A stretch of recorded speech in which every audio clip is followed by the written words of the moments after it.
Hello everyone and welcome to this investment banking full course by Intellipaat.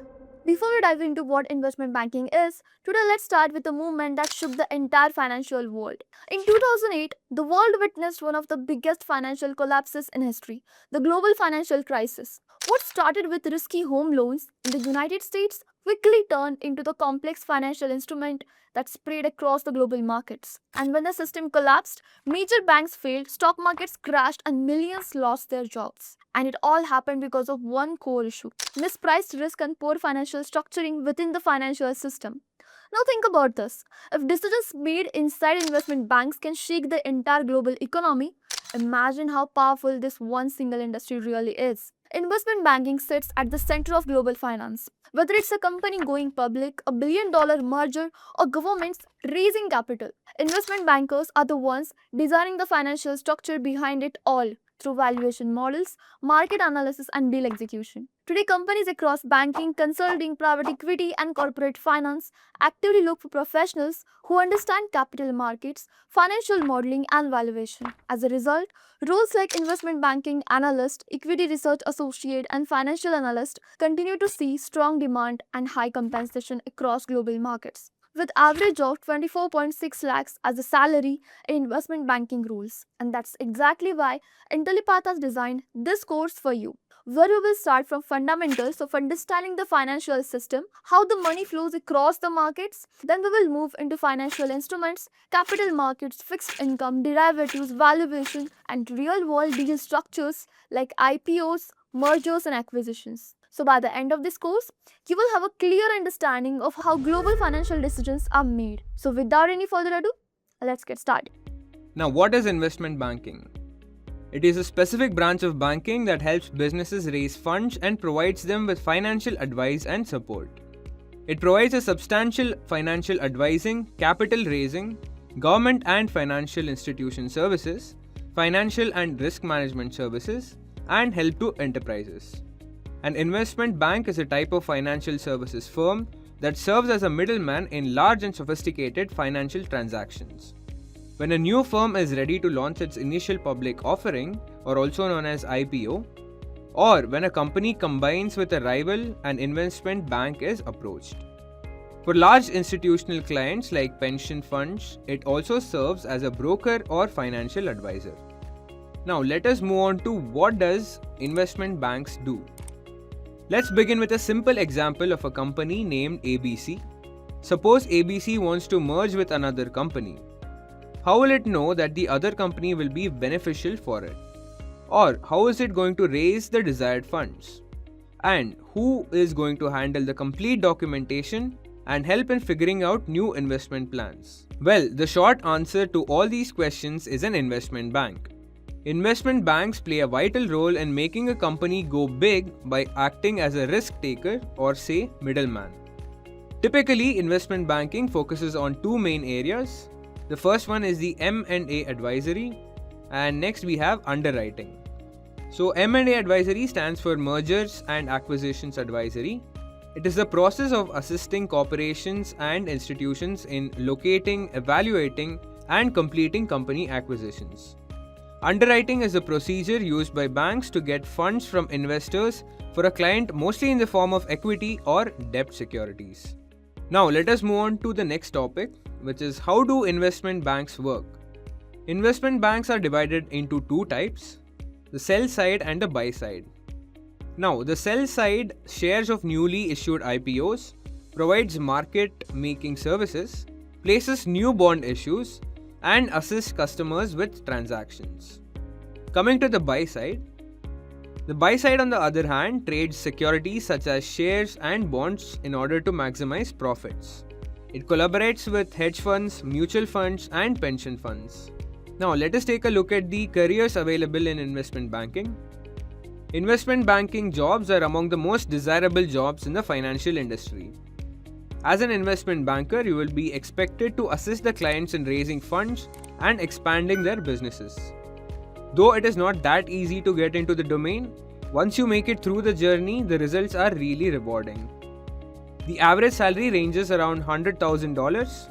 With years of experience, you can even earn up to $500,000 per annum. The main role that investment banking demands is to provide assistance to firms, governments, and wealthy individuals in expanding their businesses by acting as a medium that will handle the complete procedure of analyzing and evaluating the business and will also manage all the documentation work involved in the process. The world of investment banking is not for everyone to live in. This job profile comes with a very high competition and extremely tight working hours. But the financial perks offered are unparalleled. You will live a very fast-paced life and deal with exquisite clients while enjoying a lifestyle that others can only dream of. See, if we talk about guys, financial system is nothing but, see, let's talk about first, the basic background, why financial system is important. Let's say if government want to distribute any, benefits, all right, any benefits, let's say pension benefits or any social benefits, how government send these benefits to the public? Come on. How government send the benefits? See, government send the benefits through system, right? Through system. So I believe, when this Modi government, NDA government come into, for this regime, so we have seen that government supported to the payment system, right? Payment gateway or payment systems like Phone Pay, Google Pay, GPay, or different payment systems. So you can just scan it out and make a payment. Correct. The same way, government also encouraged households or common people to have a bank account or to open a bank account at least, because see, initial before this government, the system was like in a manual system. So government used to issue the check payments, and that check payments, that final beneficiary will deposit in bank, and then bank will issue the cash. That was a system, and it was quite lengthy system. But now we have a infrastructure, we have a payment system. So in one click, government is sending payments to the final beneficiary. So that's what the system will call it as a DBT, direct transfer benefits to the final beneficiary. Am I right? So how this becomes possible? See, through financial system only it becomes possible to transfer payments or transfer benefits from one account to another accounts within a flash.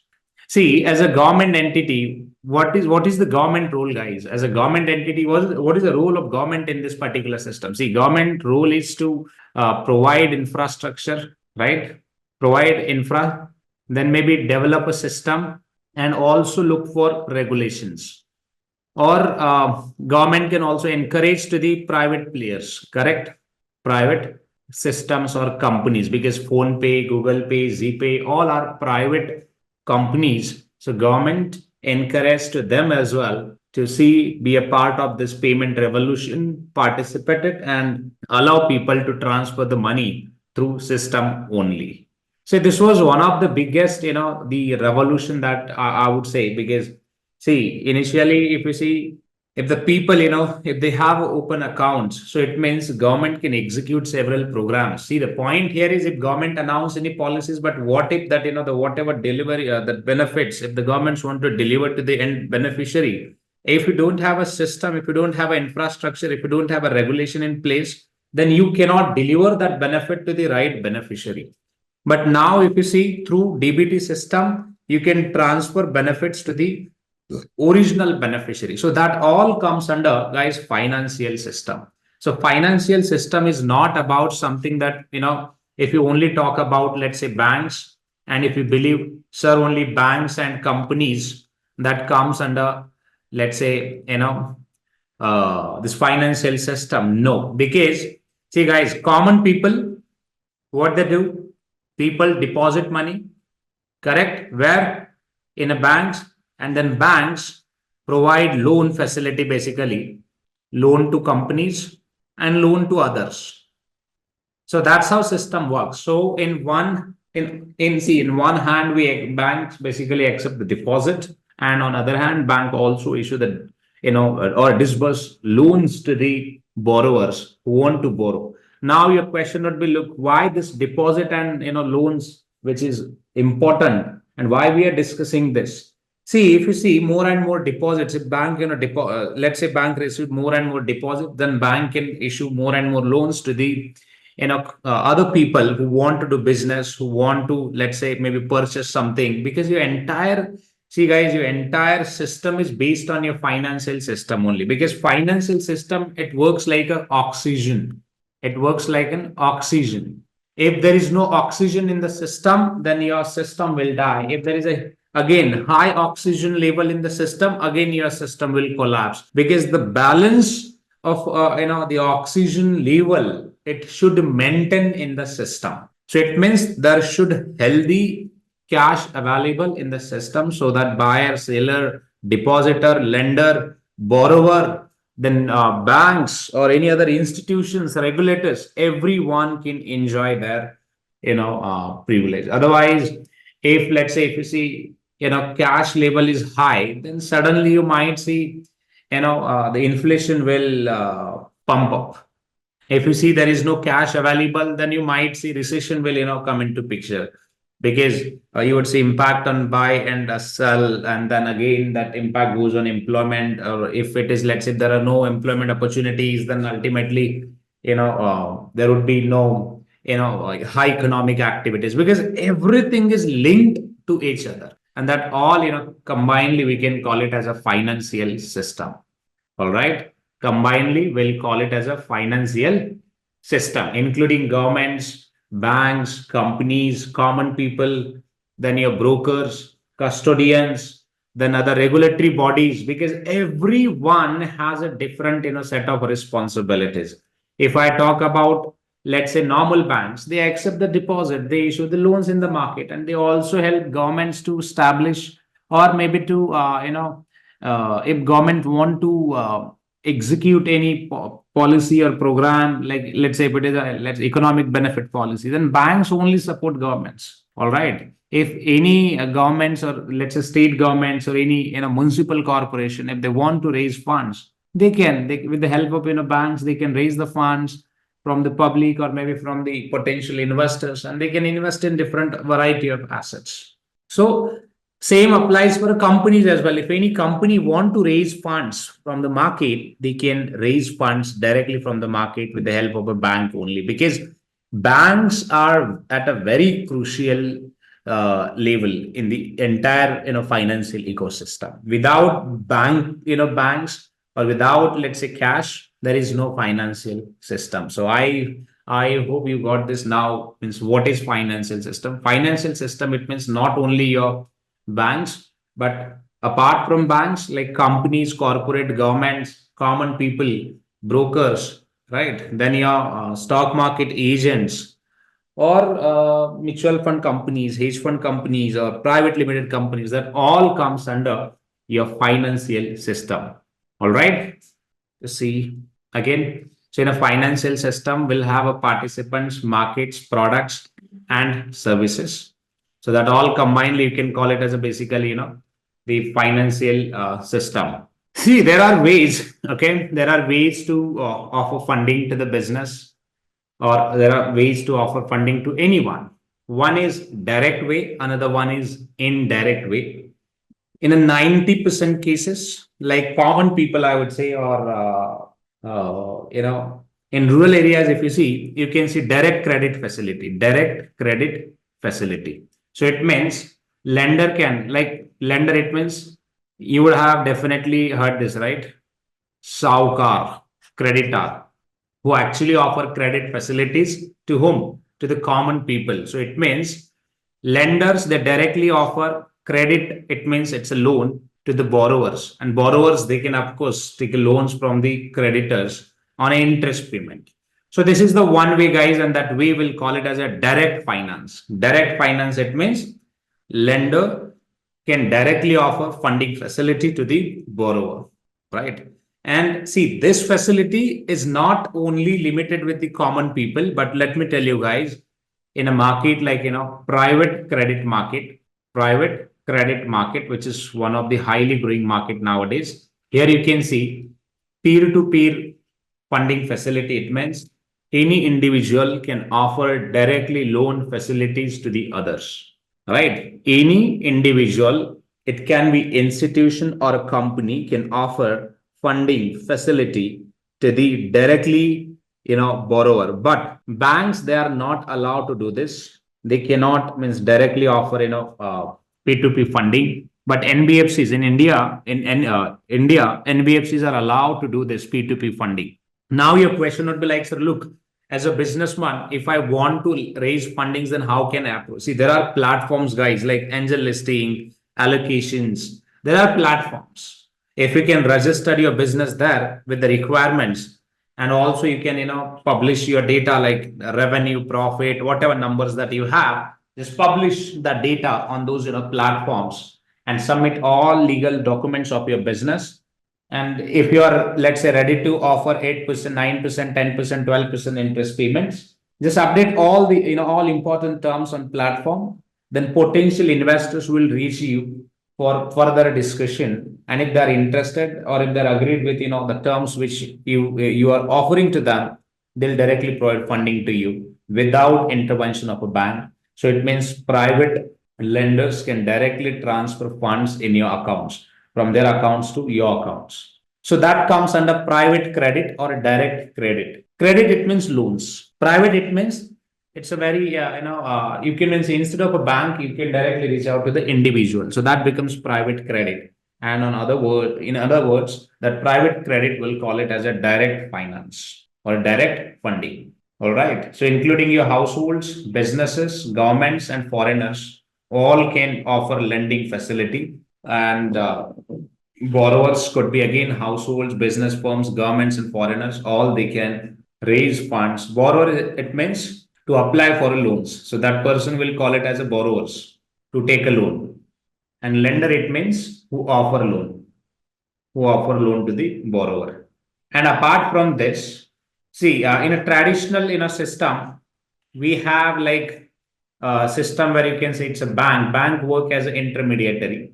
See, lender can deposit money with bank, and same bank offer can credit facility or loans to the borrowers basically. So this way becomes indirect finance. Now, definitely that you would have question like, look, sir, what is the difference between indirect and direct? See, indirect way is a costly way because bank charge additional 1 or 2% extra cost. The reason is bank accept deposit with 7% and offer loan with personal loan rate is 15%, even 20% also. So see this. So difference that bank is making money around 13% or 12, let's say 7%, 8%. So bank is charging their percentage around 7 to 8%. So ultimately, who is paying this 7 to 8%? Of course, that borrower is paying, right? At the end borrower is paying payment. Like you can be end borrower if you're a businessman or let's say individual and you have taken loan from the bank. So eventually you are paying payment from your pocket.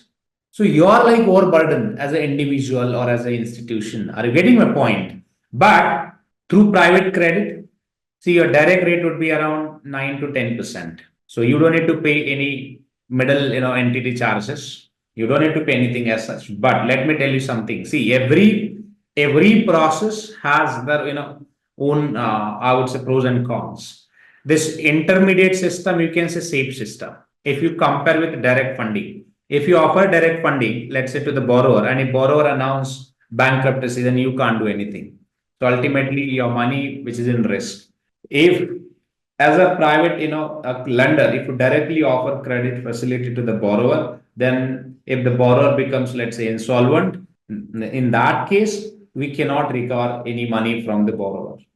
But if you go through the bank route, of course, if you deposit money with your bank, it means it's a bank's responsibility, right? It's a bank's responsibility that bank will take care of it of your money, and bank will also deploy money in the different, with the different borrowers, I would say.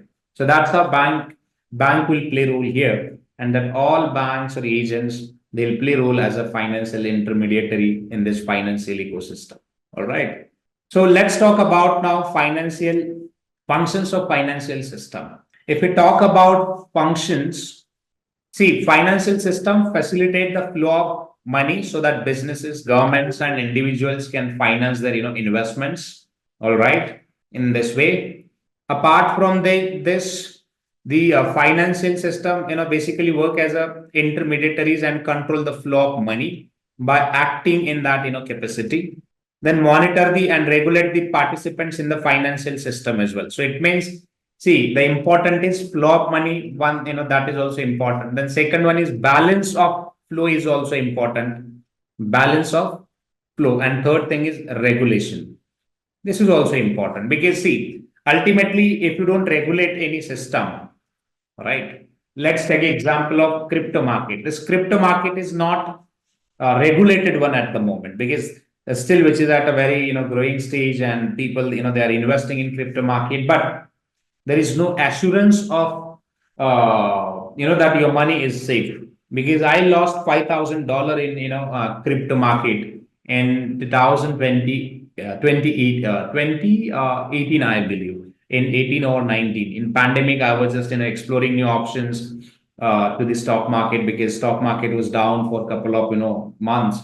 So I was thinking like if I can invest in in different assets, so it might help me to grow, right? But I invested in one of the with one of the broker, and that after few months, I've seen that that broker system was not there. Even there was no website as well. So that happened. So it means when we say unregulated, unregulated market, that level of risk that you can see where anyone can cheat, anyone can do any frauds with you.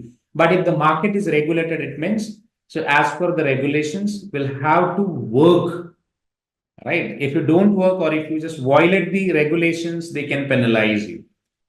On other hand, let's say same applies to the any investment firms also. So let's take an example of Satyam company. What happened with Satyam company? Satyam scandal. Do you know guys Satyam scandal?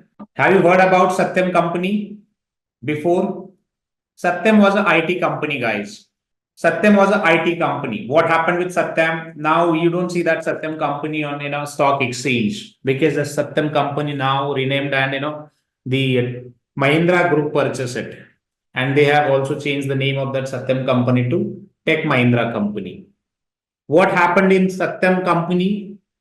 See, Rama Linga Raju again. It's from South. That guy manipulated the financial statements of company and pumped the share prices in the market and sold out same company securities in the market and raised funds, and again transfer or routed that funds to the his son's account in a shell companies in onshore accounts and offshore accounts, and again that funds routed to the real estate business. So it led to the big scandal and lots of people lost money. What about Tata Capital scam? Have you heard about Tata Capital? So now Capital again they have renamed, and now they are operating business as under Tata Investments.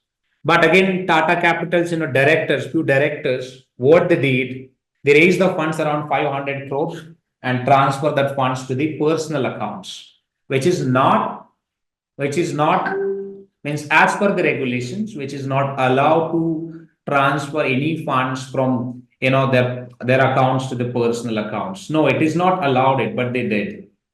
And finally, then Ratan Tata ji had to intervene in this matter and convince to the you know investors that look, your money is safe and we're gonna disburse that money, and they have actually disbursed the money, guys. So that happened. And if they, let's say, what if let's say Tata also capitulate from this, the responsibility that I don't want to take it the responsibility. I don't know what happened in my company. Then just think about it. What would have happened with the this investors? Another example, Sahara Group. We have seen that Sahara Group launched a couple of schemes, which was cheat fund kind of schemes. Launched schemes, raised fund from the common people. The fund size was around 20,000 crores. Invested in Sahara City on his own name and manipulated in a few things like including regulations and everything. Finally, what happened? People got cheated, right? Then this government had to intervene. This NDA government had to intervene and return the money of people. Then apart from this, see, there are several cases which I can tell you. But the whole point here is how we can restrict all of this, this scandals. Because ultimately, if you don't have a regulation in place, you can see more and more, frauds or scandals, and which we cannot control it.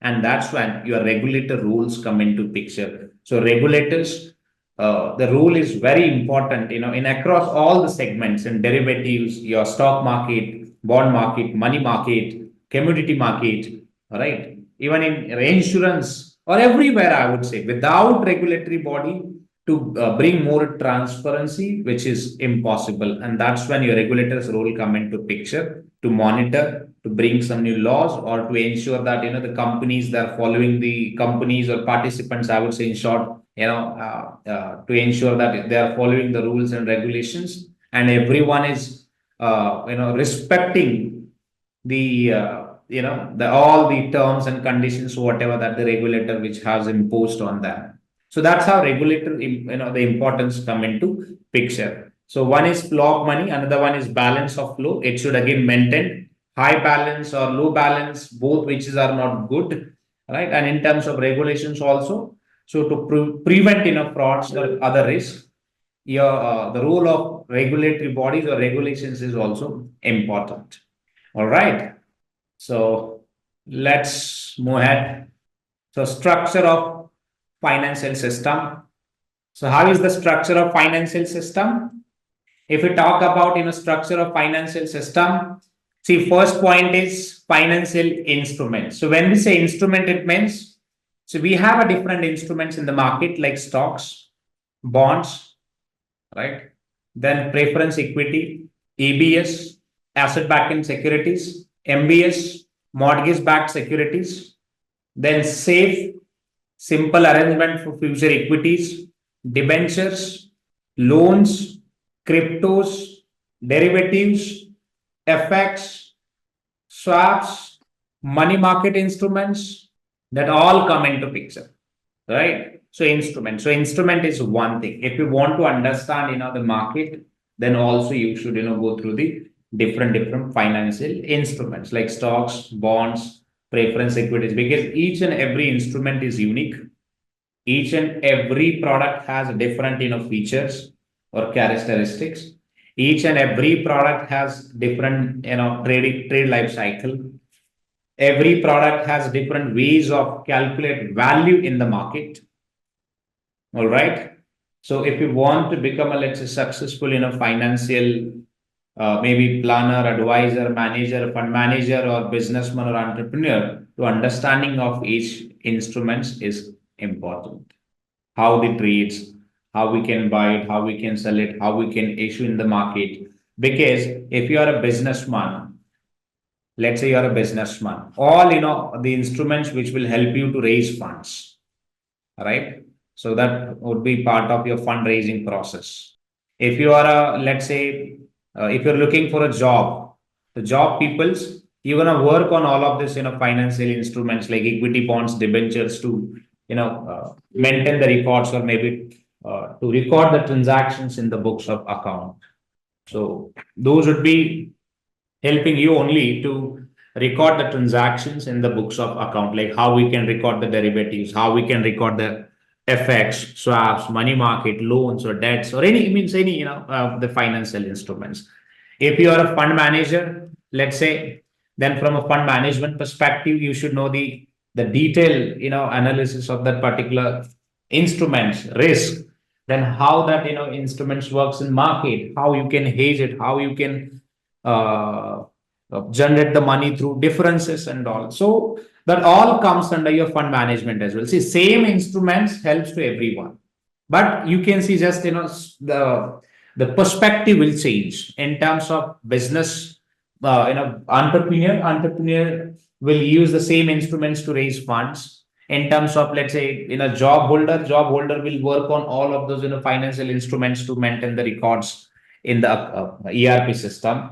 And if you talk about, let's say, fund managers, as I said, fund managers again raise the funds from the people to invest in all of these financial instruments. So that's what financial instruments, which are very essential and important in this investment banking spectrum.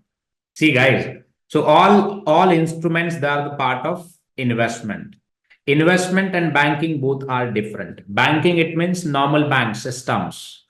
So basically, we need, the banks like, let's say, HDFC, banks like Axis, Kotak, all of the banks to deal in all of these financial instruments. Because without banking system, we cannot buy and sell the securities. So ultimately, the point here is we calculate the value of financial instruments in cash and we exchange the financial instruments in cash only. So that's what your banks come into picture. So we need a banking system or infrastructure to exchange the value of financial instruments in cash.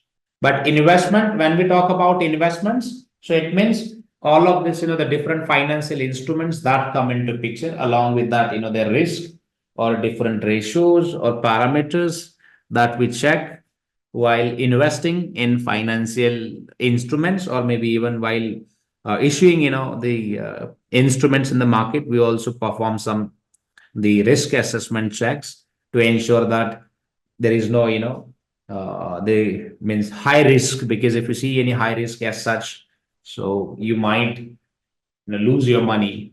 As a businessman, again, it is very important that let's say if you're not aware about it and if you still raise money, then you might end up with your business empire also. So that happened. You can go and check, you can read stories as well, like how are the instruments which are critical. All right. Then now let's talk about financial regulator. So when we say financial regulator, guys, it is their responsibility to control the market activities. SEBI, you would have heard about now the Hindenburg, which is the research firm from the Europe, right? They have published or leaked some paper or information that the SEBI, which is SEBI director, right, which is involved in the Adani, Adani firms or investments and all. So which is something not means, good practice and this and that. But anyway, see, if you just alleged to the Indian, financial system, then it will not work at all. The reason is in India, we have a judiciary system. We have Supreme Court, High Court, all other, systems. Only your reports will work in your country only. So if let's say Supreme Court of India, if let's say give a judgment against any US businessman in US, this judgment, it will not work at all in US. So it means every country, we have our own sources, we have our own system, we have our own, the bodies which they works for. So any foreign institute, if they raise any voice against anyone, then it will not actually means, work in India, not in any country. Even if let's say Times of India, if raise voice against any British company in Britain, they'll not entertain at all, because they'll say, look, we have our system. Do you think that we are incapable to do all of this? No, we have our system. We are doing our investigation. So we don't require your advice. So that's how you can see, the role of regulator to ensure that they are supporting to the everyone, including, the businessmen or common people or governments, right? To everyone means everyone. So most of the regulatory bodies, they're like non-profit organizations where they are just responsible for execution of acts. They don't produce any acts, because all acts actually pass in the parliament of a nation, and the execution of that act, which is the responsibility of regulatory bodies like SEBI, RBI, or insurance bodies and all other the regulatory bodies, and so they just ensure it. But the regulatory bodies, the main responsibility is to execute the regulations and track it out very closely. If someone, let's say, violates the rules, they'll penalize them. If someone, let's say, don't file any tax filings or financial reporting filings or any other filings on time, again, it is a responsibility of regulator to ensure that all participants, they are following rules and regulations on time. So let's note it down. Means in a stock market, you can see the SEBI who control everything. SEBI, it means Security Exchange Board of India. They control everything. In money market, you can see RBI. So RBI control everything. In insurance market, you can see Insurance Regulatory Authority of India. So they have it. So in every sector, we have now authority. So that authority, dedicatedly work for that particular market, and they ensure the execution of regulations at a grassroots level, and also they track it out, the performance, or maybe let's say they track it out the regulations and due diligence process in short. All right. So now, if we talk about, guys, financial markets, so we have a different, markets. We have a markets for like stock investments. We have a stock market, right? For a for a bond investments, we have a bond market. For commodities, we have a commodity market. So for every segment, you can see, different market. For a derivatives, we have a derivative market. For currencies, we have a FX market, right? For let's say normal cryptos or debts, we have a debt or loan market. So for every products, you can see different marketplace. So we have a marketplaces where we can directly exchange securities and all. And now let's talk about financial participants, from common people to the companies to banks, or banks to government. And apart from that, you may see the brokers or custodians, that all comes under your participants. Even regulatory bodies, so they participate in this financial system and ensure. So everyone whosoever, whether it is individual or institution, it is their responsibility to ensure or maintain the good decorum in the market. As a common people, if you participate in market for buy and sell, so make sure that you are not violating any rules. As a company, if you list your securities, so make sure that you have means you have a justifications for everything. The reason is, guys, as a businessman, if you raise funds from the public, and if you just spend that money on your personal things, then it is not a good thing, right? Because people, they have sent money to you, or let's say provided money to you to do business, not to spend money for your personal things. Correct? If I talk about banks, what if, let's say, bank have now accepted deposits from millions of people, and the same bank FD is now that MD, means managing director, now spending money on his personal things. What happened with Yes Bank? Rana Kapoor family disbursed loans to the few suspicious accounts, right? RBI scheduled audit and found couple of gaps, or I would say loopholes, where Rana Kapoor family transfer funds to the different accounts, and the accounts were like anonymous. So it means it was clear cut fraud case or money laundering case. Correct? The big banks like HSBC banks, JP Morgan banks, Goldman Sachs banks, most of the banks found guilty in many cases, like in terror funding or anti-money laundering, or different cases, I would say. All right.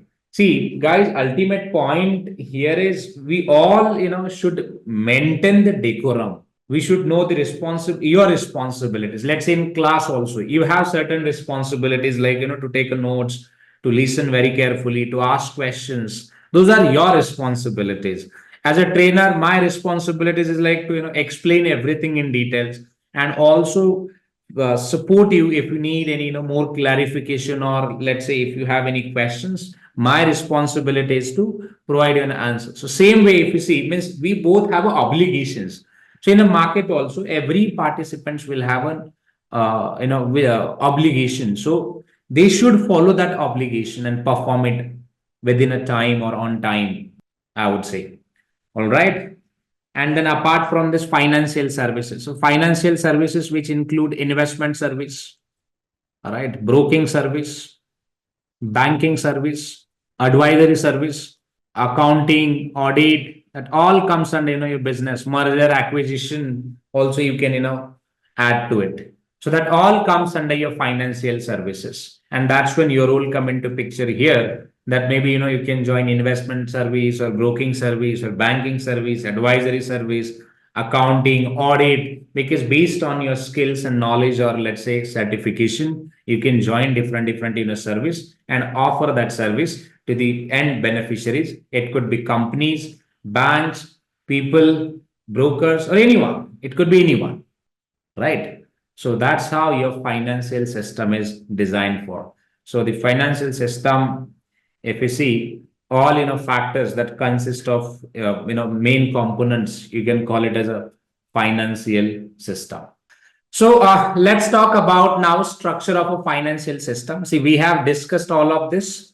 All right. So first one is investment banks. As per participants, first one is investment banks. How investment banks role come into picture? Or you can guess it even. What would be the role of investment banks? Come on, for infrastructure. See, investment banks basically they are well sailor. All right, they are well sailor. They know it how to sell the securities in the market. So basically, investment banks, their main service that you can say help companies to sell the securities in the market. If any business want to raise funds from the market, they appoint investment banks to consult them, to advise them, to prepare financial models for their business, and also help them to sell the securities in the market. All right. So that's how your investment bank's role come into picture. And even if you see, we always call like sell side firm, sell side firm. So sell side firm, it means investment banks, they work at a sell side because they help companies to sell the company's securities in the market to raise funds. If any company want to raise funds in the market, you can simply connect with the investment banks, share your business model. Also, you can ask investment banks to prepare a model like the funding model, provide details, required details. They'll work on your business model and they'll help you to sell out the securities in market. Now your question would be, sir, what is the benefit of investment banks then? See, they charge huge fees. If you raise 10,000 crores, right, 10,000 crores funds from the market, investment banks the minimum charge around 500 crores to 200 crores amount. Why?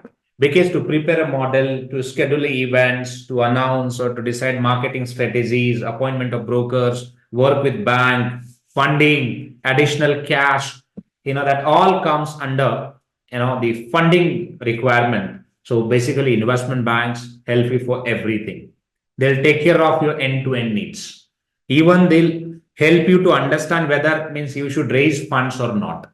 So that all activities comes under your investment banking department, or you can select, as the investment banks, they offer advisory services, merger and acquisition services, and sell of security services. So if you want to sell any securities, you can directly reach out to the investment banks and they'll sell it out your securities. All right. Then if we talk about retail or corporate banks, this bank's main activity, if you see, sell it out, loans in the market, accept deposit. They directly accept deposit, right? Sell loans and issue, other banking services, including debit card, credit card, your home loan, personal loan, the different like online banking services, and also all that services or comes under your retail banking, segments. Apart from that, the corporate banking, it means so same retail bank can offer services to the companies as well, including like TCS, Infosys, or other startups companies and all for a funding or payment system. So that comes under corporate banking. All right. But the services would be to facilitate on a payment transactions, to accept deposit, to accept cash payments and all. So that all comes under your retail banking and corporate banking stuff. And as a retail banks, they are responsible for everything, because even if governments want to disburse any funds, you need to have a retail bank account to accept the funds, correct? So retail banks role is also very prominent in this entire market or financial system. Now let's talk about mutual fund and hedge fund. So what is mutual fund? See, if you ask me mutual fund, let me just explain you in a very different way to understand this mutual fund term. See guys, mutual fund is just the vehicle. It's a vehicle. Mutual fund, it means it's a pool. When we say pool, it means it's a registered entity, right? Registered legal entity. So that entity basically open scheme for investments, and common people let's say A, B, C, all are common people. They can invest. They can invest from 200, 500, 1000 for per month. So there are no limits. So they can invest directly in that particular scheme. Then who manage this scheme? See, fund managers who are like highly experienced fund managers, they manage that particular scheme. Now your question will be like, so what is the benefit of this manager? See, pool basically created by your fund managers. So it means pool charge 2% on AUM every year. So what is this 2%? 2% is management fees. Management fees. See, this 2% is the income of a fund manager. So out of that, they can pay other expenses as well. But up to 2%, 3%, even, you can see higher the fees rate also you can see where fund managers, they charge fees to the funds every year.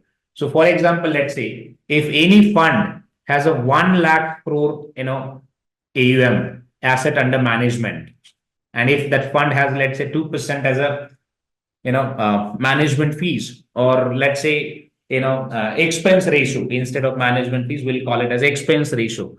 Then that fund every year charge 2% on 1 lakh crore. So you just calculated the revenue guys from this particular model.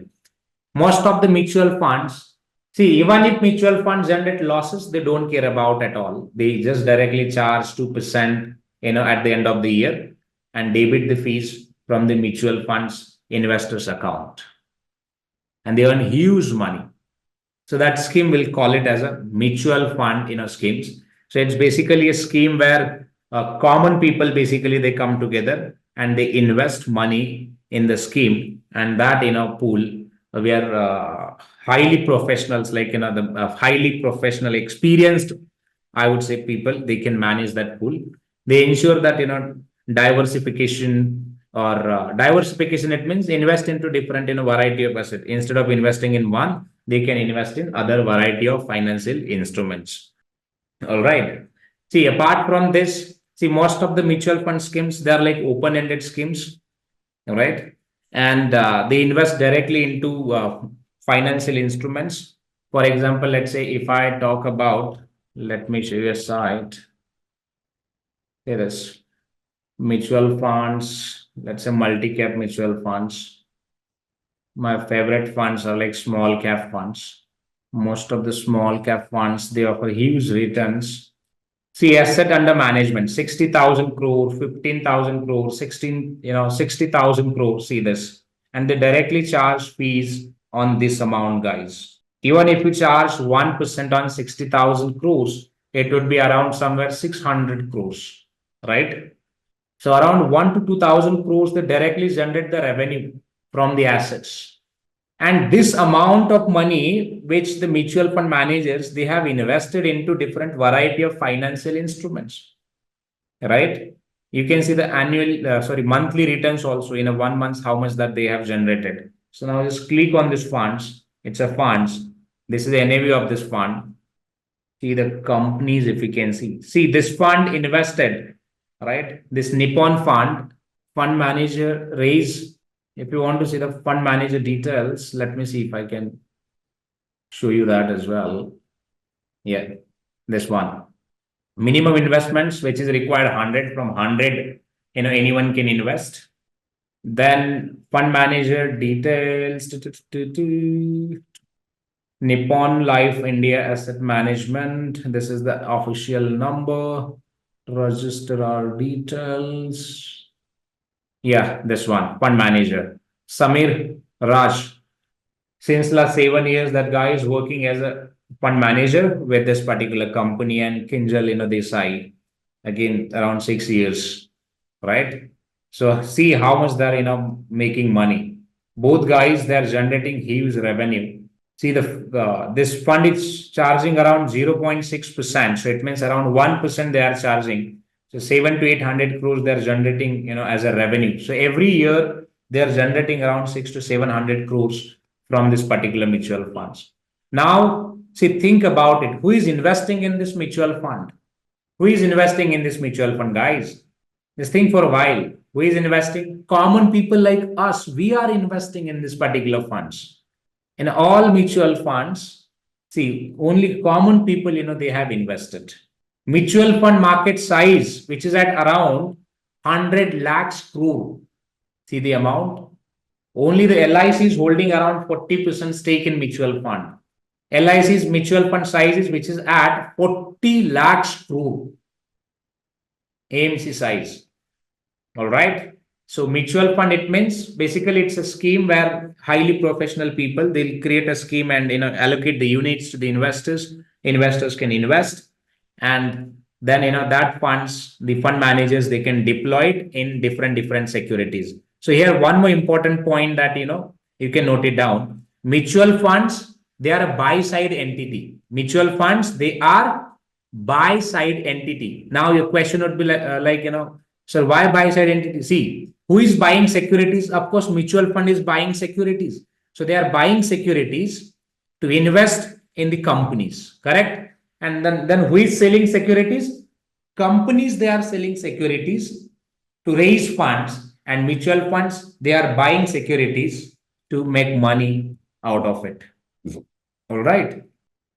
Okay. So any question around mutual fund, guys? So there are types of mutual funds like multi-cap mutual fund, tax saving mutual fund, large cap mutual fund, mid cap, small cap, debt, hybrid, liquid. In terms of investment, if you ask me, sir, which one is better? If you are young and if you are ready to take a risk, then you can look for a mid cap and small cap investments. Again, sir, why mid cap and small cap? Because see, if you have multiple income sources and if you can take a risk, then you can generate at least 20 to 24% return on mutual funds. And see, 20 to 25% return, which is decent. If you have 1 crore, just invest in a 1 crore and you can generate 20 to 25 lakhs per annum. What you want without doing anything. Without doing anything. See, with regards to the mutual fund, risk is like, the investment is linked with the market. If you see, if there is a change in, let's say, let's talk about this Nippon. Nippon invested in which company? HDFC Bank, Kirloskar, Tube Investments, right? Old map. If let's say price of this particular security changes, like in a volt map, then ultimately the total value of funds will affect it. So it means you can see the impact on your investments also. So basically your investments value would be based on the companies where the mutual funds invested. See, around in 21 companies this mutual fund has invested it, right? So around 95% funds utilized for investments in different companies. If this companies grows, then your mutual fund will grow. If you see here, the loss, let's talk about this one. Volt map transformer, the loss percentage, if you see, which is at 15%. In a 1 month only, there is a loss of 15%, right? And on other hand, in Bharat Heavy Electric Limited, you can see profit as well, around 10% profit. Let me see. See the losses.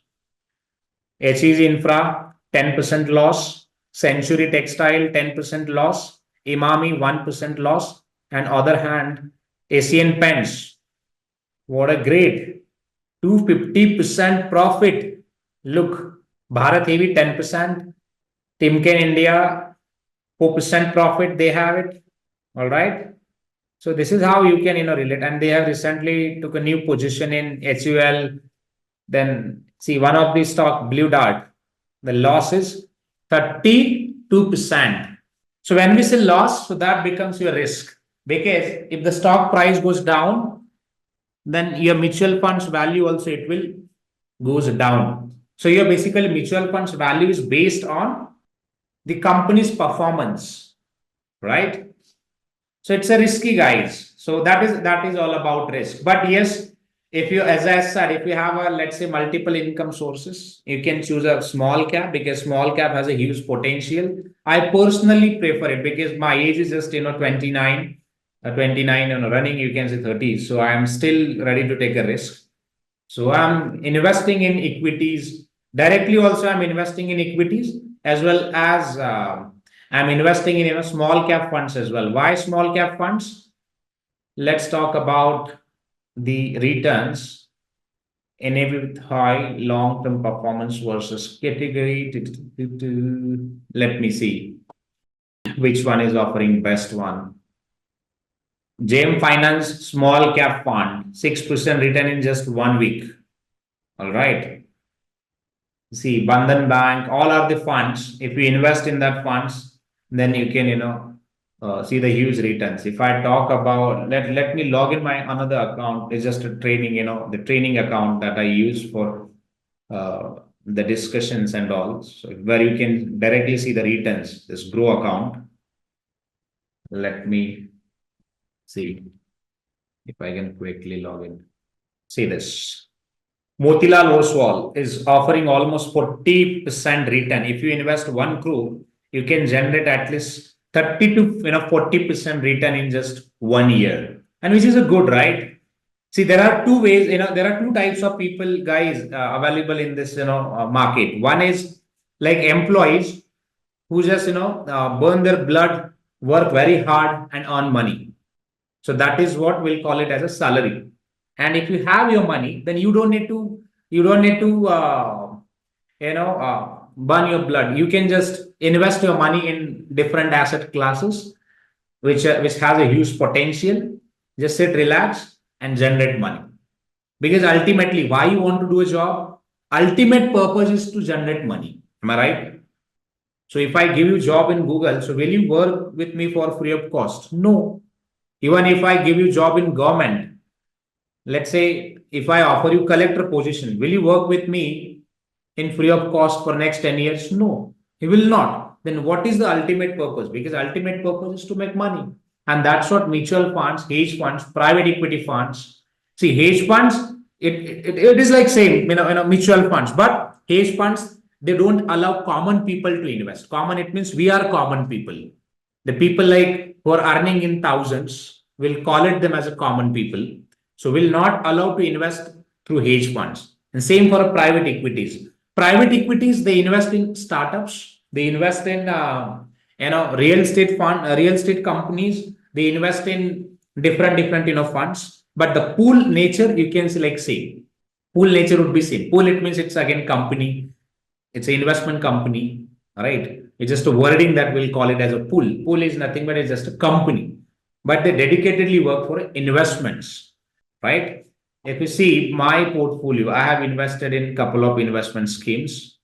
So around 1,16,000 that I have invested in last 6 to 7 months, I would say, just a data of 6 to 7 months. Because every time, whenever, if any students want a demo, just we buy it and, we just discuss few things. If you see, every investment scheme is in profit. See this.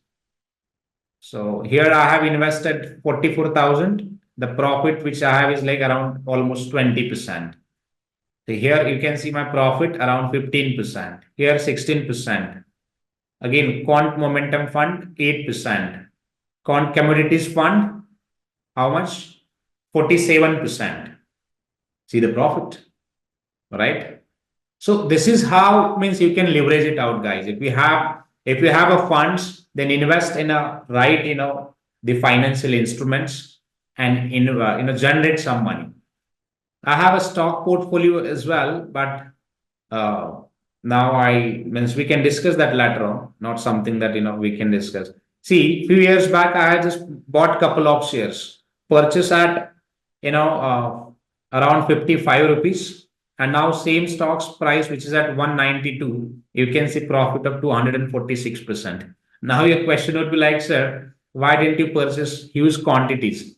See, this is just a training accounts. I'm buying and selling in equities since last couple of years, but since last two and a half years, I'm into profit, and I'm started now generating profit. But initially, like 2016, 17, 18, 19, it was a training period for me. I lost money as well, not huge, but I lost money in capital market also. So, anyways, so this is all about your mutual fund, okay. And what about hedge funds? So hedge funds, it's a big brother of, you can see, mutual funds. Only the rich people like YouTubers, then big businessmen, business families, they are only allowed to invest in hedge funds. And hedge funds, they are very big. But let me tell you a secret. Only mutual funds, they are, profitable, I would say, because most of the hedge funds, they are like loss-making entities. But the mutual funds, they have consistently delivered 20 to 25% returns annually. All right. And if we talk about private equity funds, they directly invest in a startups companies, because mutual funds, they are not allowed guys to invest in startups companies. Okay.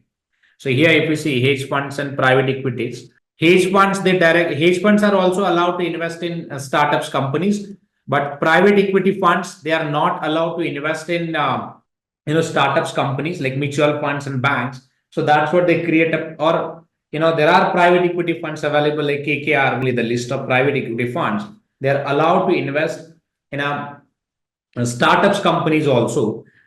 So that's what they create private equity pools, and they directly invest it. But now question would be like, sir, who invest in private equity funds? See, again, rich people are allowed to invest it, not common people. Hedge funds and private equities are for rich people, and mutual fund is for common people or poor people who can invest, or mediocre people, you can say, who can invest with a minimum amount of rupees 100. All right. And all three, like mutual fund, hedge funds, and insurance funds, they all are like buy side firms. Buy side firms. Note it down somewhere. As a finance professional, you should know it. Who are like sell side and who are like buy side. Sell side, investment banks comes at sell side, and mutual funds come at buy side in investments. Why? Because they buy, hold, and sell. That's how they make a profit. Investment banks only sell and charge commission. Investment banks' main activity is to help or facilitate funds as well as to the companies to sell it out securities in the market. That's all. So they work as an intermediator, basically. All right. Now, what about the government? See, government also issue certain instruments, guys, in the market. Government issue T-bills. So what is T-bills? T-bills, it means it's a documents, where government issue that on a discount. Let's say if the T-bill price is 100. So government issue that on, 120. And at the time of redemption, government pay, 20 rupees extra. So bills can be issued for 31 days, 62 days, then max to max, I would say the bill can be issued for a 364 days. Right. It's a highly liquid financial instruments and highly safe as well. Apart from that, governments, ministries like National Highway, Authority of India or Electric Board, then other Renewable Energy Board, so or even insurance, board, they can directly issue the bonds in the market to raise funds for a development. How Gadkari raised funds? Because Gadkari issued securities, right? Because the land which comes under the government's, government's authority, guys. So governments can sell out any lands to anyone. So basically, governments issued bonds to the common people, raise funds from them to invest in again the same lands to develop bridges or highways or infrastructure. And through the same highways, governments will collect tools, and that same tools government will again distribute to the common public. So this is how you can say why government collect tools, because government raised funds from common people with the commitment of that government will offer interest payments to the public. Otherwise, how governments will pay it then? See, government now you'll ask me, look, sir, government is they have a huge power. They can print out the money. See, they can't. They can't print out the money on their own. So they will have to deposit the golds or collateral with the central bank to produce notes, guys, or print out the notes. It's not something that any governments, let's say next day send notice to the RBI, look, produce 100 million let's say currencies and send it to us that we want to purchase this and that. No. If they produce more currencies, it will lead to the inflation, because supply of money will increase and your money, a value will erode. So it means you will have to pay more money to buy same assets. And this is what we'll call it as a inflation. Same practice that Venezuela country, they did it. Their governments, they printed out, notes and distributed notes across nation. Now, if you see, their inflation rate is around 10 lakhs. They need a 10 lakhs to purchase, the 1 liter oil. This is what the situation is. Same with Pakistan, same with, Sri Lanka, same with other countries. They printed notes and see this inflation across all, the other countries, neighboring countries of India. So printing of notes, the solution is very disastrous and nobody can, opt it like countries like India. So we have a different, system. But if the governments need funds, the best ways to governments will issue the, T-bills for their day-to-day operations or expenses. And for long-term expenses or capital expenditures, government can directly, issue the bonds to the public. So public will again infuse or let's say provide funds to the governments to invest in different projects. Government will again invest in projects, build the roads and highways, and charge fees to the public who will use that highways, and same governments will return money back to the public once they collect it. So did you get this? So means government also raise funds basically. Now let's talk about stock exchange. What is the role of stock exchange? See, role of stock exchange is a platform, guys. It's a platform where buyer and seller both come together and they exchange in a securities or even cash as well, right? So companies, governments, hedge funds, retail corporate banks, investment banks, registrar, insurance companies, retail investors, brokers, custodians, they all come together here under exchange and they exchange in securities because broker like Zerodha, they work as a middleman, right? It's a broker. They work as a middleman and they help buyer and seller to buy and sell the securities through stock exchange. Custodians provide safety and security to your financial instruments. Clearinghouse, they help you to transfer securities, purchase securities, because it is their responsibilities to take care of clearing part, clear the trade once the trade is executed. Registrar, they help companies to maintain the records of shareholders or outstanding shares details. And also, registrar helps companies to maintain the data of corporate actions like dividends, then stock split, right? Or different, details. Insurance and pension companies, they are also buy side firms. They buy huge, equities or bonds and debentures. See, most of the funds like insurance and pension funds companies, they invest funds in governments, T-bills because T-bills offer interest payment, safe interest payment around 7 to 8%. So they invest it. Retail investors, again, they buy and sell securities to generate some money out of it. And what about depositories? We have NSDL and CDSL. So both depositories offer facility to convert physical shares into dematerialized form. So like a paper, right? If you have a paper, let's say 100 rupees note, what you can do, you can deposit that notes with a bank and then bank will convert that physical notes into digital and same amount it will reflect in your bank account, correct? So same way depositories works in an investment market. If you have a physical equities, you can deposit that equities with the NSDL and CDSL. So NSDL and CDSL will convert that physical securities into digital and then digital security it will available in your demat accounts to buy and sell easily. So that's how it that system works. All right. Custodian, it means it's a bank, guys. It's a bank only. If you deposit your money with bank, right?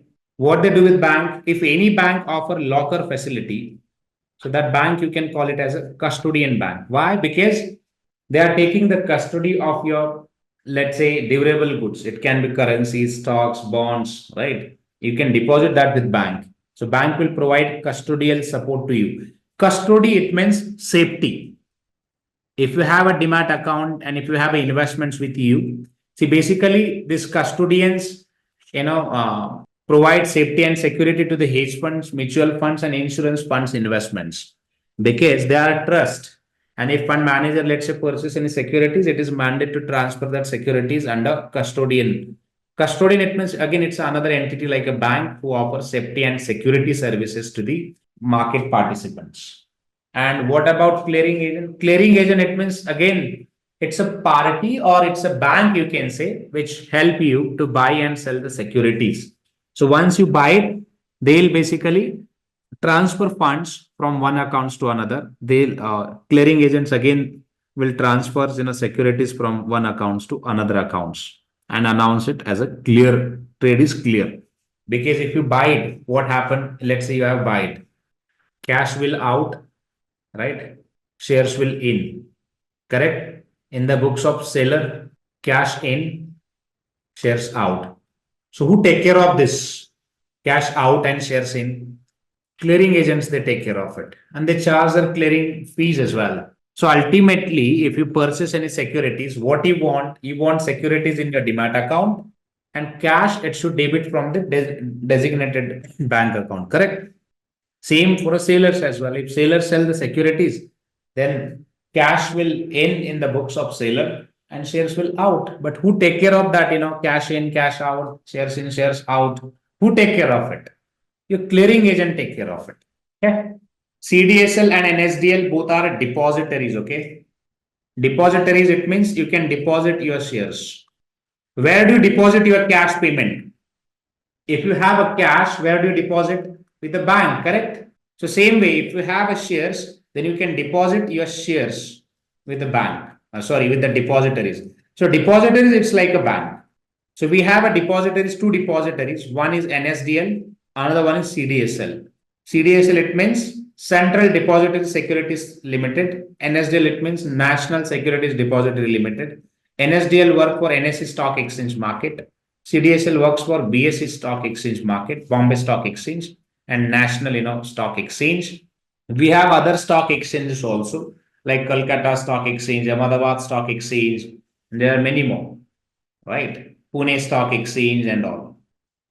But depositories actually help to convert physical shares into digital certificates.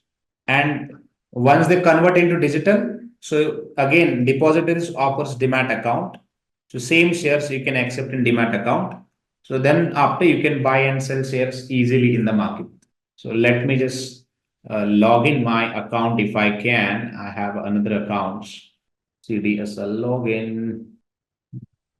All right, I'm not able to log in, but see this here, you can open the accounts and accept the securities in here in the demat account only. All right. So demat is basically a facility to accept the securities in digital format. So once you have a securities in digital formats, then you can. So there are no any other companies who can offer depository services. Only there are two companies, CDSL and NSDL. All other like they are member of depositories. We have CDSL and NSDL, only two companies, Central Depository Services Limited and National Depositories Services Limited. Only there are two companies available so far. Okay. If anyone want to invest in these companies, you can invest. One company which is CDSL is listed, NSDL is yet to list. You can invest in CDSL. NSDL, which is available in unlisted market. So if anyone is interested to invest in unlisted market, you can invest that. So now let's talk about, guys, financial market. This stock market, right? Under financial markets. What do you know about capital market? Starting investments. What else? Where they produce capital. Aditya, how capital market produce capital? Can you explain? What do you mean by produce? How they produce it? But see, market is just a platform, okay? This market is just a platform where government and companies raise capital by issuing shares or bonds, right? Shares and bonds both are like part of capital market only, and common people like us who participates and invest in the stock market, who participates and invest in this market. It's just a platform, guys. In India, if we talk about NSE, which comes under your stock market or capital market, BSE again it's a capital market, right? The other stock exchanges like Ahmedabad Stock Exchange, Pune Stock Exchange, then Bangalore, Stock Exchange. We have stock exchanges across different countries. So even at an international level, also you can select Nasdaq Stock Exchange, Singapore Stock Exchange, Nikkei Stock Exchange, Shanghai Stock Exchange, Japan Stock Exchange. We have means across globe we have different stock exchanges. So all are like a platform. All people they come together like governments or companies they list their securities on a stock exchange, right? Once they list securities on a stock exchange, basically listing it means selling securities to the common people. Through listing, what they are doing, they're simply selling securities, right? Even government also, if governments want to raise funds, the government issues securities in the market. If any municipal corporation want to raise the funds, they can simply list securities in the market. So it means capital market will call it as it's a platform, right? On that platform, you can see multiple different or different participants who come together. It could be brokers, it could be banks, it could be insurance companies, mutual funds, hedge funds, private equity funds. You can see different participants who come together and as per their roles and responsibilities, they perform it and ensure that they are also supporting to this ecosystem. So common people they always buy the securities by participating in different events, and in a day in day out also common people they buy and sell the securities on a stock exchange. So that all comes under basically capital market. So all right. So capital market has a two types, guys. Okay. One is primary market, another one is secondary market. See, primary market, which is for here companies directly sell shares to investor, right? So in a primary market, companies directly sell shares to the customers like or investors, I would say, like IPO. In IPO, what happened? Company directly ask you for applications, correct? So you guys send the applications to the companies, and company directly sells shares to you in your demat account. You can pay the amounts through bank account to the company, and company verify the payment and allocate the shares to you in your demat account, correct? So that activity happened in primary market. So all bonds, all debentures, loans, that all issues in primary market. Primary market, it's an invisible market.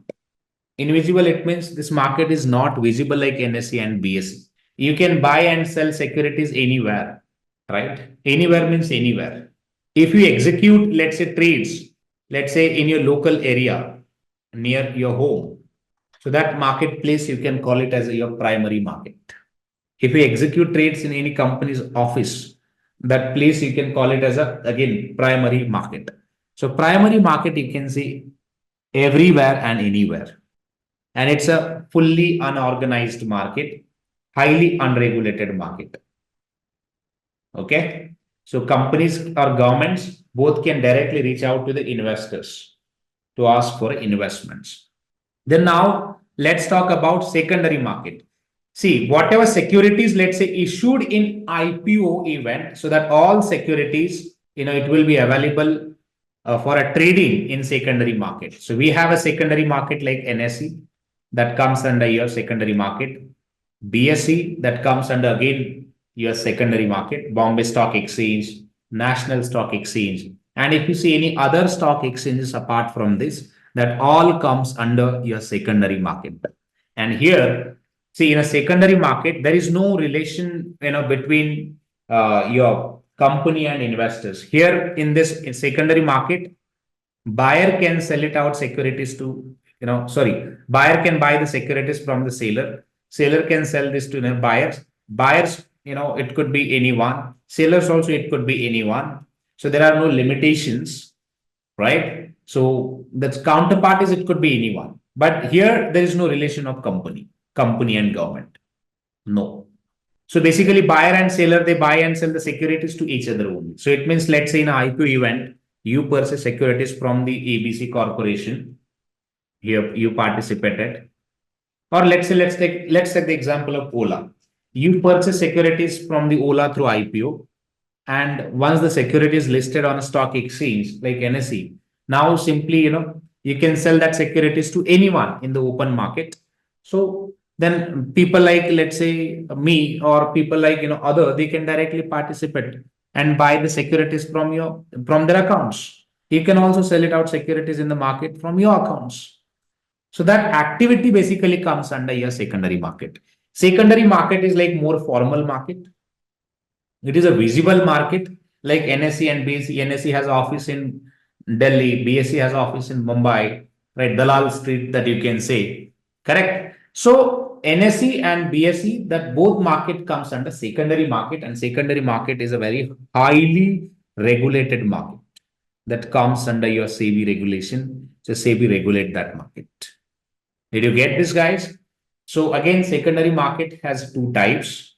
See, secondary market is for old securities. Again, old, it means once the security is issued in the IPO event, that all securities will trade in secondary market. Okay. Secondary market has two types. One is debt market, another one is equity market. Debt market is for bonds, private bonds, government bonds, and equity market is for stocks. So stocks will trade in the market. Okay, all right. Let's talk about money market also. Money market, which is something which is for a cash transactions. Okay, RBI control this market, and who control the capital market? SEBI, right? Security Exchange Board of India. So RBI control your money market. How RBI control? Because RBI works for banks and also governments as well. If governments want to raise funding, right, government can issue treasury bills in the market.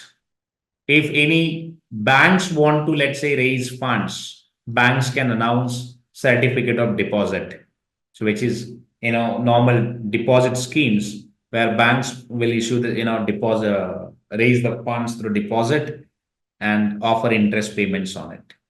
If any banks need a short-term funding, very small, short-term funding on a very short notice, then bank will raise funds through, again, call notice. Let's say Axis Bank. If Axis Bank need 1 CR immediately any of the branch, then they can approach to the HDFC Bank, right? But duration of this call notice would be like 1 day or 1 night, just to meet obligations, right? Bank can approach to the HDFC, then HDFC will transfer 1 crore, and next day morning, Axis Bank will transfer again 1 crore plus overnight interest to the HDFC Bank. So that all comes under call notice. Commercial paper settlements, your promissory notes, bill of exchange, and other bank check, that all comes under commercial papers. So all papers also you can buy on discount as a buyer. Seller can sell it out on, again, discount. So the discount would be the profit of buyers. But again, duration of commercial paper should be like 1 month, 2 months, 60 days, 90 days. Within that, money will redeem, and your profit would be like discount of that the bill, the percentage you can treat as your profit, right? So that all instruments comes under your commercial papers. So commercial papers, basically, now your question would be like, sir, who issue the commercial papers? Commercial papers, corporate companies issues it. Okay, commercial paper, corporate companies issue that one. Then is there any minimum limit? Yeah, minimum 5 lakhs, or maybe sometime you can see lower the amount than that as well. Now means I have seen from even 10,000 rupees also. So depends on the transaction or trade size. If the trade size is, let's say, 10,000, then they directly issue it. All right, through commercial paper. So, sir, how it works? If you ask me question this, let's say you have traded, right? And you have a bill of your trade. And let's say bill that invoice price is 10,000, but this invoice payment it will redeem after 3 months. As a businessman, you are not ready to wait for, let's say, 3 months. Then how you can do it? So you can deposit this, 10,000 rupees invoice with your means friends or with anyone who is interested, and assure them, look, my counterparty will pay me 10,000 in next 3 months, but I need a 10,000, let's say 9,000 rupees immediately. So do one thing, give me 9,000 immediately, and keep this bill with you. Once, means after 3 months, you will get the 10,000 rupees from the counterparty directly. So your profit would be 1,000 rupees. So this is how you can sell the bills. Like big companies, Adani, Ambani, even Birla, they also sell the bills in this way only, commercial, through commercial papers, right? They directly leverage out their bills. If you have your bills in your business, you can also do the same thing. Because instead of waiting for a 90 days or 1 month, 3 months, 4 months, you can quickly list your bills. There are platforms, right? There are platforms who offer this facility where you can list your bills. Other means the interested party will buy it directly. They'll transfer you the funds, but you will have to ensure that once you receive the funds from the original counterparty, you will return that funds to the person who have transferred funds to you now. All right. Call loan. Who issue the call loans? Call loan is for only banks, guys. One bank call to the another bank to bank call, and they'll raise the funds for a short term requirement. And it's in a bank that happens sometime, let's say I'm a HDFC bank and I don't have a liquidity right now, and I need a money quickly to manage my transactions. So I can call other banks to give me a money, right? And with that, bank can also ask for collateral sometime, but if it is let's say overnight, then it's fine. You can just transfer money to the other bank will pay interest payment to me as well. So I would win profit eventually, right? Certificate of deposit, again, it's a banks and even corporate companies also can offer it. Minimum certificate of deposit scheme size is like around 5,000, sorry, my bad, 5 lakhs. Minimum 5 lakhs is the size. If anyone want to announce certificate of deposit, so minimum size, it should be somewhere around 5 lakhs, all right, and multiplication of 5 lakhs, like 5 lakhs, 10 lakhs, right, then 15 lakhs, 20 lakhs, in that way. And you can raise funds and issue the certificates. Only reputed banks and companies are allowed to issue certificate of deposit. Now let's talk about treasury bills. Who issue the treasury bills? Governments. Only government of India is allowed to issue the treasury bills, and it's a highly safe investment instruments. Highly safe. If anyone is looking for like safest return 7 to 8%, right? You can invest in treasury bills. If you have, let's say, 5 to 10 crores, then you can directly invest in treasury bills with no risk. Up to every 3 months, 4 months, 5 months, 6 months, your money will get redeemed and it will directly credited in your accounts from Government of India. If anyone is here and is really interested to invest in T-bills, you can reach out to me. I'll help you to open your accounts, and you can directly, invest on your own. Means you can directly buy the T-bills from the market and invest into this particular, instruments. So as I already said, duration of this instrument should be like max to max duration is 1 year. Minimum is 90 days. Maximum is 1 year. Minimum is 90 days. Within a 90 days or within a 1 year, your investments will redeem and money will get credited in your account. All right. And if we talk about commercial papers, see, commercial papers, they are very risky. In terms of risk, the risk could be like default payment risk of counterparty. Then, sometime you can select forgery. So forgery, it means fake documents also counterparties can submit it. Let's take an example of Nirav Modi. What he did, Nirav Modi submitted fake commercial papers, raised around 10,000 crores from the PNB Bank on LY, and finally, through investigation, got to know that there are no goods. He just created a fake, invoice, and raise funds from the bank. And when the bank was actually looking for collateral, there was no collateral. It was just a paper. So you can see that risk with the commercial papers. Call notice, again, it's a risky. What if, let's say, you transfer 100 crores to the Axis Bank as HDFC, your HDFC Bank, you transfer money to the, let's say, Axis Bank. And what if, let's say, Axis Bank announce bankruptcy through overnight? So you will lose your money eventually.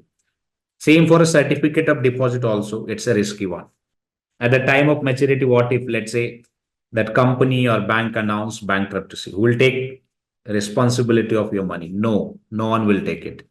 Because when you guys are asking for interest payment, so if you ask for a money, extra money, so that extra money comes with risk. Don't forget this. Then you cannot blame to the government. Why government? See, you wanted a return, you wanted a money, you wanted to multiply, your money. Then where is the role of government into this picture? Because it was your risk only. Even if you start your, let's say, Vada Pav center or any, hotel or any resto, do you see any assurance that if you invest it, then everything will, all right and you'll make profit? No, no one can give assurance. Even if you start your startups, let's say you fail to scale that business, then you cannot blame to the government. You cannot blame to the, anyone, because it was your fault that you couldn't figure it out few problems and you lost everything. So it's your something, it was your decision. Did you get this? But yeah, in case of treasury bills, you can see a risk only like if government announce bankruptcy for governments. For example, let's say America governments announced bankruptcy several times. Then recently we have seen like Pakistan government announced, bankruptcy. Then Afghanistan government also did. Bangladesh, Sri Lanka, Nepal, Bhutan. So there are many other countries like announced bankruptcy. When the government announced bankruptcy, it means government is now unable to pay your interest payment. So government is not in a position to pay your interest payment. Basically, government has no liquidity left. All right. Then see, this happened with many other countries as well, not with only the Indian governments and all, but we have not seen any situation as such so far in last at least 78 years, because we got freedom in 1947. So till so far we haven't seen that any situation as such. But in future you might see due to government policies or any other issues. So we can't predict the future. But again, it's a safest, it means it's a safest investment as your treasury bills investments as compared to all other financial instruments. Just a quick info, guys. Intellipaat offers an executive postgraduate certification in investment banking and capital markets in collaboration with IIM Ranchi. Through this course, you will master key skills like financial modeling, valuation, mergers and acquisition strategies, risk management, and even niche areas like private equity and wealth management. The program features 80 plus live sessions conducted by IIM Ranchi faculty and industry experts, real world case studies, hands on projects, and a 3-day campus immersion at IIM Ranchi. Plus, you will also get exclusive benefits like executive alumni status from IIM Ranchi and complete career support from Intellipaat. We have already helped thousands of professionals achieve successful career transitions in the finance domain, and you can check out their testimonials on our Achievers channel. The link is in the description below. And for sure, this course can set your career to new heights. So visit the course page link given below in the description and take the first step towards the rewarding career in finance. See, we were talking about this IPO event. We applied in primary market because in a primary market, company directly issue securities to the investors. So I wanted to buy securities from a company, so I directly applied for an IPO here in the primary market. And once the now stock in next week stock will list, and that stock will list here in the BSE market, NSE and BSE both. See, one thing is very important, guys. If you apply for an IPO before the, let's say, IPO event, so it means, let's say maybe, when the company was private limited, at that time, if you, entered in any business, then you can multiply huge profit. How? I'll tell you. Private equity funds, okay? I don't know whether you guys have heard about this or not, like KKR, Blackstone, right? There are private equity firms, Warburg, there are many more. So they actually invest in a companies at a very early stage, very early stage. See, your startup starts from 1 crore, and that 1 crore valuation reach to the 20,000 crore, or maybe even 1 lakh crore. And that 1 lakh crore value, actually they sell it out to the public. So it means IPO event is just like to make a fool to the people. So through IPO events, companies is the fool to the common people, and they raise very long-term capital, or you can say like very long-term or perpetual capital for their long-term business objectives. So it means if company raise capital through equity, then company don't need to return that capital to the let's say shareholders back. That's how basically this game works. All right. So my point is, now just imagine if anyone, if let's say even you also, let's say you have invested your 10,000 rupees when this value of that startup was 1 crore. Just imagine, what if your 1 crore reached to the let's say 1 lakh crore, then see how much value that you can generate. And duration would be like max to max 5 years or 10 years. Within 10 years, you can multifold your profit. And private equity firms or venture capitals, they basically generate huge profit. Huge means huge.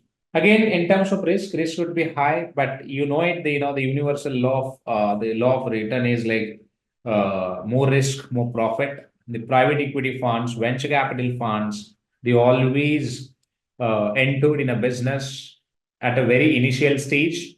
Let's talk about Flipkart. Flipkart was a startup, right? Flipkart was a startups, and not Blackstone, Tiger Group. Tiger Group, again, it was a P fund. It is a P fund. They took an exit with 28,000 crores, profit. So it means they booked the profit in Flipkart around 28,000 crore. So just imagine the profit percentage. So it's a bet actually. If you know the risky businesses, and if you just invest in a systematic way, then you can multiply your money. So this is how you can multiply your profit if you're really interested. So I'll walk you through one of the deal which I have invested. I don't know means how long this. Again, it's a practical insight, so you should know it. As a working professional, I have invested in this ambition. Rail. Let me just search it. Rail bus project. Rail bus project. See this one. Can you see my screen? Okay. So see this. So this is the another project where I have invested not a huge amount, because see, I'm also like, I'm not a rich person, right? But I invest like 2 lakhs, 3 lakhs, 5 lakhs, 4 lakhs. This is how I'm just building my portfolio. I don't know how this will scale, but this is at a very initial stage, as I said. So this is how you can, tap the market opportunities. I have invested in this project. So this also reduce carbon, support to the environment. It's a capsule. And again, you can save the time as well, right, through this infrastructure. And it's a very cost-effective one, 100% congestion-free elevated rail network. So it means you don't need to use any fossil fuels to operate this system at all. All right. So see, this is how the project is. So I have invested at, let's talk about some numbers, because we are finance professionals. So along with that, we also talk about numbers as well, right? Numbers, it means in terms of growth, how much growth that we can expect. Let me see, investors column. I don't know why system is slow. Get transition. Okay, so they have got memorandum. Government interested in adopting railbus as a modern, affordable. Dubai and sign and welcome to visit our showroom in Dubai and sign an MOU. So they have signed MOU with the government, Dubai government. So that's what I meant. Got more traction on this project. because they are not like India or any other, because in Dubai, they prioritize the infrastructure. So thought like, let's take a risk and invest. I'm not able to see that. I have invested, when the share price was like $1, no, or below the $1, I would say. But now the price, which is at more than $1, around $3 to $4. So it means again, I have around 300% returns. But in 2027, the stocks we are anticipating, this project will like up and run, and then they list their stocks on the stock exchange. At that time, maybe we'll get the value around $100 per shares. And at that time, maybe I can generate around 1 CR profit from all of this investing activities. So this is how I see, again, it's a risky, right? When you invest in any business at a very initial level, it becomes more risky, guys. But yeah, so I'm at a very young age, so I thought like let's take a risk, because if you don't take a risk, then again eventually you cannot make a profit. Yes, infrastructure could cost a lot. That's what I said. It's a risky one, but if you want like see, the entire world is now focusing on carbon footprint. The reason is the world is now facing three big problems. One is the clean air, rising temperature, and clean food. Most of the underdeveloped countries, they don't have a clean food and even clean water as well. And the entire world is now shifting focus on all of this. You can go and check the data on, let's say, global investment trend monitor. You can go and check that, so where the world is investing. See, world is investing. Foreign direct investment flows in the second quarter of again down. The investment was down, but the most of the investments. Let me see the tracker first, so that where world is investing, that we can see. Data center, country profiles, infographics, trade and merchandise. Let me see. There is one more tracker. This is not something. Global investment data tracker. We don't want China. We want map. We just, because world is investing in the clean water, clean energy, and clean air. So the world is focusing on that only, including India as well. Because for us also the priority is food security, energy security, clean energy, health infrastructure. So we have lots of challenges, and our political system is like again very corrupt. The opposition leaders, they don't have a vision. Then ruling parties, half of the leaders, they don't know how to do next. Half of the leaders, they are good, but the support system is like weak. They're working very hard, but the people like always they create unrest, from different corners of the country. Like you can say farmer protest, student protest, girl protest. Yeah, that a number of things. But we should, as an investor, we should always, see the vision, like how we can, divert our money and put into the different, buckets. So yeah, so you can review the different data, guys, metrics, data, and all other resources if you want to become a successful investor or even banker as well. As a banker, let's say if your target is to become the research analyst or financial modeling analyst or fund manager, fundraiser. See, for all of this role, then the requirement is how you're good at tapping new opportunities or understanding the market sentiments, or let's say understanding of different geopolitical issues, and see how you can capitalize them for your benefits and your investors benefit. Because see, as a banker, see beyond the profit making and also, we should always look for an impact as well. If we talk about, let's say, poverty data, so we have like around 30% the poor people, and they are like under very grave poverty line. All right. So again, when we talk about, let's say, unemployment data, which is a shocking. See, to blame a government, it will not resolve your purpose or problem. As an investor, so as a good investment banker, you can always route the money into the different the opportunities, and see how you means your decision as an investment banker can help governments, or maybe let's say society, to create a more and more the job opportunities, and also like scalable and sustainable model as well, by ensuring that your model is not affecting on environment, social lives, as well as on, let's say, the uh, the employments as well. But we should also ensure that how your companies, like investing companies, they're following due diligence reports and all. So let me tell you one example why it is important is, let's take an example of the Bhopal factory. What was happening in Bhopal factory? Gas leak, right? So what the foreigners they did in this in the gas leak, that we know it. So more than 15,000 people they lost lives in Bhopal, Madhya Pradesh, due to gas leak, right? So we should always, I mean, as a responsible investors, we should look beyond the returns. Returns cannot be a target, but yeah, of course, returns, which is again, it's a byproduct. But apart from that, see how you can, means from your expertise, like how you can do, some better deals for everyone, every stakeholders. That's how your rule come into picture, and why we are discussing different markets and all. See, the purpose is not to just understand, let's say, the market and crack you into. That is, of course, means initially we means all are looking for a job. That could be your short term goal, but for a long term, see, always broaden your view.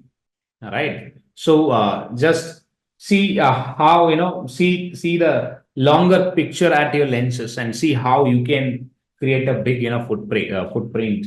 All right, because you guys are now of course future, and young, you're young to see how you can means leverage out all of this financial products, maybe finance in the market. Because what I believe personally, finance is like an oxygen. If you have a control of oxygen with you, so it's on you where to infuse the your oxygen, and where not to infuse. So you know it. So see that how you can leverage it out. So let's discuss about further things. If we talk about, guys, the money market. Money market is one of the highly liquid market. Highly, it means very highly liquid market. RBI control the money market. Okay, who control the money market? RBI control the money market. So RBI take care of everything. So why now your question would be like, sir, why RBI take care of everything? See, guys, cash is an oxygen of the economy, and always we should have to have a system in place who can control that oxygen, because excessive oxygen is also not good for your health. So same applies for money market, for economy or country as well. If you see excess supply of a cash, all right, if you see excess supply of a cash, excess, it means very excess. Let's say we have a high supply, your spending capacity, will go up, correct? So it will lead to an inflation. So how inflation? Let's take an example. Let's say the banks, right? If you apply for a banks they are charging low interest rate, let's say around 5%. So more people will apply for a loan, right? Let's say bank approved your 20 lakhs loan, personal loan. So you can spend this money on anything. Maybe you can spend on car, you can spend on mobile phones, clothes, garments, and also like you would pay the more price than the market price. That's the human tendency or behavior, I would say. You can read in the behavior. There is a theory called like stupid price something theory, that I'm not able to recall that exactly, because I means few years back when I was doing the study of the behavioral finance. At the time, I gone through the one term like stupid price. There is something stupid price. It means something where, let's say, the actual price is available market of for the product is 20, but he will ready to pay 21,000, 22,000, 23,000, 24,000. Because for you, when the supply of money is high, then the money, the money value will actually go down in your eye, and your spending capacity would be high. So that will lead to the inflation, I would say. Inflation, it means teji, that you can call in Hindi, teji, so that you can be more and more fees. more and more money on a products. And again, that inflation is also not good. Now your question would be like, sir, look, why inflation is not good? Because I'm ready to pay, repay the debt, and it's my money because I took a loan. I can do anything, whatever that I want. See, question is not about you. See, just because of your stupid act, see, entire markets, prices that you have manipulated. If you buy the, let's say, mobile phone at 21,000, then from that point, mobile sellers will sell the mobile at 21,000 only. See, you are like, let's say you have received loan amount of 20 lakh. That doesn't mean everyone have applied for a loan, and they'll also pay the same amount. Right? As I said, we have a poverty line as well. So poor people, they can't afford it. Same can applies to the essential goods as well.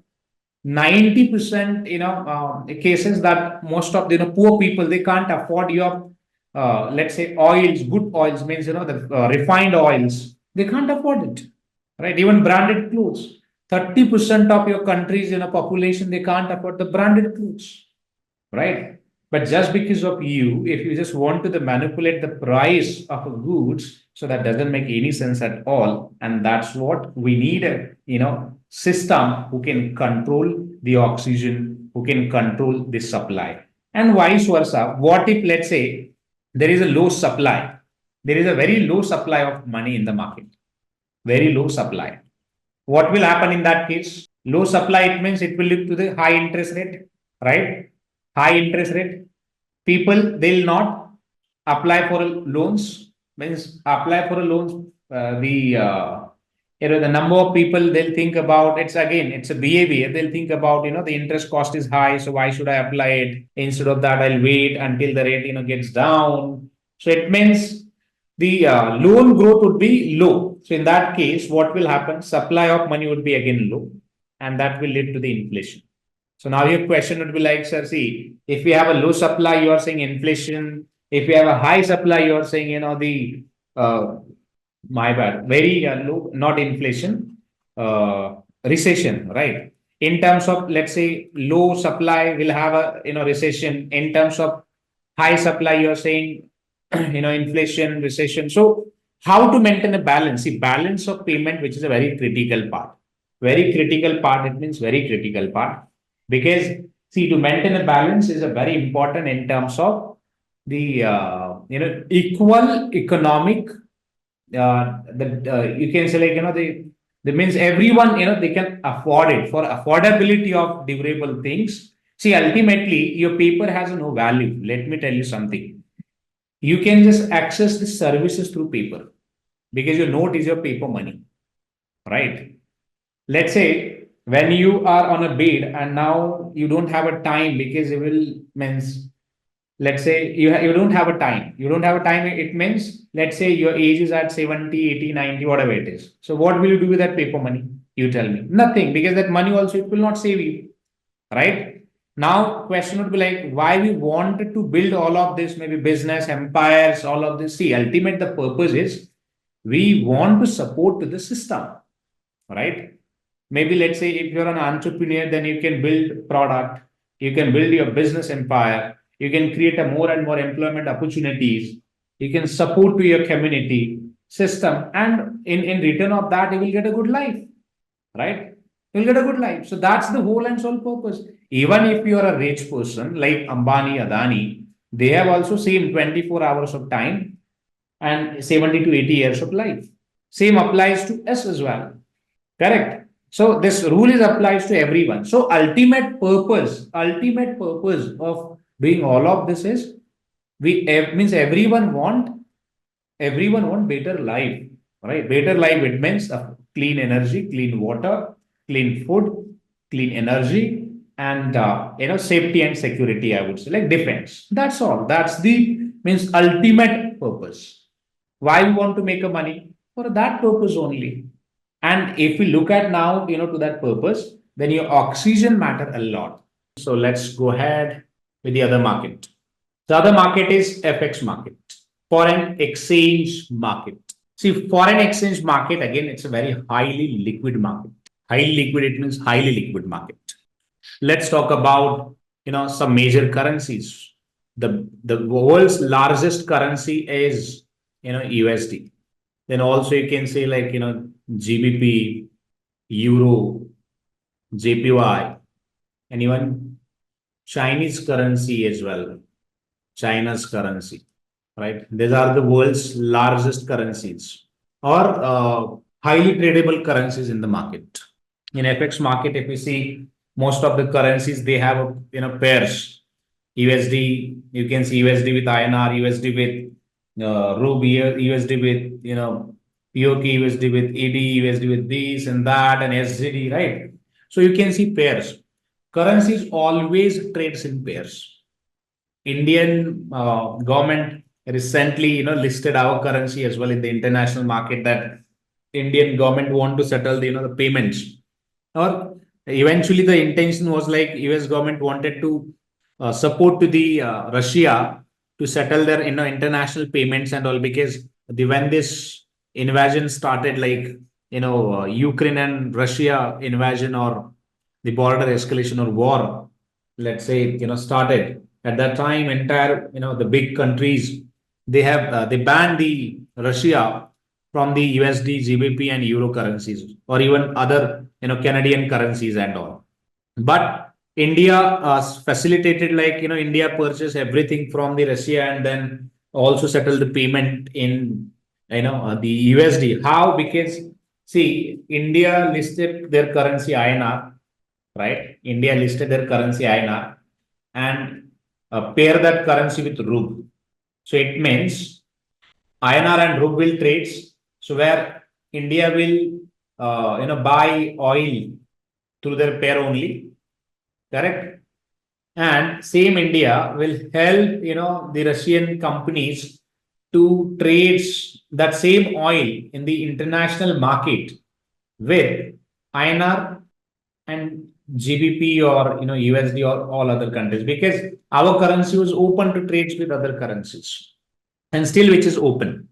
So that's how they actually been supported in this particular this pandemic. We have seen that this government also facilitated, like buy more and more oil from the Russia and sell it out to the other countries and settle the payments, their INR. So that's how, guys, FX market works. Did you get this? So FX market is one of the largest market. At the international level, it works in a very different way. And even if you talk about at a banking system level, so most of the your foreign currencies that banks actually book the spot contracts. Spot contracts, it means check the market price of currencies, your currency versus other currencies, and settle that particular contracts. For example, let's say you can go to this market, FX marketplace, like let's say this one here. See the different currencies rate. Let's say $1. If you want to convert dollar into INR, convert that. So we'll have to pay almost 83.887636 rupees to buy $1, right? To buy $1. So this market rates continuously changes. But if you want now, if you just see, we have also listed now, means your currency have a pair now in international markets. The most of the the investors, or even most of the, let's say the countries, they're ready to pair with us. And what we did, as I said, we have supported to the Russia as well in the past. But here you can see the rates. If the rates is, let's say, $1 for one, then you can book this rate. Basically, you can book this rate in your system as well, like the 83.8876 rupees, which will have to pay for $1 or dollar cost. You can select 83 rupees in India. Are you getting my point? So this is how actually we book the swap contracts. Swap contracts, or you can select spot contracts. Spot, it means check the rate at spot. What is the rate at this point in time? 83.66. And this will continuously, changes. Continuously, it means continuously it will changes. So from FX perspective, few things are very important. One is the global currencies like USD, GBP, JPY, or Chinese currencies. They are at a very top, and most of the countries, even they prefer to trade in only top currencies. Okay. Then another one is the another, the big thing is here, if you see, Indian government also listed our currency, and now you can see the pair for your currency as well. Apart from this, FX market is a highly liquid market, and in terms of like investing part, it gives you more, you can say it gives you more, margin as well. If you want to, let's say, if you have only $100, and if you want to buy, lakhs of, let's say, Indian INR, you can buy it through options. Not exactly options, but you can say like, future contracts which are available in the FX market. But yeah, so FX market, in terms of FX market, you can say the RBI control it. Just let's summarize it. RBI control the FX market. FX market is a highly liquid market. Most of the contracts that we book at a spot price by referring market, which is XE, or there are many other markets as well. There are few big currencies or dominating currencies like USD, GBP, Euro, and JPY, right? And even India also listed our currency as well. So this is how your FX, market is all about. All right. So the topic would be the derivative market. All right. And also we'll try to complete, this portion as well, which is financial instruments. So would be little bit interesting as well. I'm not going to refer this PPT and all, because derivative is something that we should learn it, from the very practical ways. So I would like to share my screen and, walk you through some practical things. So it would be little bit interesting, but I would request you again, derivative, it's a very complex topic. So if you don't have, let's say, trading exposure, and also you will not be able to understand it, very quickly. So it's a humble request that, you should note it down, everything, all important, points. Okay. So if we talk about, guys, derivatives, it means it's a contract of financial, instruments. It's a contract of financial instruments. Okay, so we can sign a contract, we can buy any assets, but see, you don't need to actually buy any assets. Instead of buy, what you can do, you can just buy a rights of that particular, assets, and hold that assets rights with you, maybe for a month, for a week, for a year. And once you see, let's say, the price, let's say, which is reached to the certain level, then you can sell it out, that same thing, in the market, and generate some profit out of it. So this is how basically your derivatives, works. In India, we don't have any derivative commission, but your stock exchange only, they manage the derivatives market and all. In a derivative market, you would see different contracts like option contract, then your future contracts, all right, and swaps as well. So we'll discuss that each contracts in details. All right, swaps, options, futures. But when we talk about derivatives in market, so it's simple that it's a contract of, financial instruments market, and financial instruments, which can be your stocks, bonds, debentures, commodities, all other different instruments. Okay, so let's talk about the derivative market first in details, means along with their instruments and all. In details, it means in detail. So we'll try to understand derivatives from the very scratch. So let me take you through the board. So have you heard about derivatives, guys, before this? See, derivatives, it means it's a contract of financial instruments. It's a contract contracts of financial instruments.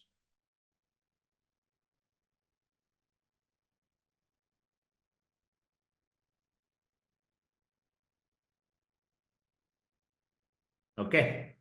So when we say financial and instrument, guys, see, we are talking about,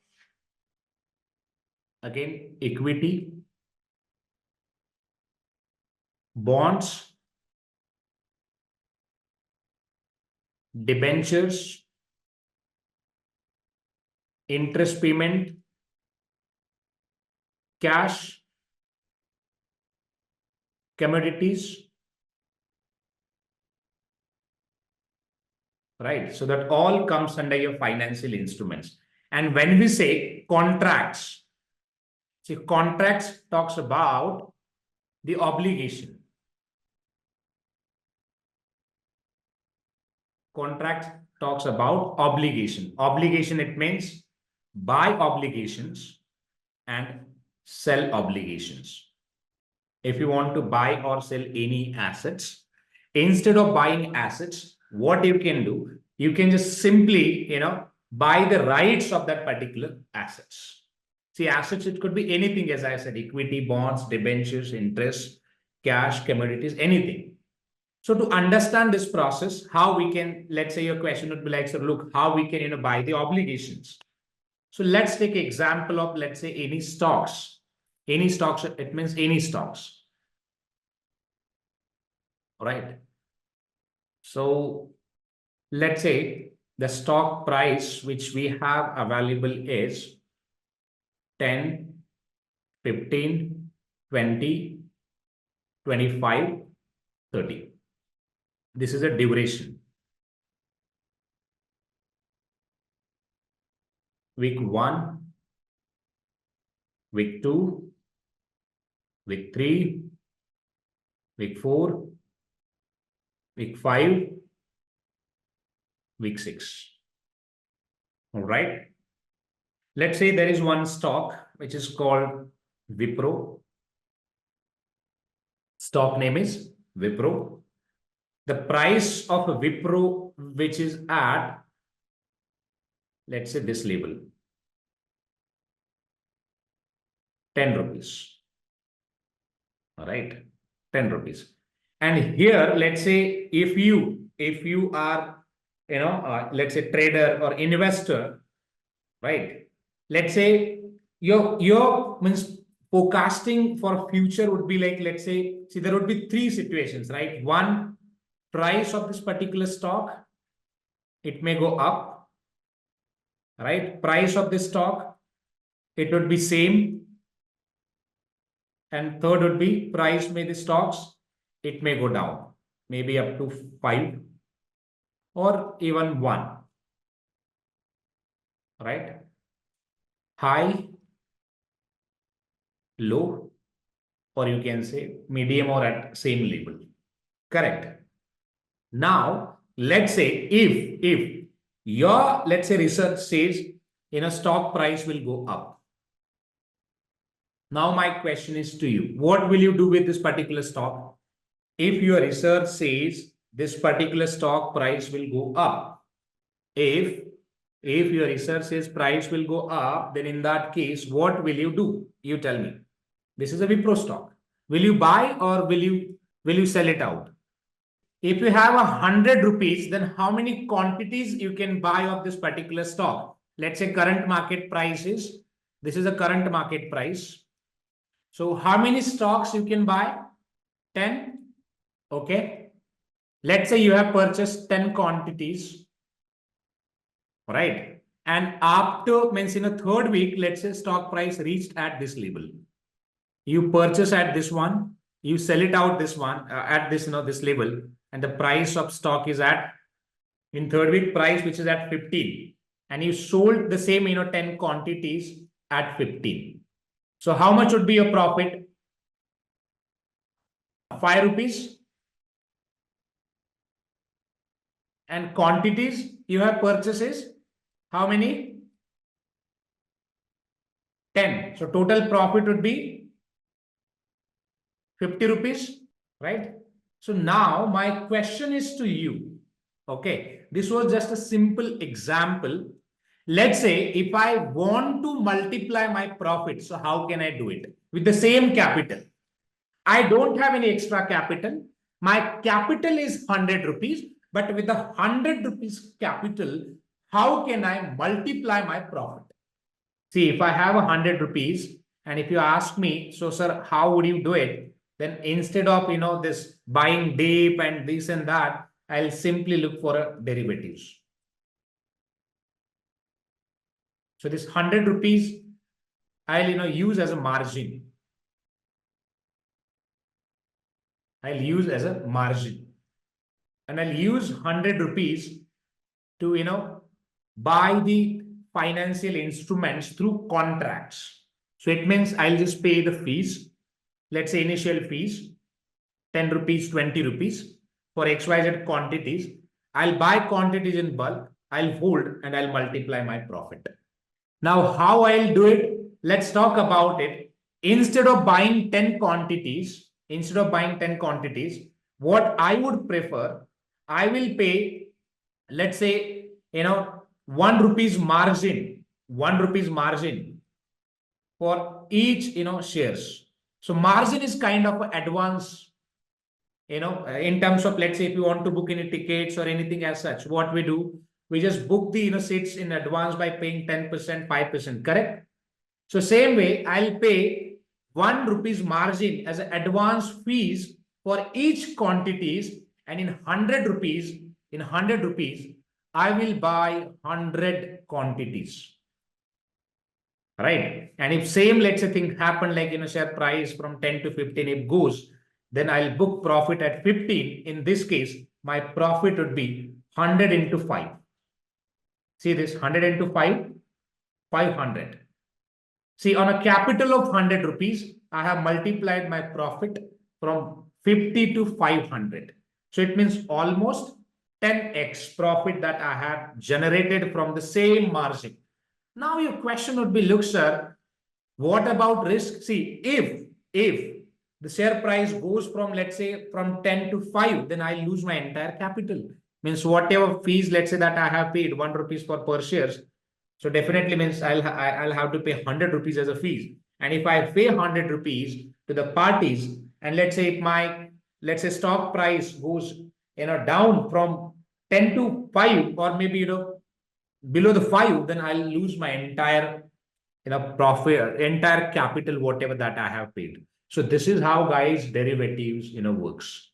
So derivatives, it's a contract of instrument. It means through, contract procedure, you can pay only minimum amount, like 1 rupees, 2 rupees, 10 rupees. You can pay very minimum amount, and you can, acquire quantities in bulk, like 1,000 quantities, 200 quantities, 300 quantities. So let me just log in my account. So I'll walk you through few things. It's my training account, okay? I use for, because we are into the stocks market training, and also let me access. How means we can leverage out, through the derivatives. I'll show that now, this to you. Let's talk about some, other things before touching to this, the derivatives. Let's talk about profit first. See, this is the profit, realized profit, okay? From 1st April only. Did you get this? The profit from 1st April only. In last April, May, June, July, right? And we have completed with August now. So you can see in last 4 months, we have generated 3,93,000 profit. And it is a realized profit. Realized, it means we have drawn this amount. Okay. Last trade was, let me see if I have the details for a last trade. Which one was the last trade? Yeah, this one. So I have booked profit of almost 23,000 profit that I have, sorry, purchase rate. So somewhere around 23 to 19,000 something that I have booked from this one. All right.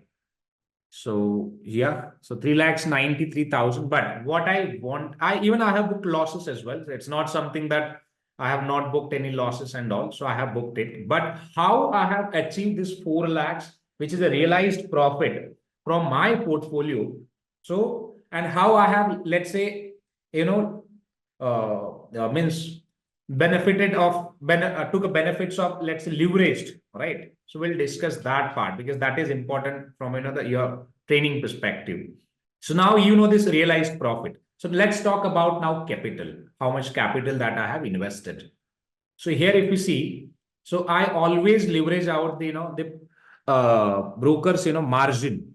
I have invested 1,95,000, but the position value which I have is 3,80,000, the current position. And yes, so I have lost in couple of positions, like, because in last week there was the big there was something happened in the market, and most of the position reverse it out, but that's fine. So we have a loss. The Geo Finance I'm holding since I have already booked profit in Geo Finance, but this was like in a position that I took it at very high level, but that's fine. Again, it will reverse it out, so not to worry about it. But rest other like all are good stocks or scrip. Just wait for some time, maybe 1 week or 2 weeks. After that, you will see position that price will reverse, and then you can see this in profit as well. Apart from this, you can also understand this one. See, this is a demat account holding. So in demat, I have around 7 lakhs. So total portfolio, if we just talk about worth of portfolio. So we have a worth of portfolio which is at 14 lakhs something. So out of this 14 lakhs, around 3 lakhs 93,000 that you can add as a realized profit that I have received. Okay. So now let's talk about the fund which is available in the account.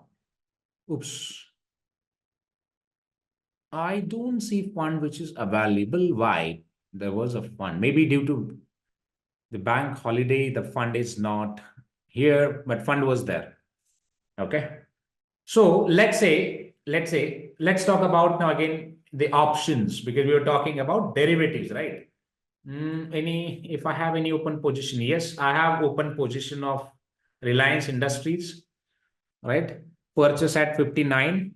There was a profit as well around 4 to 5,000, but then after when the company announced bonus issues, I have seen some downfall in the price, but still I'm bullish on this one. So let's see, not to take a call at the moment.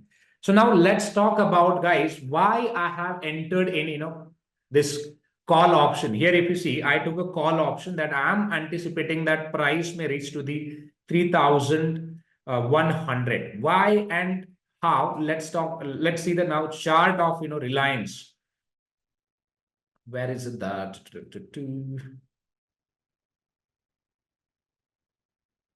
And in one lot, you can see 215 quantities as well.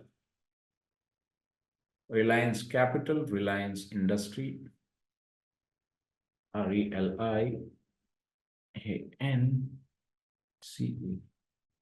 Yeah. Let me open that in a big chart.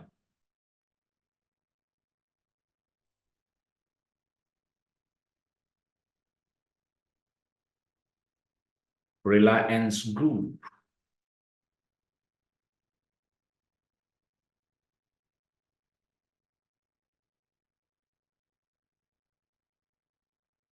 What is this? RIL Infrastructure, RIL Industries. Yeah. So price was actually reached to the this level, but then after, as I said, suddenly I have seen downfall. But maybe I'm anticipating that this is the support which that you can see where this stock price which is at support level. But in last couple of days, I have seen something you can say. So what was happening with the stock? Because stocks announce your demerger of Geo Finance business, right? And then it was trading in between this line only. See this. In the month of July, we have seen breakout in the price, right? And again, I have seen breakout here. But I don't know whether, nobody can predict that whether it is a false breakout or it will go up or it will go down. Again, it's when we take a risk, it means, if your probability says, let's say price will go up, then only you can enter in your contracts, correct? So I thought like, if you see, maybe this stock will, give a breakout. And if this, give breakouts, the next level would be somewhere around 3,100 to 3,200 in between, or maybe even if reach to this level, then it can also give a breakout as well, correct? And that's what I entered in position. But now if we talk about, let's say this price 3,100, right? 3,100, if you just multiply this price with the 200 quantities, okay, let's say 3,100, which is a quantity which we have, and the price, sorry, my bad, quantity which is 250 and price which is 3,100. So let's talk about amount. into this one. So 7,75,000 rupees, which is required to buy this particular means 250 quantities. But the fact was like, see, I hadn't 7,75,000, but I wanted to enter in a contract to make some profit. I wanted to enter in a contract to make some profit. So what I did, I thought like, if I instead of investing 7,75,000, what I'll do, I'll just simply, let's say if I calculate the 5% of this price, which is 78,000, not even that much. Let's say 1%. It goes around 7,750. If I pay advance amount, as a fees, means contract fees, and hold the rights, okay? Hold the rights to buy this particular stock in future date. Then I'll get the rights of 250 quantities to buy them in future. Buy them in future at future price. Right? So if I pay, let's say 7,750 rupees now, I'll pay this one. Or if you see I paid it, I'll show you that as well. I paid this amount to hold the rights of a buy almost 250 quantities. Correct? Now your question would be like, sir, why did you pay this? See, if price, let's say now the current market price, which is below 3,100, if this price moves from 3,100 to let's say, sorry, 3,050 to 3,100, then you might see, which is premium, which I have paid. Let's say this one, we'll call it as a premium. Premium, it means it's an advance fees which I have paid it. So this price will move from 3,050 to 3,100 if this happens. So here actually you can see gain of, let's say, 50 rupees, right? And in my option, even if you see 5 rupees, or let's say even 5 rupees, 6 rupees, or 10 rupees, right? Or even 20, whatever. See, the moment which is, there are other factors as well. But in an option, you can see different price movement. Or let's say in a premium change from, so if you now just calculate this one, premium for per shares, first calculate this 250 divided by 7,700. 250 divided by this. What happened with this? 7,000 that I have paid it. Let me calculate 250 divided by 7,750. So it means I have paid something, this price for per equity, right? Let me compute this one. No, this is not right. Something is not right. So 250 quantity, sorry, my bad. Price divided by quantity, which is 31 rupees. See, 31 rupees, which I have paid as a fees to hold the rights of one quantity, right? What if, let's say, premium of my shares, let's say price moves from 3,050 to 3,100. See, difference you would see, which is 50. But what if the premium which is paid, changes from 31 to, let's say, 50, means 20 rupees appreciation or 19 rupees appreciation that you can see. Correct. So quantities which would be same, again 250, there won't be any change in quantity. Now let's talk about price, right? Let's talk about price, means difference or how much profit that I can make it on my same investments. See the difference here, you would see because positive change from 50 to 30, 31 to 50. So there would be change, which is something 19 rupees. And if I talk about my profit, 250 into 90. So 4,750 rupees profit. And which is a descent, right? I have paid only 7,000.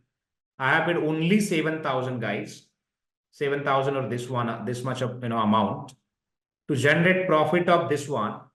And within a 1 day, let's say if I get this amount of profit, so my profit percentage would be around 50%, correct? Around 50% profit that I can generate. What if, let's say, if I add this quantity in a lots, because I'll have to multiply it. If I, let's say, let's say I have now 21,000 rupees in my pocket, or 20, not 20 exactly. So multiply by 4. Let's say I have 31,000 in my pocket. And if I buy, let's say 4 lots, would be for 1,000, quantities. Actual amount, if I buy, let's say actual quantities, then I need a more money. I need a more money, like, let's say 31 lakhs. So how can I, get this 31 lakhs, right? So how can I get this? Correct. But instead of that, if I, let's say, simply buy options or contracts, derivative contracts, through derivative contracts, I'll just pay, 31,000 to acquire the rights of this 1,000 quantities. So it means I can buy them in future. And if price moves from, let's say, 305 to, 31, 100. So in that case, same, premium, let's say changes from 31 to 50, then I'll make a profit of around 19,000. Again, see the percentage, it would be somewhere around 60 to 70, 75%, right? So this is how, guys, derivatives actually, again, let's talk about risk. What if, let's say, price, let's say this was your actual price, it's just assumption, and this was your, let's say, market price. If, let's say, your market, you means actually purchase quantities at this price, or let's say contract at this price, and your price reverse it out from 31,000 to 305. So you would see loss of 50. And same way, you would see change in the premium as well from 31 to maybe around, let's say 11 rupees. So in that case, you would see loss of 20,000. So it means whatever premium that you have paid, let's say 31,000 premium, which you have paid it, right? 31,000, this premium value would be around only 11,000. Remaining would be loss. So it means through derivative options, if you just buy and sell, the contracts, that could be, very risky, because only 2%, traders, they are making money out of it. And 90% people, 98% people, they are losing money in this particular segments. Now your question would be like, so why and how they are losing? Because of risk only, guys. The reason is, if I talk about, the options contracts, because all are contracts, okay? Contracts. Option contracts offer weekly expiry. Option contracts offer weekly expiry. And in a weekly expiry, what happened? Let's say Monday, Tuesday, Wednesday, Monday, Tuesday, Wednesday. What is this, man?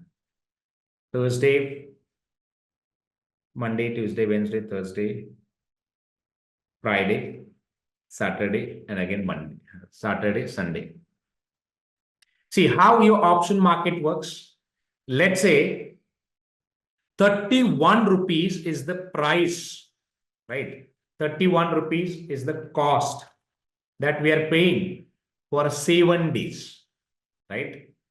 And here, let's say on Sunday, your contracts will expire. This is what the contract is about.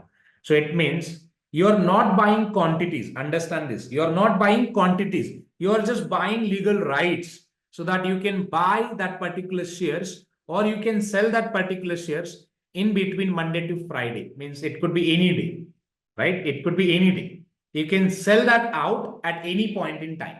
So basically, you're looking for a rights. You're not looking for a quantities. You're looking for a rights of a buy that particular contract.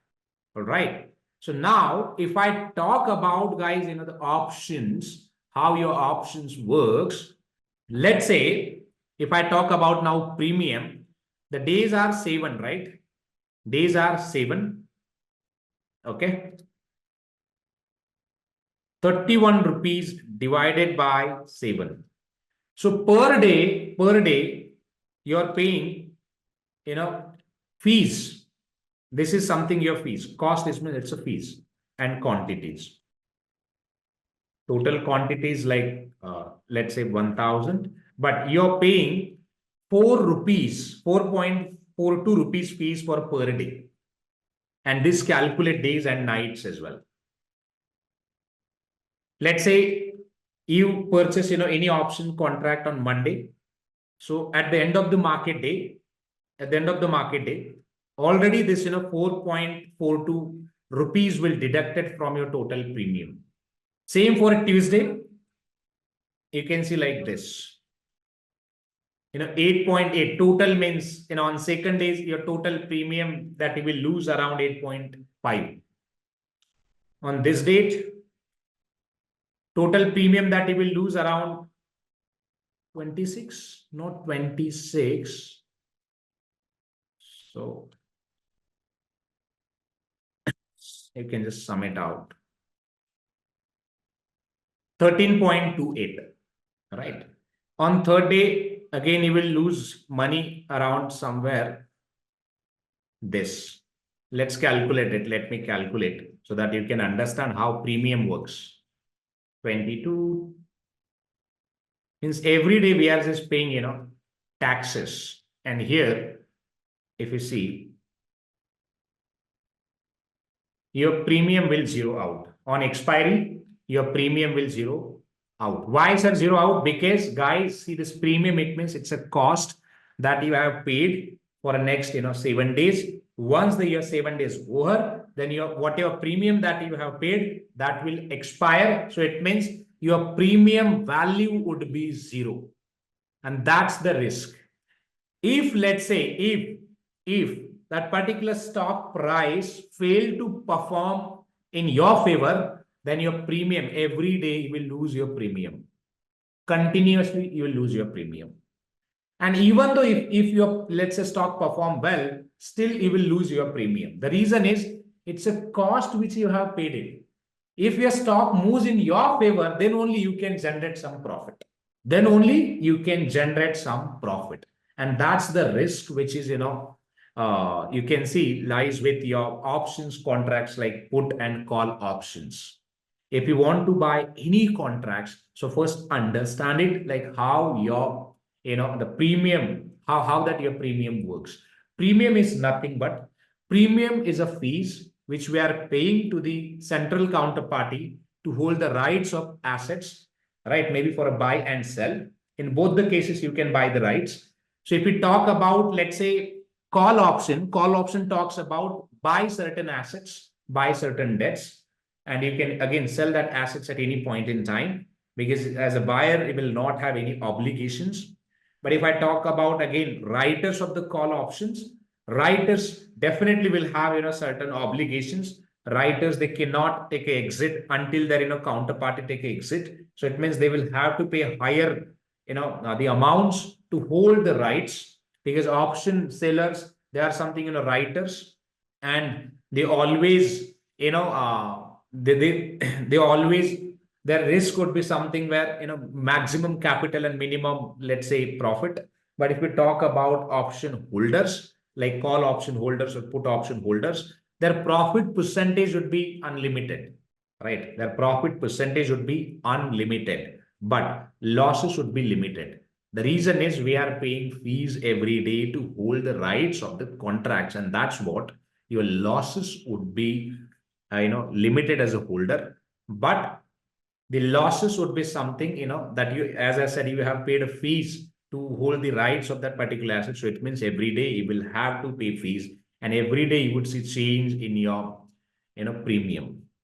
So it means if you are, let's say, 100% sure that even let's say not 100 but up to 70, 60, 70%, if you are sure that price of this particular contracts or stocks will work in your favor, then only you can buy that particular options. Otherwise, that doesn't make any sense to hold that particular options for a trading purpose.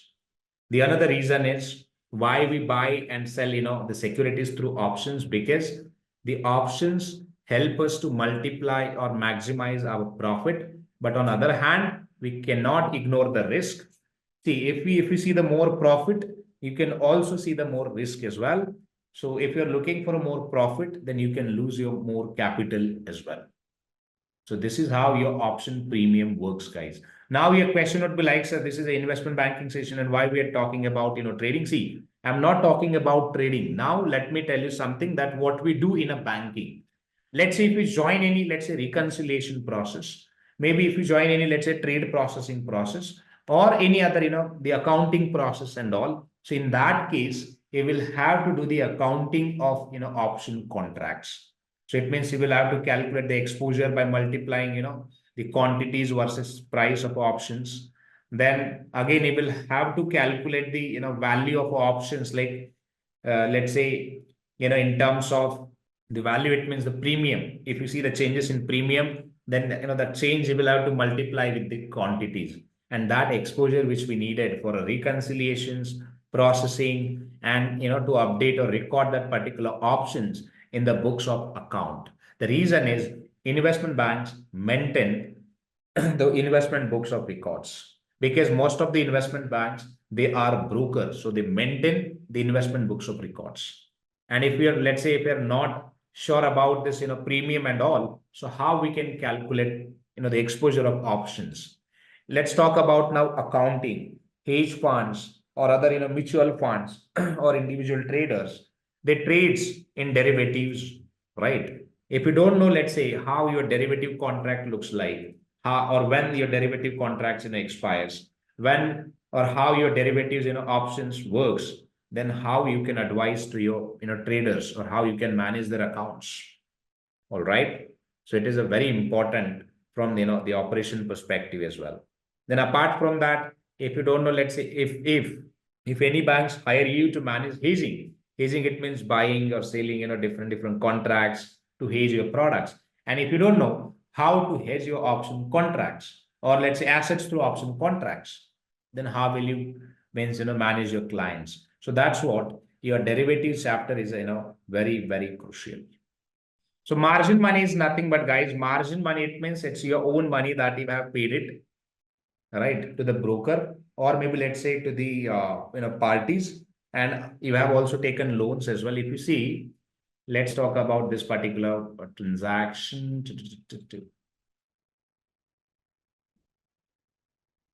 Open positions.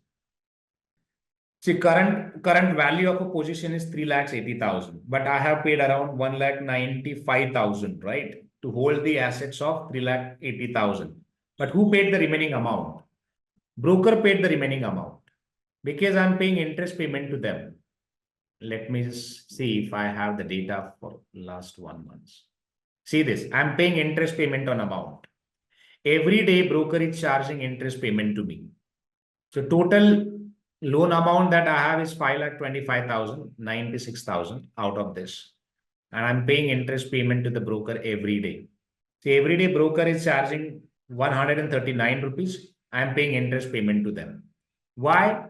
Because ultimately, if I want to, let's say, multiply my, portfolio returns, then I'll have to ask for a leverage, right? So I have taken leverage from broker and I'm paying interest payment to them.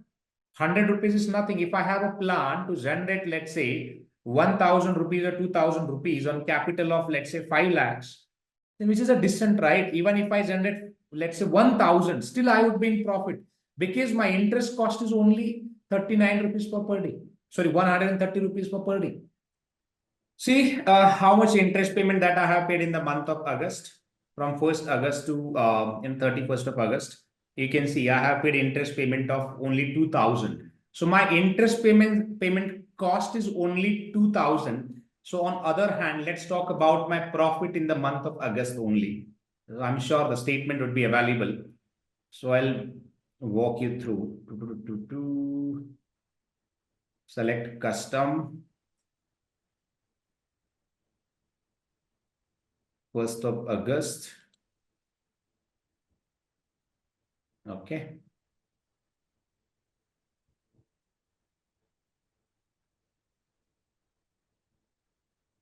So August to, till date. if I calculate, I have not generated much because August month was tough. Okay, the profit is in the month of August, the profit percentage was tough due to some trades which are in now red, right? But if I now let's go back to the another month back and see in the month of July how it was the July month.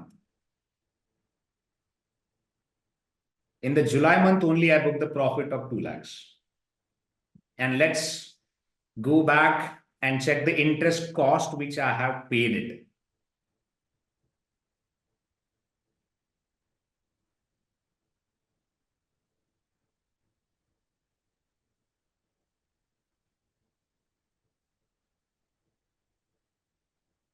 In the month of, let's say, July, right? We checked for July, 1st of July to only 31st of July. See the interest cost, how much that I have paid it. 3,500 interest cost. If you can just debit from the 1,99,000. So still I have made a profit of 1 lakh. How much? 1,90,000. Let's take a gross. I have made a profit of 1,90,000. See this. So this is how you can you can means if you are really keen to let's say manage your leverage, then you can multiply your profit, and that's what derivatives actually helps. Now if we just go back to the derivatives, let's say if I want to buy any options, so how option works, first understand that. All right, so total capital gain that I have, speculative income, so losses also I have it, but I have the profit of 4,12,000. So to stocks,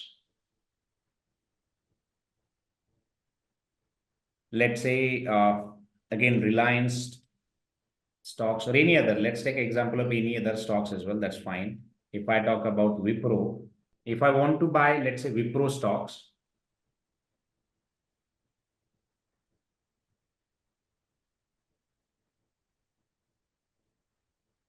this is a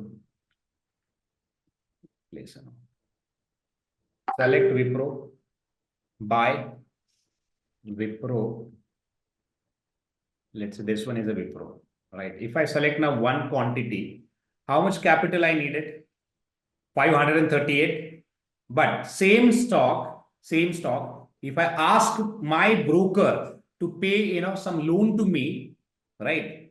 Let's say, let's check for capital as well, how much capital that I have in my pocket at the moment. See, available limit is 74,000. So I have almost 74,000 in my pocket. See, if I want to purchase quantities within this capital, my total quantities would be, let's say 100, 53, 150. So it means I can buy only max to max 140, correct? Even not 150, 139. But see, 139, which is again very less quantities in market, right? It even if I want to generate, let's say 74,000 profit, it will take at least 1 year to get the 70,000 rupees profit. So now you tell me how I can multiply my profit if I want to buy large quantities. If I want to buy large quantities, how I can multiply my profit? I have two options. One, that I'll ask for a broker to provide me loan, and through loans I'll buy more and more quantities. That is one way. Second, I'll look for a derivatives. So it means I can buy one, the call option, right? And through call option, we can buy multiple or let's say quantities in bulk, and I can multiply my profit. Another one is I can also buy future contracts. Through future contracts also, I can buy more and more quantities by paying, margin like 10%, 20% margin or advance amount that I can pay, and I can buy more and more quantities as well. But if I talk about, let's say we'll talk about one by one.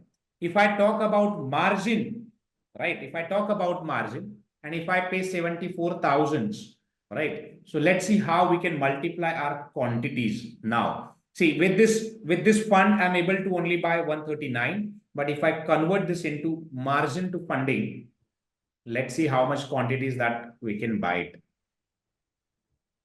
See, for one quantity, how much we need to pay? Let's say if I buy 500 quantities now, and the price is, let's say, even if, okay, stock market is this one.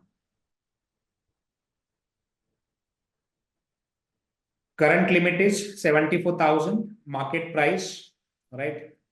If I consider market price is 139, or if you can also submit in a limit price as well to see how much the quantities that we can buy it. Oops.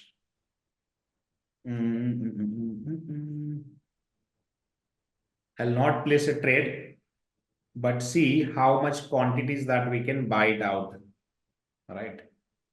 So I can buy more than 500 quantities with the same, sorry.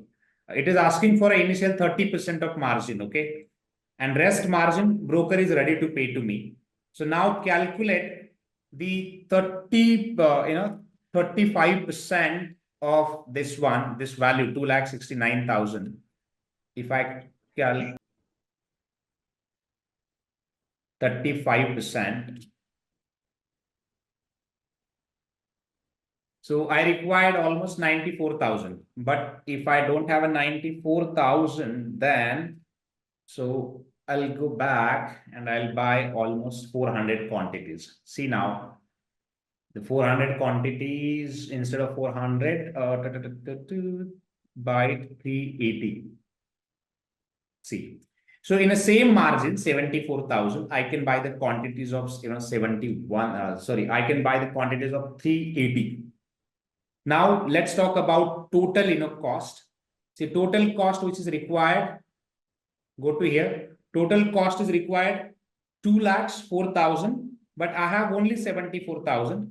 I'll pay 74,000 to the broker, and rest amount broker will arrange it from the money market on interest payment.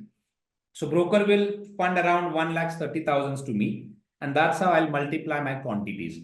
Now, see, if you're buying more quantities, so it means it would be a more risk as well. If price goes down, I'll be in loss. With other position also, you can see I'm in loss, right? Now here, if you see, I'm in a loss of 44,000. So basically, I'm paying interest payment also. So it means interest payment and loss, that would be my actual loss. I'm paying interest payment as well as I have a loss of 44,000. So that would be again my loss. But if let's say if I'm in a profit, then that would be my profit only.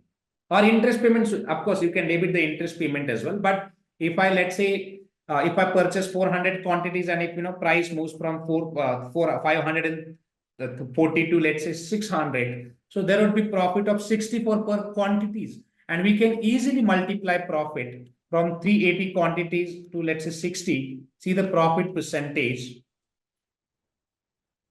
around 22,000, correct? But if we talk about original trades, we were able to buy only 139 quantities. And even if I calculate the profit of that, see the profit would be around only 8,340. So it's a game of risk, guys, or it's a game of, let's say, leverage. If you have, let's say, if you know, or if you understand the power of leverage, so you can, whatever amount that you have, like, let's say, even if you have a small amount, you can convert that amount into margin, and through margin, then you can access the 2 lakhs, 3 lakhs, extra limit from the broker, and then you can, manage your trading business. Again, it's very risky, but as I said, derivatives are the, derivatives are like very powerful, the tools which the traders actually, they leverage it out and buy more and more, quantities in bulk, and they, generate the profit. See, on other hand, as I said, more than 98% people, they are not able to generate any revenue from the derivatives. Why? Because of risk only. And see, anyways, I'm not buying and selling in derivatives, because I'm buying and selling in derivatives only, with the very minimum quantities, only for hedging purpose. If we talk about loss of derivatives contracts, so far, like how much I have made losses from the derivatives, let's talk about that as well. So you can understand that derivatives is not so good, but again, it's for hedging and all. So 24,000 losses that I have made from the derivatives so far in entire year, means from April to August so far. But most of the the losses that you can see, I have made it because of market fluctuations only. Because see, if you want to make a profit, see, profit generation is not a easy, guys. To protect my position, you will have to always buy some options. It could be stocks options, it could be your indices options and all. So sometime there would be losses, sometime there would be profit. So here if you see, on 22nd July, I made a loss of around 26,000. But on other hand, see, on 5th of June, if you see, I made a profit of 74,000. In one day, I made a profit of 74,000. But again, on 3rd of June, I made a loss of 32,000. So it was election day. In one day only that we were carrying some overnight positions, and we had a huge loss, 32,000. But very next day, we played some, around some different options and made a profit of 74,000. Right. But now I'm not, I'm not interested in derivatives at all. So I personally don't do anything, but only if I have a portfolio of, let's say, 1 crore, then I'll have to play with the derivatives. The reason is, to protect my portfolio, to protect my, I would say, the positions against the market fluctuations. So I'll have to play around sometime, options and all, but with a very minimum risk. It's not something that I'm buying, let's say, the options with 1 lakhs or 2 lakhs. No. See, derivatives market is a very risky market. Within a moment that you can see, huge losses in a portfolio. But see, even if I talk about now, your question would be, look, sir, I can still see, the loss of 40,000. See, this loss is nothing. Okay, this loss is nothing. The reason is I have made a profit of 4 lakhs on it. So it means I can still bear the loss of 5%. And after that, maybe I can exit or I'll take an exit from the few positions, because I'm continuously monitoring, situations of all of this. All right. And most of the stocks, they are like good, scripts, I would say. Let's talk about, stocks as well. See, the Geo Finance, maybe, which is down at, this point in time, but you can see, jump in price as well. Let's wait for another 5 to 6 months. Right. Then this ES Bank or Polyplex Corporation, Raymond, KPIT, all are good stocks. Just hold for some time, you would see like big boom. Now your question would be like, sir, what did you check to before buying this KPIT stocks? See, KPIT fundamental wise, which is a very good stocks, and also if you see the the chart of KPIT, still you would see the breakout kind of zone for KPIT. See, it was continuous. It was like this is a V pattern. Okay. I was expecting some breakout at this level, right? And that's what I made a position here. Or even if it is go down, that's fine. Again, it will, go up. If you just see the history of these stocks, it's a very good stock. See this. It was at 43 rupees in 2020, and now which is trading at 1800. This is a very, very good script, I would say, because dealing in multiple segments and companies continuously growing or scaling every quarter, every quarter we have seen a good growth in numbers, and we might see breakout here, right? We might see big breakout over here. So let's wait. But now if your question would be like, so what if this goes down? See, I have a calculation in my mind. I'll take an exit at maybe you can say around 1700, 1750. I'll take an exit from this particular stocks if this continuously goes down. But maybe on Monday, you might see around 5 to 6%, maybe if this, let's say, breakouts continues, then you might see, big price movement in this particular stocks, then my position would be in profit, right? Same applies to the Raymond as well. So why I have purchased Raymond?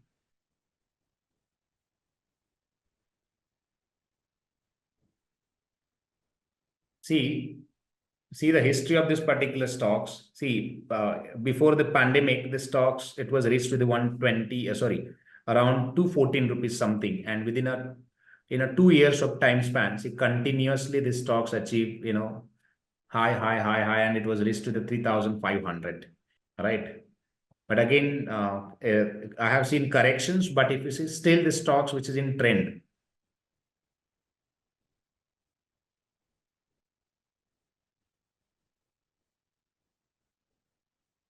Say this. So continuously, which is in trend, and I don't see anything as such here. So I thought like, let's purchase at here. But if this break down this line, then I like take an exit from this particular stock as well. So this is how your calculate means, means while taking any positions with the options, right, or stocks. Now, if you ask me, sir, on the basis of this research, will you take a call option in this particular Raymond? Yes, I'll take it. But I'll also monitor, the situation. See, the point here is if this stocks, let's say, come down like this, let's say,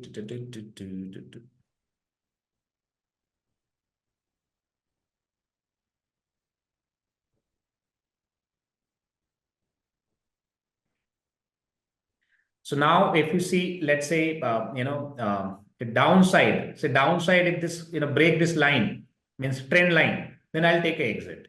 Because eventually there is no point to hold this particular stocks, because then you might see, it will come down around 1300 as well. You would be in huge loss.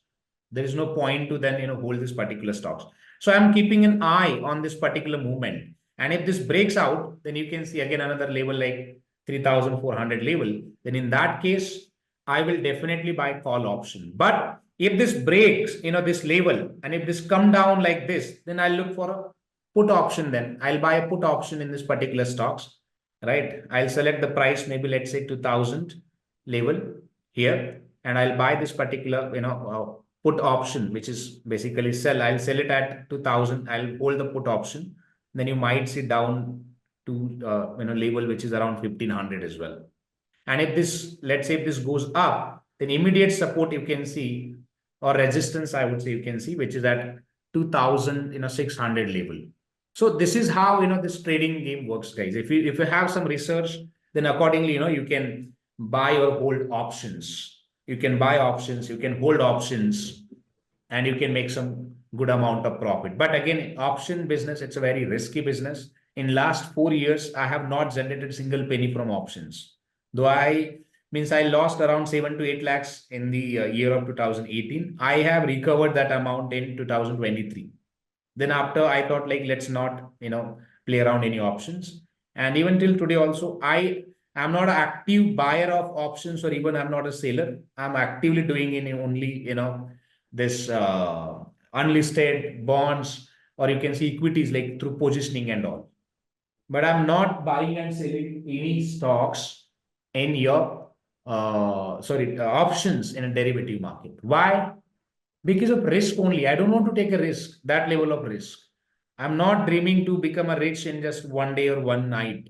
No, I don't want to. I'm looking for a consistent, return, or compounding return as well. I want to compound my returns, whatever that I'm, earning. But again, if anyone want to do, your question would be like, sir, if I want to become a rich, let's say in one day, or if even I'm ready to become like, like zero to hero or hero to zero, then derivative market is for you. You can buy options, you can sell options, you can hold options, you can again write options. So how we can do that, I'll walk you through that part as well. All right. But yes, before that, as I said, you will have to do some research as well and find out that, how this particular stock is performing and whether we should enter in this particular stocks or not. Second stocks, if I talk about, I purchase, which is Polyplex Corporation, this one. See, this stocks, it was at 280 rupees in the pandemic. And if you see the highest in 1 year, 1 or 2 years, it was reached to the 2,800. But suddenly again, it was started, consolidation from 2,800 to it was reached to the again 700. I was just, waiting for this, V, if you see, this is a V pattern basically. I was waiting for this. I wanted to take a position at very bottom, but again, it's a risky because what if, let's say, if, from this level also, if this goes down, then it would be very tough. So I was waiting for this, means this pattern actually. I was waiting for this pattern. And now it seems like, this is at a very good level. So I thought like, let's take a position here, right? I was waiting for a candles, 1, 2, and this is a very strong support. So I thought like, let's take a position. So I have purchased quantities in this particular Polyplex Corporation. And I'm sure it will reach to the immediately, you can see it may reach to the around 1800 levels as well, this level that you can expect.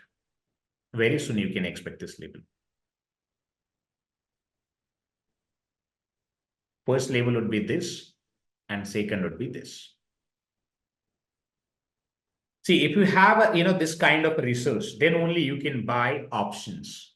If you don't have a research in place, and if you don't know the, let's say, chart, if you don't know, let's say, how to buy, when to buy, where to buy, or how to leverage out your money or whatever you have, then this market is not for you. All right. So I did some research and I thought like, let's take a position in this.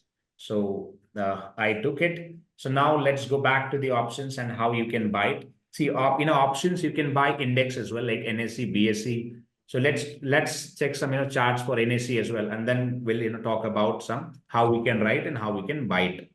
So NSE, which is an index, National Stock Exchange, which is an index.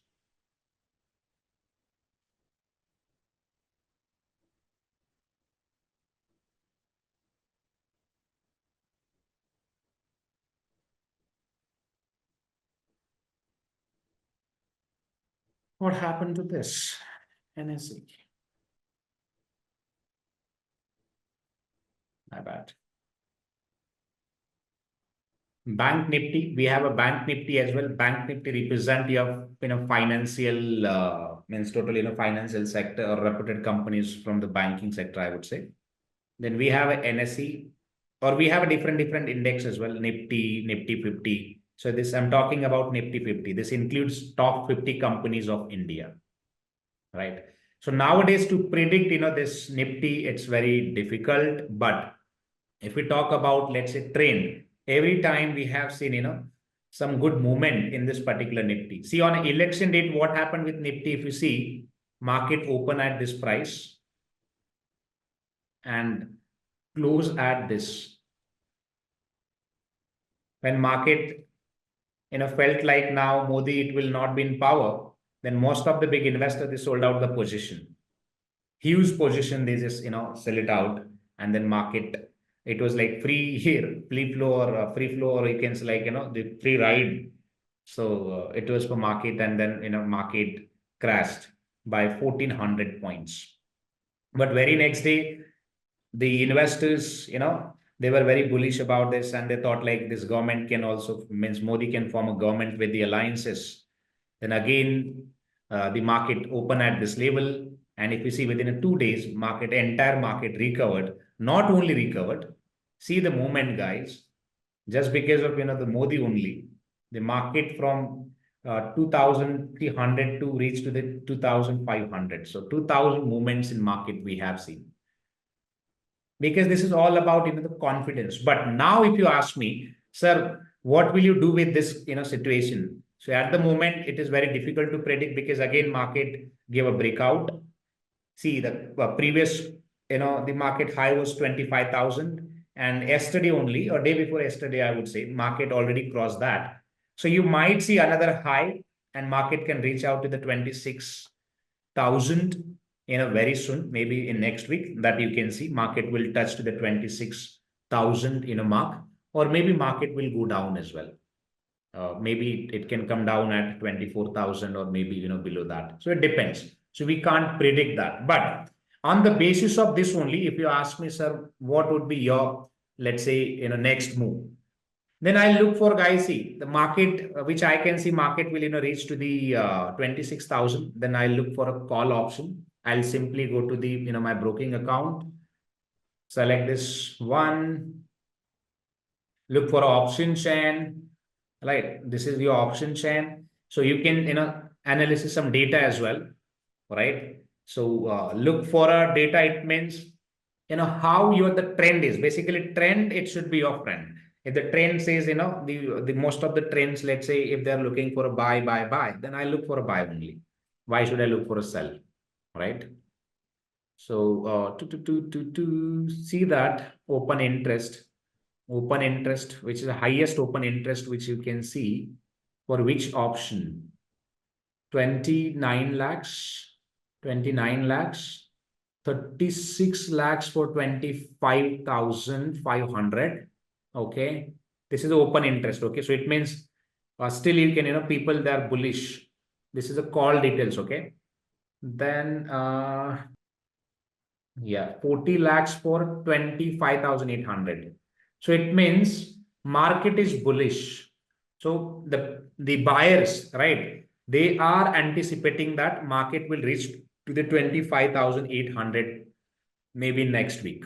And that's what here, if you see 40 lakhs, which is, the quantities which are there, or trades, I would say, which are outstanding. So it means most of the trades which the index they have received for a 40 lakhs. And on other hand, if we talk about, let's say, put option, let's talk about the bid. Okay, bid ask quantity change. Let's talk about the open interest. See, the open interest is very low for this price, right? But open interest, so you might see that where again the bear, I would say, so sell, it means they are bearer, so they're not happy with the market boom. They always make the profit by pulling market down. So let's talk about that. See, bull people, they are thinking about market will come down at 25,000. And here, if you see, the most of the open trades which we have in to this price 25,200, but the current market, if we talk about, which is at 25,200 only, so it means it's a possibility that market will reach to the 20, maybe it will cross 2,200 levels, or maybe it will go up only. The reason is more and more open interest that we have at 25,800. Now, on the basis of this data, right? On the basis of this data, see guys, this is the game of demand and supply. So more and more demand that you can see to this price, okay? And more volume also that you can see. See the volume percentage, 2,79,000. Same for this price as well, 44 lakhs. And see the, the volume, 2,87,000. Even for this 25,600 also, you can see highest level of volume.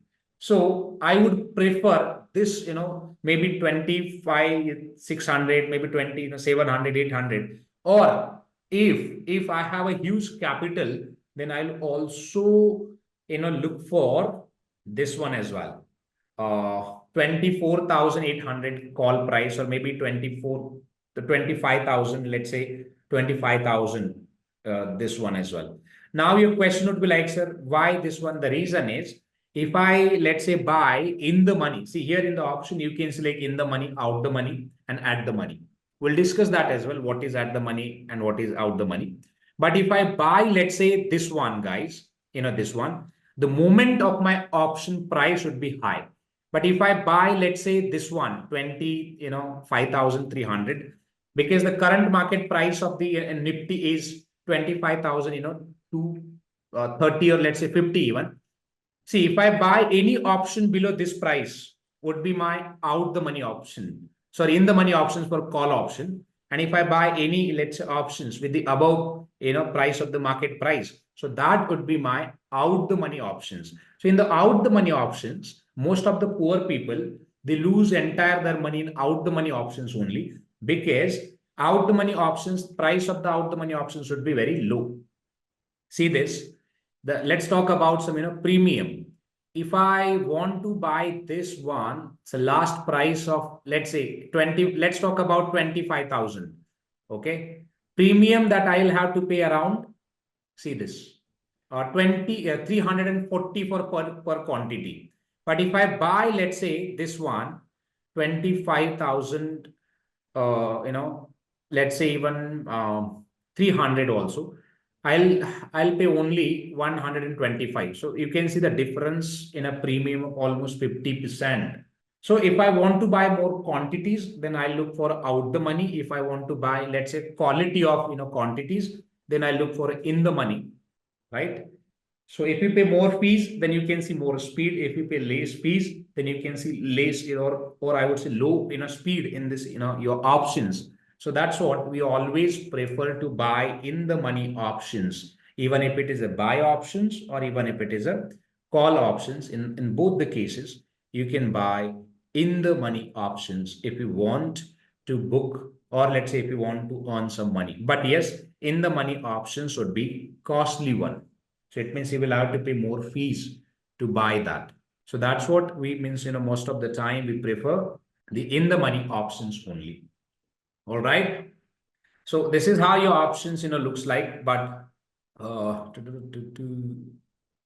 let's see if I can, how we can buy that. Let's say, look at that. If I buy this one, 25,000 call option, this would be my in the money. If I buy, let's say this one, this would be my out the money because I'll have to pay low, premium. First, we'll try to buy in the money, 25,000. Right.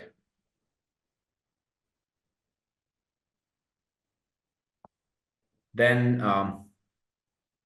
see total price that I'll have to pay. See, 348 for per quantity. Total quantities would be 175 or 170 as well. But how much amount that we required? 8,780, which is margin required to buy that particular call option, and the strike price would be 25,000 strike price. Okay, so let's analyze this one. The profit possibility. Profit possibility would be, see, my expiry payoff, you can see loss. But if this, let's say if the assumption is, if this, goes in my favor, if this trade goes in my favor, my next profit would be 60,000. Another would be 1,23,000. See, the maximum profit that I can make it from this trade is 6,28,000. But if we talk about the loss, on the other hand, my maximum loss would be only 8,000. My maximum loss would be 8,000. So I can simply buy this particular, option. Or if you want to again perform analysis, you can download that and save. And even you can perform some analysis as well, if you want.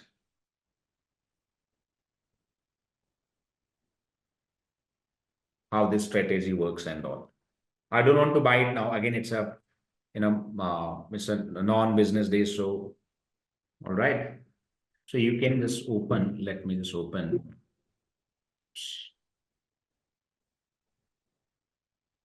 This is all about your options, payoff, payoff, payoff, payoff, payoff, delta, theta, whatever it is. It's a Greeks. So you don't need to go through it all. But so in terms of, the strategy, if we talk about, see in one go, what you can do, you can buy call, call, call. You can buy also, put as well. So buy put, buy call, buy put. So through this strategy, you can buy more and more quantities basically, right? And you can increase your profit, but eventually it would be costly as well. As I said, see this business, this particular derivatives, it's a very costly deal. So we cannot predict easily. Even if I buy this one, right? And let's say if I enter into this particular contract, I need a 8,000 only. But we cannot predict about the profit and losses because it's unpredictable. See, YouTubers or influencers, they'll talk about, look, I made this, I made that. See, you can check their the P&Ls. Most of the people like who are doing tradings and also they are in loss only. Real data nobody publish. So I'm not a trader, so I'm just trainer. So, or that is also like investment banking trainer. So I'm just helping you to understand that how it works. All right.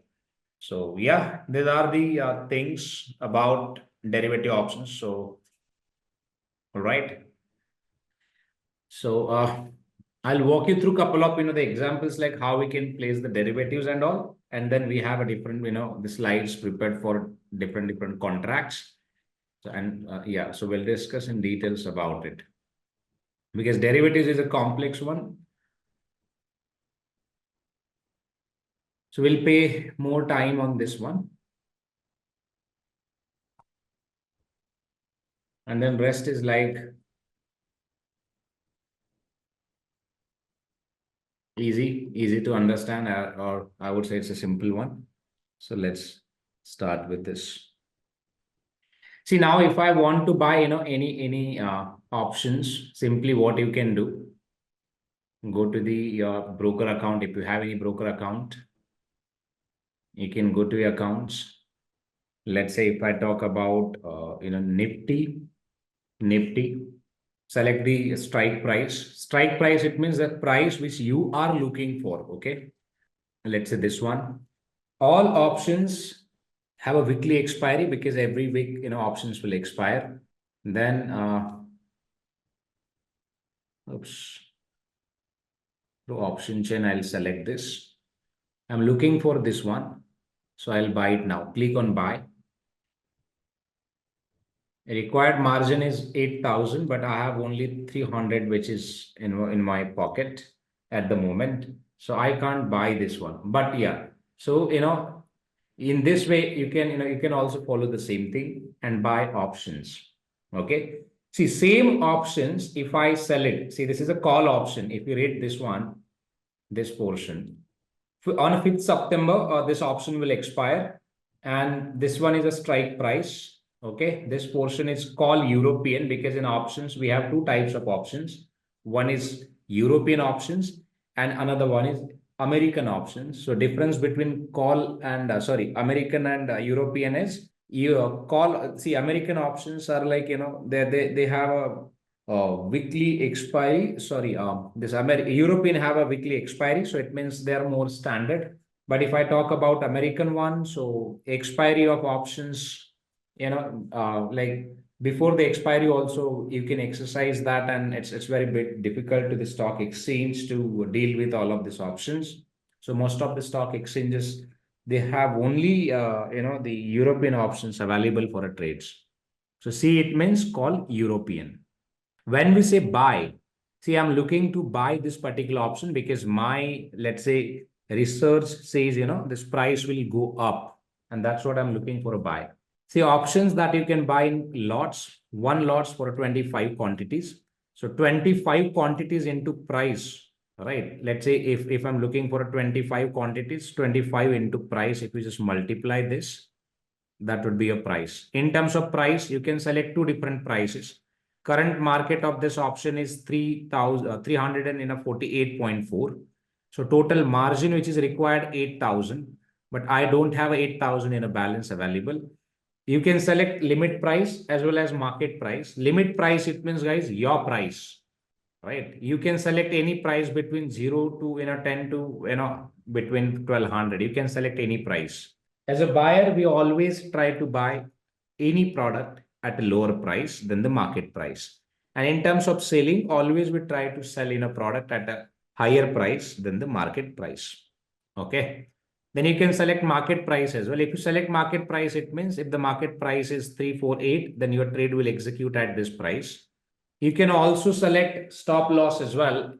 Stop loss, it means basically if you, let's say, limit your price, maybe let's say if you buy it and if the price goes, let's say, down, so you can select maybe, let's say, 300, right?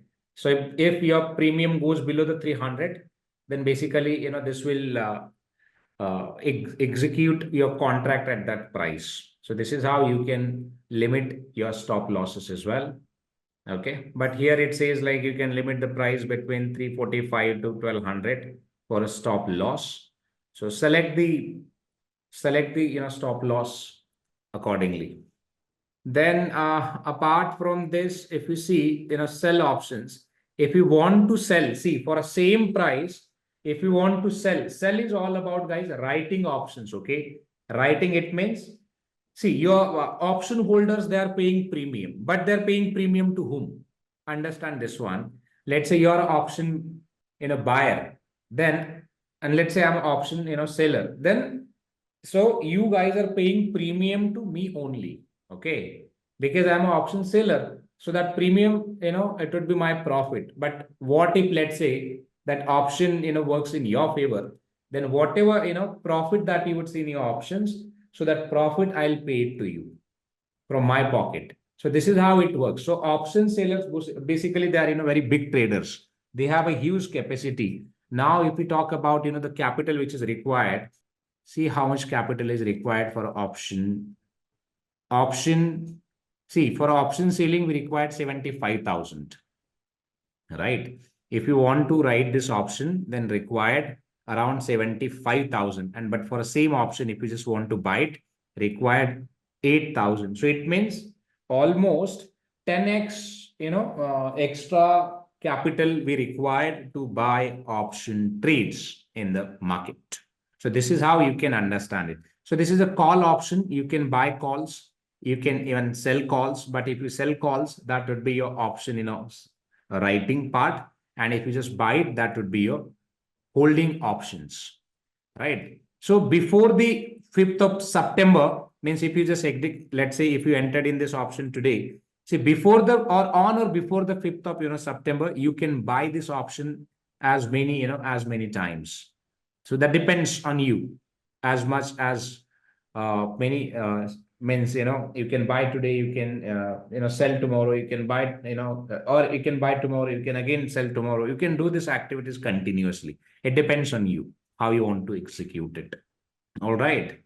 So the important is always, before the buying, so always see your capital and try to manage that capital in an effective way. Stop loss is basically you're stopping the losses, right? If the market goes down, then, the system will automatically book the particular loss or profit, whatever it is, if you set it. And in that way, it will help you to restrict your basically losses, means unlimited losses. That's how your limit price works in your favor. Okay. Then if we talk about, and then again, simply you can buy it out. But see, this price, if you compare with the market, we have seen that, the index price, which is at 25,000. All right. And the option we are looking at, which is 25,000. See, the option would be your in the money option. In the money, it means your call option price, which is at below the market price, and that's what we are paying higher premium for all. In the money options, we always pay higher premium. Now, if I select, let's say, if I select a different option, let's say this one, current price is 5,000. Here is your current price, this red portion, 25,235. So this is your current price. If I select, let's say this one, 25,300, here, if you see, I'll pay only, 3,000 premium. So if you select out the money, you will have to pay very low premium. All right. Now your question would be, look, sir, if I buy this one, so what would be my maximum loss? See, your maximum loss would be total premium that you have paid to buy this particular option. If I buy this one, my maximum loss would be this one as an option holder. And what about, sir, profit? Profit, see, again, it's so it means you can say it's an unlimited profit. So it depends on the market. If you see big movement in market, then there will be big profit. If there is no movement in market, then you will not see profit. So it depends on the speed only. Premium works with speed. More speed, more premium change, more profit. Low speed, higher premium, more losses. If there is no profit, let's say if there is no speed in the the market, then it is very difficult to enter in this particular options. So I would not suggest to enter in this particular market. Then if there is no speed, then you should not invest, because this market works with speed only. Okay. And what about the writing part? Writing part, it means, see, for a writer, the maximum loss would be 70, or maybe more than that as well, depends on the again market. But the profit, if we talk about for a writer, is only the premium the buyer is paying. Only for a 63,000, 67,000 capital, option writer will earn only 3,000 profit, max to max 3,000. So it means option writers, for them, the profit scope is very limited, but the capital which is required is very high. And that's what it is not like, this deal is not for common people, so that we cannot pay, higher capital. Are you getting my point? So we only pay limited cap. We will have a limited capital. So with a limited capital, you can just hold the option contracts. So this is how you can hold it, option contracts. Now your another question would be like, sir, look, what about put options? Put options also you can see these are the put options. You can buy it put options at any price. If we talk about current market price, so the current market price is 25,000, 235. If you buy, let's say this option even, to 25,200, if you see the premium, which is a very low, right? 17,000, 1,700 that you will have to pay it. But same in a put option, if you just write, if you just sell it out, see, we required 71,000. So writing is a costly part. Okay. But this option becomes again out the money. The reason is your current market price is higher than your own target price, which is your strike price. All right. And in that case, you should not look for this, because see, most of the common people, why they select out the money, the reason is, guys, premium, so that you can buy more and more quantities. You can buy more and more quantities. So in a 14,000 rupees, you can buy 200 quantities. If you have, let's say, 20,000, then you can buy almost 400 quantities. Correct. But if you select any, let's say, any other out the money option, in the money options, in the money would be this one. Current market price is 25,235. So in the money would be for option trades, which is 25,250. So if you just buy this one, see how much the required is. So premium which is required is 2,100, right? So you can see the increase in premium. So it means for in the money options or in the money put or in the money call, in both the cases, we'll have to pay higher premium. And for out the money put and call options, we'll have to pay again lower premium. But for a trading purpose, you should only look for in the money options. Okay, I'm just summarizing it. For option writers, we need a more capital, right? Only the professional traders, they look for option writing. Otherwise, most of the traders, they only do the option trading only, not writing. Common people, again, they only look for a writing, not for a trading. Writing is something, it is only for a professional people, so they easily manage it. All right. So again, so you can buy these stocks also through options, right? And we have a different indices, which is Nifty, Bank Nifty, Fin Nifty, Mid Nifty. Now your question would be like, sir, what is Nifty? See, Nifty represent the value of top 50 companies like TCS, HDFC. There are different companies. Bank Nifty represent the top, the banks in India. If you see movements in the banks, for example, let's say if you go to the NSE site,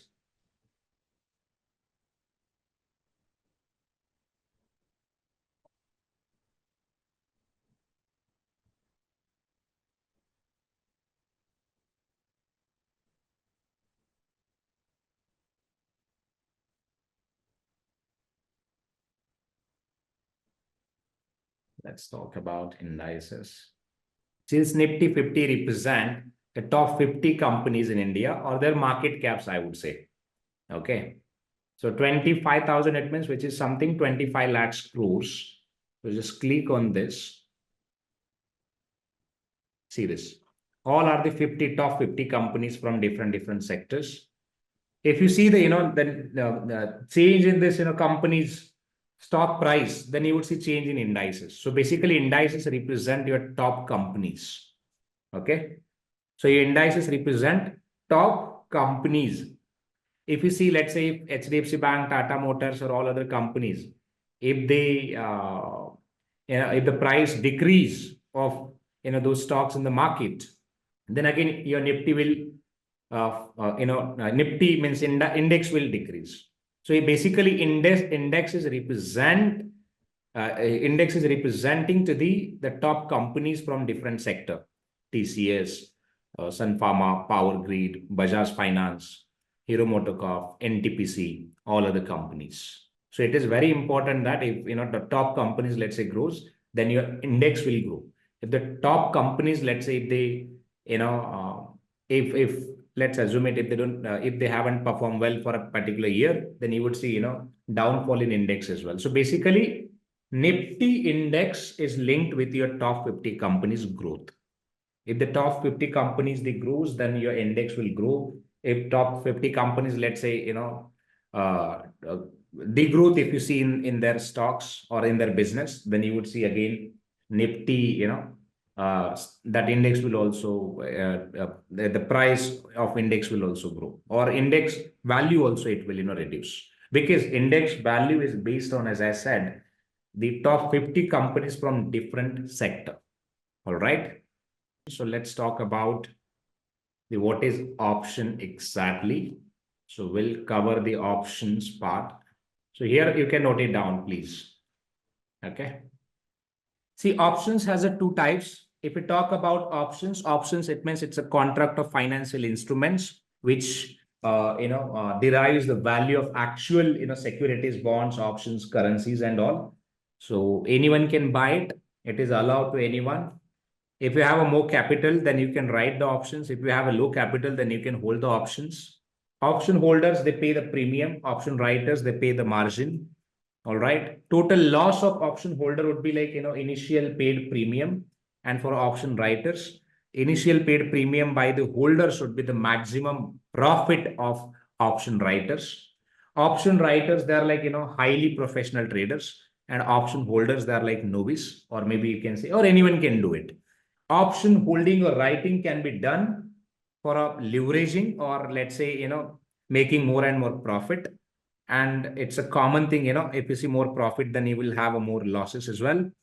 Through options, you can also hedge your portfolio as well. If you have a stocks, and if you want to, let's say, ahead of any events like negative events or anything as such, if you are planning to just protect your portfolio from the market uncertainties, then what you can do, you can simply buy or put the buy or sell the options, and that's how you can hedge your positions. Okay, so this is how your option works. So now let's talk about some technical things in the PPT.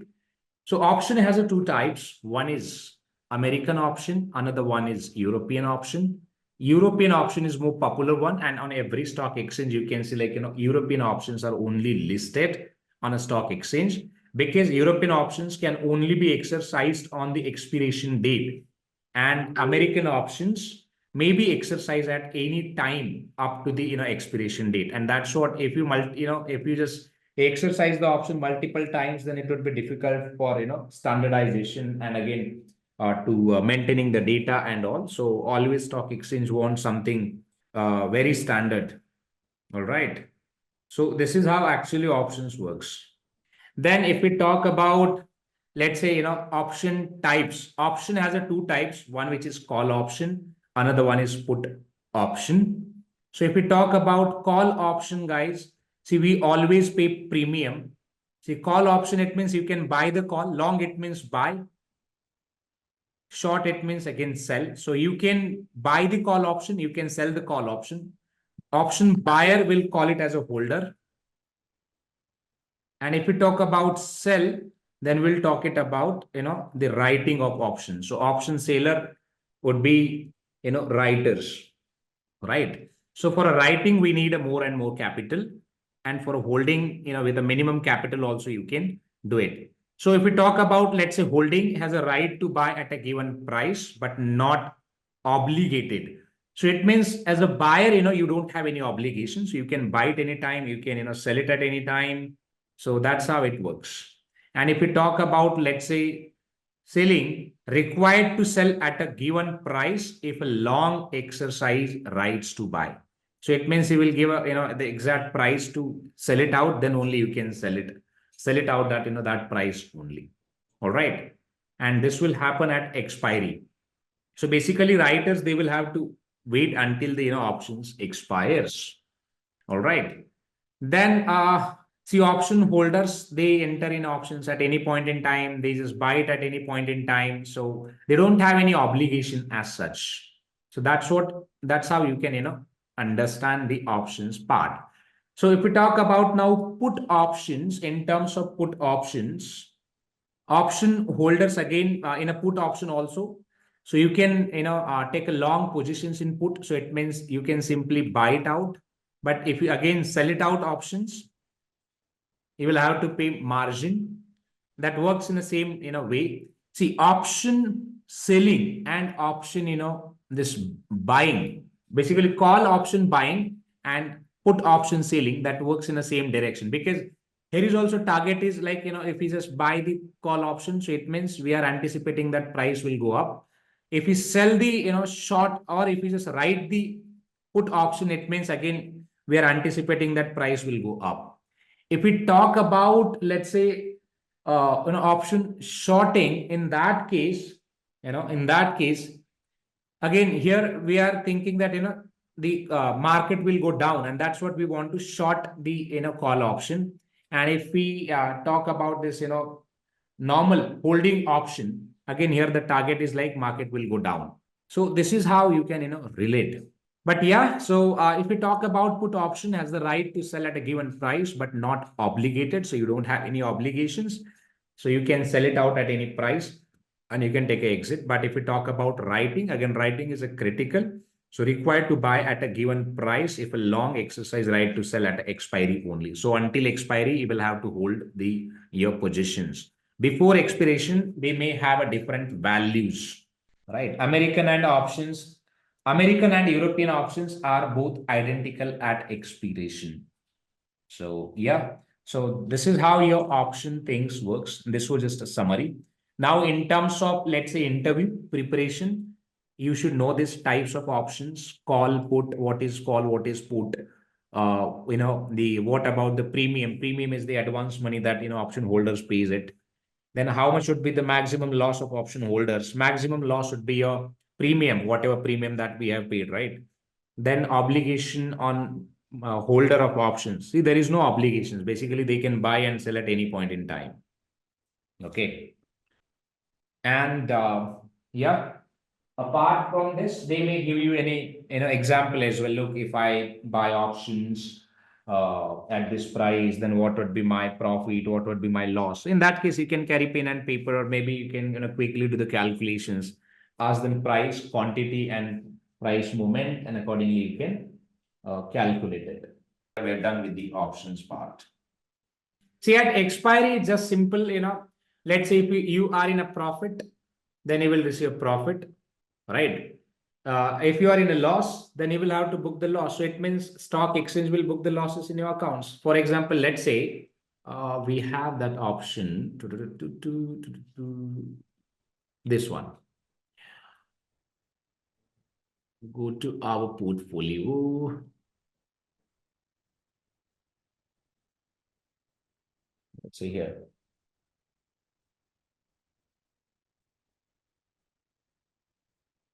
Open trade. What if, let's say, on 26th of September, the price of this average, the price of this, this option, let's say, come down to 1 rupees, right? Then my maximum loss would be whatever amount that I have paid, correct? So I have paid, let's say, 250 into 60. Just calculate it, how much amount that I have paid it. 250 into 259.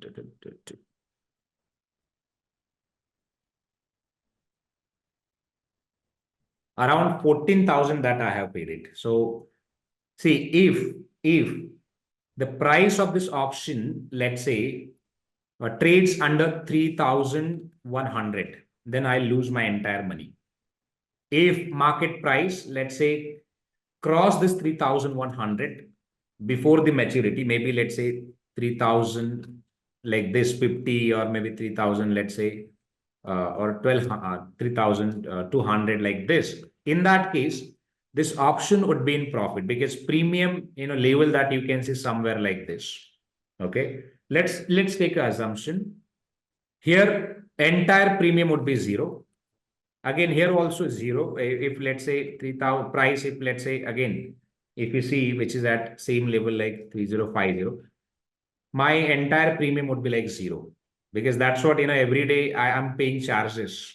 All right. But what if, let's say, before the expiry or in next week, price touch to the 3,150. In that case, so you might see the options price from 59 to, let's say, 100. In that case, and if I, let's say, take an exit here, let's calculate it payout. I have paid 59 and current market price, which is 100. So if you just calculate the 250 into 100, so total amount that I'll receive 25,000, but my actual profit is something different, because 250 into 59, which I have paid it as a premium, that I'll have to calculate it. Okay. This one, because I have paid this, right? This was my premium.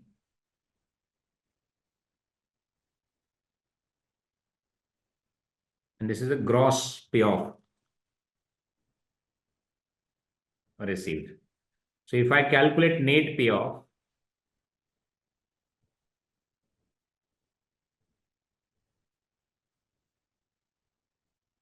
my net payoff would be 10,250. So my net, this is what, you can calculate profit as well. So on expiry date, stock exchange, calculate the same thing. Stock exchange, calculate this. See, in the books of, let's say you're a holder, and there is a writer as well.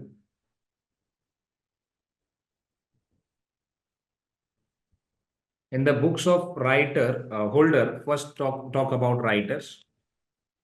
Holder paid a premium 750 for 250 quantities. All right. Then current market price, or let's say settlement price, which is at something 25,000 for the same 250 quantities. All right. So initially this guy had paid, let's say, premium to whom? To the writer. So for the same 250 quantities, let's say writer received, right? But on this expiration date, if this particular contract is in let's say in your favor as a writer, we are assuming it you're a writer. So in the books of this one, writer will compensate in a way that writer will have to pay total 25,000 against 250 quantities to whom?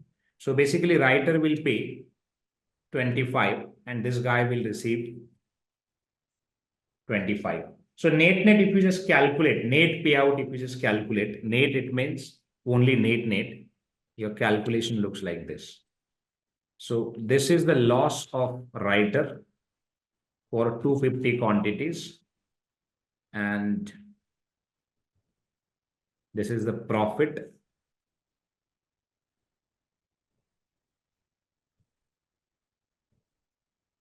of this holder on expiration date. So this is how calculation works, guys. Let's talk about now the derivatives in details. That was like options. Options was a critical part. So I thought let's discuss option first. Now we'll discuss the other instruments that comes under your derivatives. We'll now discuss from the beginning, because difficult part always we discuss first. All right. See, if we talk about derivatives, it means contract of financial instruments, as I said, and that derives the value from the stocks, bonds, commodities, interest, FX rates, market indices, and weather. And if we talk about types of derivatives, we have a types of derivatives like forward, future, swaps, options, and credit derivatives. Okay, one thing. So let's talk about now derivatives. Barter system. Have you heard about barter system? Barter में क्या होता था? Goods के बदले में goods दिया जाता था, करेक्ट? अगर तुम्हारे पास राइस है तो व्हीट आप ले सकते हो, वीट के बदले में दिस, इसके बदले में दिस, और दोनों की डिमांड पूरी हो जाती है, राइट। वैसा हमारे पास क्या था, बार्टर सिस्टम था। क्या था, बार्टर सिस्टम था। जो पुराना बार्टर सिस्टम है वो आज का स्वैप है। जो पुराना बार्टर सिस्टम है वो आज का क्या है, स्वैप है। स्वैप मतलब आप करेंसी को स्वैप कर सकते हो, आप कमोडिटीज को स्वैप कर सकते हो, आप रिस्क को स्वैप कर सकते हो, अगर आपकी कोई रिस्क है तो आप कुछ भी स्वैप कर सकते हो। कुछ भी मतलब कुछ भी। जैसे आप जहां पर जॉब करते हो ना, आप आपकी मेहनत को स्वैप कर रहे हो। कैसे, आप कंपनी को ये कह रहे हो कि मैं 8 घंटे डेली काम करने के लिए रेडी हूं, मुझे 8 घंटे का पगार 5,000 रुपये पर डे दे दो, सो 22 दिन का मुझे पगार दे दो। 22 दिन का पगार कितना हो जाएगा, एक करीब करीब 1,50,000, हाँ 1,10,000 हो जाएगा। सो कंपनीज क्या कर रही है, आपको आपको पैसा दे रही है आपके एफर्ट्स के बदले में। जैसे फॉर एग्जांपल मान के चलो आपके पास एक प्रॉपर्टी है, राइट। आपके पास एक प्रॉपर्टी है, उस प्रॉपर्टी का रेंट आपको कभी 4,000 आता है, कभी 3,000 आता है, कभी 2,000 आता है। आप पूरे तंग हो गए हो इस चीज से कि यार फ्लक्चुएशंस इतने हैं कि मैं अपनी फाइनेंशियल प्लानिंग कैसे करूं। देन आपको मैं मिला रास्ते पे और आपने मुझे आपका प्रॉब्लम शेयर किया और कहा, अरे शिव सर क्या बोलूं, रेंट जो मिलता है ना, कभी 3,000 मिल रहा है, कभी 2 मिल रहा है, कभी 1 मिल रहा है, कभी मतलब बहुत सारे वेरिएशंस है। तो मैंने कहा ठीक है भाई, मेरे पास एक बंदा है, वो रेडी है कि तुम्हें 2,000 रुपए पर महीना फिक्स्ड ये रेंट देने के लिए, फिक्स्ड रेंट देने के लिए। अगर तुम्हें उसके साथ कॉन्ट्रैक्ट करना है तो कर लो, और आपकी प्रॉपर्टी के राइट्स इसको दे दो। लेकिन इस प्रॉपर्टी के थ्रू जितना भी इनकम होगा, चाहे वो 5,000 हो या 10,000 हो, वो पूरा का पूरा वो बंदा लेगा। उसके बदले में सिर्फ वो तुम्हें 2 महीना पर महीना देगा। अभी उसमें अगर प्रॉपर्टी आपकी चली भी नहीं गई या फिर वैकेंट रही, रेंट नहीं आया, तो भी वही बंदा जिम्मेदार है, वो पूरा देख लेगा। अगर रेंट भी नहीं भी आता है तो वो अपने पॉकेट से रेंट देगा, लेकिन वो आपको फिक्स्ड रेंट देने के लिए रेडी है। तो वो क्या है गाइस, स्वैप नहीं तो क्या है, स्वैप ही है ना। देखो डेरिवेटिव्स कोई अलग टर्म नहीं है। हम अपने जीवन में, पर्सनल लाइफ में हजारों लोगों को कमिटमेंट करते रहते हैं, राइट। इसके लिए कमिटमेंट करेंगे, उसके लिए कमिटमेंट करेंगे, करते हैं ना। जैसे मान के चलो आपने आपके दोस्त को पैसे मांगे, राइट। आप क्या कहोगे दोस्त को कि भाई देख पैसे तो देता हूं मैं, लेकिन इसकी गारंटी क्या है, रिस्क तो मेरी भी होगी। दोस्त ने आपको लालच दी, ठीक है, अगर तुम मुझे पैसे देते हो तो मैं 10,000 के लिए मैं आपको 12,000 रिटर्न करता हूं। क्या वो वर्बल डेरिवेटिव्स नहीं है। डेरिवेटिव्स मतलब क्या, डेरिवेटिव मतलब डिराइव करना। डिराइव करना मतलब जो भी है ऐसे कुछ पॉसिबिलिटीज को मान के चल के ट्रेड्स करना, उसको डेरिवेटिव्स कहते हैं। जैसे ऑप्शन के सट्टा में मैंने कहा कौन सा प्लेयर खेलेगा, उन सबको एक टीम में लेके आके पैसे लगाओ, वो क्या है, पॉसिबिलिटी है। Possibility of underlying things. Underlying things मतलब क्या, कोई भी गुड्स हो सकता है, कोई भी कमोडिटीज हो सकता है, कुछ भी हो सकता है। कुछ भी मतलब कुछ भी हो सकता है।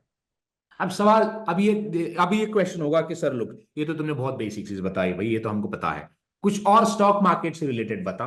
चलो उसके बारे में बात करते हैं। अगर स्वैप मैंने जैसे कहा कि भाई ये तो आपका ये कॉन्ट्रैक्ट है, क्या बोलते हैं उसका, ये तो आपका बार्टर सिस्टम वाला कॉन्ट्रैक्ट है।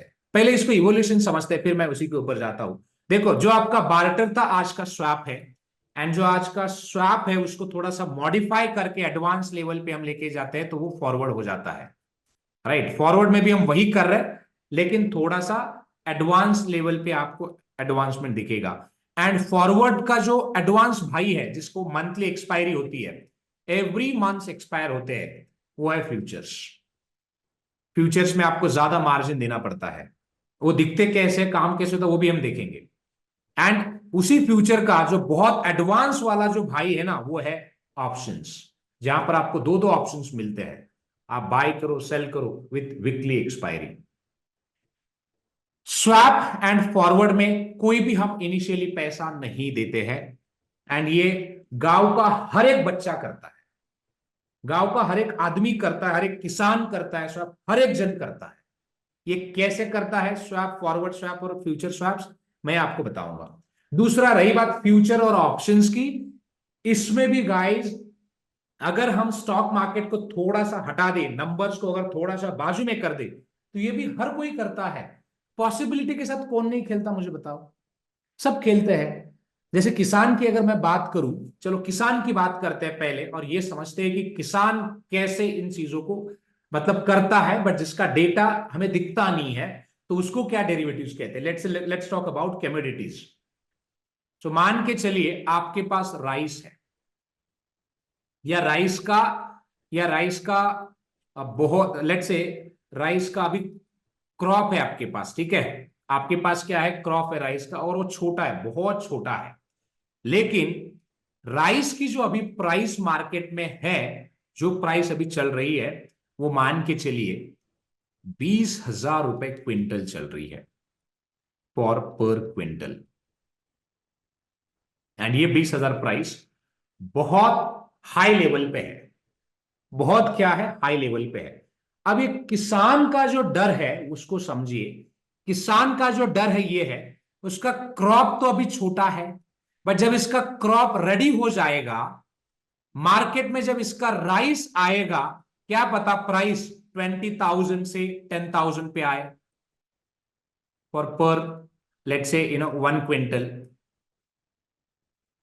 नाउ ये question would be like, sir ऐसे कैसे पॉसिबल है? भाई है ना पॉसिबल, क्योंकि अभी इसका क्रॉप छोटा है, मतलब सप्लाई मार्केट में कम है, डिमांड ज्यादा है, क्योंकि खाने वाले लोग अपने जैसे बहुत है, इसलिए प्राइस क्या हुई है, अप हुई है। जब इसका प्रोडक्शन रेडी होगा, क्रॉप यानी कि बन के जब राइस जब मार्केट में आएगा, तो सप्लाई क्या होगा, कम ऑन, हाई होगा, और डिमांड क्या होगा, डिमांड लो होगा। अगर डिमांड लो होगा या फिर कांस्टेंट भी रहेगा, तो प्राइस ड्रॉप होगा। इसमें नुकसान किसका है भाई? इसमें नुकसान किसका है? किसान का है कि नहीं है?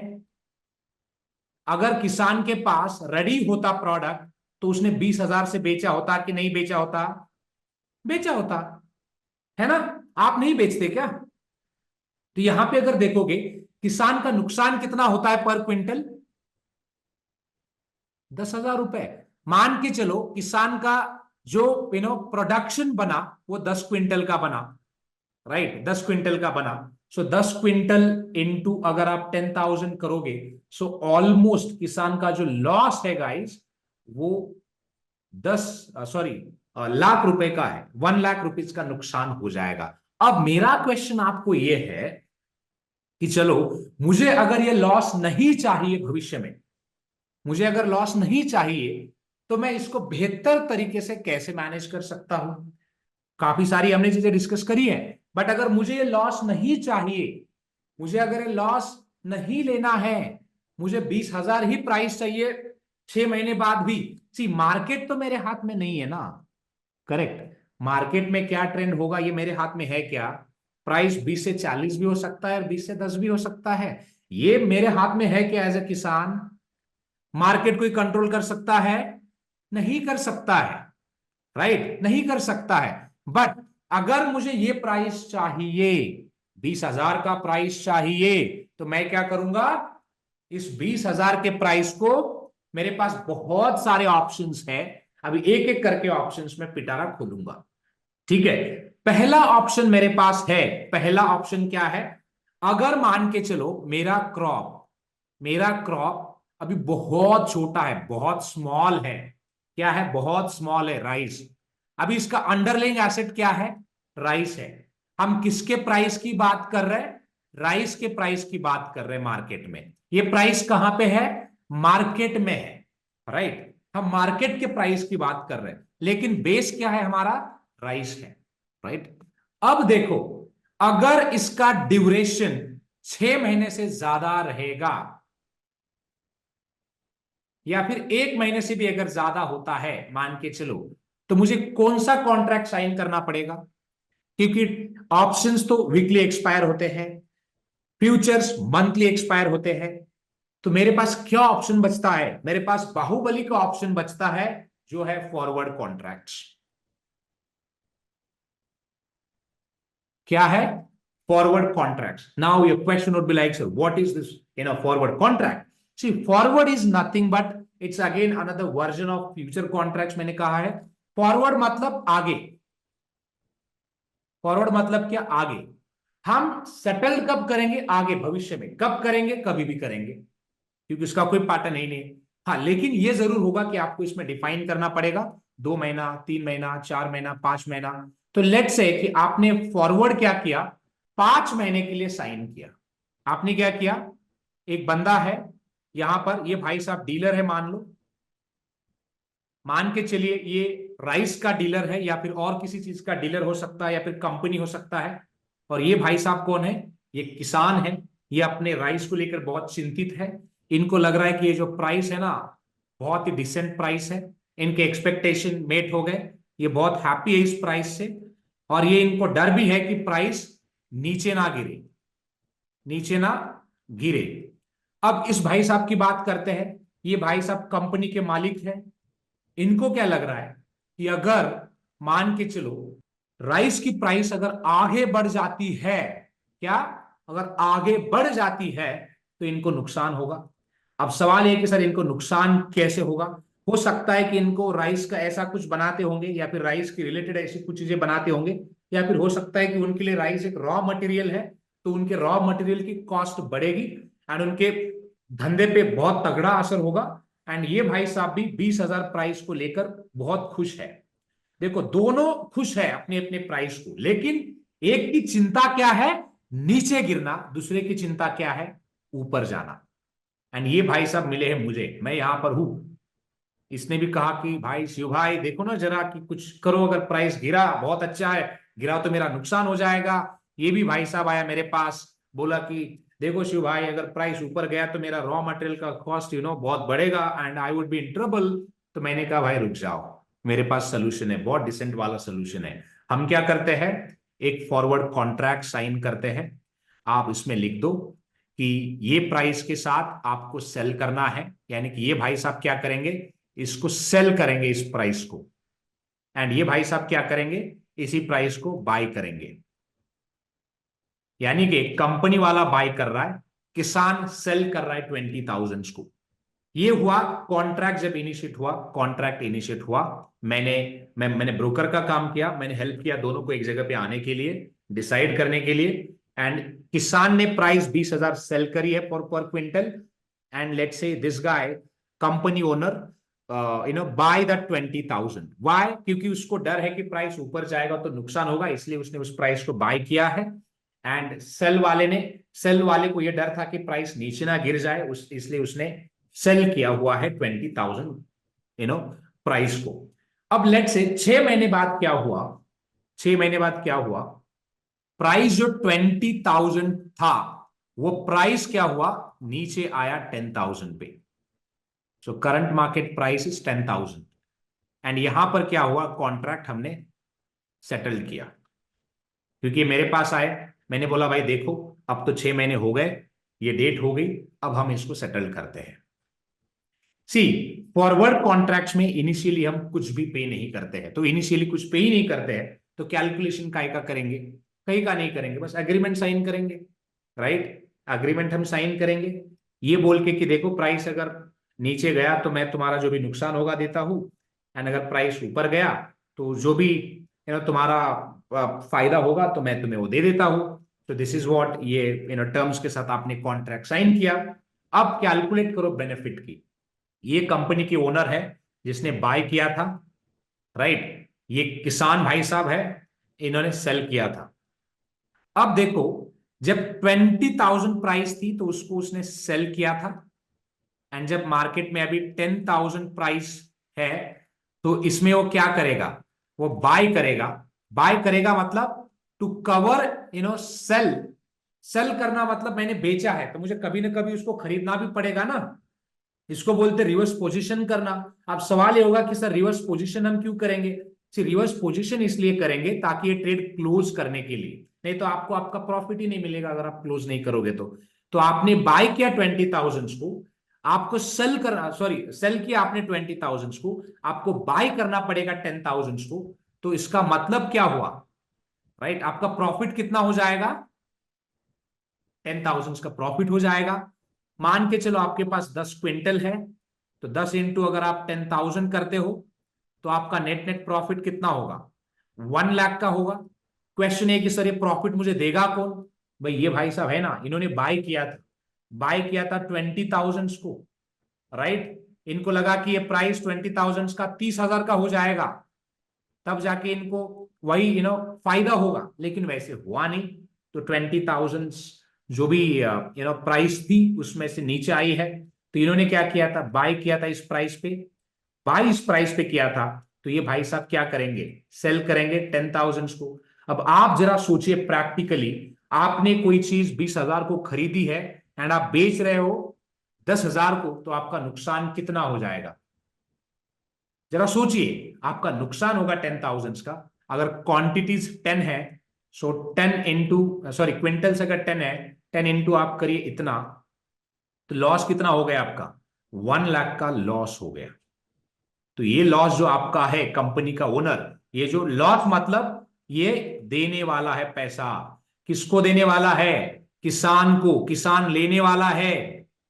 फायदा किसका हुआ, कम ऑन, फायदा किसका हुआ गाइस, किसान का फायदा हुआ। कितना हुआ, 1 लाख का फायदा हुआ। अब इन रियलिटी में ये कैसे काम करता है वो मैं बताता हूं।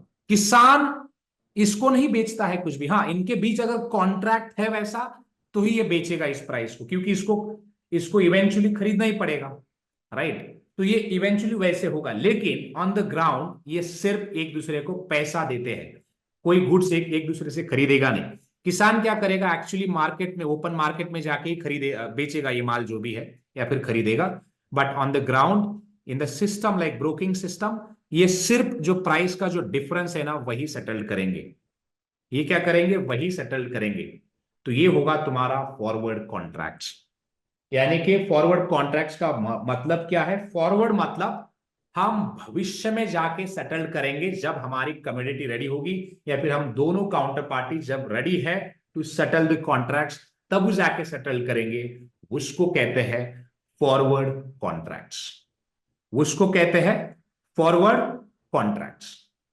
अब मैं जाता हूं फ्यूचर की तरफ। अगर मान के चलो यही ड्यूरेशन, आपको ये श्योरिटी है कि आपका क्रॉप 1 महीने में रेडी होने वाला है, लेकिन अभी प्राइस बहुत अच्छी है, आपको लग रहा है कि यार ये प्राइस डाउन हो सकता है, तो आपको फॉरवर्ड की बजाय फ्यूचर में जाना पड़ेगा, फ्यूचर में आपको सेल करना पड़ेगा। यानी कि फ्यूचर मतलब वो लिस्टेड है स्टॉक एक्सचेंज पे, इसलिए उसको हम फ्यूचर कह रहे हैं, क्योंकि फॉरवर्ड्स लिस्टेड नहीं है। उसके लिए आपको, जैसे मैंने कहा ना कि गांव में जाके देखना पड़ेगा, अगर कोई ऐसा डीलर बीलर है तो उनके साथ जाके कॉन्ट्रैक्ट करना पड़ेगा, वो फॉरवर्ड है।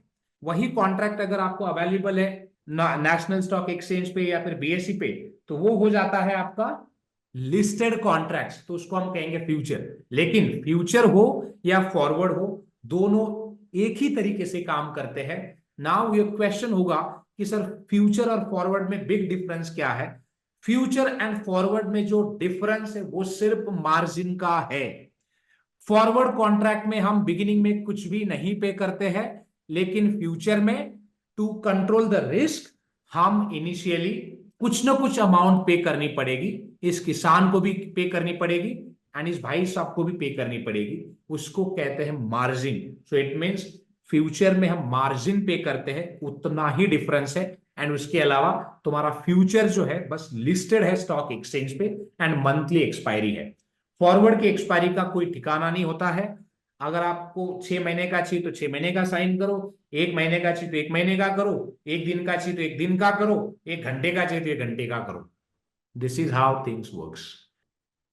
तो ये था आपका फॉरवर्ड कॉन्ट्रैक्ट्स। अब जाते हैं फ्यूचर की भी मैंने बात करी कि फ्यूचर के लिए स्टॉक एक्सचेंज पे ही जाके आपको बाय सेल करना पड़ेगा, लेकिन ये आपके ऊपर है। सेम एग्जांपल अगर मैं अभी ऑप्शंस के साथ लगाऊं, सेम एग्जांपल, अगर मान के चलो आपके पास सिर्फ 1 वीक का ही समय है और आपको लग रहा है कि अभी बेहतर प्राइस है, 1 वीक में प्राइस गिर जाएगा, 1 वीक का ही डिफरेंस अगर है, तो आपको फॉरवर्ड और फ्यूचर में क्यों जाना है? क्योंकि फॉरवर्ड में तो भाई लीगल कॉस्ट और बाकी सारे डॉक्यूमेंट्स वगैरह होंगे तो बहुत ज्यादा खर्चा आएगा, और उसके लिए आपको मार्केट में जाके पर्सनली ढूंढना पड़ेगा, बहुत समय लगेगा, तो मैं फॉरवर्ड तो नहीं करूंगा, राइट। फिर उसके बाद फ्यूचर की बात करते हैं। फ्यूचर में मुझे अगर मार्केट में प्राइस 20,000 है तो मतलब मुझे मिनिमम 10% तो मार्जिन देना पड़ेगा, यानी कि 2,000 इंटू 10 क्विंटल की अगर मैं बात करूं तो मुझे 20,000 का तो मार्जिन देना पड़ेगा। मान के चलो मेरे पास तो 20,000 है ही नहीं है, तो मैं फ्यूचर कैसे साइन कर लूं? तो मेरे पास ऑप्शन क्या बचता है? देखो, मेरे पास समय कम है, पैसा भी कम है, तो मैं किस में जाऊंगा? फिर मैं ऑप्शन में जाऊंगा। Same example as it is जाके बस आपको ऑप्शन में फिट करना है, दैट्स ऑल। क्यों? क्योंकि मेरे पास पैसा कम है, मेरे पास समय भी कम है, क्योंकि मुझे 7 दिन का ही सोच रहा हूं मैं। और जब मैं 7 दिन का सोच रहा हूं तो इसका मतलब क्या है कि मैं सिर्फ ऑप्शन का प्रीमियम पे करने वाला हूं। तो इसका मतलब क्या हुआ? अगर मैं आपको यह कहूं बस आपको 2,000 रुपए, 20,000 की जगह आपको बस 2,000 रुपए देना है, दैट्स ऑल। 2,000 रुपए आपको खर्च करने हैं। 2,000 रुपए आपको खर्च इसलिए करने हैं ताकि आपको 1,00,000 रुपए का प्रॉफिट हो सकता है। तो क्या आप 2,000 रुपए खर्च नहीं करोगे? Yes, it's not like a insurance, but you can treat like a insurance. You can treat like a insurance. अगर मैं आपको ये कह रहा हूं, देखो, अगर गड़बड़ हो गई, मार्केट नीचे गिर गया, तो आपको 1,00,000 रुपए तक का प्रॉफिट हो सकता है, बट उसके लिए आपको क्या करना है? सिर्फ 2,000 रुपए का इंश्योरेंस लेना है, प्रीमियम। तो क्या आप नहीं लोगे? अगर आप मुझे पूछोगे तो मैं लूंगा। अगर मैं ज्यादा कंसर्न हूं तो मैं लूंगा भाई। क्यों नहीं लूंगा? 7 दिन के लिए 2,000 रुपए ठीक है ना, खर्च कर लो। तो मैं पे कर लूंगा 2,000 रुपए एंड वेट कर लूंगा। अगर सच में मार्केट गिर जाता है तो मुझे मेरा प्रीमियम भी मिल जाएगा और प्रॉफिट जो है वो भी मिल जाएगा, तो मैं तो प्रॉफिट में रहूंगा। अब सवाल ये आता है कि सर व्हाट इफ मैंने 2,000 रुपए पे करे और मार्केट में क्या हुआ? मार्केट में प्राइस गिरने की जगह प्राइस मान के चलो अभी ये 30,000 पे गया। देखो, प्राइस 30 पे जाए या 3,00,000 पे जाए, अगर मैंने ऑप्शन लिया है ना, मेरा नुकसान तो सिर्फ 2,000 रुपए का है, दैट्स ऑल। मुझे कोई लेना देना नहीं है। मुझे कितना पे करना है? 2,000। I will pay 2,000। My maximum loss would be only 2,000, क्योंकि मैंने तो इंश्योरेंस लिया हुआ है, मैंने तो प्रीमियम लिया हुआ है भाई। 2,000 रुपए मैंने पे करे हैं, मेरा मैक्सिमम नुकसान 2,000 का है। प्राइस 40,000 लाख का भी हो जाए, मुझे कोई लेना देना नहीं उस चीज से। मेरा नुकसान कितना होगा? 2,000 रुपए का होगा। तो उसको कहते हैं ऑप्शंस। ऑप्शन क्यों जरूरी है? अगर आपका मतलब जो आपका रिस्क कैपेसिटी जो यानी कि पैसा जो है बहुत कम है आपके पास, और आपके पास आप 7-8 दिन के ही लिए सोच रहे हो, तो option is the best thing कि भाई आप ले लो। अगर सच में प्राइस गिर जाता है तो आपका फायदा होगा, अगर प्राइस नहीं गिरता है तो आपका नुकसान होगा। ये तय होता है, और आपका लॉस भी तय होता है। आपका लॉस प्री डिफाइंड होता है। ये किसान अगर लेता है मान के चलो और मार्केट नहीं गिरता है, मार्केट अगर ऊपर जाता है, तो इस भाई साहब का लॉस अगर ऑप्शंस में 2,000 रुपए का होगा ही होगा, क्योंकि इंश्योरेंस की तरह है। जरा आप जरा सोचो, आंखें बंद कर लो 1 मिनट के लिए, सोचो क्या हम ये क्या हम ये स्टॉक मार्केट की जगह नॉर्मल इस पे नहीं करते हैं? करते हैं। आपके जो डीलर होते हैं जो गुड्स लेते हैं किसान का, वो भी तो वही करते हैं ना। किसान बहुत बार आपने गुड्स ले जाके किसान के इसके डीलर के पास रखता है। अभी मेरे डैड ने ही किया। हमारे पास टर्मरिक का प्रोडक्शन आता है, 40 क्विंटल का कुछ टर्मरिक था। उन्होंने ये सोच के, हम माय डैड वाज एक्सपेक्टिंग कि प्राइस यानी कि लास्ट ईयर 30,000 की कुछ आया था पर क्विंटल के लिए। उन्होंने ये सोचा कि प्राइस इस साल भी वैसा ही जाएगा, और इस साल मार्केट का प्राइस कुछ 18,000 चल रहा था जब हमारा वो हल्दी निकला था खेती के बाहर, टर्मरिक, राइट। और मैंने डैड को बोला भी था, dad which is a very risky, अगर 18,000 आया है, लास्ट ईयर कुछ अलग सर्कमस्टांसेस थे, अभी कुछ अलग है, जस्ट सेल इट आउट यार, डोंट होल्ड इट। उन्होंने कहा नहीं नहीं, विल वेट, डोंट वरी, देखेंगे प्राइस ऊपर जाएगा। प्राइस ऊपर नहीं गया, प्राइस एक्चुअली नीचे आया, और उनको अभी 13,000 या 12,000 का कुछ प्राइस मिला है। यानी कि तब अगर वो बेचते तो उनको 18,000 का प्राइस मिल रहा था, अब उन्होंने बेचा है तो उनको सिर्फ 12,000 का मिला है। तो मेरे डैड का इसमें नुकसान कितने का हुआ? 6,000 का हुआ पर क्विंटल, राइट। अभी उन्होंने 12,000 पर क्विंटल से बेचा है। अगर वो 6 महीने पहले बेचते तो 18,000 रुपए का भाव लगता उनको मार्केट से।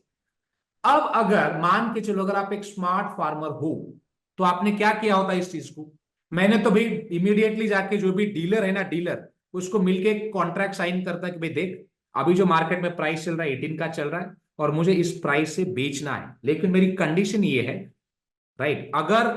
अगर मान के चलो प्राइस गिरी तो मुझे 18,000 ही आप दे दोगे। मुझे नहीं पता कि अगर कल जीरो भी हो जाती है तो भी मुझे कोई फर्क नहीं पड़ता, मुझे तो बस 18,000 तुमसे चाहिए। हाँ, अगर मान के चलो प्राइस अगर ऊपर जाती है तो मैं उसके लिए जिम्मेदार नहीं हूं, मैं डायरेक्टली आपको 18,000 से सेल कर देता हूं, आप 50,000 को बेच दीजिए मार्केट में जाके, मुझे कोई लेना देना नहीं, मैं अपने गुड्स छोड़ दूंगा। लेकिन उसके बदले में अभी वो सामने वाला ऐसे कॉन्ट्रैक्ट साइन क्यों करेगा भाई? वो नहीं करेगा। तो मुझे उसके लिए प्रीमियम देना पड़ेगा उसको, भाई देख एक काम कर, मैं तुझे 5,000 रुपए दे देता हूं, इसके बदले में मुझे इंश्योरेंस दे दे। अगर प्राइस गिरी 18,000 के नीचे तो मुझे कोई लेना देना नहीं है, मुझे बस 18,000 से आपको बेचना है, मैं 18,000 से बेच के निकल जाऊंगा। अगर बड़ी प्राइस तो उसके लिए तो भाई देखो, बड़ी तो भाई उसका तो डीलर का प्रॉफिट है वो। करेक्ट। तो this is how calculation works guys.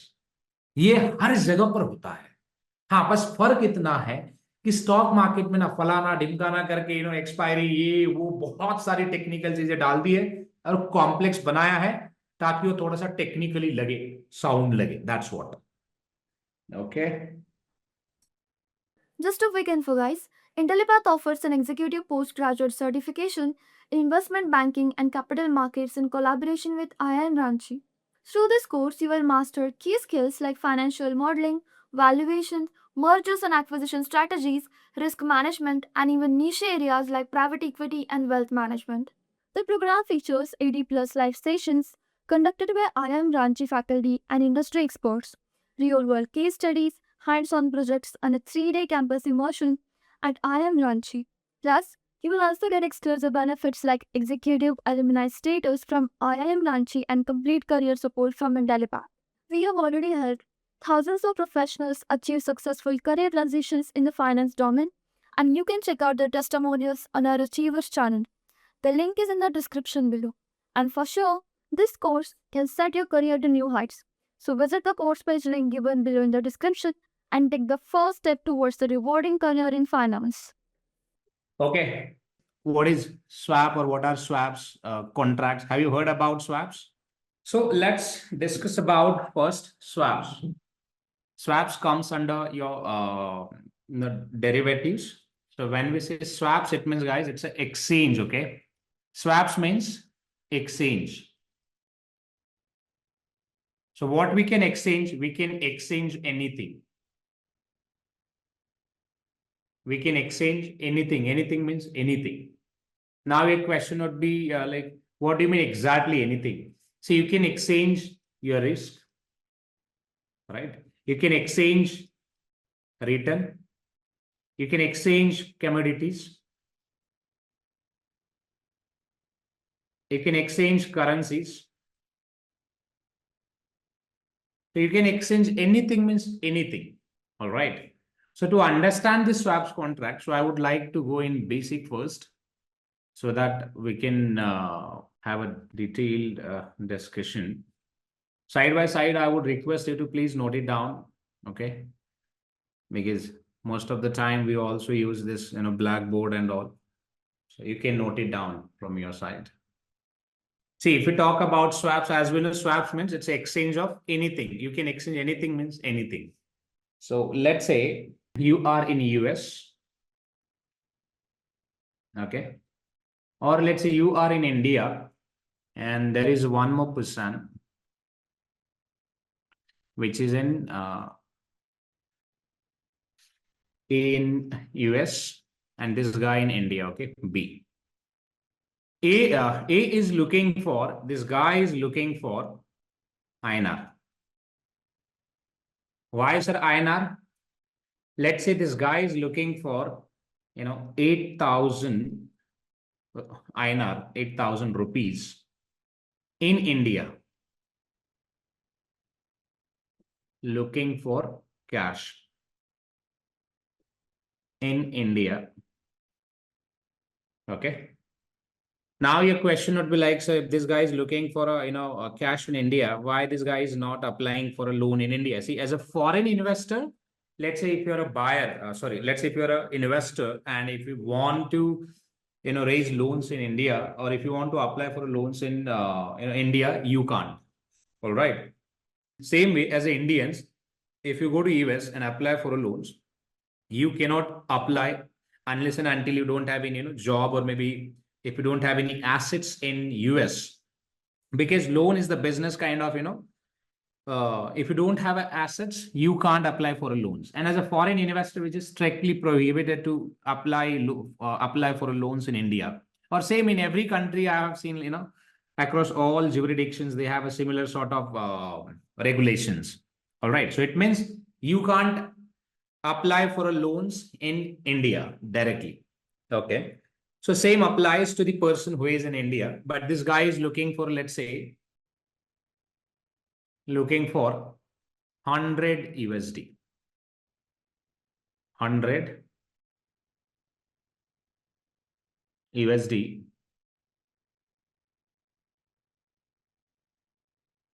looking for USD in US. Now let's talk about their background. Let's say this guy is a merchant, okay? And this guy is, let's say, again, businessman.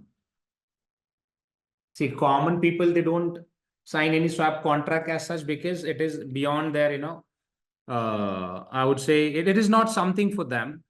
The reason is, as a common people, we don't, swipe anything. We don't, exchange anything at international level. So the swaps or forwards, basically, it is not for you.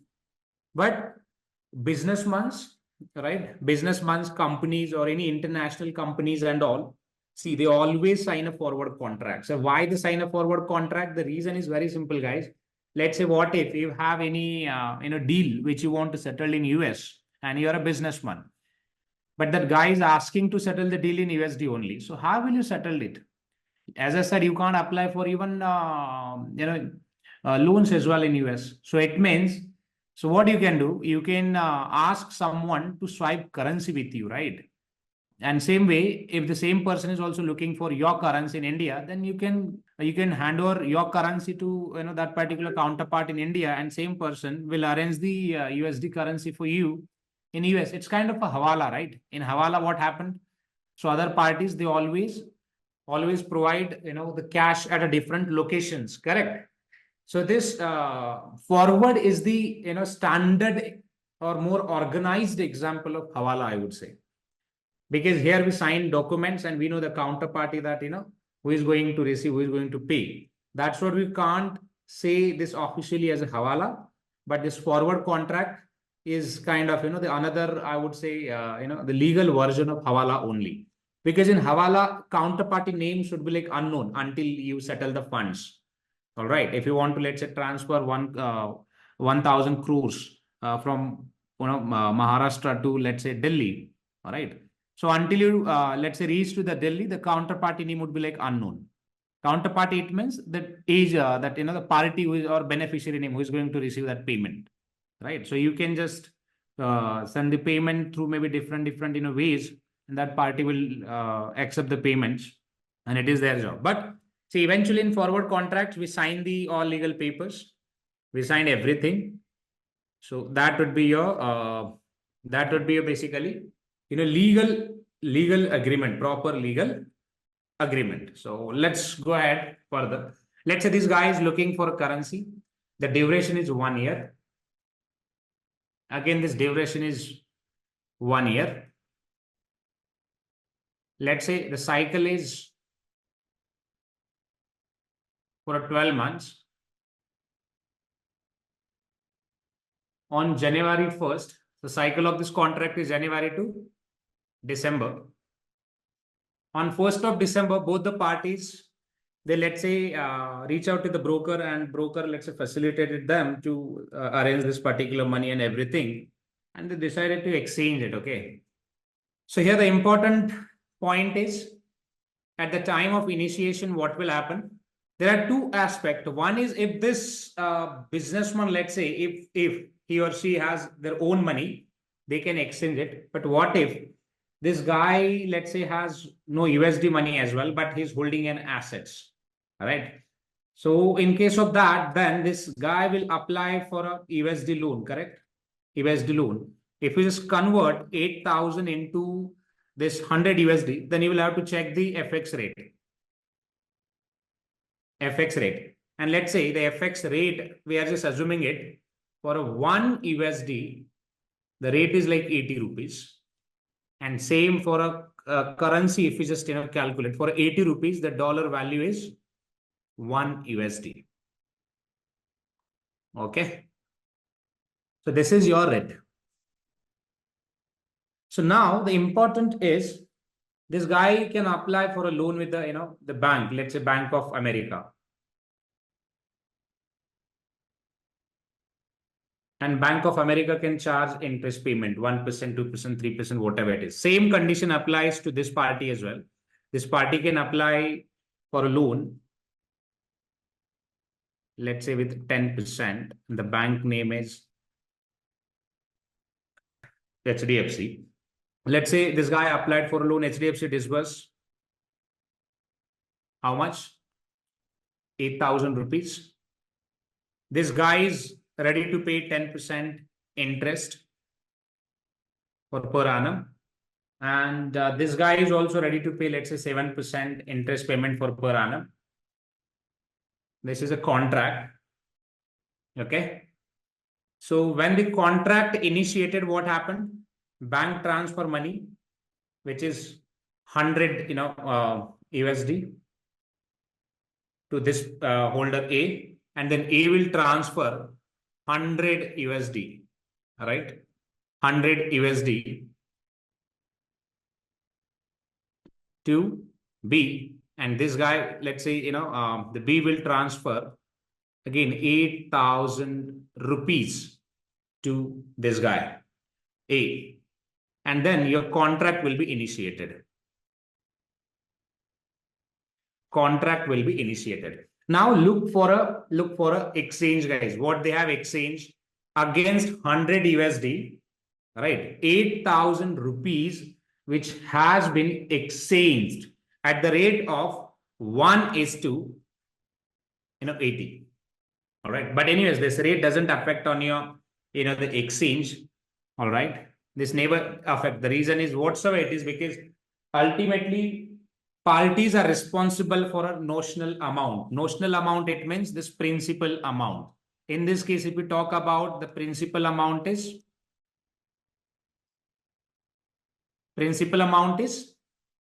8,000 and 100. Okay. Because for Indian investor, principal amount is 8,000 rupees. And for a US, let's say investor, the principal amount is 100 rupees. All right. See this, see the contract, contract period is 1 year. And here they have exchanged it. Okay. So when they exchange it, you can see like this, minus 100 plus, 100 in the books of this A will create a separate book, USD party. So minus 100 USD plus 8,000 rupees. All right. In the book of this foreigner. And if we talk about, let's say, India, so this guy will maintain like 100 USD minus 8,000 because this paid it, received it, right? For a 1 year.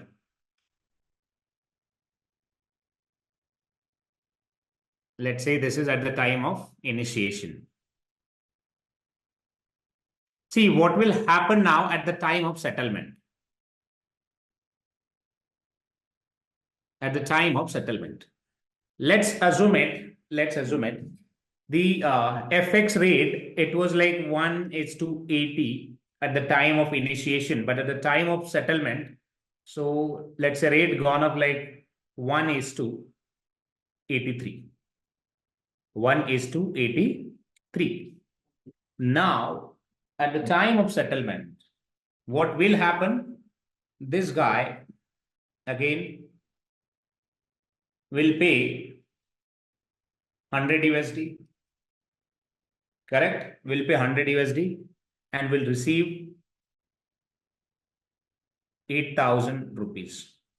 Because this, even if the rate changes, it won't affect on the actual amount, right? And in the books of this foreigner,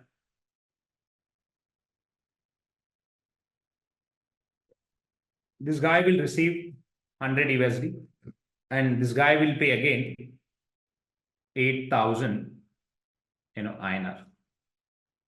See, this was just the settlement between parties, right? But what about the bank settlement? Bank settlement. Now this guy will transfer money to the bank, right? How much money will receive to the bank? 8,000 directly, right? 8,000. Along with that, here if you see, it was a loan taken from the bank, right? And 8% interest payment, which is 800. Bank will receive this. Okay. And same for here as well.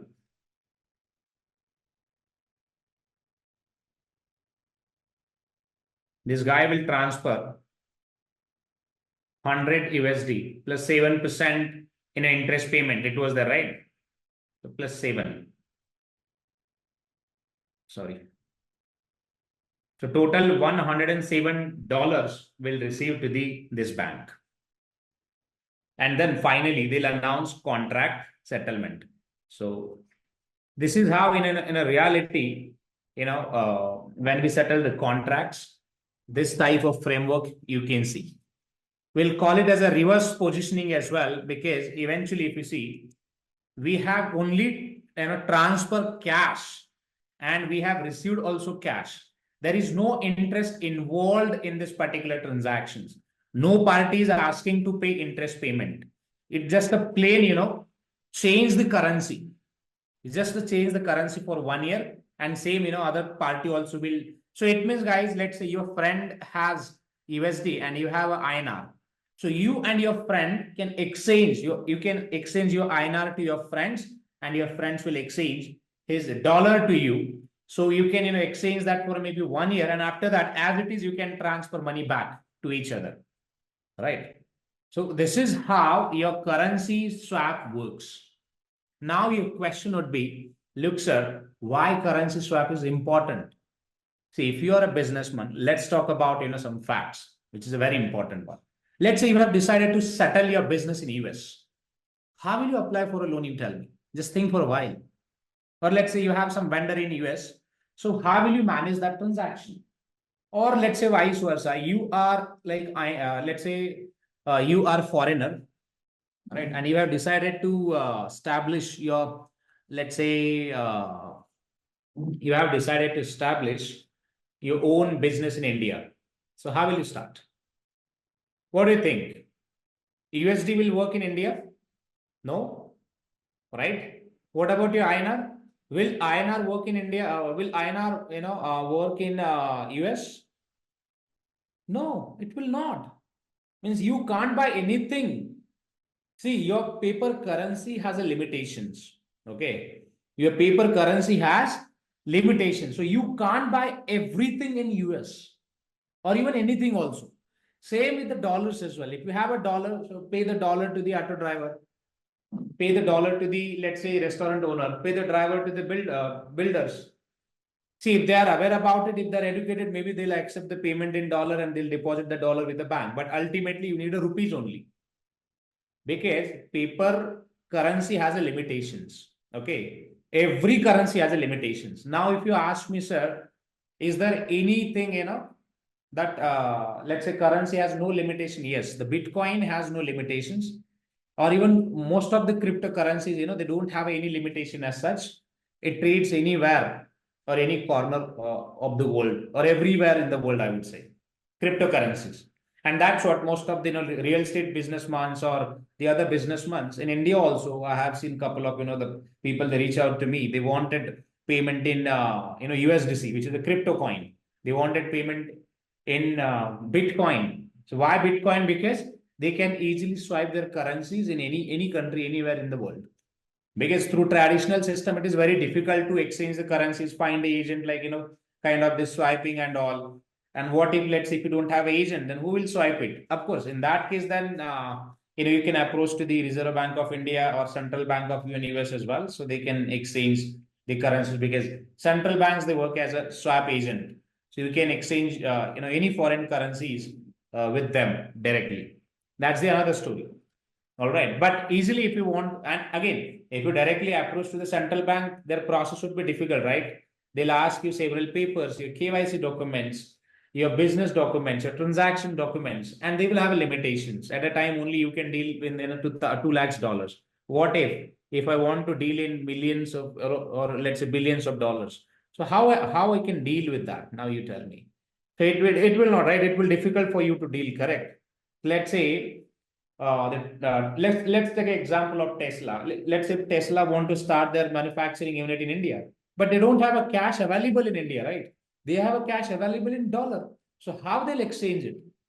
And to understand that, the swap, currency swap is the example where they directly, through their connections, they reach out to the people, and what they, do. Let's take Adani. If Adani has a good repo in Indian market, what Adani can do? Adani can apply for a loan in, Adani can apply for a loans in India and ask government to pay, let's say, 10,000 crores. Okay. And same 10,000 crores, Adani can transfer to the Tesla owner, which is Elon Musk.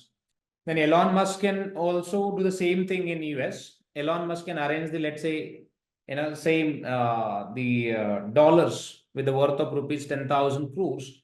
It could be around, let's say, 800 crores somewhere. So that 800 crores dollars that Elon Musk can transfer to the Adani in US. So both can, they can maybe access that currency, reinvest it, invest it, depends on the business, businessmen's, the business goals or objectives. Then accordingly, they can execute the contract. Because if you just invite bank to be a member of it or member of your transactions, then you can see lots of scrutiny checks, and it will take again longer time than the expected. And then as a businessman, it is very difficult. So that's what your currency swaps, which is one of the widely used tools. Even your Indian government, state governments, I have seen lots of cases where they sign swap contracts. If you talk about, let's say, Japan and India for a monorail project, India and Japan both have signed the swap currency swaps, where this Japan government will disburse the funding to the government with no interest rate cost. Now your question would be like, sir, why is there no interest rate cost? The reason is, guys, there was zero interest rate in Japan. Not even governments, but the most of the US investors, what they did, they just signed the currency swaps with Japanese government or Japanese banks. They apply for loans in Japan. They took a loans from the Japan and invest in Indian market on return. And again, withdraw that amount and return that, as it is money back to the bank. Because there was a zero interest rate. In Japan, there was a zero interest rate. So most of the investors, they did this. I have seen because I worked with hedge funds, so I know it. Trillions of Japanese, and they just applied for loans, took a loans from a bank and invested in Indian market, or Indian, or I would say in different markets. Even few businessmen also, which I know it, they did the same thing through their, one of my investors from Kerala, what he did, he has good connections in Taiwan and even Japan as well. Through Japanese, he asked them to apply for a loan with a bank like Bank of Japan, and settle that Japanese loan in India through a foreign exchange route, and they did it. Only he had to pay transaction cost to the government of India and received fund. And now that same fund, this guy invested in real estate, right? So now, let's say if I use 10 billion Japanese in India for 10 years, still, see, you just need to pay $10 billion back to the in a Bank of Japan. So you don't need to pay any interest payment at all. So it means there is no cost involved in the loan. You just need to transfer as it is, Japanese yen to them. And it's a better deal, right? So this is how you can, this is how you can sign the swap contracts. So that's what I said. The swap contract is not a tool for common people. But let me tell you something interesting. Let's say if you have your brother or someone in, let's say US, UK, and if they're working, when they deposit money with the bank, means let's say every month they transfer some amount to their parents, right? So what they do, they deposit the amount in US bank, then US bank settle that payment with the Indian bank, and then Indian bank finally send you the notification that money has been debited. I'm working with one of the international fund, and they settle my salary in USD every month. But again, I can't accept salary in USD, correct? So I ask them to deposit that salary with my bank, and my bank convert, dollars into INR, and then finally I receive INR in my account. But again, that also comes under your swap contracts only, currency swaps, because here we are swiping a currency with other currencies. All right. So this was the example of currency swaps. So now let's talk about interest rate swaps. Okay. Interest rate swaps. So it means here we are talking about interest. So now your question would be like, sir, how we can exchange, the interest rate, or how you can swap that interest rate? Yes, you can do it. If you are smart, if you know how to manage your, interest payments and all, you can easily deal with that. But first understand this, guys, why derivatives come into picture. Okay. Why derivatives come into picture? Derivatives come into picture because of differences in price and differences in, let's say, rates, or differences in, the risk parameter. And that's why we always look for a something, which can help us to maybe, generate some return or to make some money out of it. How? Let's say we have a stock. Okay. We have a stock. You have buy it at 100. Again, same stock. You have sell it at, let's say, 100. All right. So there is no opportunity to make money, correct? No profit, no profit, no loss. No loss. So in that case, we cannot expect any derivatives.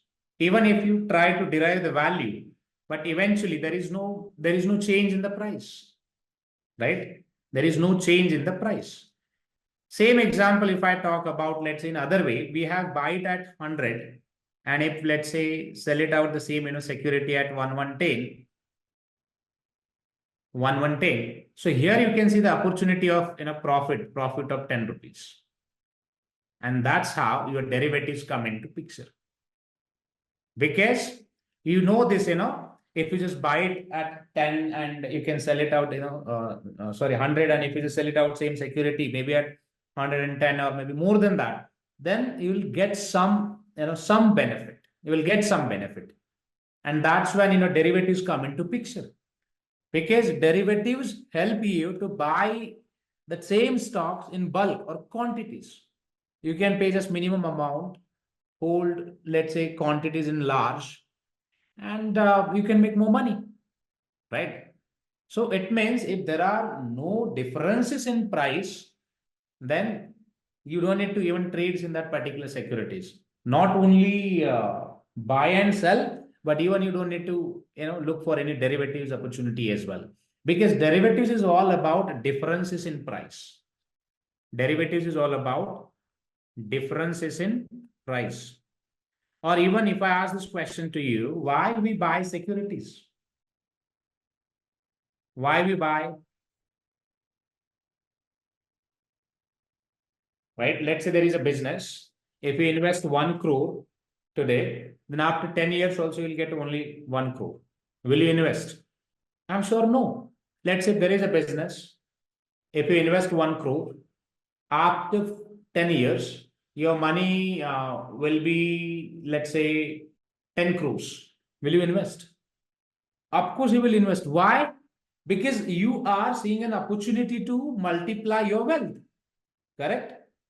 Am I right? So you're seeing an opportunity, and that's when your derivatives come into picture. If you have any opportunity like this where you can multiply your money, then instead of 1 crore, why don't you buy, let's say, same assets with worth of rupees 100 crore? Buy it and wait for 10 years then. If 10 years becomes, let's say, your 1000 crores, then you can make more and more money. So this is how your derivatives come into picture. So same logic applies to the now interest rate as well. So let's discuss about it. How businessmen, or let's say even common people also, they can, but again, this interest rate swap is not available for common people. It is available for a businessmen only. So how businessmen, they can, let's say, take advantage of this particular interest rate swaps? Let's discuss. If we talk about, let me just start it out, interest rate swaps.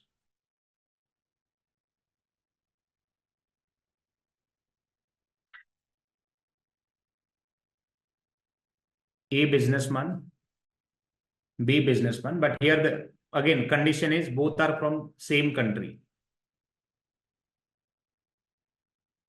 For interest rate swaps, so condition is both are from same country. All right. Let's say both people, they have taken a loan.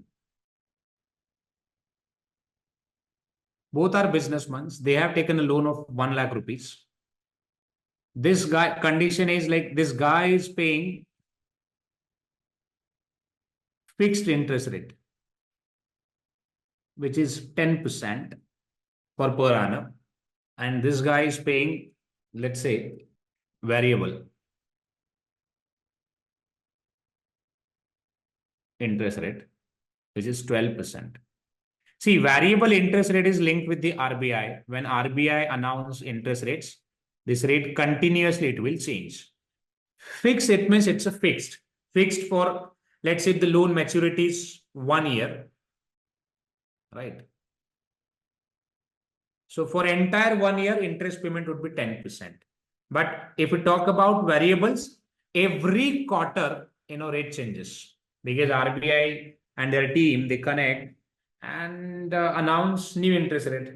So new interest rate will be applied in case, when you have, let's say, loan obligations under variable interest payments. Correct.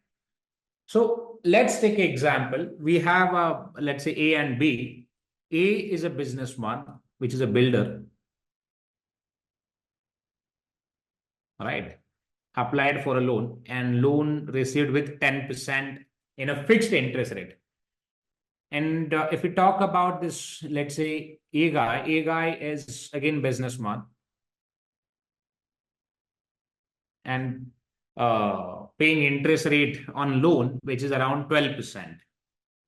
See, if you want to sign any derivatives contract, first the condition is you should have something, assumption in your mind. If you don't have any assumption in your mind, then you are not a fit for a derivative contract. Assumption, it could be this guy B is worried about fixed interest payment, which is a 10%.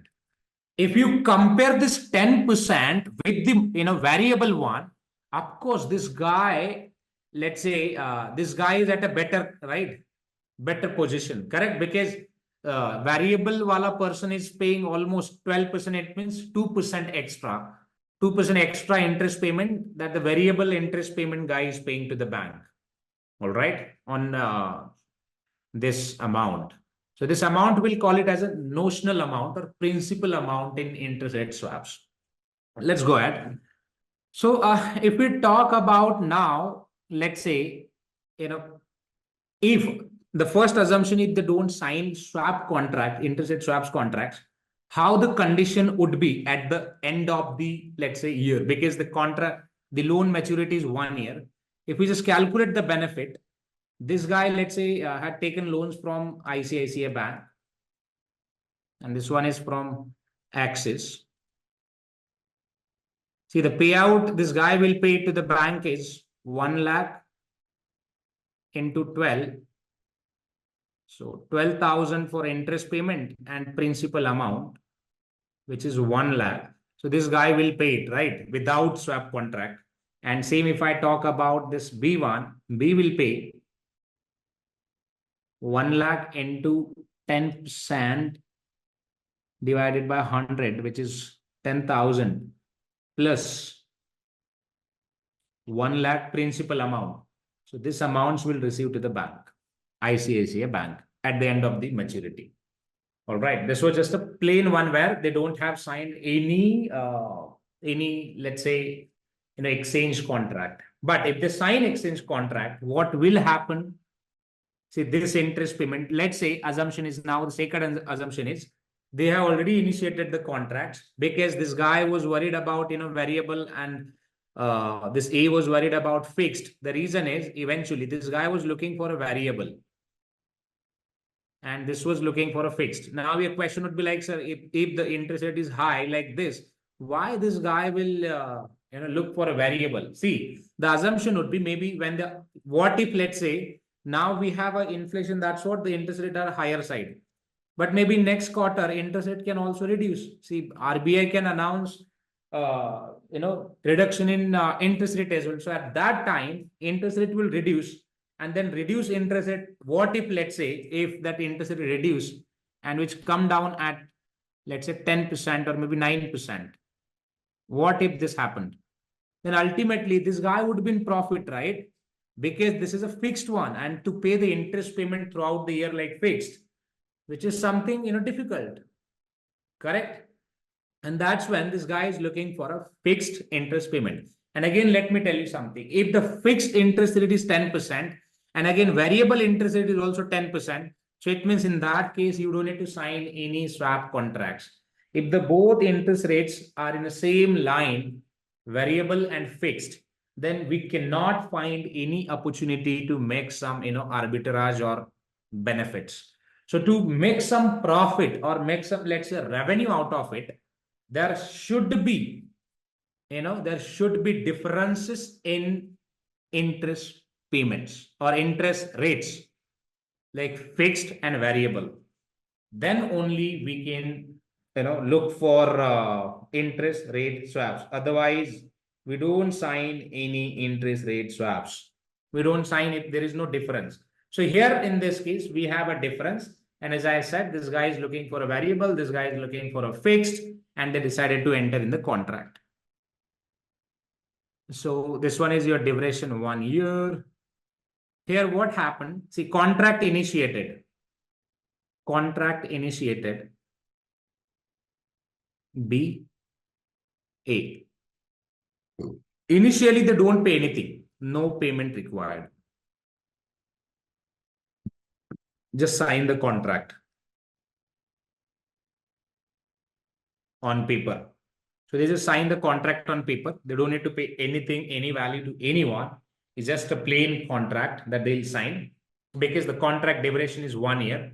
And in contract, they include the term, which is notional amount, fixed leg, F leg, then your duration 1 year, right? They'll include everything.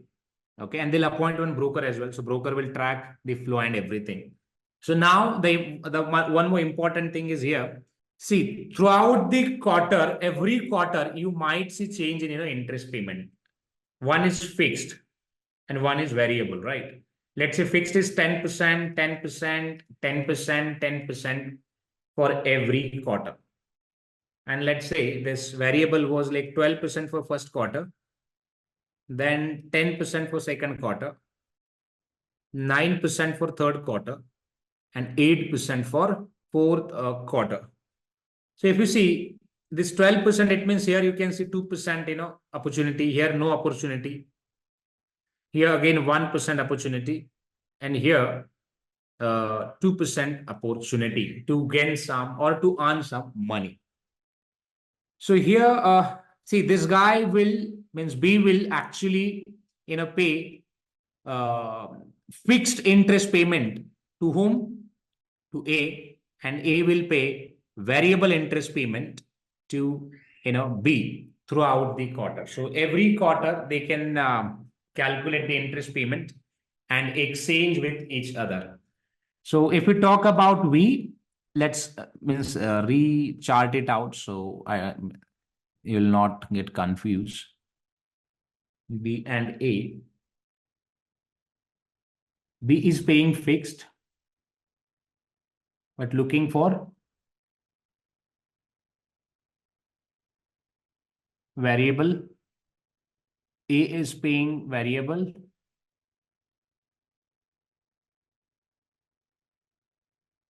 looking for fixed. All right.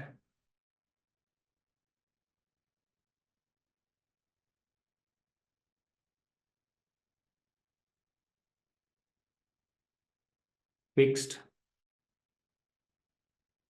variable.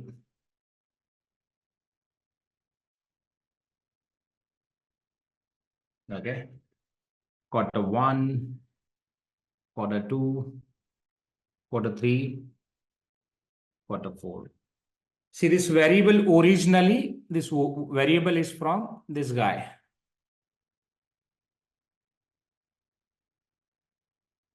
And this fixed one is from this one. Originally, the B is paying fixed only, and this A is paying variable. But this guy is looking for a fixed one. And this guy is looking for, B is looking for variable one. So after initiation of a contract, you can just change the side. You can just change the side because this guy is expecting variable. It means pay variable interest to this guy and pay fixed interest to this guy. Simple. So every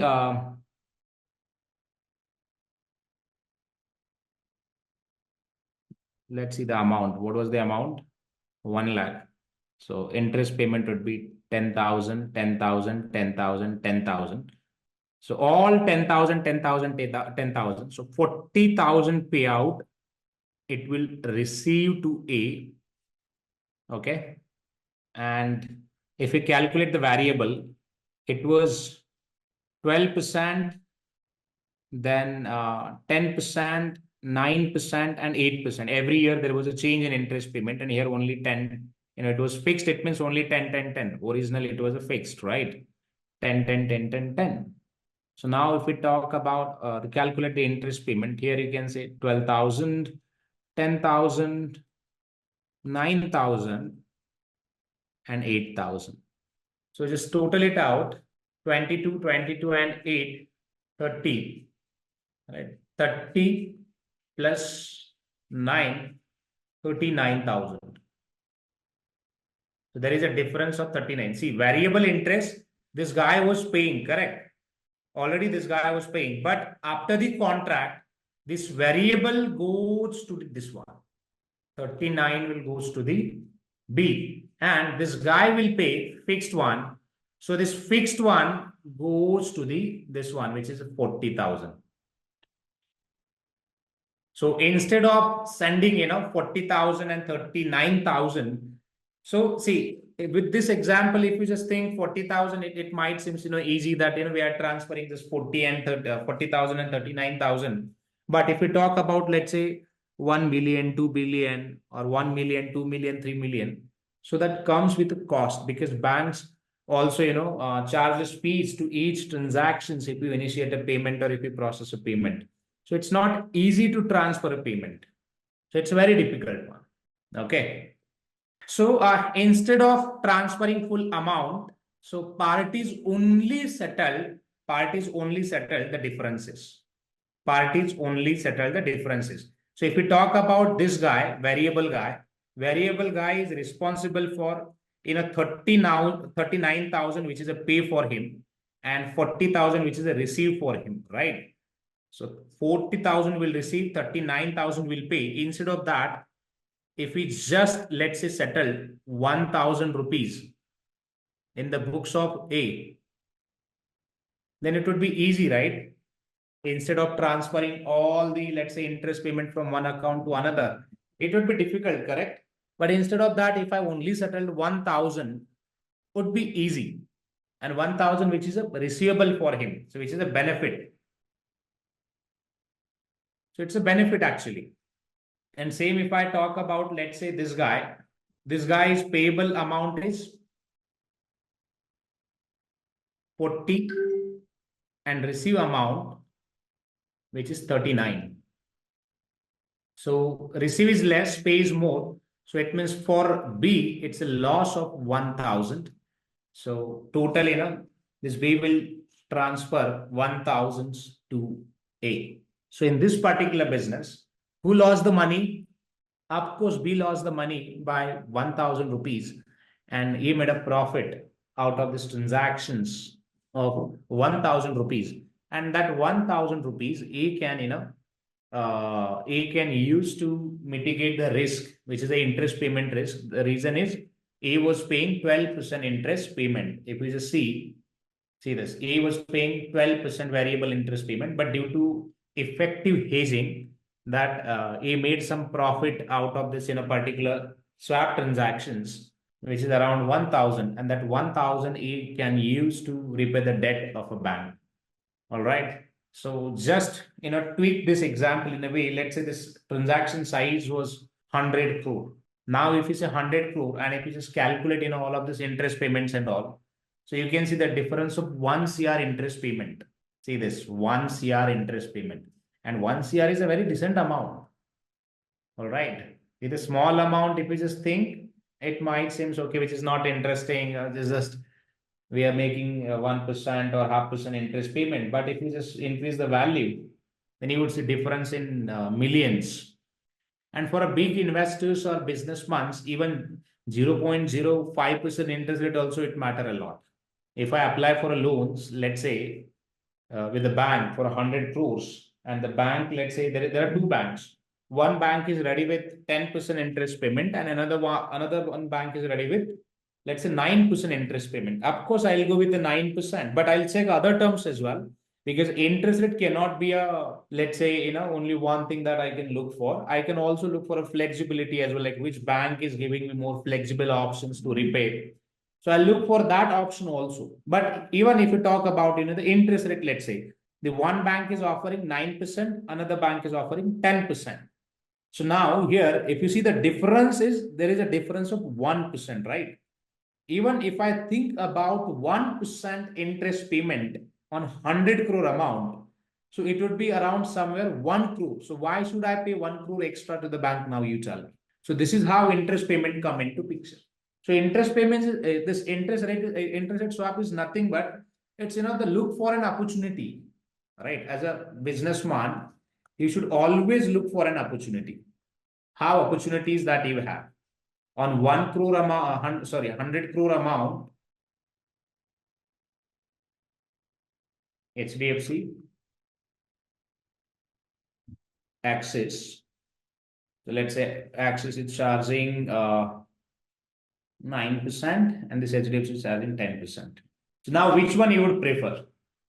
Of course, this one. Why? Because the interest rate is lower than the HDFC, which is 9%. But annually, how much that you can save? Let's calculate it. 9%, 100 crore into, so 9 crore. Total interest payment would be 9 crore. And here, 100 crore into 10% divided by 100 would be around 10 crore, right? So if you apply for a loan with HDFC Bank, then you will have to pay almost 1 crore extra every year. Correct. And if you just apply for a loans with the Axis Bank, then you can save 1 crore at least, the minimum 1 crore that you can save. See, as a businessman, interest rate factor is a very crucial and critical to manage, leverage. See, I always believe that you should not even pay 0.01% interest payment, means interest cost, higher or extra, because it is a to generate an income, it's not an easy process, guys. For a businessman, it's not like a nokari. For a nokari or job, it's just a 10 hours job, all right, or 8 hours job. If you join anywhere, you are just entitled for ABCD tasks, just manage it and go to your home and sit relax, right? But for a businessman, it's not an easy process. It's not an easy process to pay the salary of thousands of people on time, to manage the clients, to always look for expansion of a business, to think about business 24/7. And businessmen, they're like, even they don't take any leaves and all. So you always look for a sick leave, look for this leave, that leave, papa ki shadi, mummy ki shadi, falana damkana. You will have thousands of things. But for a businessman, no. See, I have not taken single leaves in the last 5 years, to be very honest, because on a weekend I have a session with you. I have other my businesses as well. I'm into also like fund management, real estate. I have other my private clients as well. I'm working with them as a consultant. I'm working with them as a partner. I'm working with them on a different products. We have recently launched one, the fund administration platform in US. So I have a lots of things. I'm managing the investments portfolios as well, and I'm working with startups companies as well as a consultant.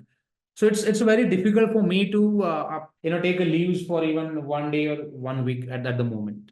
But as a let's say job holder, it is very easy for you to apply for a leaves. Enjoy weekend. Even you can apply for a 2 weeks leaves, 3 weeks leaves, and you can enjoy it.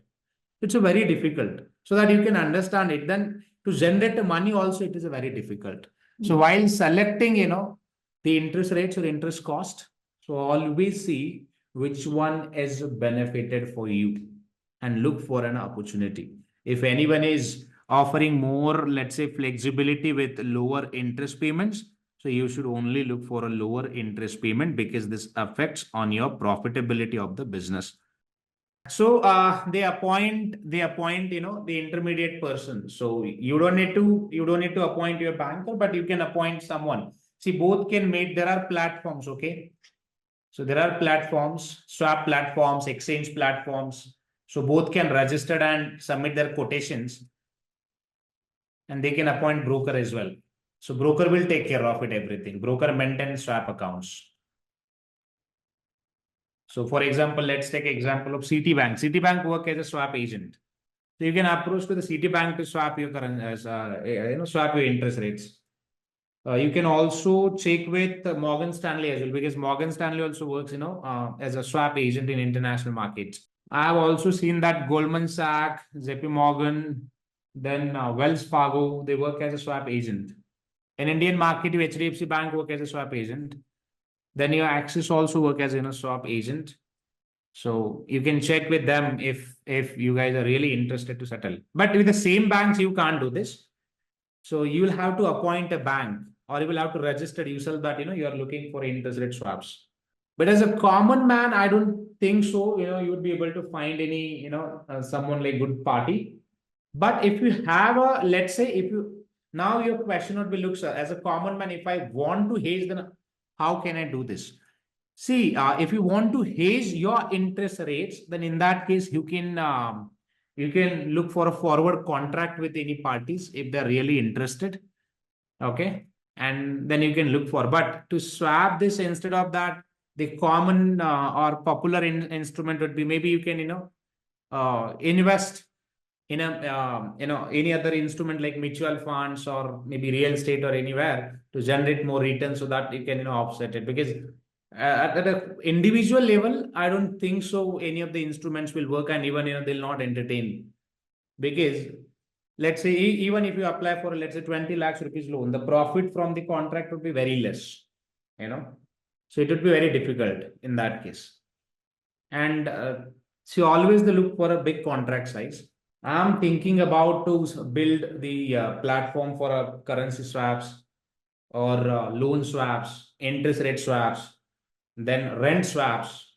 I'm thinking that I had a meeting with my investors. If I get a funding, then I'll work on it, because the cost of investment, which is cost of development, would be around almost 10 crores. Even if I just consider development cost to build a product and to work on it, and again to marketize that product in the market. So it's almost 5 years journey. One year it will take for a feasibility test.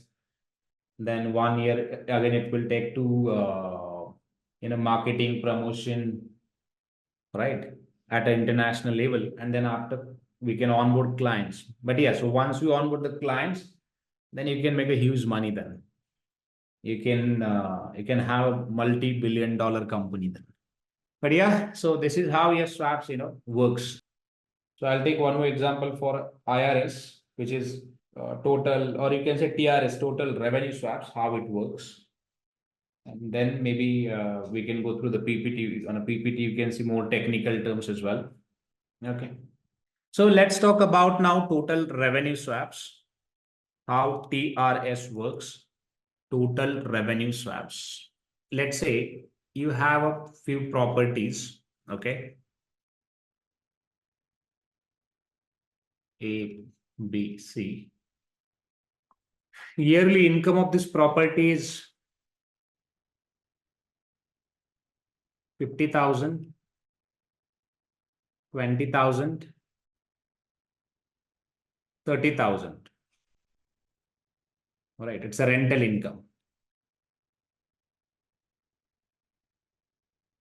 So rental income, we can call it as a revenue as well, okay? It's a revenue from the properties. So total revenue that you have is 1 lakh.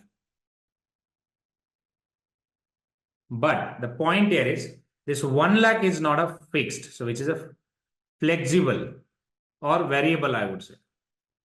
So how it is variable? See, what if, let's say, due to COVID, you don't have any tenants, then property would be vacant. Let's say, you are not able to get the strong tenant. So it means the retail people, they are just, signing 1 month, 2 months contract. So it means continuously you are seeing, after 1 or 2 months, your property is vacant, right? Your property vacancy rate is high.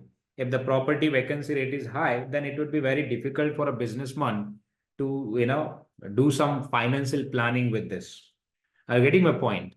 So if let's say 1 year you have received 1 lakh, but next year you have received only 50,000.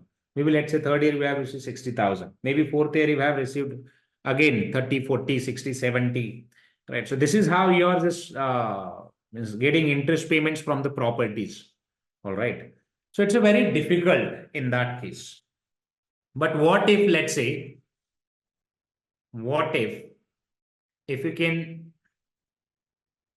swap interest rate, let's say, this rental income with someone, all right, who is ready to pay you fixed, let's say, income, or you can say interest payment.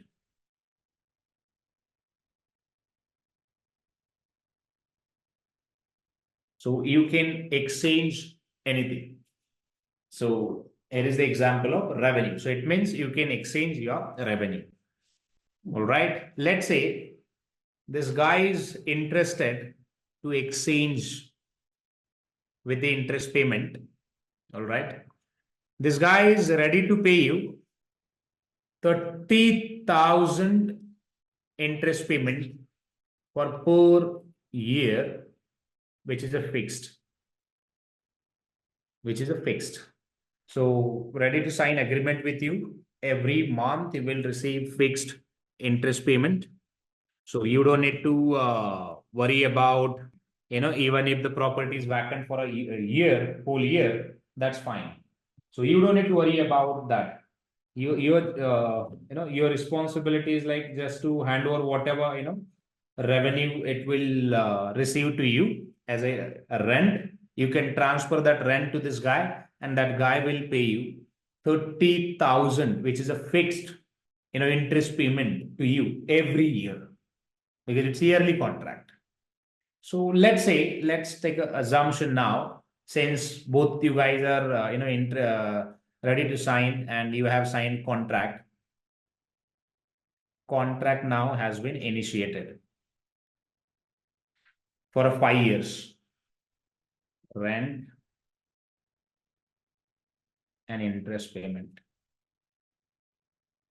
See, rent interest payment is fixed every year. 30,000, 30,000, 30,000,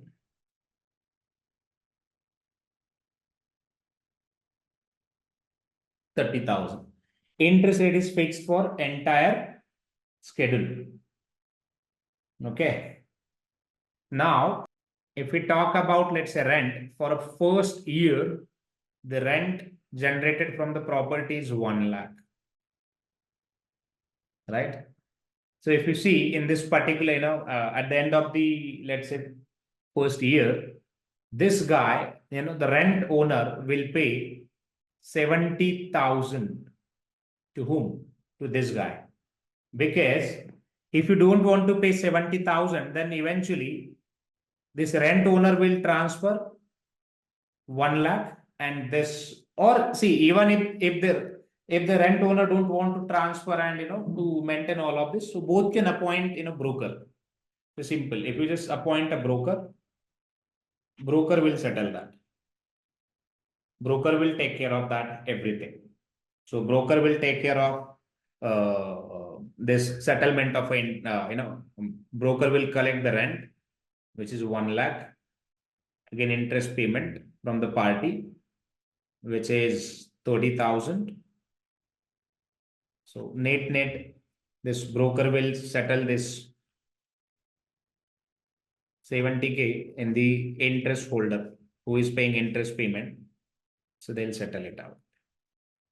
All right. So this is how actually your contract works. Let's say in another month, this property was vacant for almost for a year and rental income generated, which is only 20,000. So in this case, this guy will pay, interest holder will pay, 30,000 to rent holder directly. 30,000 to the rent holder. Let's say for entire year, again, the property was vacant. See, it's not the problem of this rent owner then. Because if the property is, even if it is vacant, still this guy will pay, fixed interest payment. Again, it will receive. If you talk about the loss, here you can see a loss of 20,000 because the rent, the generated, which is only 20. So you can see the loss, which is 10,000. Here you can see the loss of 30,000 because no let's say rental income generated. So here let's say 50,000 rental income generated. And in that case, you can see this guy will pay, rent owner will pay 20,000 and this guy will again receive 20,000. All right. Let's say again the property was vacant. Loss. Property was vacant. So now you tell me what you have understood from this schedule. The one party exchanged or wanted to exchange their rental income with other party at a fixed rate, and the other party was looking for a rental income with a fixed amount. So they just exchanged that with each other. So this is how you actually TRS, total revenue swaps, works. So at settlement, every year we'll have settlement, and every year the broker will settle the fixed amount of that amount or variable amount of the differences in the both parties' accounts. So they just settle it. Let's take an example. You are interested to you are interested in commercial properties. Commercial properties rent. But you don't have a huge money to build properties. Why you wanted to build commercial properties? Because your purpose was to generate some rental income, right? But you don't have your own capital like 1 crore, 2 crore, 10 crores. You don't have your capital. Let's say your budget is only 50 lakhs. So within that 50 lakhs, what you can do? You can find some commercial properties and identify their problems. maybe let's say irregularities in interest, that rental income. See, as a businessman, if I have a irregularities in income, so which is a bottleneck situation for me, because I won't be able to take any investment decisions then. Let's say if I have invested 10 crores to generate maybe 10 lakhs interest payment for per month, sorry, rental income for per month. What if, let's say, in 1 month I'm getting 10 lakhs, but in other months I'm getting only 5 lakhs, 6 lakhs, 4 lakhs.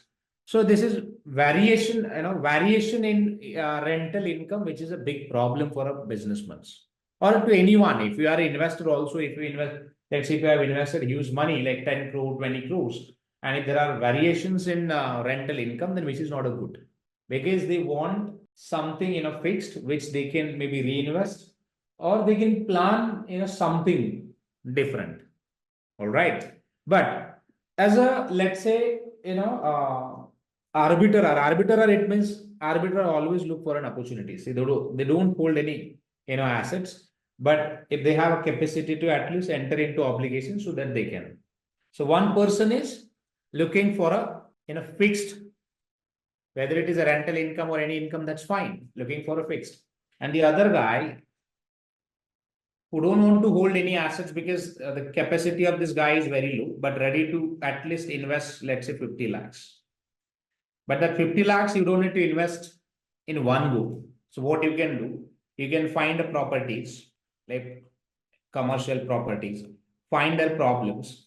If they have problems with the properties, like let's say irregularities in rental income, you simply ask them, first evaluate the market and everything, right? If their variable, let's say rental income is, let's say 1 lakh variable, then you can apply maybe your vacancy rate or all other. There are different ratios. Just apply to it. Your discounted amount would be somewhere, means considering all possibilities and all, like the property was vacant for 3 months in a year. So in that way, you can apply the logic and compute the interest payment, or maybe you can commit, let's say 50,000 that you will pay, which is a fixed interest payment to the this property owner, and then property owner will provide you whatever rental income will be generated from the property, so that entire rental income it will receive to you only. Even if you generate, let's say 10 lakhs per month, right? So you will receive that entire income. So in return of that, you are going to pay only 50,000, which is a fixed for every month. So every month you can pay fixed 50,000, and whatever rental income will generate from that property, it is yours.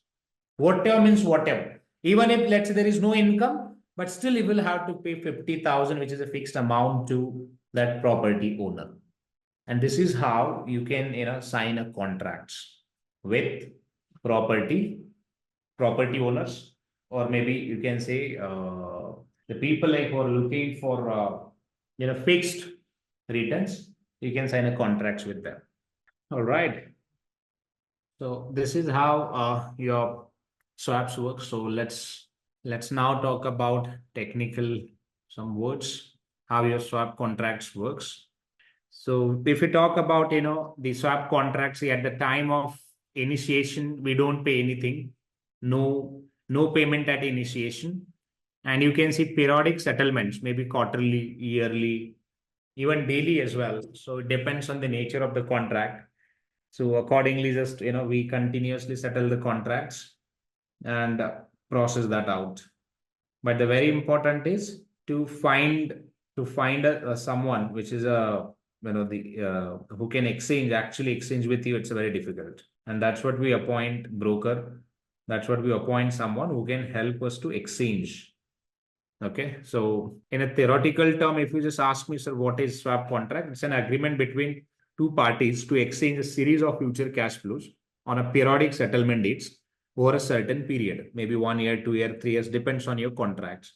A swap contract can be decomposed into a series of off-market forward contracts as well. All right. So off-market, it means If the security is not available in the let's say market, like stocks, currencies, all are like available in the market. But what if, let's say, the rental price, you can't see, in the market, right? So it means that would be with the parties. The parties, it means who is the owner of that property. You can only reach out to him and get the price. All right. So this is how, means there are two types of contracts. One is on market forward contract and off market forward contracts. Off market, it means it is for a real estate or commodities and all, where the price of the securities which is not available at all. You can sign a contracts with those commodities or that particular, let's say, real estate products and all. Apart from that, you can sign contracts, swap contracts with listed securities as well, like stocks, bonds, and debentures, whatever instruments that you have. Right. If we talk about types of swaps, we have a plain vanilla swap, which is your normal that rental swaps. You can consider it as a plain vanilla swaps. Interest rate swaps are just uh, exchange of interest flows that we have already discussed. Then settlement date. So how actually it settles? So on settlement date, whatever it is, but this is something for a different. But you can see settlement date as well in the swap contracts as well. All right. So you can appoint broker. Broker will actually settle the contracts on a periodic basis, like as I said, daily, weekly, monthly, yearly, even at the time of maturity also. So depends on the contract. So you can sign the contracts from 1 day to 100 years. So there are no limitations. Plain vanilla swaps. Plain vanilla swap, you can just simply exchange the interest rates. If you just see interest rate in which one party pay a fixed rate and another party pays a floating rate, both payments are in the same currency. So this is how you can just settle it out. So we have already discussed this one, right? But there should be something, a base to compute benefit, and then you can exchange interest rates continuously. Means every quarter you can just exchange until that expiry reached. Then there is a one more contract, which is a credit default swap. Credit default swap is nothing but, let's say, it's like an insurance contract against the default, a type of a credit derivatives in which the buyer makes a series of regular payments to the credit protection in a seller. And if the underlying issuer defaults, the CDS buyer receives a payout that can compensate him and her for the financial loss from the default. So this, I would say, CDS, it's like your insurance. And CDS, the LIC of India is allowed to sell the CDS, as well as in US AIG, America's insurance group, AIG, which is allowed to sell the protections in the US. So it means in every country, the insurance companies are only allowed to sell the protections. Okay. If we have, let's say, Project A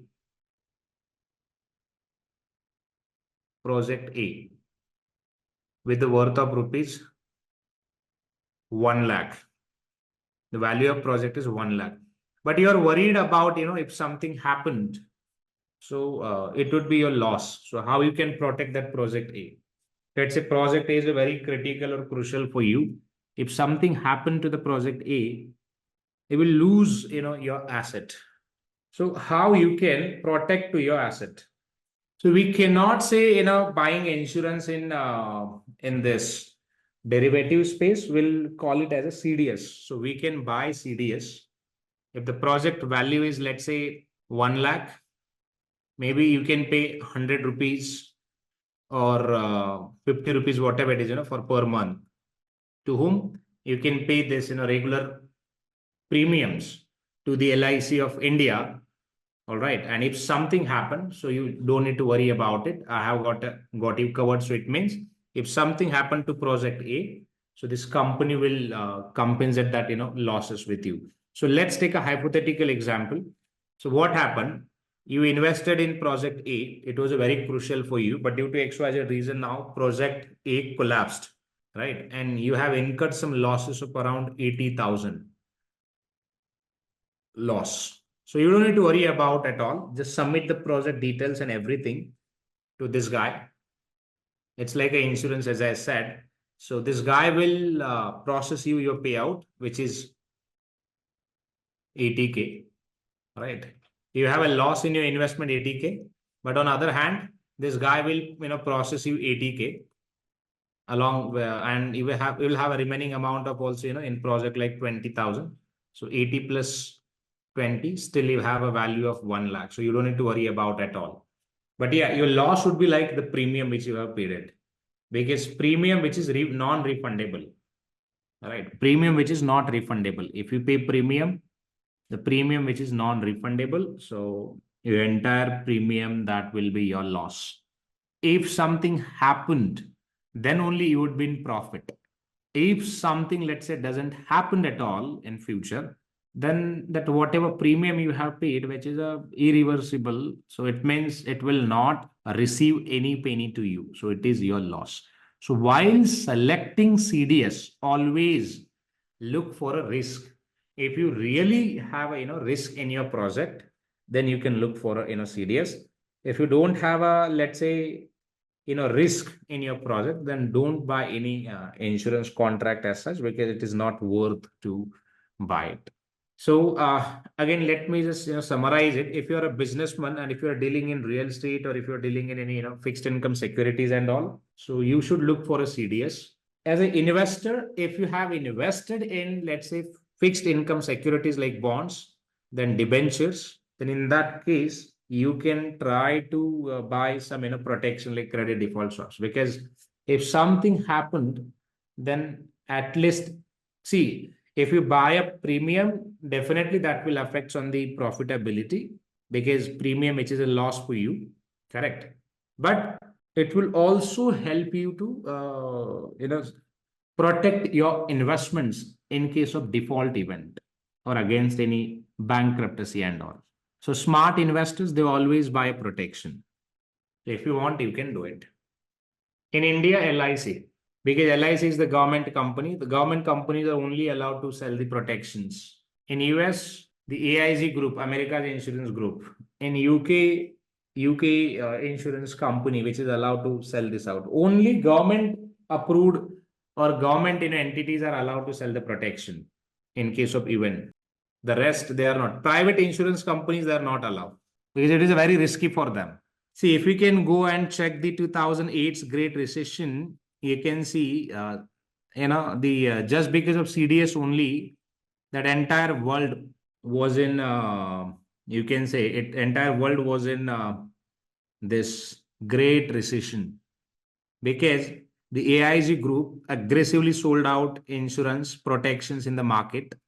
And then on other hand, companies like Lehman Brothers, or there are other companies as well, so who sold the securities in the market without even worrying about that, what if the default event happened and all, because they thought like, I have purchased insurance, now I can do anything whatever I want. It's like, let's say you have purchased a new car, and again you purchase a insurance as well, and you decided to drive your car roughly on a highway.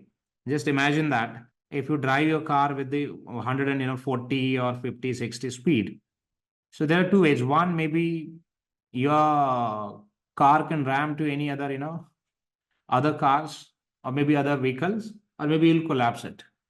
But something happened to you, of course your insurance company is there. So this is how actually change the mindset, means actually that CDS changed the mindset of the big companies, and they sold out securities and loans in the market very excessively, and that led to the 2008 global recession.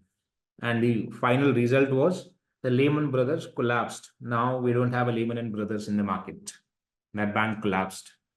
Same example, if you see recently, your Credit Suisse collapsed, right? Too big to fail. So this is how it happens. All right. So let's go ahead. So this we have discussed it, but in a technical way, how it works. So you can read this: a type of credit derivatives in which the underlying is the credit spread or bond. So if you have investments in bond, you can just buy this out. The spread is the bond yield spread relative to a benchmark. A bondholder typically pays a premium. It's like a call and put option, guys. Okay, it's like a derivatives that put and call options to be compensated if the bond's credit quality decreases and the bondholders chooses the strike level of the option. So when bonds credit quality decreases, its yield again spread will increase, and at expiration of the call option, if the yield spread is above the strike, then bondholder will collect the payoff based on the difference, and this payoff compensate the bondholder for the drop in the market price of the bond. So in short, this credit default swap, it's like your call option and put option. Simple. All right. Because in a call option and put options, what we do, we pay the premium, right? We pay the premium to get the rights, buy rights or sell rights of an assets. So same way here, in exchange of risk, we just purchase the this protection and pay the premium to the company, means LIC company. All right. So if we talk about interest rate swaps, swaps in which underlying is an interest rate only. In a credit derivatives, a type of contingent claim derivatives that pays a compensation to the holder in the event of downgrade or default by the underlying borrower or issuer. In a credit default swaps, what we do, we pay the premium, and if something happened with the assets, so insurance company will pay your claim. Okay. So in case of forward contracts, an agreement between two parties in which the long agrees to buy from the short and underlying assets at a fixed settlement date for which the price which is established at the start of the contract, and most forward contracts are custom contracts. See, if we talk about future and forward contracts, future contracts which are listed one on a stock exchange. But if we talk about forward contracts, they are not listed one. Okay. The contracts, they are not listed one. It's just a contracts which you can sign through your this papers and execute the contract. But the base would be your future contracts only. For a pricing and all, we always refer the price of a forward future contracts to calculate the value of forward contracts in the market. This is a forward contracts valuation. It's a very simple one. So you don't look at this ES, EFT, that creates lots of confusion. So we'll walk you through simple thing. See, first talk about the settlement of the forward contracts. How we settle the contracts, settled. We can settle the contracts in even physical assets as well as in a cash differences. But if you settle the cash, if you settle the let's say forward contract in a cash only or a differences, I would say, in that case, that contract you can call it as a non-deliverable forward contract. So it means you are not going to deliver any assets to anyone. It's just to settle the contracts in cash difference. And that's what most of the people, they prefer it. So you don't need to, let's say, even if you sign, let's say, 100 crore contract, your liability would be only 1 crore or 50 lakhs or around somewhere max to max 1 or 2 crores. Your liability won't be like 100 crore or 200 crore. So that's what they sign it. So it means if you have a 2 crores, then you can sign the forward contracts of, let's say, 100 crores. See the profitability and ratio and everything. And if you're ready to take a risk of 1 crore, then you can sign a contract of 100 crore even. So that's how we can leverage out derivatives, as per your risk taking capacity. And in case of deliverable contracts, see the most of the oil companies, gold companies, right? And even in a stock market also, like bonds or equities or even dollars, we always ask for a delivery as well. Delivery, it means, let's say if I have purchased, let's say XYZ, bond at X price, and let's say after 6 months, if that price changes, still I'll pay the price which I have, let's say, agreed 5 months back or 1 year back. Only I'll pay that price, not the current market price. Okay. So this is how your forward contracts works. So read this one. So on the settlement date for a forward contracts, the difference between the contract price and the spot price is calculated. If the spot price, it means current market price. If the spot price is higher than the contract price, then short has to pay the long. So it means seller has to pay the buyer the difference amount.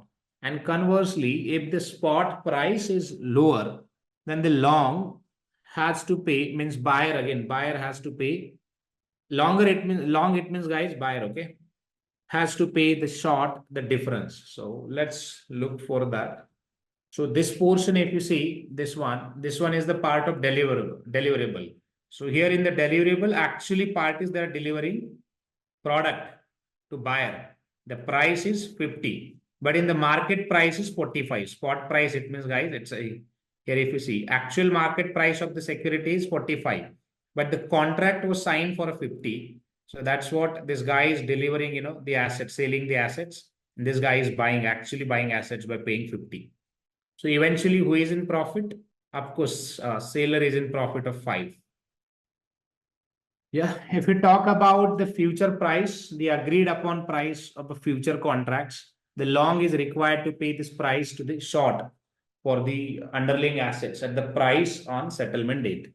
So always see in terms of valuation of a forward contracts, we compare the price of a market, securities or market contracts, I would say, because see in terms of equities and all are the listed securities, right? So you can easily check the prices of securities in the market. So same prices you can refer to compute the value of forward contracts. So what about forward rate agreement? Forward rate agreement, which is a contract to borrow and lend money at a certain rate at a sum in a future date, usually require one party to make a fixed interest payment and the other party to make a floating rate payment. So determined at contract expiration. LIBOR is now ceased, so we don't have a LIBOR. LIBOR stands for London interbank offered rate, but now they have a different rate, which is SOFA or something, SOFR and SONARS. So they have a different rate, sterling overnight risk-free rate. And future contracts again, it's an agreement between two parties in which long agrees to buy. I believe we have discussed that. But in the future contracts, you can see the central parties which take care of everything. In stock exchange, work as a central counterparty and take care of that, settlement of contracts and everything. So this is how you can differentiate between your future contracts, futures, options, and even credit derivatives. In a credit derivatives, options and futures, see stock exchange like NSE and BSE plays very crucial role because they work as a clearing agent. All right, they'll have a standard contract, central location, deal with clearing house, standard contracts, and which is highly regulated one. And if I talk about, let's say, over the counter, forward and swaps both comes under OTC, over the market. So it means it's a customized contract. Buyer and seller, they can directly sign contracts. Buyer and seller, they can directly sign. They don't require any exchange at all. No central location. Deal with anyone. And custom contract, it means you can see different terms and condition with different contracts. All right. It is an unregulated market. So this market is basically highly unregulated. So there are no regulations at all. So you can see, anyone can buy with anyone. So you can define terms as per your own, comfort zone. So that's how you can sign different terms. All right. So forward and future, if we just differentiate both the contracts, as I said, future contract is the advanced version of forward contracts only. But the reason is here, the future contract is listed on a stock exchange, so price and everything which could be easily available, and you can buy and sell. But if we talk about forward contracts, it's non-standard contract. It means you can only sell it out with your parties only. If you have purchased from A, you can only sell it out to A. So you cannot sell it out to B or C because there are no central counterparties. Central counterparties, it means marketplace like NSE and BSE, because NSE and BSE both are marketplaces. So which you can buy and sell your securities easily. Okay. So here direct between buyer and seller. So it means they can directly deal with each other. But in case of future contracts, so they don't exchange directly to each other. Basically, they directly buy and sell securities, buy and sell their contracts to the NSE and BSE. NSE and BSE, it means BSE stands for Bombay Stock Exchange, NSE stands for National Stock Exchange. So they buy and sell to the NSE and BSE only. So they don't directly buy buy and sell to each other. So that's how you can differentiate. Okay. Yeah. So let's take example of forward contract as well, how it looks like and the possibilities of forward contracts. See here, if you see, let's say you're at a farmer side, okay, and the price of the rice, whatever, let's say, so it's a beverages company, all right. So the price of coffee beans, which is 500 rupees per kg, the beans price is 500 rupees per kg. If you enter in contracts, like let's say 3 months from now, you have decided to just enter in contracts for next 3 months, and after 3 months you want to execute this contract. Okay. So simply you can find someone who is ready to sign contracts with you, sign a contracts, define the quantities, let's say 10,000 kgs, and hold for 3 months. So after 3 months, so this would be a current market price, so which is basically spot price. Means after 3 months, let's say the price which is at 480. So here you can see the difference of 2 rupees, right? Difference of 2 rupees. So net, the exchange of cash flow would be 10,000 quantity into 2 rupees, which is a 20,000 rupees, right? So this could be your loss, profit, or maybe no loss, no profit. So now you should, let's say, take a first side. Let's say if you are a buyer, or if you wanted to buy this out because your research was like this price may go up, like maybe 505 or 5010, right? This was your expectation, but eventually what happened? Price dropped by 2 rupees. So it means as a buyer, if price drops, guys, that would be a loss. And as a seller, if price drops in the market, then again that would be a profit. As a seller, if price increase of any products in the market, then that would be a loss. So simply the equation is, it's a very simple. Now let's take a hypothetical situation here. If we talk about the flow, there would be 3 possibilities, guys, right? One is current market price after 3 months we are talking about. Contract price was 500 and current market price after 480. So difference was 20. So 20 into 10,000 quantity. So it's 2 lakhs. The difference is 2 lakhs. So now there would be possibilities, let's say. The first possibility is after 3 months, what will happen? Current market price, which is 480, and contract price is 500. Okay. If you are a buyer, then you are in a loss of 20 rupees per trade. If you are a seller, right, you are in a profit of 20 rupees. Correct? This is the first case. Second probability would be current market price, right? Current market price, let's say, which is at 520 and contract price, which is at 500. So it means if this is the case, then as a buyer, you can make a profit of 20 rupees per kg. Seller will lose the money, which is 20 rupees per kg.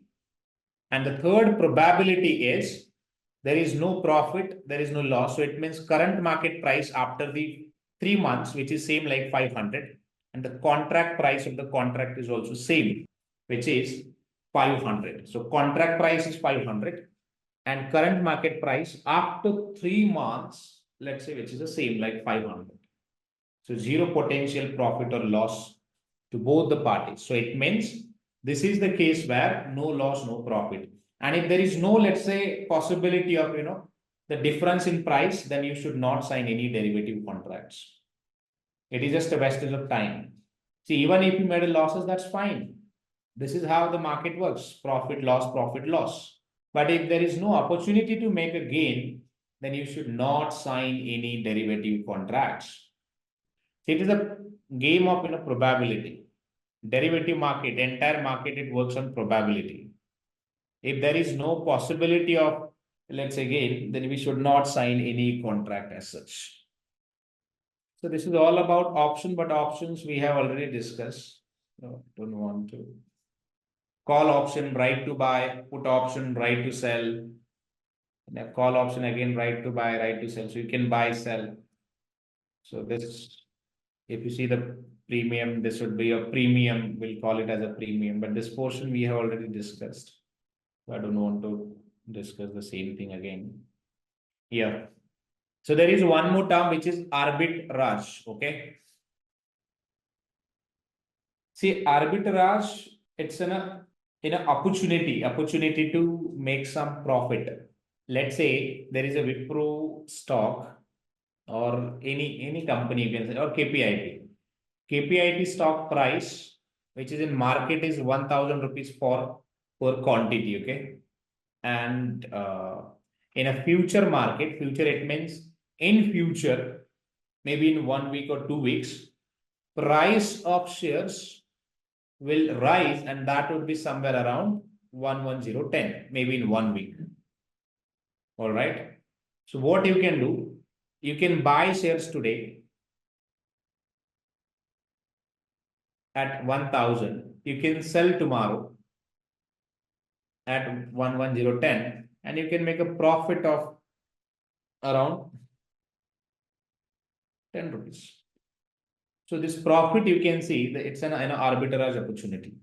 And this opportunity you can see between two stock exchanges as well. Sometime what happened, let's say same company stocks trading at, let's say, X price on BSE and Y price on NSE. Maybe you can understand in a way that, let's say, Wipro shares trading on a BSE market at 100 rupees and on NSE, which is 102. So you can see the difference of 2. So it means you can buy shares from BSE market and you can sell in NSE at 2 rupees different price. So this is all about arbitrage opportunity. Okay. So arbitrage always look for an opportunities. If there is no opportunity, then arbitrage, they don't place any trades as such. So they always look for an opportunities. All right. Yeah. So here you can see the swap contracts again through presentation in a better way. If you have a swap contracts, so every quarter or every month, every year, you can settle this. The difference is only this guy is like, I have to pay 50, I have to pay 40. But the important is party with the greater liability makes net payment to other party. So instead of paying 50, so just pay simply 10 plus 40, it would be 50 only. So nobody pays the entire amount. Okay. So exchange a series of payment on a periodic settlement dates over a certain period. See this. Let's take an example how your forward contracts works. Forward and future both are same contracts. The difference is, guys, future contract is listed on a stock exchange and forward contract is not listed. Okay. But entire framework like price and everything that we always consider from the future contracts only. Let's say here contract initiated, the price of security which was at 50, maybe USD, rupees, whatever currency that you want to take it. So I'll buy the assets from you at 50 on settlement date. So it means here the security it will purchase out, or maybe difference of securities it will settle. Again, short it means seller. Seller is agree with, okay, I'll sell the assets to you at 50 on settlement date. So both can sign a contract. So on settlement date, let's say there is no change in price, contract price and future price. Future price both is same. So it means there is no difference. If there is no difference, no parties pay anything to each other. So this was just wastage of time for both the parties, because on settlement date, the price of security, it was same. See, sometime what you can see, let's say maybe the security price, let's say, changes like this. Maybe from 50 to 40, like this. But at the time of settlement, price reached to this. Let's say someday price reached to 60. 48, maybe 38, but on settlement date, price reached to only 50. So we'll consider that price only for a settlement of a contract. All right. We'll consider this future price only to settle this out. So this is how your forward contracts actually works. All right. Now, if I talk about here, you can see the another example, let's say, of forward contracts. Contract initiated at, if you see this price, contract price 50. All right. And at the time of settlement, on settlement date, because settlement date would be a future date. So on settlement date, let's say price reached to at 60. Maybe let's say price started from this level, security prices, and reached to here somewhere. Because this price will consider it for a settlement. So here you can see the difference of 10. As I said, as a buyer, if price goes up, that would be a profit. As a seller, if price goes down, then that would be a profit. So in this case, price goes up, it means buyer made a profit of 10 rupees. Buyer made a profit of 10 rupees. All right. Then if we talk about the another example, let's say how seller will make a profit. I have it. Let's see. Contract initiated at same price, 50, but at the time of settlement, right, price reached to at 45. So here you can see the loss of loss. It means as a buyer, it is a loss of $5, and seller made a profit of $5. The reason is price come down at 45 from 50. So this is how you can, understand this contracts. It's a very interesting one as well. But there is a one factor in future, so which is a margin. So margin works with your price, guys. Margin is nothing but margin. It means whatever amount that you have paid. Let's discuss about margin. So in a future contracts, we actually pay some margin. So we should discuss that. Let's say if you have decided to buy assets, any XYZ assets, and that asset price is 100, means as per current market price data, price is 100. Okay. So at the moment, let's say 10% is required. 10% is required. 10% it means your contribution to buy these assets. Means if you want to buy 100 rupees worth of assets, so you just need to pay at least 10, right? Or 10% of these assets. So let's say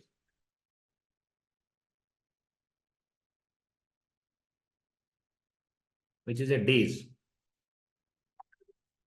price.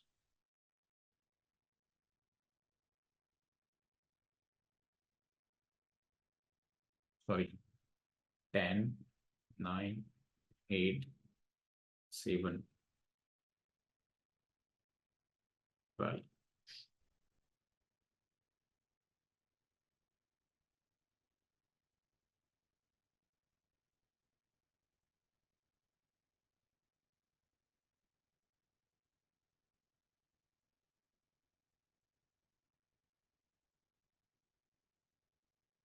All right. So if you see, let's say stock price, it was at this price. Okay. And then you just paid 10% of this price. What if, let's say, this price, you are like buyer in this case. Okay. You bought the stocks by paying only 10% because 90% it was paid by your broker only to acquire these assets. Now, this price moves, let's say, from 100 to 90. So now you tell me if the price, let's say, come down from 100 to 90, right? So if you just calculate 100 plus loss, you will have to add like this because 100 was the actual price of the assets and there is a loss of again 10, right? loss of 10. So it means 110. On 110, you will have to calculate 10%. So just calculate it. So you need a margin of rupees 11 in your account. Why? The reason is, see, broker and you paid means 100 rupees, right? Broker paid 90 and you paid 10. So your 10, it means you paid actually 10%. See, your 10%, it should be always, that balance maintained in your account. Due to price changes, if you see, affects in the quality quality of assets, or if the price, let's say, changes continuously, then you will have to continuously add margin to the accounts to ensure that your 10% percentage which is maintained. So it should continuously update. Continuously, it means continuously. So it is a very mandate. Okay, and it happens. So if we just see the example here, same thing you can relate. So the difference is, let's say, long positions you have taken, which is at 100, right? If the price moves from an initially margin that you have paid is 20, margin maintenance, it means if the margin goes the below the 10, then your position will be square off. So it means you need to refill the margin again. So it is a mandate thing for everyone.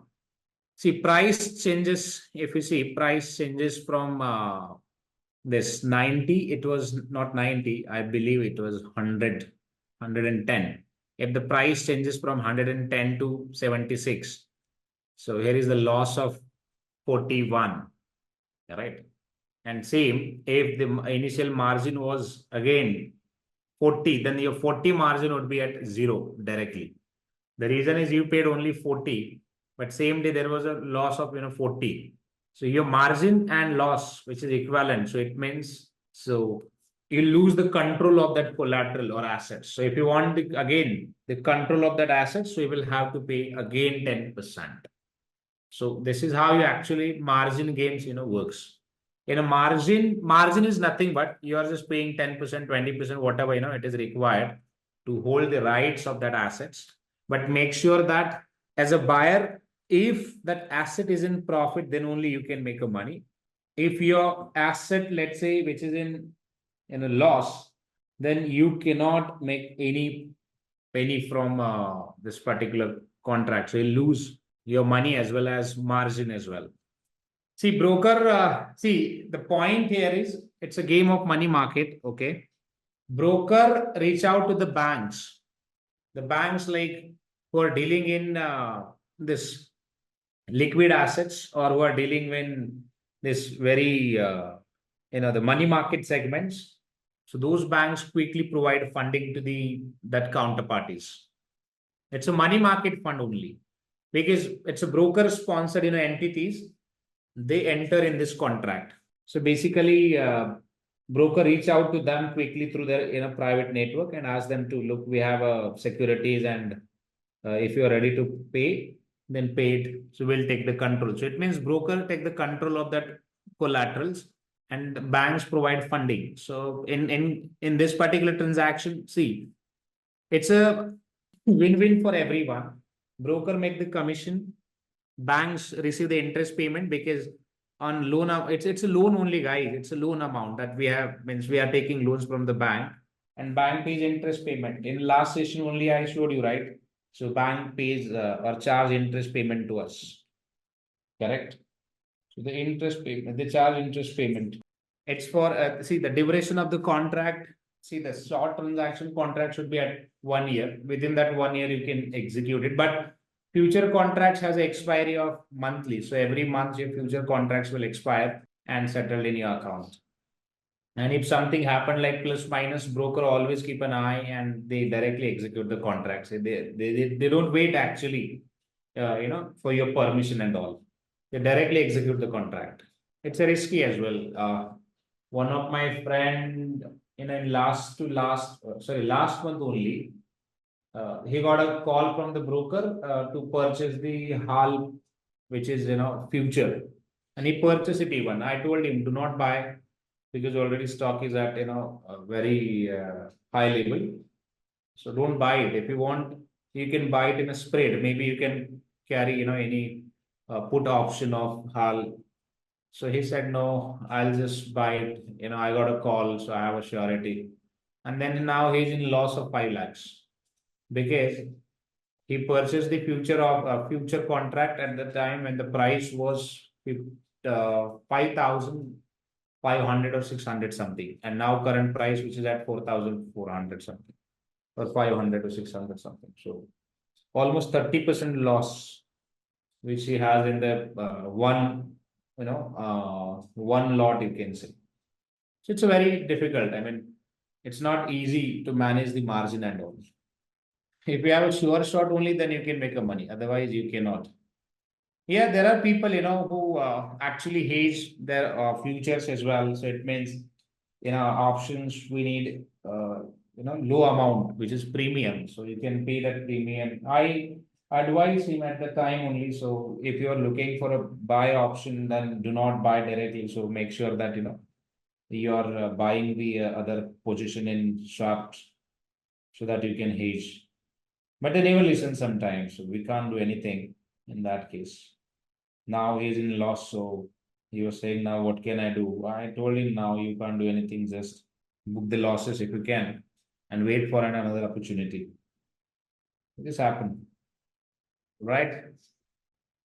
Just a quick info, guys. Intellipaat offers an executive postgraduate certification in investment banking and capital markets in collaboration with IIM Ranchi. Through this course, you will master key skills like financial modeling, valuation, mergers and acquisition strategies, risk management, and even niche areas like private equity and wealth management.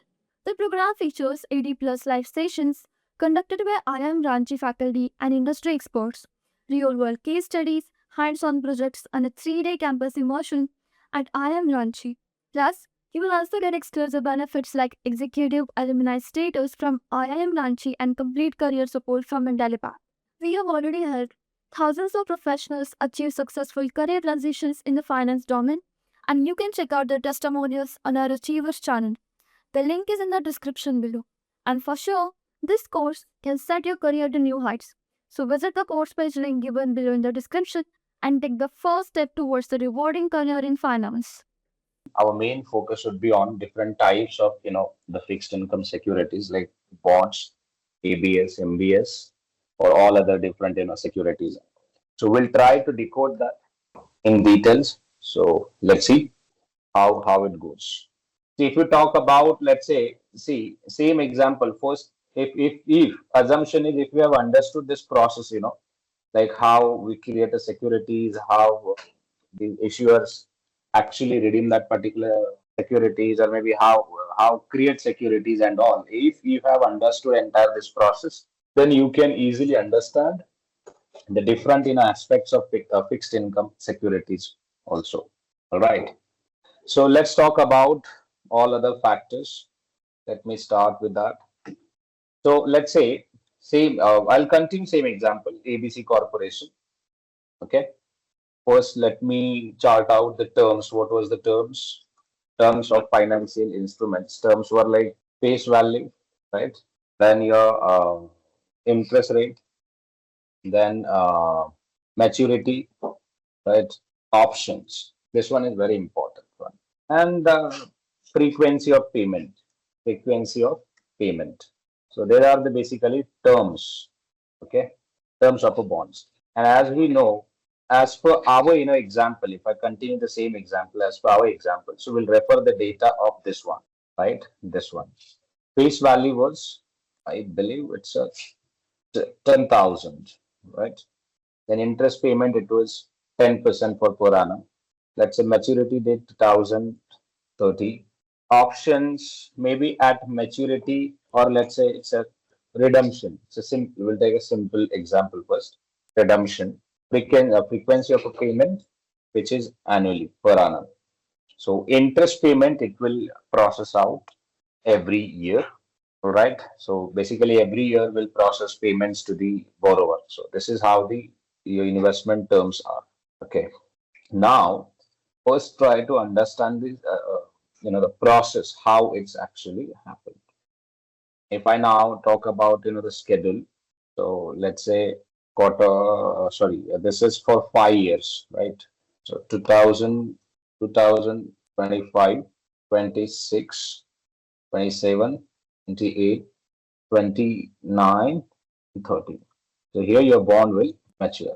Okay, this is your schedule. So we have two legs. One is principal. We have two legs. One is face, then issue price, or this one is, you can say, it's a face value, and another one is interest payment, interest payout.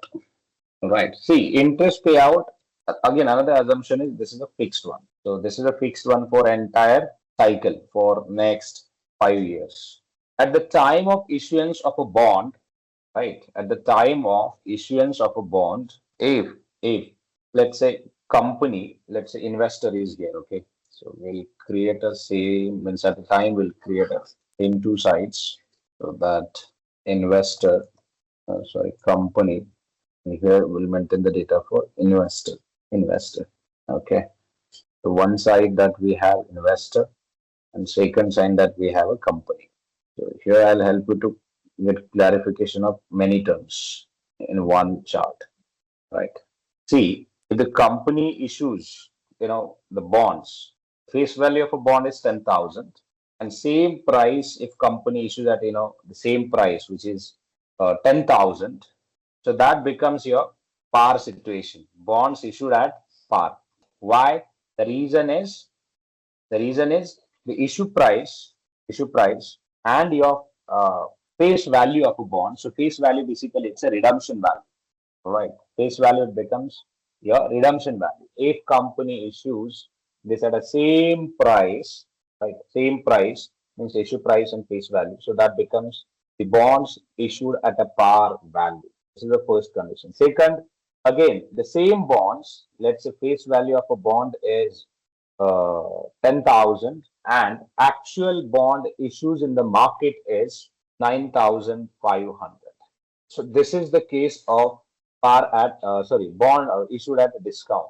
Bond issue at discount. Now your question would be like, sir, why sometime bond will, means company issue bonds on discount? See, this investing is a game of, guys, demand and supply. Okay, what if, let's say, you have decided to issue bonds in the market, but there are no enough investors or demands to your bonds in the market? So then ultimately it will affect on the bond price, right? It will affect on the bond price. So it means company will reduce the actual issue price and offer some discount to attract the attention of investors on your bonds. So that's how companies, they basically plan the fixed income securities event in such a way, right? So see, they always try to make it grand. Grand, it means they'll spend amount, they'll ensure the marketing and everything, so that they can invite more and more people to avoid discount on assets. Because if any company is offering discount on assets, so it means it's not a good for that particular company, guys. It's not a good for that particular company. The reason is, whatever difference that you can see, which is another 500 rupees different, it's a liability eventually, and that company will have to adjust it. See, in this case, the amount is small, which is 10,000. 10,000 minus 9,500, the difference would be 500. So it might seem okay, this 500 difference is very small. But if you look at, let's say, the company wanted to issue the bonds worth of rupees 1,000 crores, but due to market demand or XYZ other factors, company was not able to sell out bonds in the market. And definitely company will plan something and offer a discount on the original issue price. And once company, let's say, announce discount on original issue price, then that's actually a liability for the company. So it means company is not sure about the demands of the bonds in the market, and that's what company decided to announce discount. And discount is not a good for a company. Now your question would be like, sir, if I think from an investor perspective, of course, this discount is good for us. Yes, agreed. Discount is good for investors because he will receive this, at the time of redemption, he will receive full amount, but at the time of investments, you're paying, 9,500. So every year, your benefit would be, if we talk about amortization, one more term is, sorry, accretion. So if you calculate the interest payment, just calculate the interest payment for per annum. An interest payment company will have to process on face value, not issue price. Right? 10% divided by 100. So every year, company will have to pay 1,000 as an interest payment and even accretion as well. Accretion, it means difference between original in a face value and issue price. So in this case, there is no difference. So company don't need to pay it. But if in case of, let's say, discount, in case of discount, so along with interest payment, company will have to pay 500 divided by 5. So 100 extra, 100 rupees extra to the investor. So it means every year investor will receive, accretion is the income for investor. Okay. Investor will receive 100 rupees as an accretion, 1,000 rupees as an interest payment, and face value, which is again the actual investment's price. But in reality, investor only invested 9,500. So here investor is in profit with this, second scenario. If you just look at to this, so investor is in profit. But if I talk about the company's perspective, the discount is not a good. The reason is we are paying higher liabilities. Correct? I hope you get this. So one condition we have discussed about issue at par, another one is issue at discount. But I explained that, see, discount, which is not a good for company, if any company issues, the discount on their bonds capital. Then apart from this, there is a one more type that you can see, which is issue on premium. Now, when we say premium, it means here, guys, it's something, the actual price of a bond is 10,000, but due to high demand, so investors, let's say in IPO event, what happened? If the company is really good, then more investors, they submit their interest or applications. So on the basis of interest or applications, company process subscriptions or allotment, I would say, and then you receive your equities or whatever securities that you have purchased through IPOs. Then you receive your benefit. Am I right? So same way, if you just plan it out, your means fixed income issue process. All right.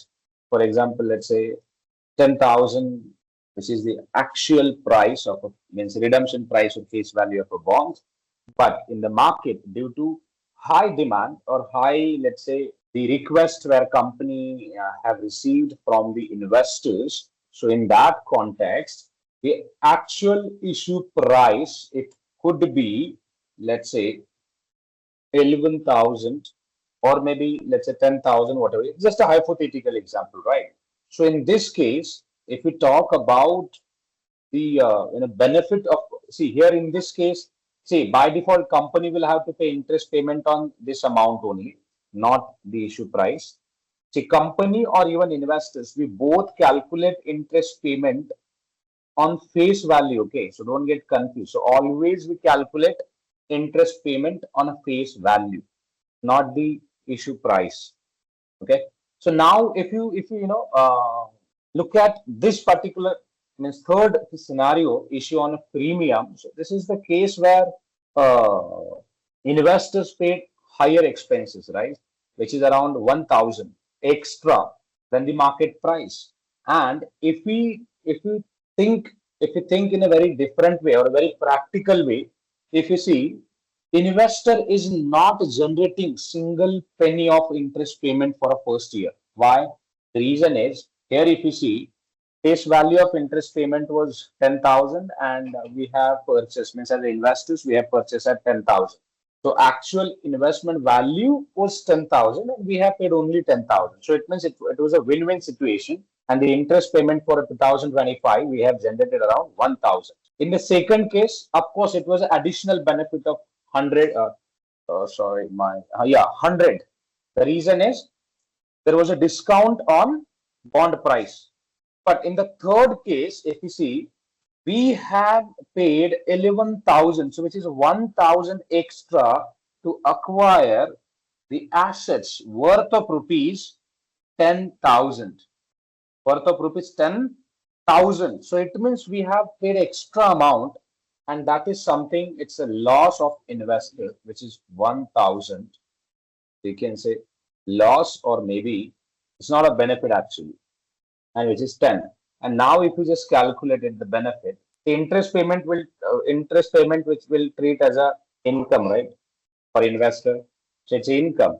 If you have an income of 1,000 and also you have a loss on investments of 1,000, so it means in terms of income, in the third scenario, investors, they are not able to generate any sort of income. Now your question would be like, look sir, see, in equity still we can understand, in the secondary market that we can pay higher amount and we can purchase securities, but in a bond market, how can we pay higher premium? See guys, in every market, there are big players, there are big investors like insurance companies, right, fund businesses, family businesses, mutual funds. They have a huge appetite, and when they buy or enter in any securities, that automatically security prices will go up. Automatically, share price will, or stocks or bonds prices will increase, and that's what you can say in a in a market. If you have a high demand, basic equation is high demand, high price. It will lead to the high demand, stable supply, increase in price. So basic equation. Then low demand, stable supply, decrease in price. Instead of stable, you can also see that high supply, because this is a game of demand and supply, because your price is purely based on your demand and supply. High demand, high supply, high price. Low demand, high supply, again low price. High demand, stable supply, or let's say if the supply is very low or even constant, in that case also you can see increase in price. And same thing happened with here as well. So at the time of security issuance event, if company receives lots of the applications, and if there is, let's say, high demands, interest if they have received, ultimately it will affect on price. Then company can increase the price. All right. But so let me just tell you some other background as well, in which case company can charge higher fees than the actual face value. If bonds are highly rated, like AAA, or let's say AAA or double A or A plus, in that case only it's a possibility that company will receive premium on bonds. Otherwise, in 99.99% cases, investors, they don't pay premium on bond investments. They always try to prefer invest at a par, or maybe invest on or at a discount. Invest at a par, or maybe invest on or at discount. This is the basic one. And in 90% cases, this happens. But in an exception where, as I said, if the bonds are triple rated, now your question would be like, sir, what is this rating? And where, where we can see the linkage of the rating in this fixed income. See guys, in a fixed income, with a fixed income instrument, every year or every quarter, I would say, the valuers of the company, they perform the valuation. So we have seen this here, right? So the valuer, this guy performed the value of company's balance sheet and everything in details, and assign the rating accordingly, whether companies are stable or not, whether companies in the strong position or not to repay the debt and all. So they basically check everything. Everything means everything, and accordingly they assign ratings.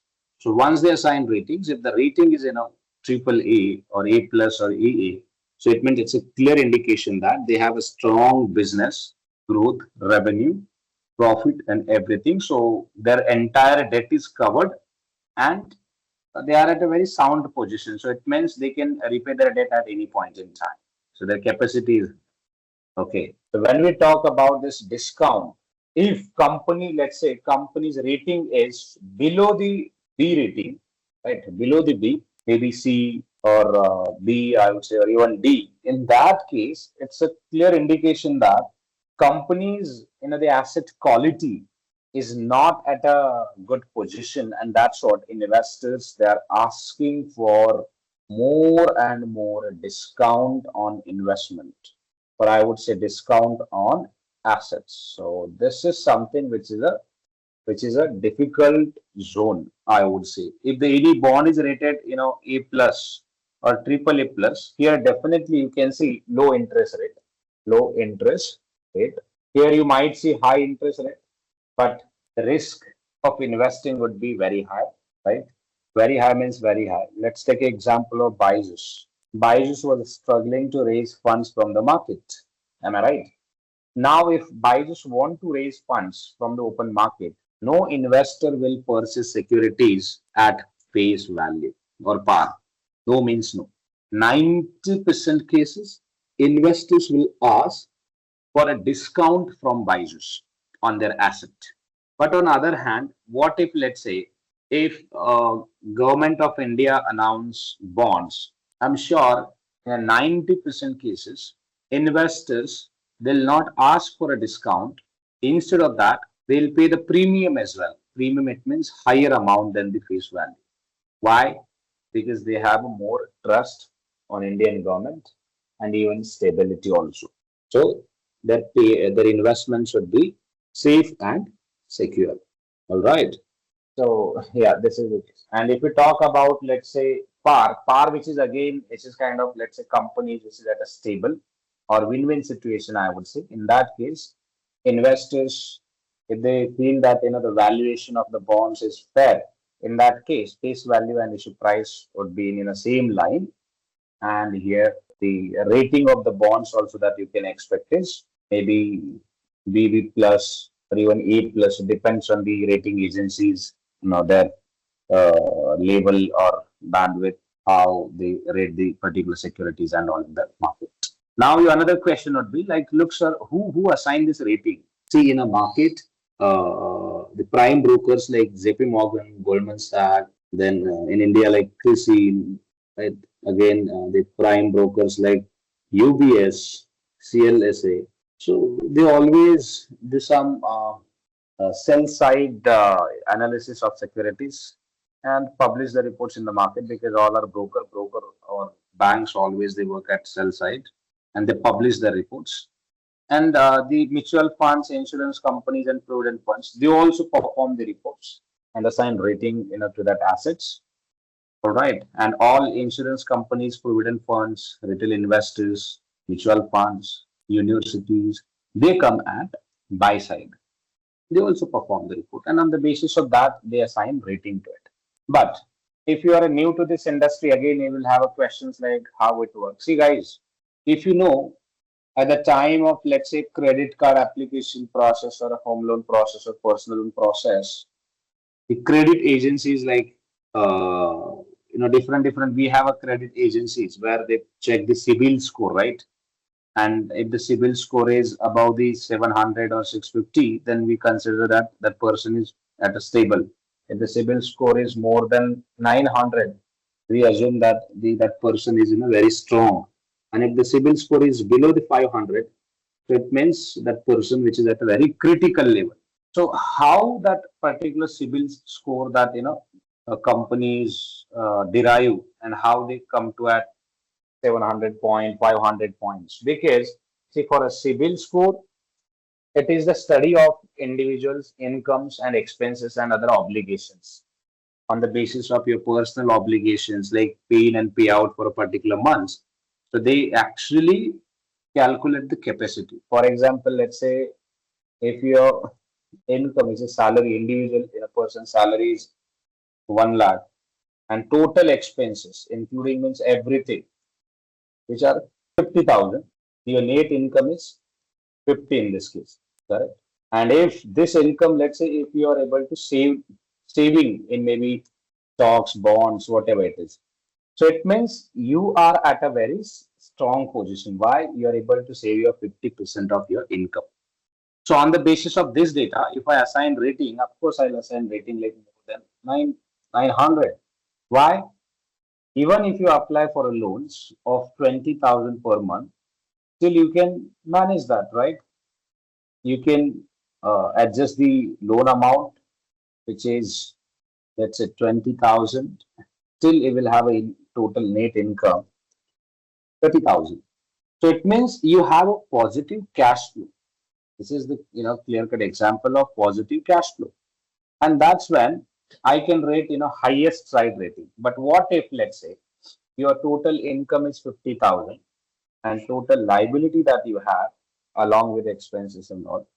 See, so instead of net income, you have a loss. So every month your balance sheet is like, or personal balance sheet or account is like, you need a more money.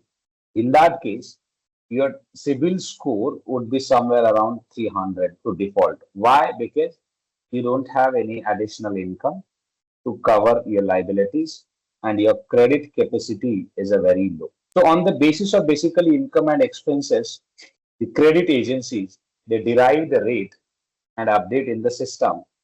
So in the same way, at a corporate level, we means as a let's say different institutions like prime brokers or research agencies, they collect some input or data, and on the basis of that, they assign rating to the fixed income securities. All right. So now look, let's discuss few points from the investing perspective. As an investor, if you want to invest money in fixed income instruments, so you should invest in E-rated bonds because the risk of a default would be very low in an A-rated bonds. But if you're not, let's say, if your priority is more interest payment, right? If your priority is more interest payment, not the safety, then in that case, you can invest B-rated bonds or C-rated bonds. So the possibility of recovery of face value would be very low, but you may earn interest payment, which would be very high as compared to the bonds which will issued on premium. And in case of par, so this is something win-win situation, I would say. And if anyone is looking for like with a moderate kind of risk, but decent interest payment, then you should invest with the bonds with a par value. Now, your most important question would be, sir, where can we check this? So let me try to log in my account if I can quickly to walk you through.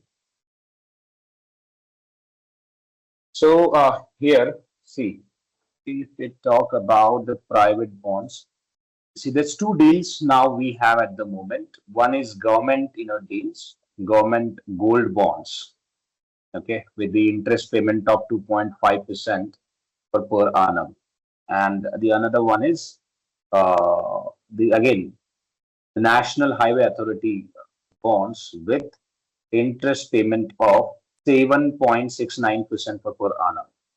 Okay, so interest payment frequency, if you see, so both the bonds they have one is means this national highway bonds have a yearly maturity, yearly interest payment frequency, but for a government bonds you can see half yearly interest payment frequency. So if you want to buy, simply click on buy.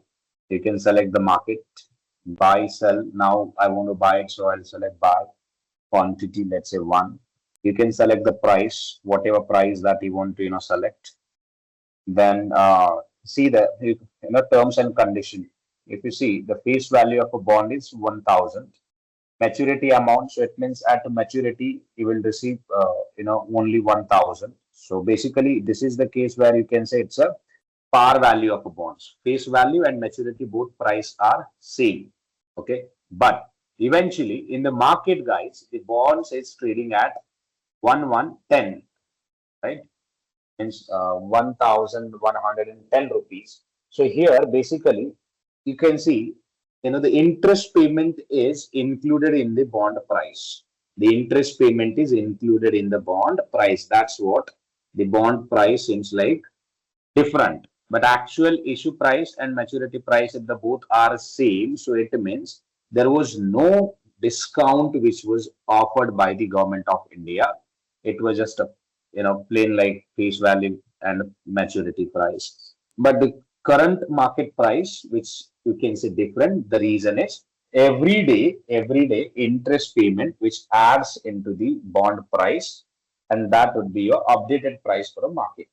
The reason is, see, in with all tradable bonds, market always calculate interest payment and add it in the bond price, and that's how the bond price and actual means face value of a bond price or maturity price that looks different. So it means the interest payment is included in the bond price. There are other platforms as well like Bloomberg and all. Bloomberg bond interest screenshot example to look over.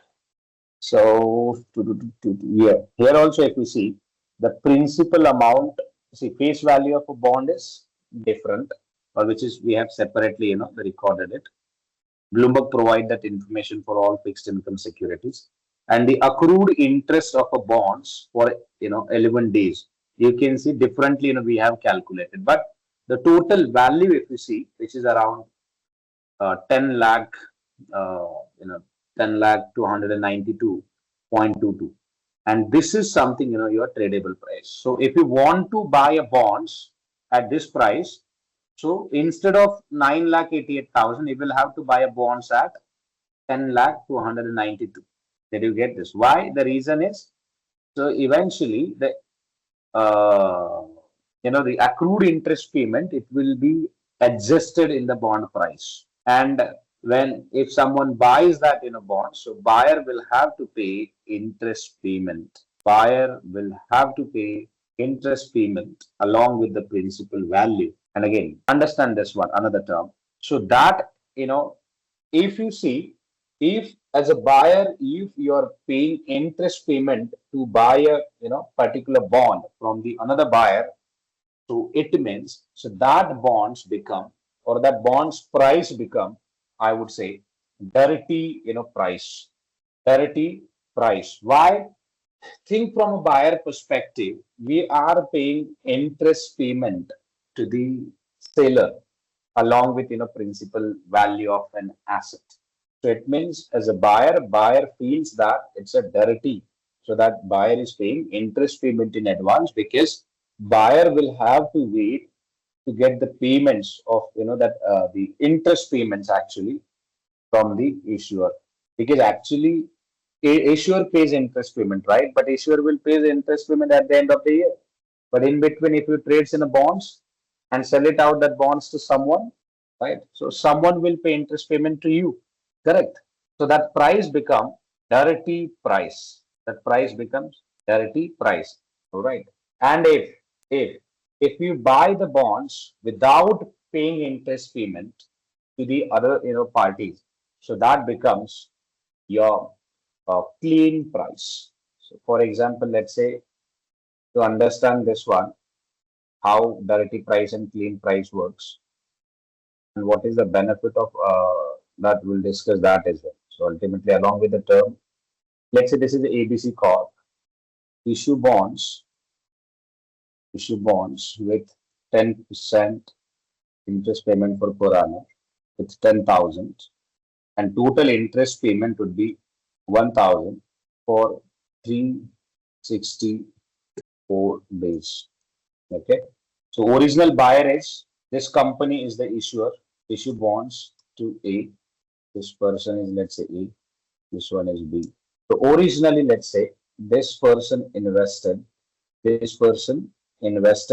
and purchased the securities originally.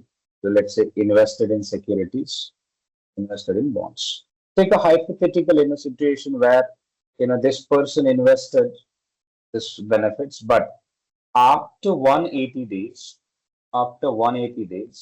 now this guy is searching or looking for selling of securities. After 180 days, this guy is looking for selling of securities in the market. Now, see, this guy definitely, see, the company will process the payments, let's say interest pay frequency is yearly. So it means company will process the interest payment at the end of the year. Company will not process interest payment in between the year. Correct. But this guy is looking for a sell of securities after 180 days. Then who will pay the interest payment to this guy? Who will pay? If this guy approach to the company for interest payment, then company will not, bond investment. It means it's a legal document. So you cannot go back to the company and ask for a reversal or ask for a, early payment. You can't do this. You don't have any other options. Correct. So it means you have decided to go to the marketplace. Let's say here, go to the marketplace, send a request to the market, and wait for a buyers. Wait for a buyers. See, if you get a buyers, right? If you get a buyers from the market, and if you directly, let's say this person is interested to invest in your, to buy the particular shares, bonds from you. So this guy, if this guy is ready to buy your securities, but the point is there are two ways. One, if this person buys securities at price of, let's say, only 10,000, then this person would be in profit actually. Why? The reason is, if you just see, as per is, the investments calculation and all, so actual bond price would be 10,000 as a principal amount, right? And interest payment of 180 days would be somewhere around 500, right? Interest receivable 500. So actual bond price is 10,500. But same bond, 10,000, 500 bond, buyer is ready to buy at only 10,000. So it means buyer is not ready to pay interest payment to A. And if this is the case, then we'll call it as a clean price trade. Clean price trade. Why clean price? Because buyer is, see, from the open market, buyer is not ready to pay additional interest payment on price. But eventually, if you see, this guy holded bonds for 6 months or 180 days. So it means, as per the legal agreement, this person is entitled for a 180 days interest payment. All right, 180 days interest payment. But reason is, this company will process an interest payment yearly. So if this person, let's say B, is ready to buy bonds at interest plus this one 500 at a dirty price to pay this amount. In this case, for a B, this price should be dirty price. But eventually, if you just think from a finance perspective, because in a finance, time has a value. Time has a value. If you just calculate your finances as per the time, then you can relate that. So here, this buyer would be in loss. The reason is buyer is paying additional 500 interest payment to the let's say seller. But this person, like buyer, new buyer will have to wait at least for additional 180 days to get the interest payment from the company. Because after, this 1 year, so it means, of course, after 180 days for this person, company will process interest payment. Company will pay interest payment this guy. Because now the original buyer of bonds is now this guy B.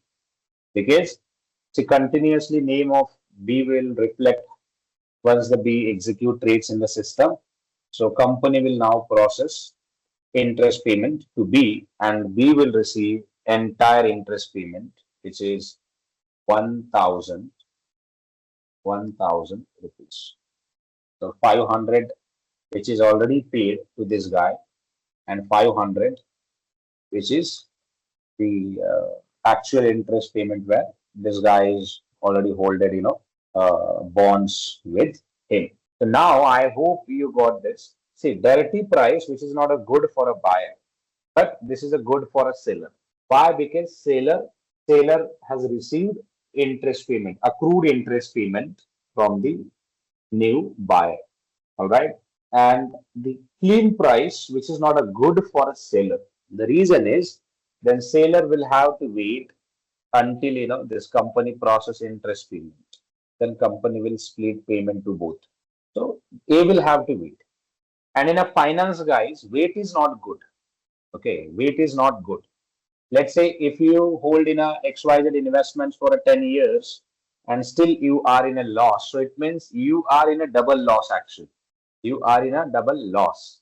So sometime it is a good to book losses, take the exit and reinvest that money somewhere so that you can again, at least you can take the advantage of time and new opportunity. So same logic you can apply it here as well. So in a finance or in even in a fixed income securities, if you are a seller, of course you will try to see how you can get the entire money. Means fixed, let's say the capital which you had invested, as well as the accrued interest which your investment incurred or accrued from the particular XYZ investments. So always we look for that. And as a buyer, if you look at from the buyer side, we always try to buy the assets at a lower price. It means we always try to avoid additional cost. But yes, if you are not able to, let's say, avoid cost, so that's become your dirty price of a securities. The difference between dirty price and clean prices with interest payment and without interest payment. If you see the interest payment is included in the price, so that becomes your dirty price. If you see if the interest payment is not accrued interest payment that I'm talking about, if the accrued interest payment is not included in the price, then that becomes your clean price. So I hope you get this clarity now. What is accrued price? What is dirty price and what is clean price? So in practicality also means, while dealing with the fixed income securities and investment banks, we always evaluate the certain trades on the basis of dirty price and clean price. So this applies to you as well, guys, to go and check the Bloomberg or your broker system to see what is the price quotations that they are charging to you or to asking you to pay. So if I take this example, let's say, see, this is the example of dirty price. Why dirty price? Can anyone tell me?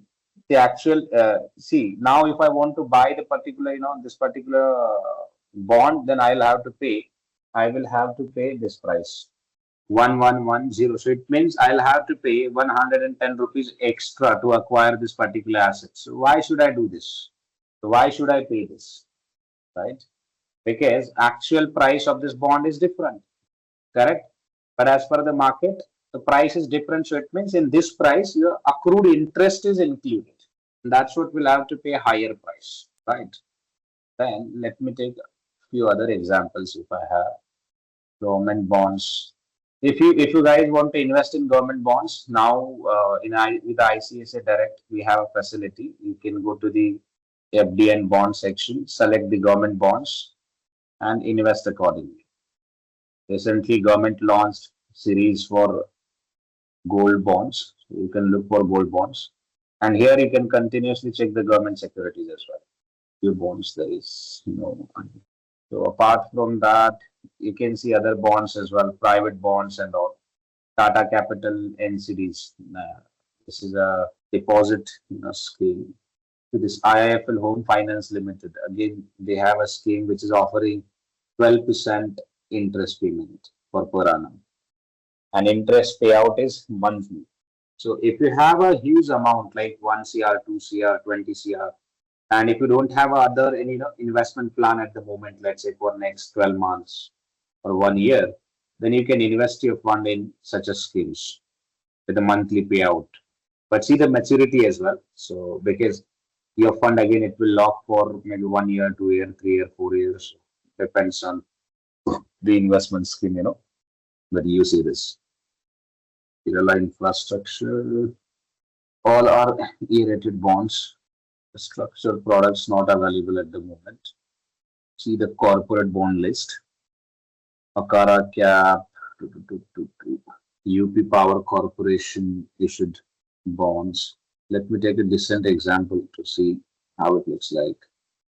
India Bulls Housing Finance. with the coupon rate. If you see coupon rate, it means interest payment. Coupon rate with 10%. Maturity of bonds 26th March 2031. Bonds yield, which is 40%, it says, right? Offer rate and all, this is not provided. Face value details also not provided. Coupon payment, again, this company will process interest payment in a monthly, which is a good scheme. The reason is if you get a monthly interest payment, so you can reinvest that, right? Get the information of the bonds. Every company, they also publish their investment prospectus as well. The details is not available. Much of information is not available. With the corporate bonds, you can see call option and put option also. We'll discuss that as well, like what is call option and put option with fixed income securities. It's like a derivatives only, but it works little. So these are the securities, guys, with the different payouts and different, the coupon rates and all, and ratings. Rating is important, right? Because if anyone is really interested to invest in a bonds, you can. To ICICI Securities, you can invest. Here the price is given, which is maturity rate and face value. Maturity, it means redemption price, right? And issue price, it means that the time of buying securities from the company will sell the securities to you, at certain price. So that price, will call it as an issue price. Face value, it means the actual price of the instrument. Broker to add that out. If anyone is interested to buy these bonds, you can buy several bonds and see. So you can generate minimum 10 to 11% return. 11% is, which is decent. Okay. If you have a 1 CR capital, then you can earn almost 11 to 12 lakhs interest income per annum. So it means around 1 lakh per month. So every month you can earn 1 lakh. If you have a 5 crore, then you can invest in bonds with a portfolio. Let's say 1 crore that you can invest in highest interest rates bonds. You can 1 crore you can invest in moderate then lowest. So this is how you can diversify your bond portfolio, so that you can continuously with the risk mitigation, you can generate at least 4 to 5 lakhs per annum, sorry, per month, and which is a decent. So it means annually, if you generate 50 to 60 lakhs, so that 50 to 60 lakhs you can reinvest it, right? See, even if you do your business, so ultimate goal is to make money. So you can evaluate that certain factors, like if you invest 5 crores in the business, then how much money that you can generate. If you have any better idea which can help you to generate, let's say, more than 10%, then you can invest in your business. And if you feel that, let's say, even if I invest 5 crores in the business, my return, it will not exceed 10%, then instead of doing business, I would say invest in bonds or a different fixed income, securities. The reason is that will give you monthly interest payments, and monthly interest payment, which is fine, so that you can reinvest your money, which is monthly interest payment, in different businesses and diversify your portfolio. Okay. So this is how your clean price and dirty price works. Fixed income security price would be remain same, but due to the interest payment adjustments and all, so that price means you can add the interest payment, accrued interest payment in the price, and that would be your actual price of the that particular bond instruments. See, after paying interest payment price, okay, let me explain that as well. Let's say bond price, interest payment. First, we'll calculate month wise. Okay, in January, actually in a Feb, means after the January only we'll calculate the interest payment. Let's say in the month of Feb, the actual price and interest payment, it would be at somewhere 100, not 100, I believe. This one into 10% divided by 100. This one, so 80, 183.33. Up to 3 decimals, you can consider the price. So for Feb, your interest payment would be this. For March, price would be 10,083, which is your bond price. It looks in the market. And again, if you add the interest payment for a March, or let's say Feb, in the month of March, that would be in the month of April. Price of a bond should be this. The interest payment for per month for March month, you can add it. Even if you calculate like this, 83 plus 1,000, it goes around 10 to 4. So if you just add this again, it would be that only. Let's say here in the month of, let's say, April, on the 1st April, it was a quarterly payment, let's say, system, and the company paid that interest fee. Means from a company side, company paid that interest fee. So in the month of maybe beginning of the April, you would see the bond price in the market if company process all the accrued interest fee. So it means company, let's say, paid this interest payment, accrued interest payment to the trader. So net, the price which you can see looks like this, clean price. Why clean price? Because the accrued interest for January, February, and March, which has been paid out. In April, this total interest payment, it was, if you just calculate, it will tie with your calculations. Put this into the chart, so it means it will looks like your market chart only. But in the month of April, all this due interest payment, which is 83 for all 3 months, if company process that out, here maybe beginning of the April month, you can see this scenario where the price is 10249, and in the first week of April only, company can schedule a payments, right? Schedule a payment and process that, let's say, due interest payment. And if that process, the due interest payment processed, the chart of that particular bonds looks like this. Say this. It will come to at the same base level. All right. And again, for a April month interest payment, it will be generated like 83. For a May, you can see calculations like this. And if I add this. So this is how the chart looks like. And in a stock market screen also, if you just see and calculate things on a proper pen and with in your notebook, so you can relate with the same calculation with the market screen as well. Because whatever the changes that you are seeing in the bond price, those changes are there because of interest payment. Okay. See, in a stock market, what happened? You will see the changes because of capital gain, right? You will see the changes because of capital gain. But here you will see the changes because of interest payment.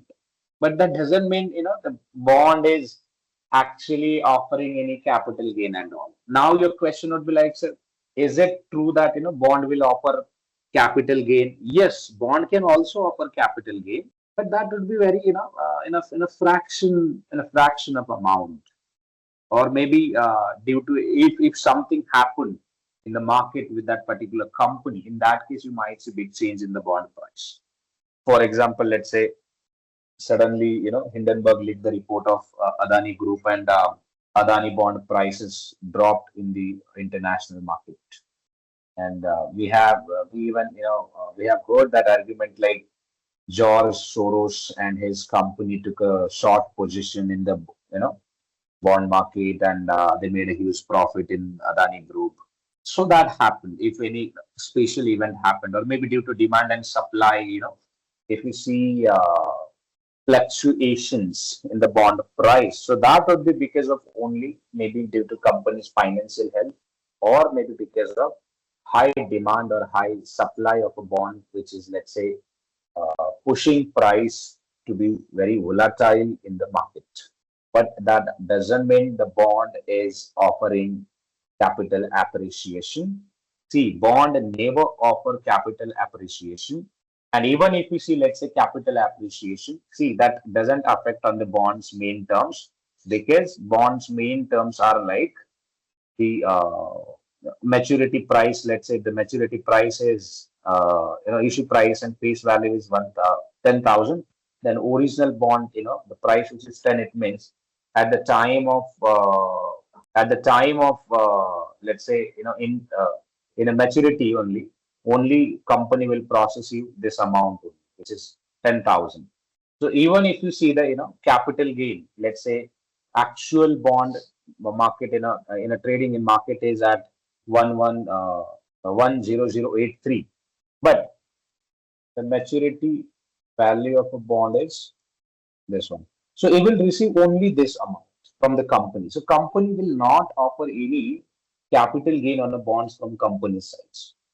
And if you see capital gain in the market with XYZ bonds, so that, see, it means just because of demand and supply gain or pressure of demand and supply gain, there is a friction which is created in the price, and that's what you are seeing change in price. Did you get this? So, but from a company side, they never pay any capital gain or they never settle any capital gain to any of the investors. So, company is only responsible for the maturity value which is provided on the paper. Company is not responsible for any of the prices like capital appreciation in the bond value or bond value, let's say, drop or increase, whatever it is, whatever happened in the market.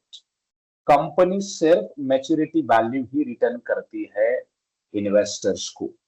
अगर price कितनी भी बढ़ जाए bond की, 10,000 भी हो जाए, अगर ऐसी भी प्राइस हो जाए, लेट्स से दिस वन भी अगर प्राइस हो जाए 20,000, company is not responsible for this price, means 20,000. Company is only responsible for this price. Now your question would be like, so who will pay my remaining amount? The remaining amount, nobody is responsible for this. It's just a price created through friction. It means you can try to sell the bonds in market, then instead of the company try to sell the bonds in market, if you get the price of 20,000, that's fine. If not, then mandate, that on maturity that company you'll have to surrender the securities and company will only process 10,000. And if there is any interest payment and all. Okay. Okay. So we'll talk about now different types of bonds, guys. Okay. So what are the different types and how the types work? So we'll discuss about that in details. Okay.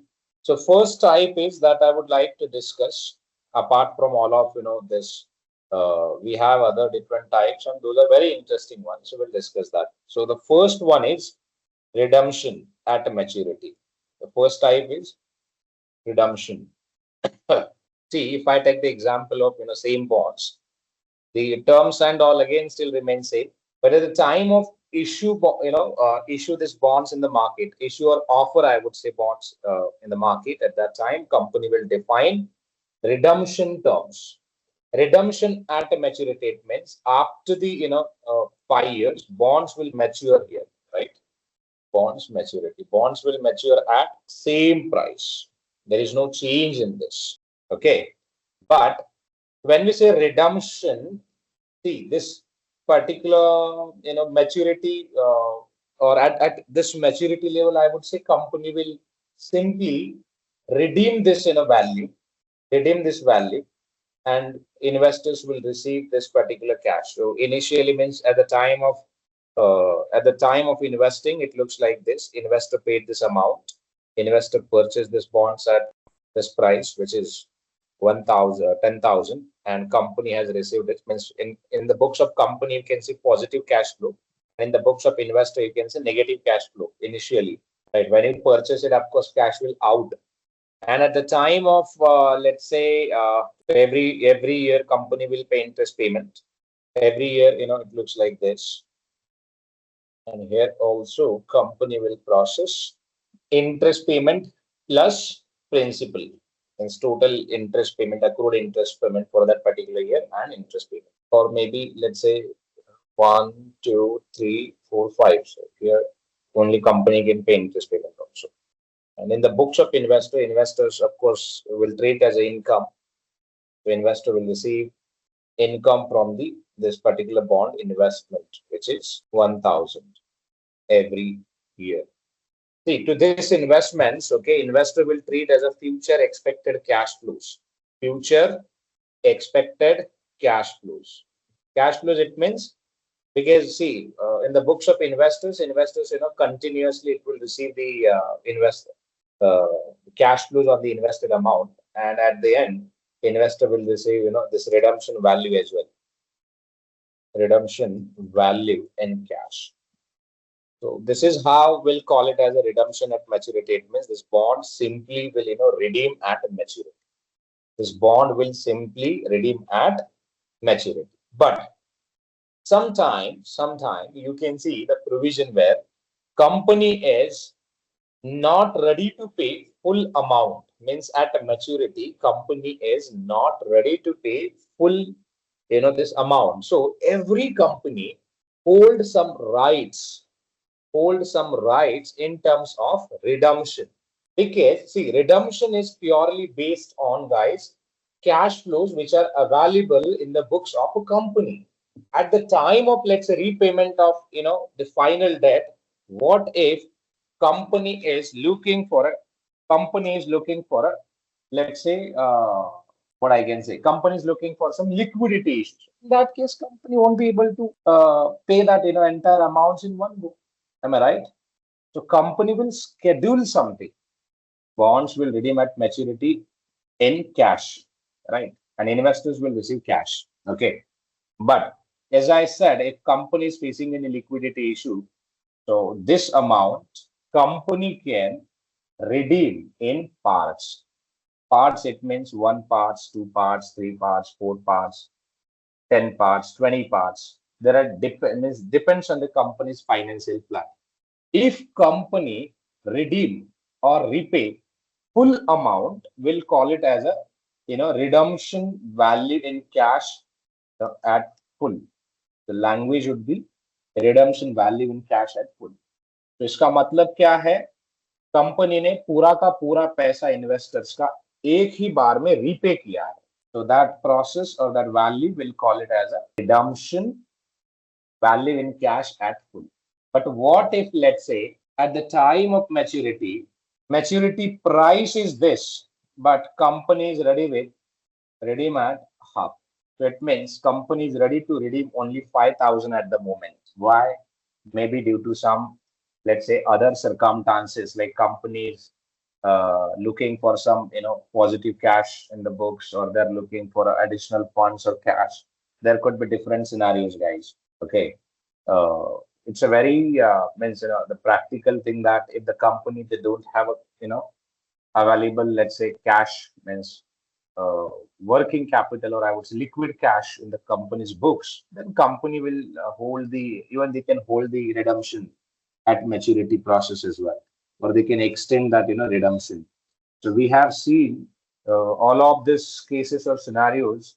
If we talk about, let's say, this one, if we talk about the process of what I would say Future Bazaar, what happened with Future Bazaar?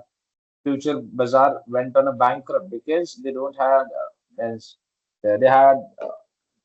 they had no cash in their books of accounts to repay the debt of bondholders, right?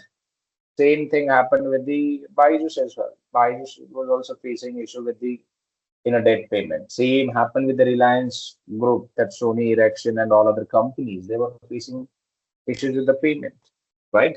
So at the time of maturity, and that's what, when we say risk, it means at the time of maturity, what if company is not able to repay your debt?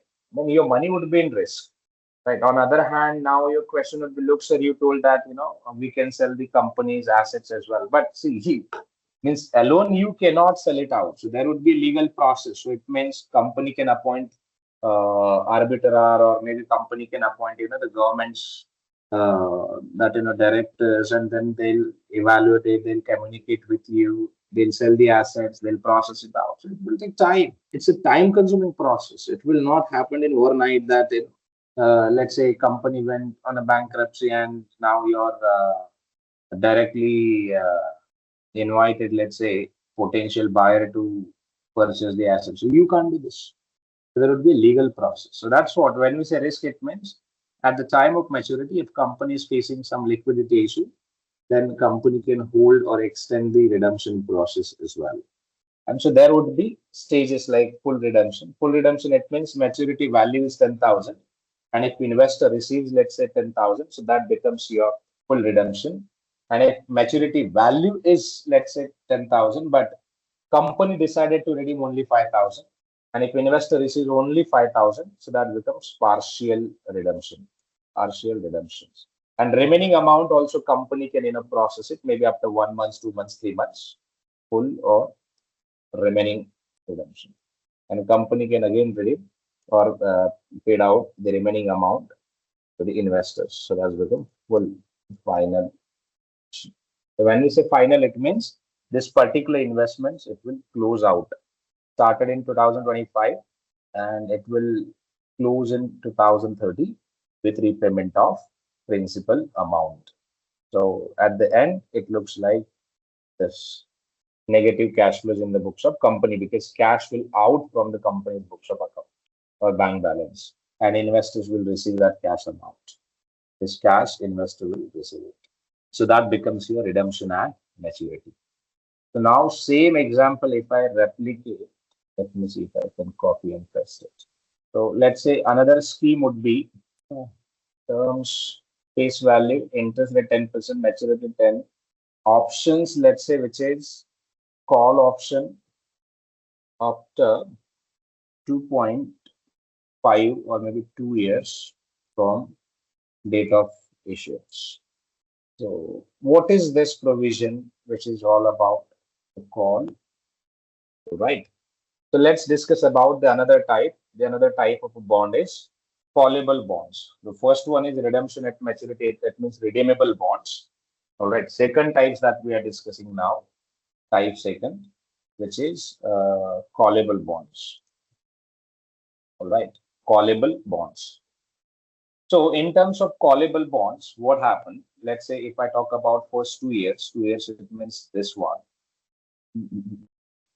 So this is something, the block period. Block period, it means like in red.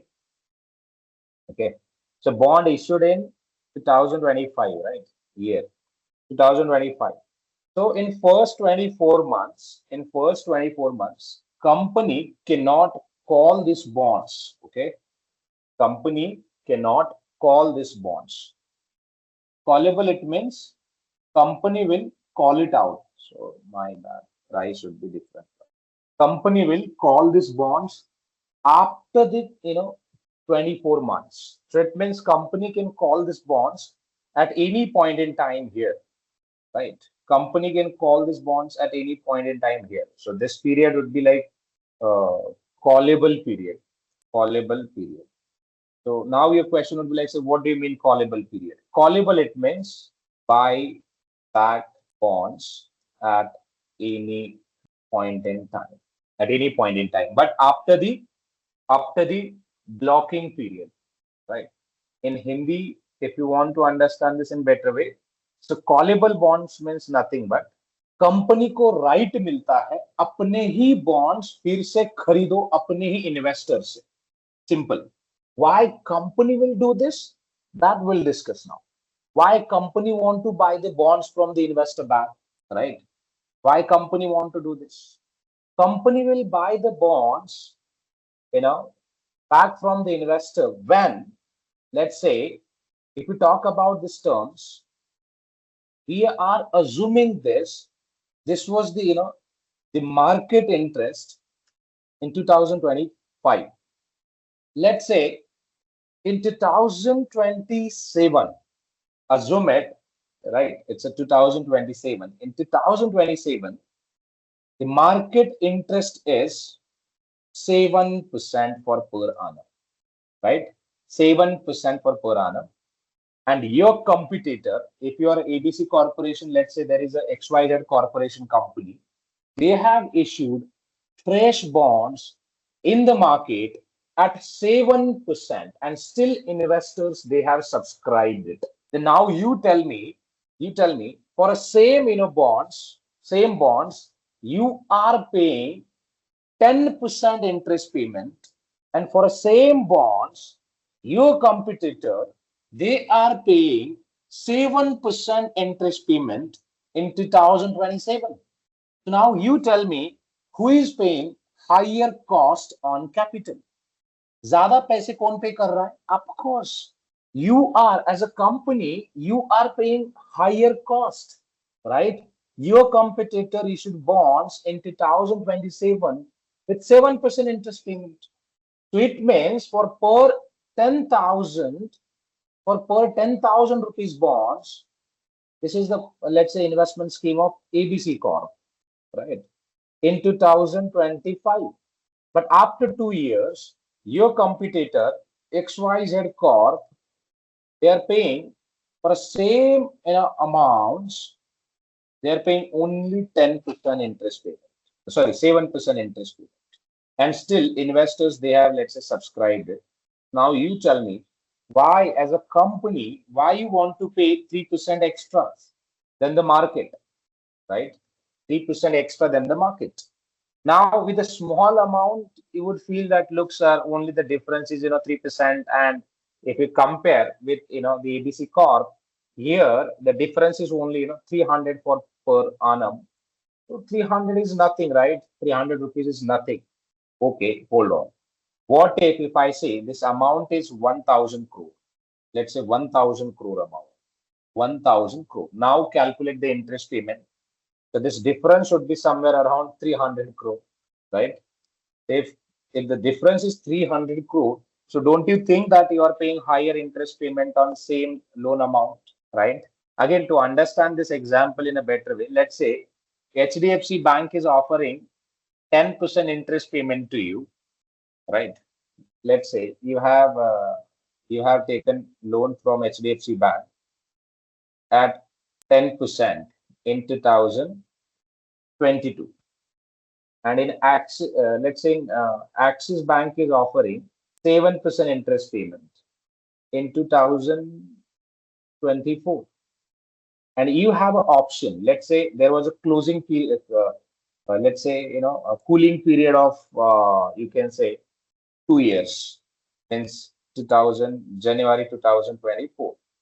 So before that, you can't close the loan, but after that, you can close the HDFC's loan. So if you are a very smart investor, right, or let's say financial planner, what will you do? If you ask me, simply what I'll do, I'll close the loan of HDFC Bank, right? HDFC Bank. How I'll close it?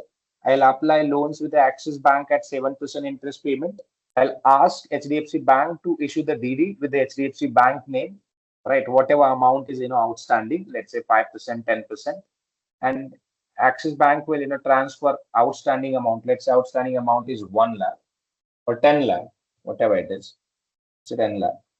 So this 10 lakhs, HDFC, Axis Bank will transfer it 10 lakhs to the HDFC Bank, and I'll pay only 7% interest payment to the bank every year. Means Axis Bank. So now let's calculate the liability and you are saving 7% divided by 100, 70,000, and here you are paying interest payment. See that you're saving, means how much amount that you can save it once you change your way. Almost you can save 30,000 yearly. What if this amount is, let's say it was 1 crore that you had taken a loan of 1 crore, just add 1 0 and see the impact. So annually you can save how much? You can save almost 3 lakhs. What if I add 1 0 and see that you are saving? Because bigger the loan, you can see bigger the saving. You're saving. There is. Your saving would be almost 30 lakhs per annum. Now the question is, again, sir, would it be easy to do this? Of course, no, because you will have to convince to the Axis Bank. You will have to pay the processing fees, right? Processing fees, then loan application fees, GST, stamp duty. You will have to pay to the Axis Bank, and you will have to bear the foreclosing charges, right? Charges in HDFC Bank. But let's say all of that expenses, if we just calculate, total cost is 5 lakhs. that you have incurred to close the loans and open the new account with Axis Bank, take a loans, and then again close your previous loan. Let's say now you have close this account and activate this one. So still your saving would be around 25 lakhs, which is a decent, guys. And at a business level, there would be huge saving. 25 lakhs still you can save it if you just smartly manage your liabilities. Now, same example आप replicate कर सकते हो companies के decision.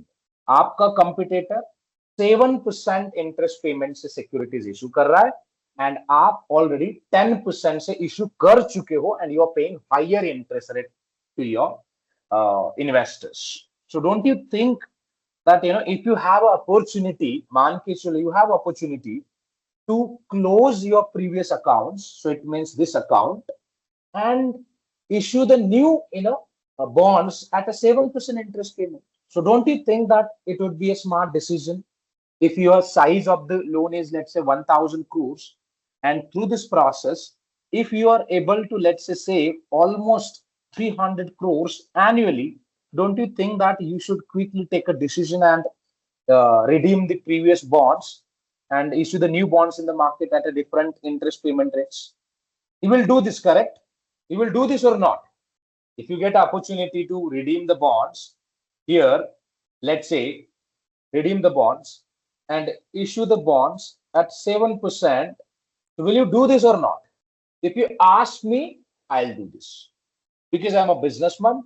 I know the pin, to pay the extra costs to the investors, because if my other competitor is, let's say, already issued bonds at a 7% coupon rate, then I'll also try to do the same thing. So it means I'll close my, I'll repay the amount, I'll repay the amount, and I'll reissue the bonds at a 7% interest payment. But the biggest question is, what if you don't have a liquidity? Then how will you, restructure your loans? Because this is a part of something you can say restructuring of a debts.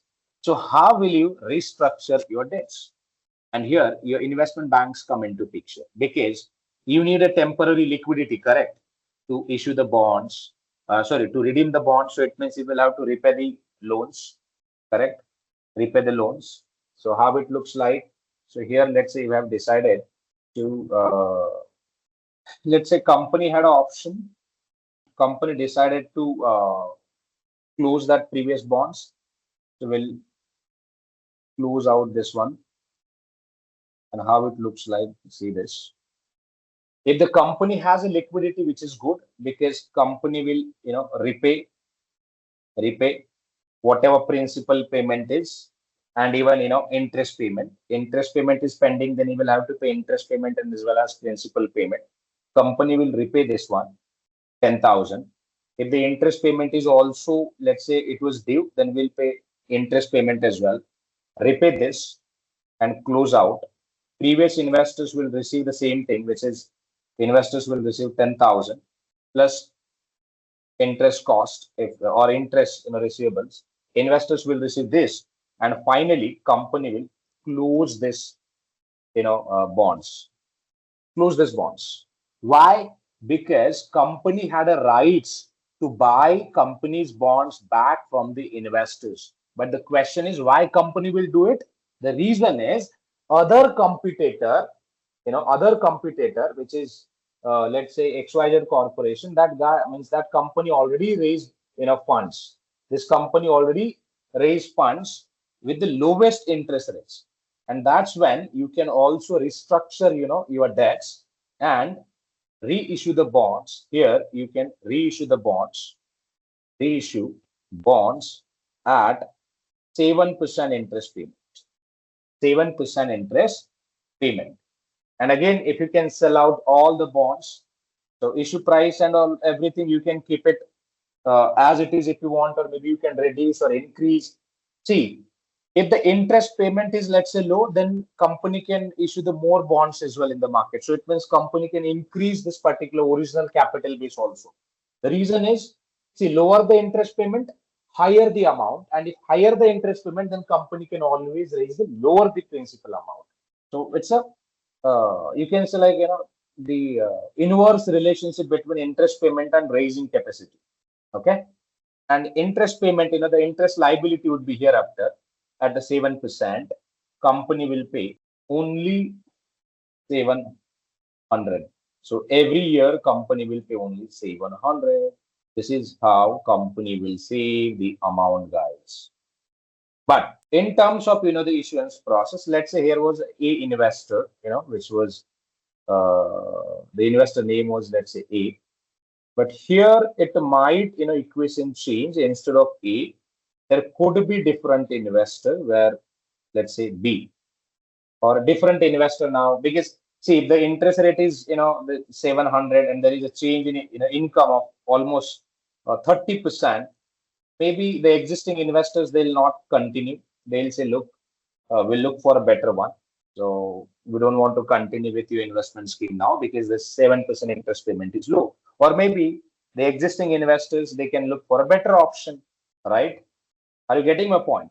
So this is how, guys, it works. Like your callable bonds, it means company hold the rights. In terms of callable bonds, company hold the rights. Note down this one. Company hold the rights to buy back bonds after agreed period. One thing that we have missed, your company will repay the call price amount. So this would be the price, because investor will ask for a premium as well. And always investors will ask for a premium. Otherwise, why investors will buy back it, right? Why investors will buy back it. So this is the another game. So company will have to pay additional price as well. So company will pay additional price. So that would be the different price than the actual issue price. Because if company want to call the bonds before the maturity, it means company will pay the premium to the bond holders. And of course, that is some sort of benefits as well, which will receive to the basically investors. But investors will lose 300 rupees, every month if they continue with the same investment schemes. So which is a loss for them. So company would be in profit, but investors would be in loss. So this is how your callable bonds works, on the ground. If you work as a consultant, or if you work as a fixed income analyst, or if you worked as, let's say, CA, CF, or FRM, analyst with any company, and if you're a part of capital raising process, so you will have to prepare, the graphical representation or a model like this to explain to your board of directors, so that, accordingly that they can take an investment decision. And even if you're, let's say, if you're a businessman, you're running your own firm or institution, so you should know this, the nut and bolts of debt financing, like, because debt, it means it's a leverage. And if you know, like, how you can, smartly manage your debt, then you can generate more and more profit. So here, if you see the example, see, initially means 2 years back, we were paying for a same debt amount, we were paying 1,000 rupees, interest cost, correct? But when we change the strategy, it means we just understood the market, like, how the market is working now, or how the interest payment is in market, how our competitors, let's say, they are paying interest payments and all. So on the basis of that, we just restructure the debt. So this is what we'll call it as a restructure of a debt. So we have this restructure the debt, and through this restructure, we have reissued securities at a different interest payment, and that will save your cost, basically. The cost, which is 300 rupees extra. So it means eventually this decision will help company to increase their productivity, increase their profit, guys.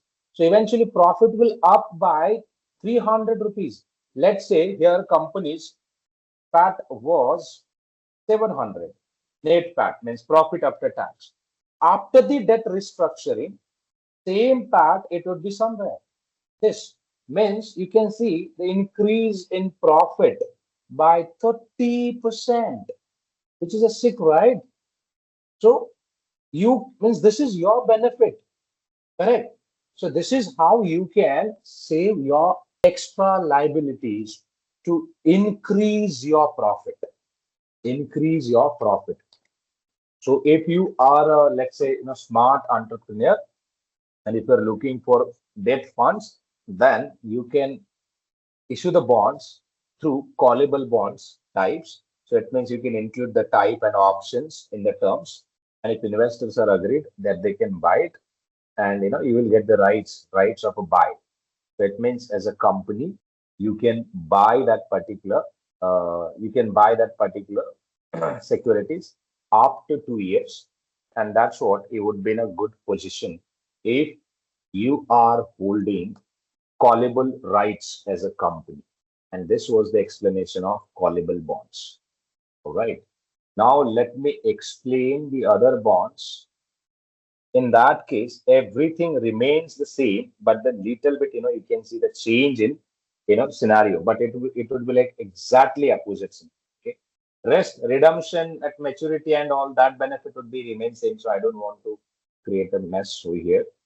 So that redemption part and all everything would be remain same. But in this type, we are going to discuss about putable bonds. Putable bonds, type number 3. In terms of putable bonds, what happened, guys? What if, let's say, see, in terms of putable bonds, first understand this: investors will receive the rights. Okay, investors will receive the rights of investments, rights of their own investments, or rights of, I would say, sell of investments. See, in putable bonds, investors will receive the rights, or investors will receive the rights, sell the bonds to the company after specified time at agreed price. Right? In terms of putable bonds, investors will receive the rights. All right. So let's say in a market in 2025, when this bond was issued, the interest rate was 10%, right? Interest rate was 10%, but in the market, means in 2027, XYZ Corporation is offering the interest payment of 12%. Interest payment of 12%. Now think from an investing perspective. Think from an investing perspective. So as an investor in 2027, if you, let's say, sell it out these bonds, if you sell it out these bonds, right, which was issued at a different, let's say, if you sell these bonds at the current moment, let's say as an investor, you are earning only 1,000, interest income on your investment. But in 2027, let's say here, if you sell it out, if you sell old bonds, right, and if you buy, let's say, new bonds maybe from different company, then you can increase your interest income, like, on the same amount, which is, see, the interest, your principal amount is 10,000. On the same 10,000 amount, you can earn additionally 200 rupees for per month, for per annum. So don't you think that, if you have another opportunity to generate more income than the, let's say, previously, whatever income that you have generated or earned, right? So if any opportunity is available like this, don't you think that you should grab that opportunity? You should grab, right? If you ask my opinion, definitely as an investor, what I'll do, I'll simply sell it out. I'll sell the securities of ABC Corp. So it means bonds, I'll sell it out to the same company back. So I'll get my money, which is face value plus, interest payment and all. And I'll save money, reinvest in this company, and I'll buy the bonds of this company. Why? Because here the interest payment is 12%. So it means my profit would be 2% extra. And as an investor, 2% matter a lot. Matter a lot, it means matter a lot. Let's say I have invested 100 crore.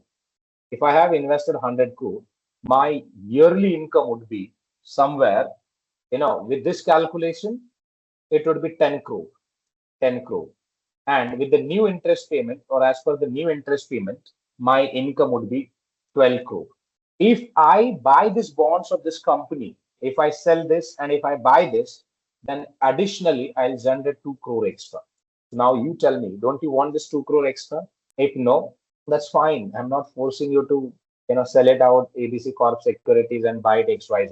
But if you ask me, sir, what will you do?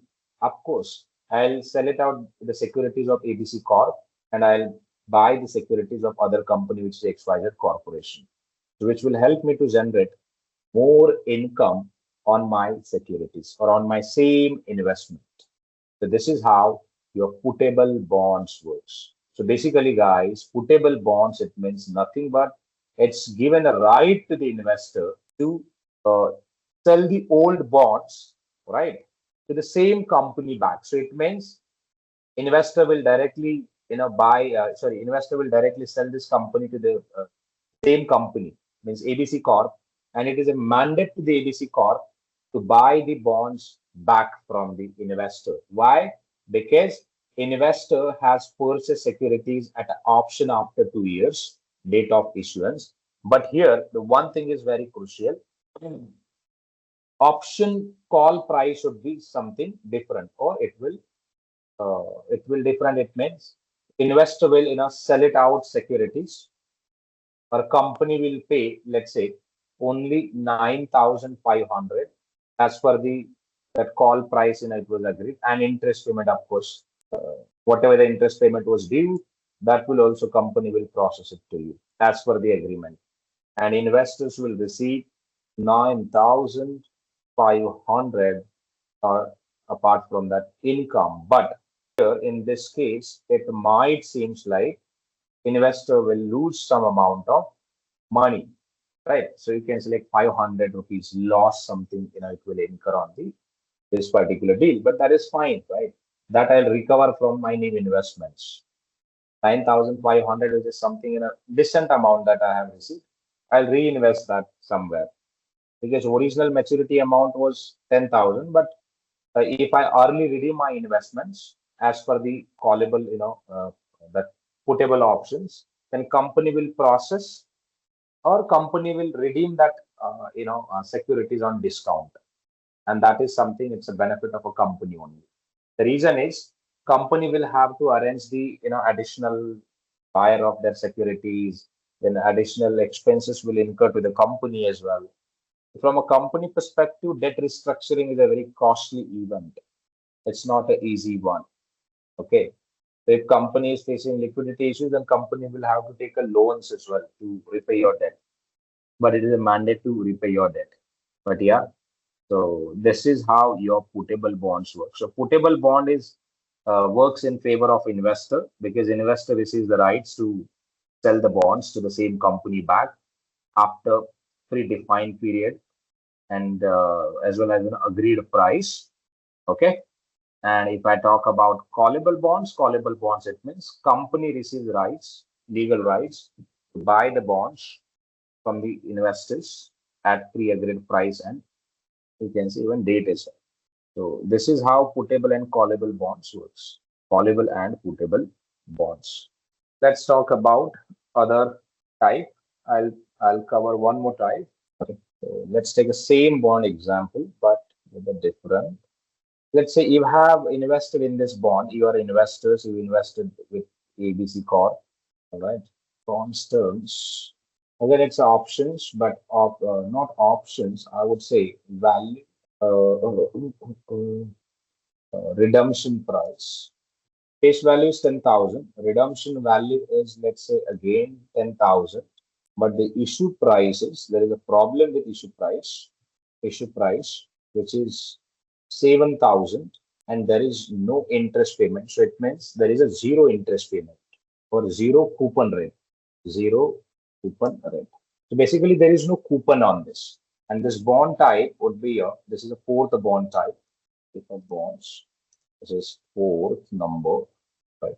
So bond type is zero coupon bonds. See, there is a coupon which is with a zero interest rate, but the issue price of the bond is 7,000. All right, 7,000. So how it looks like, every year it will not receive interest payment. There is no interest payment, right? Face value is 10,000.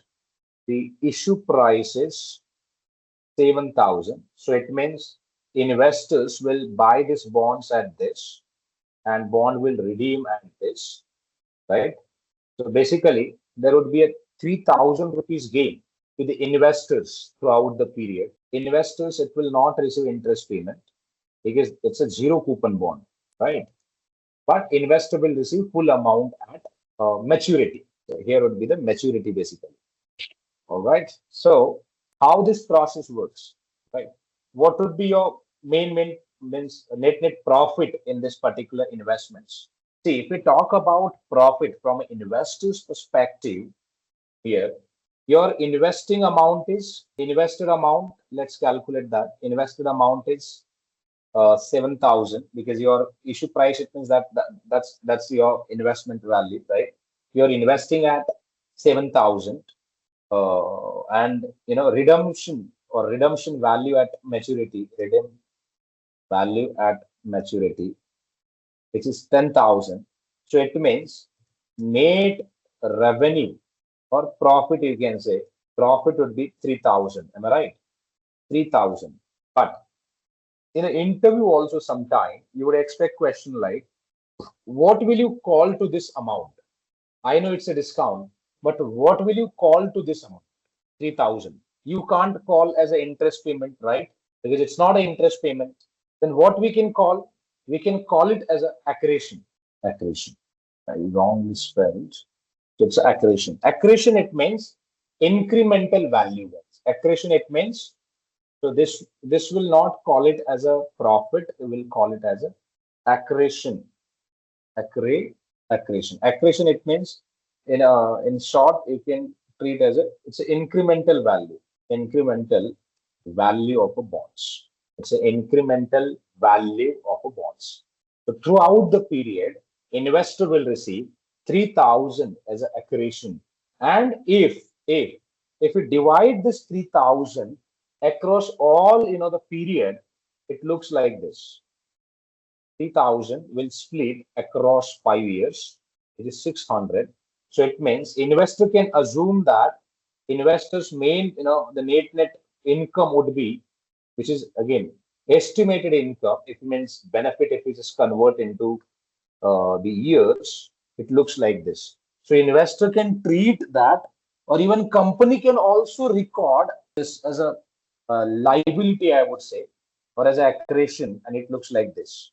But eventually, this accretion would be, accretion. Why we'll call it as accretion? Throughout the period, we'll treat as accruals. Accrued means liabilities. We'll just treat as accrued liabilities, and that's what this accretion words comes from, the accrued liabilities. And even same in the books of investor also, investor will treat that the issue price is investor paid only 7,000. The benefit of investor is 3,000, and this 3,000, if we just split across all the throughout the year, it looks like when 6,000 that the investors can 600 investors can treat as a income, but it's not an actual income. Okay, it's not an actual income. Or instead of this interest pay, you can also treat as a accretion only. That's fine. Accretion payable. So company will create an accretion payable like this. Every year, company will book this in the books of account, because at the end of the year, company will have to pay agreed amount, which is 10,000, right? Manually update this. 600, 600, 600, 600, and 600. So investor will treat that total accretion amount as a benefit or income, I would say, and at the time of maturity, investor will receive 10,000. See, the point is investor invested 7,000 and investor will receive 10,000. So net profit, which you can see with the zero coupon bond, is 3,000. Profit would be 3,000. All right. And this is how your company will also maintain the same thing.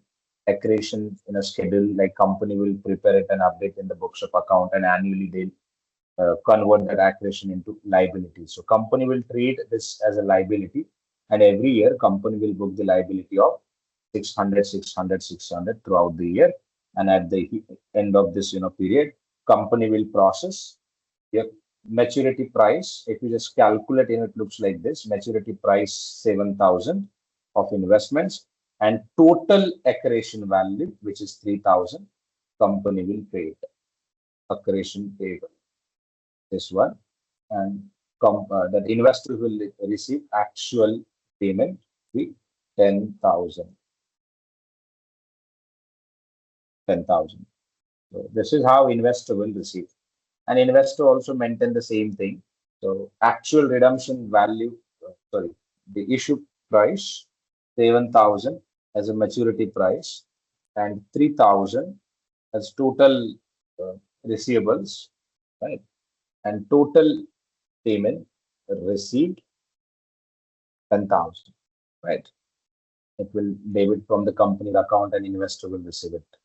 See, and in terms of, we perform the accounting at investors level. So make sure that at investors level also, what we do, we actually treat this as a capital gain, and we apply the capital gain tax. Okay. So, but in US and UK, I have seen argument over this to treat as an income or capital gain, because for income you can see different tax rate, and for capital gain you would see different tax rates. But again, it's a choice that whichever that you want to apply, you can apply and disclose that. This is how it works. This was the example of zero coupon bonds. So if we talk about, guys, bonds, it means which is a fixed income instruments. When we say fixed, it means if you invest in the bonds, the issuers or governments, they'll pay you fixed income instrument or fixed interest payment, I would say, on your investments. All right. So I'll walk you through a portal as well. Bond portal means where you can actually buy and sell the bonds. I'll walk you through that portal as well. So now your question would be like, sir, why we should invest in the bonds? Why we should not invest in stocks? See, for every financial product, you can see few pros and few cons. If we invest in a stocks, see, stocks prices always fluctuate. Always, it means always. If there is a change in, let's say, company's policies or maybe business or revenue, so you can see drop in the the stock prices. And if any business is, let's say, growing, then definitely you can see like positive moment in the stock price. So basically this everything is depends on the stocks that company's performance in a stock market. But in terms of bonds, if you invest in the bonds, even if, let's say, company doesn't perform, that's fine, because the company has signed bonds with you for a fixed income portion. So every year, every quarter, depends on the the investment that bonds investment type, companies will process interest payments to you. And the drawback of stock market, you can see you need lots of research as well, right? Maybe hedging part, how you can hedge your portfolio, maybe, let's say, identifying the good stocks, again, which is a difficult. See, normal buy and sell, anyone can do it through stock market, that broking apps and all, but to identify good stocks, which is a very difficult one. Right? So that's the another drawbacks. And the most of the stocks investments, which is a volatile, it means it depends on the demand and supply force. But in a bond market, most of the bonds, like, they're non-tradable. It means easily you cannot buy and sell, so it will take time to buy and sell, or to get a buyer to your securities and all. And that always offer fixed income. It means even if, let's say, that a company doesn't perform well, but still you will receive your portion, you will receive your profit, or you will receive your income and all, and at the maturity you will get your portion, means value as well. Correct.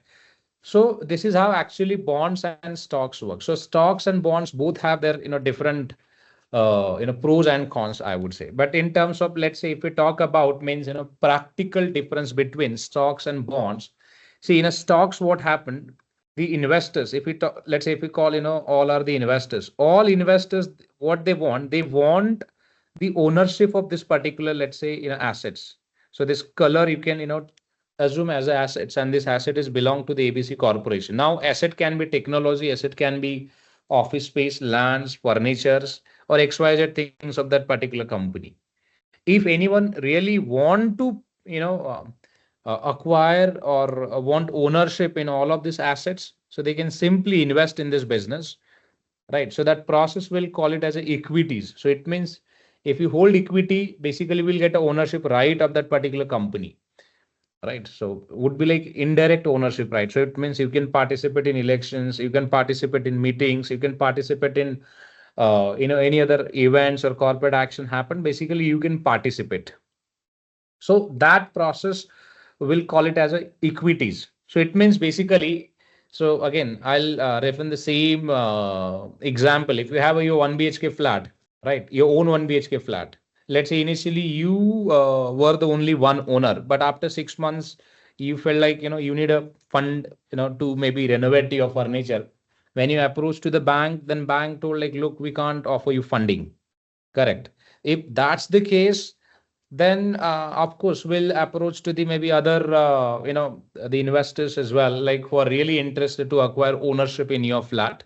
Why they'll acquire ownership in your flat? Because of, if they acquire ownership and if let's say property prices in grows, then definitely after a few months, maybe 1 year, they'll sell it out, so they would be in profit. So equity is nothing but equity, word meaning, it says like equity means ownership. If anyone is really looking for ownership in assets, right, now assets can be anything. Anything means anything. So that process will call it as a stocks, or that let's say that structure comes under your stocks process. Actually stocks, it means it's not a debt instruments, it's actually ownership instruments, provide ownership rights if you invest in a stocks. And on other hand, if we talk about bonds, what happened in bonds? See, on a same assets, see, equity structure looks like this. So it means before equity investment, you are the only one, let's say board of directors, two board of directors, they're holding 100%. And after the IPO, or maybe let's say once company decide to allow other people also to invest, it looks like this. So it means A, B, C, all are investors, mutual fund, LICs, again, they are also investors. They can, grab position in business, or basically they'll get the ownership rights in this particular ABC corporation. And if they're holding, let's say XYZ, shares, see, all participants, they are holding one share. So everyone will receive one equity, rights. So they can participate in meeting and everywhere means everywhere. And the board of directors who are holding 50%, they'll run this business and they'll work as a board of director for a company. Now, if we, compare this structure with the bonds, see with the bonds, what happened? In both the cases, company is looking for a fund, but the difference is here in this case, company, wanted to raise funds through equity. Why? Because company wanted a long-term capital, which is a perpetual capital. So you don't need to repay that capital back to the company in company's life. Until means you shut down the operations, you don't need to return the capital to the shareholders. If you're looking for a long-term capital, then of course equity capital is the best way to raise capital from public and invest.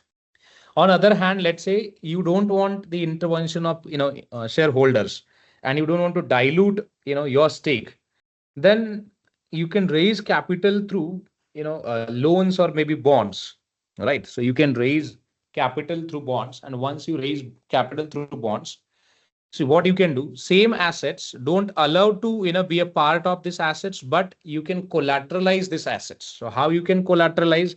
So same space, you can sign agreement. It's like rent, you can say, for a rented property. What happened?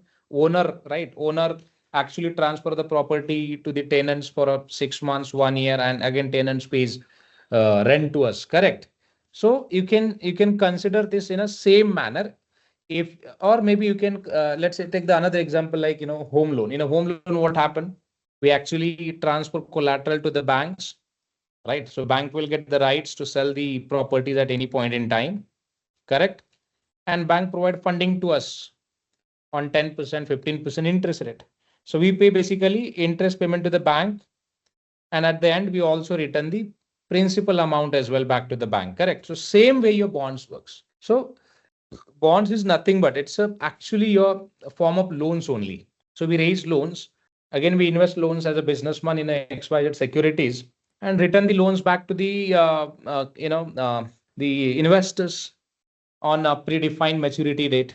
Correct? So that process, we'll call it as a bond process. But in a bond process, one thing is very important. The bond holders, they don't interfere in day-to-day activities. Even they don't participate in meetings. They don't care at all. What they want is, if you have signed a bond to offer, let's say, 10% interest payment on investments, so it is a mandate to provide or offer a 10% interest on investment. All right. Even if you don't perform well, they don't care at all. So if it is, let's say, if the agreement is signed, then it means it is a mandate to share that. For example, let's say when you joined in XYZ company, you started earning 1 lakhs per month, and then you decided to, let's say, apply for a home loan, and you took a home loan to purchase a house in Shapurji Palanji with the price of 1 crore, and you purchase it. Even let's say after 6 months you lost your job. So can you request to the bank, look, I lost my job, now I can't pay interest payment, or let's say even principal? No, you can't. Correct? Then what bank will say is, look, if you don't have money to repay my interest payment and loan, that's fine. What I'll do, I'll transfer or sell out this property to someone else, and I'll get my money back. So same way bondholders works. If they don't get their money back, they'll directly sell your company's assets. But in case of equity, if equity holders, let's say, doesn't receive payout, but again, they are not allowed to sell the company's assets because they are owners. So they'll ensure the repayment of capitals of everyone.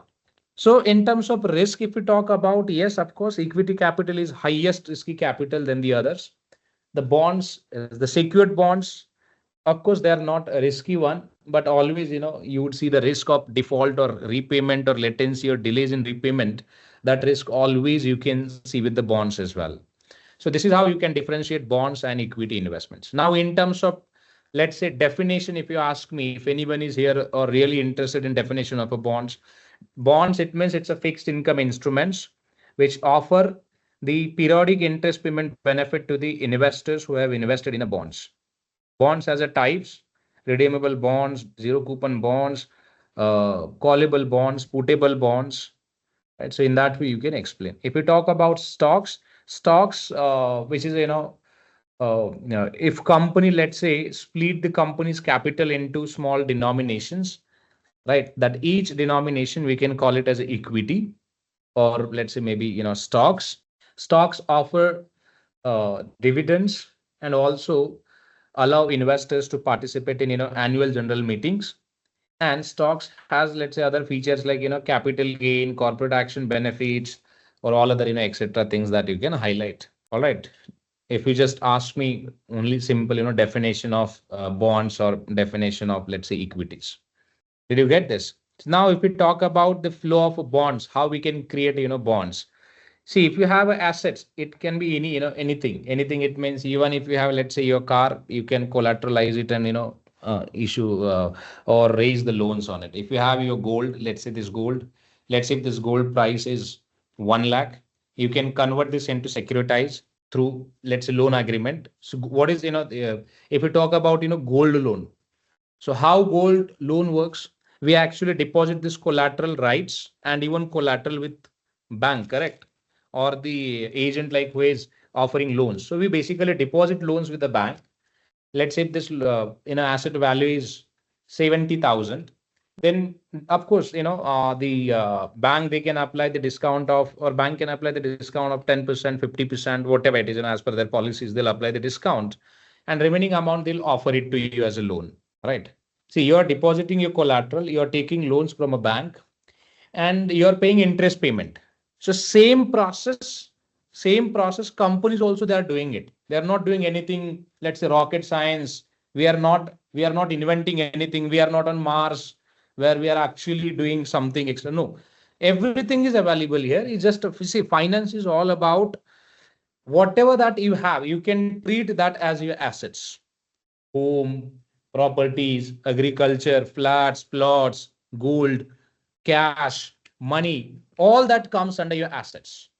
So if you basically, let's say, need a funds, additional funds to do extra anything, See, if you have any assets like this, if you have assets like, gold, then simply go to the bank, sign agreement, and raise funds on this particular, this asset. Correct. So same way, if we talk about, company, if the company, if they have any assets, it could be building, land, machine, any raw material, any technology, team, talent. It can be anything. Anything means anything.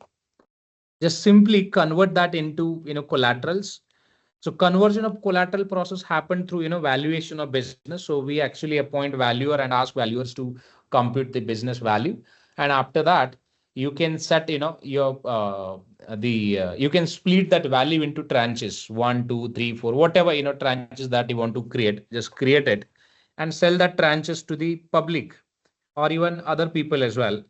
And once you sell it out as a business owner, you will receive a cash, right? So once you receive a cash, that cash you can treat as a liability and pay interest payment, correct?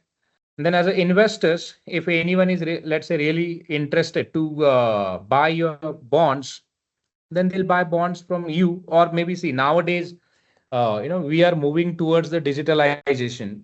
And in digitalization, you don't need to purchase any bonds physically. You can directly purchase bonds through brokers or through your banks, through RBI central banks. You can open accounts within RBI as well to buy the bonds and all. So basically nowadays we are means we have a facility to buy a bonds through online. So you can buy the bonds, and once you buy the bonds, then of course, if company has, let's say, committed 10% interest payment per annum, so they'll process you 10% interest payment per annum. So then you can enjoy that benefits. That's the process of a bonds. You can say it, and that process will call it as a securitization. Correct. So see, this means see this paper symbol. It represents the certificate of a bonds and how it looks like. Let's say this one. See this, if you can see, this is the bond picture. It looks like a note only. So companies issue such a bonds to the investors. Investor buys it. Companies sell the bonds, and investor then provide funding, because businesses, they need a funding actually, right? And same bonds, if investor receives, then if the investor, let's say in between, if any investors want to sell it out bonds in the market, they can simply go to the marketplace. So in India, we have a marketplaces like BSE, Bombay Stock Exchange, NSE, National Stock Exchange, ICICI broker, HDFC broker. There are many brokers who offer this facility. So you can open account with broker. If you have a securities in a demat account, link your demat with the broker account, and then through a broker account, you can send the order to the marketplace. And through marketplace, you can simply buy and sell the securities. Again, NSE's team, national stocks, NSE's or BSE's team, they'll take care of it. Correct. So see, NSE, NSDL and CDSL provide kind of locker. If you see the symbol, it's a locker. So it means you can keep your securities in locker with the NSDL. Means digital securities you can keep in your wallet. It's like a wallet. Demat account, it's like a wallet. So if you purchase securities from this guy, let's say business owner, so those securities it will receive in your wallet under depository accounts, and then thereafter your depository NSDL or CDSL provide safety and security. But if you again buy the securities, see, if as a, let's say you're the original buyer, then again you would be like seller. And if you sell the securities to other person, you need a marketplace, right, to at least reach out to the investors, broader level of investors, so that you can reach out to them and buy and sell securities with them. Correct. Then you can transfer securities to the buyer. Then again, buyer will receive the same certificate, and CDSL or NSDL provide same safety and security services to them. So this process will call it as a basically trade process of a bonds. So most of the bonds, like government bonds and all, so they settle in the same day. And again, the corporate bonds, sometime it will take 2 to 3 days to settle in your account as well. So on trade date, basically we send the order, and on settlement date, it actually received securities in a demat account and cash in a bank account. See, NSDL and CDSL, they exactly works like a bank. In a bank, what happened when we deposit a money, bank transfer that money into your digital wallet, and that's how you can track your money as well, like how much balance is available in your account. If we talk about depositories also accept the deposit of shares. So it means If you have any physical certificates, you can deposit with the depositories. So depositories will convert your physical shares into digital, and that securities it will available in your wallet, digital wallet. So means through digital wallet, you can transfer that securities to anyone. By sitting home, you can transfer securities to the Delhi investor, maybe Mumbai, Pune, Hyderabad. You can transfer to anyone. So this is how basically NSDL and CDSL come into picture, right? We also discussed about, like, if you're a buyer, then always banks also come into picture, where they actually block the funds in the books of buyer, and depositories, they block the securities in the books of seller. Why? Because to avoid trade fails. Because guys, in a market, what happened, in a real estate also, we have seen, such a kind of frauds where, let's say, brokers, especially brokers, sell the same plots to many, people. And at the time of ownership, always we have seen legal issues and conflicts. One of my close friend who had purchased lands in Pune with a value of rupees 20 lakhs in 2015. But when he actually went to the spot and checked, he was actually main surprised, because same land, that guy sold it out to the almost other 10 people, and everyone was fighting now. Everyone is saying, look, this is my plot, this is my plot, this is my plot. Why this happened? Because in a real estate, it is very difficult to restrict that property or control that property. But in case of shares, even if you don't, let's say, restrict shares, same thing that you can expect in here as well.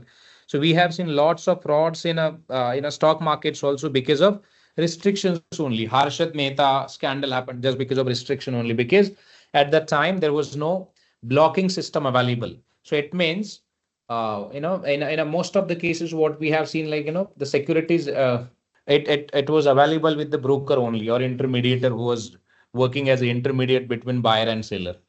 For more than 8+ days, broker used to hold the securities, and that's when we have seen frauds as well. Like, broker will get opportunity to short sell them for a while to generate some money or profit.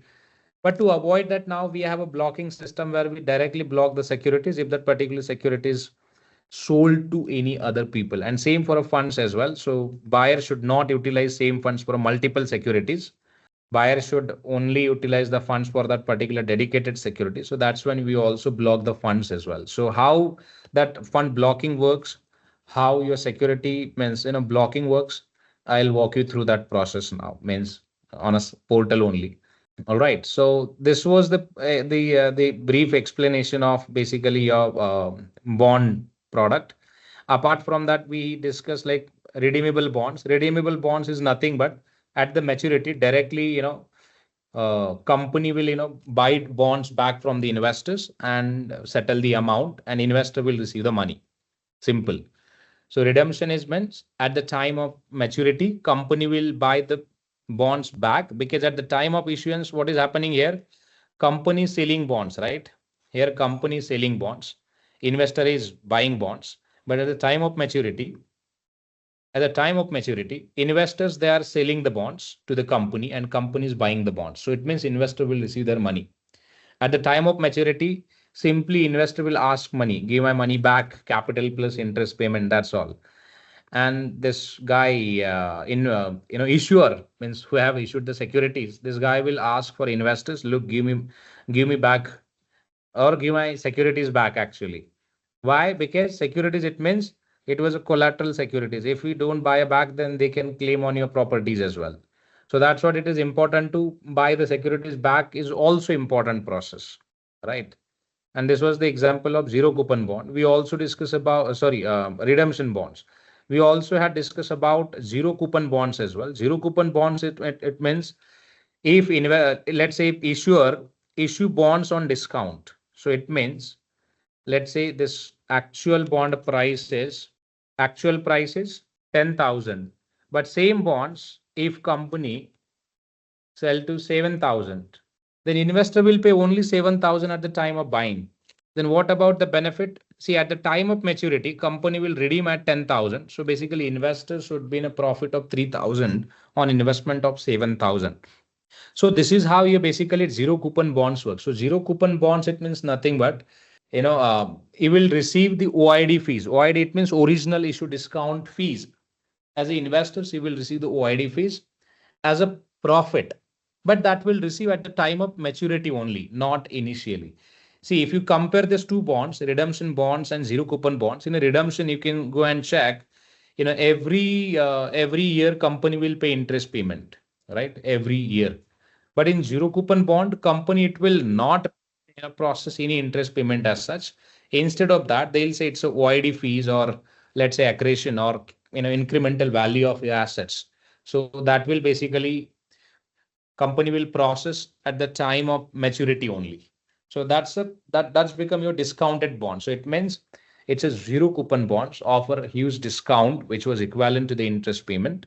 So they have just offer it out. Now your question would be like, sir, look, why company issue redeemable bonds and why zero coupon bonds? See, every bond has some unique feature. If you're like very smart investors, then you will go ahead with the zero coupon bonds. Why? Means not investor, I would say businessman. Why? Because if you issue the zero coupon bonds, then you don't need to pay this interest payment every year.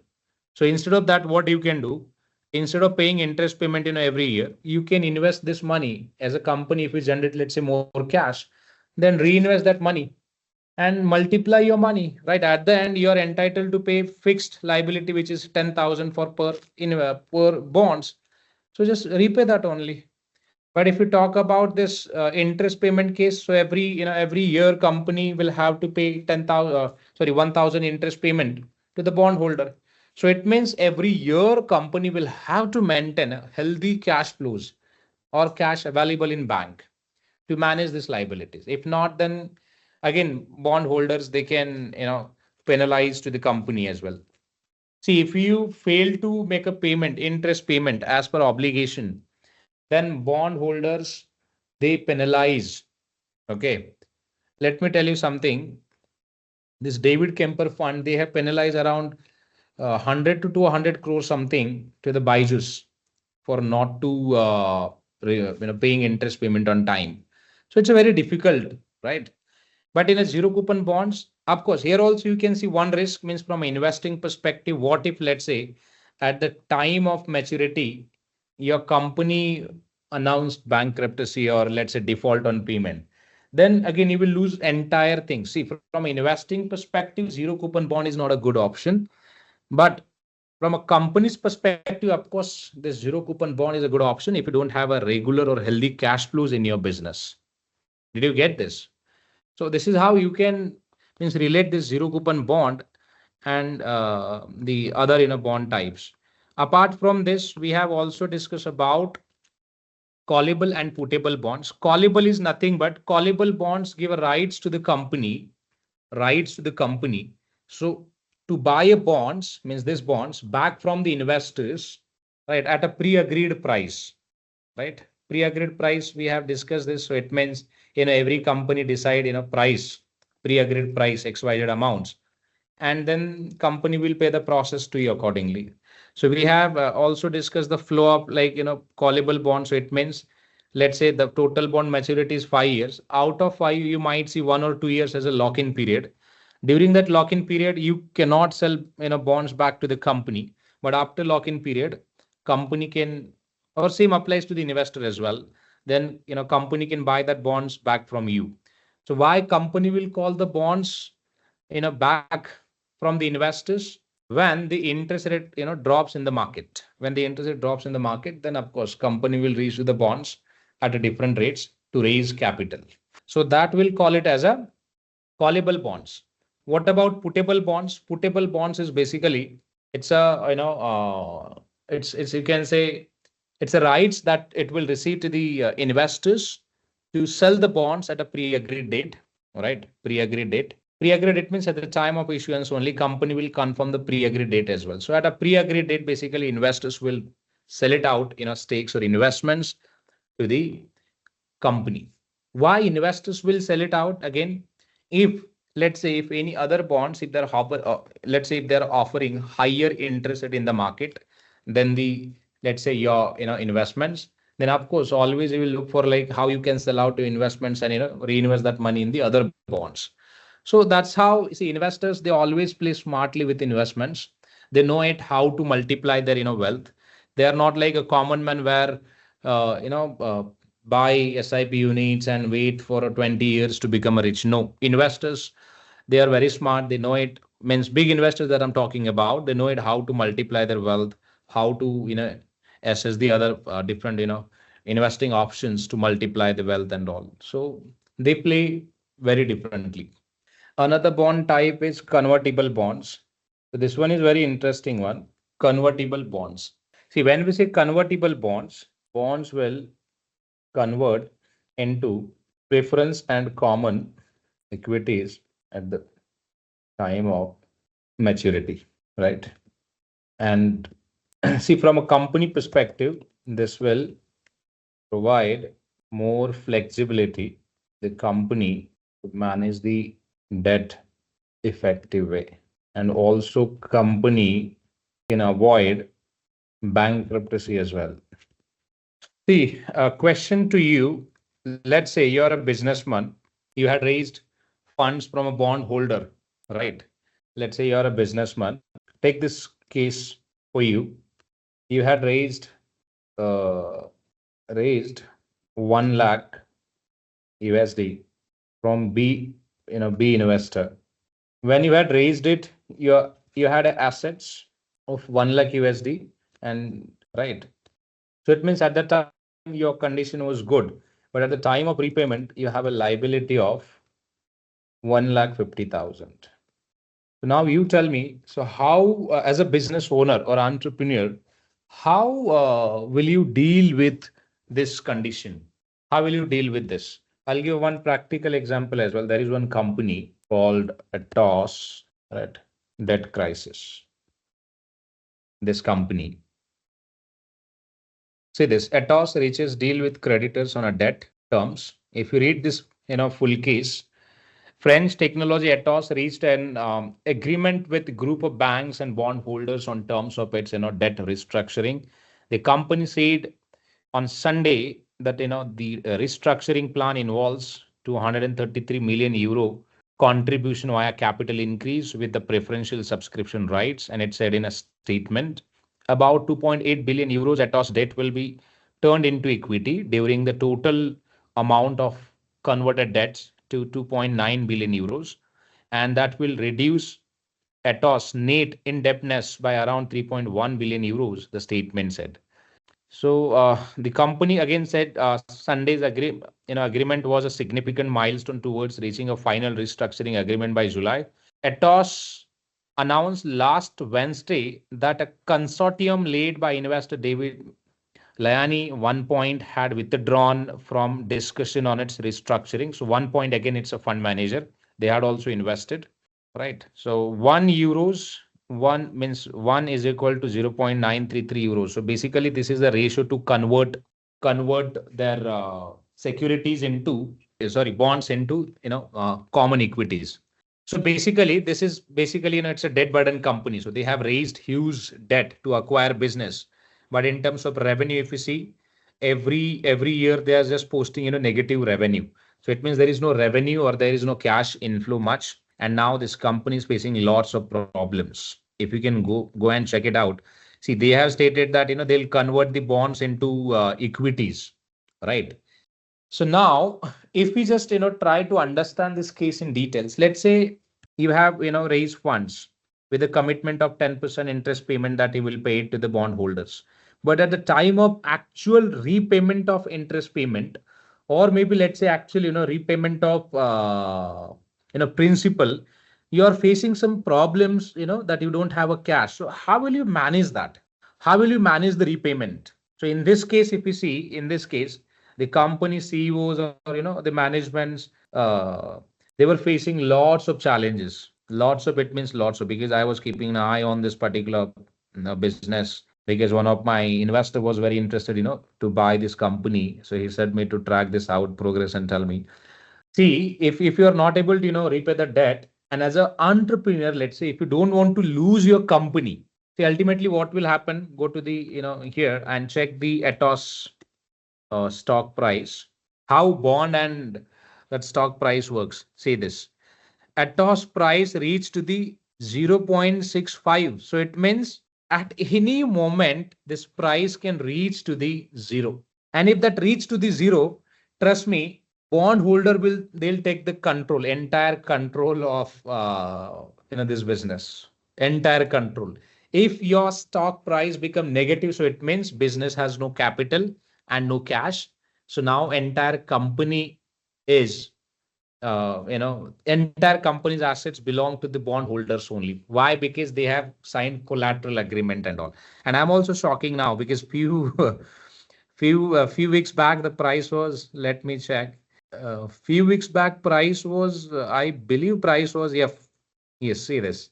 Here in 2023 price was 7.8 something, and now price reached to the zero, means almost zero. It's become penny stock now.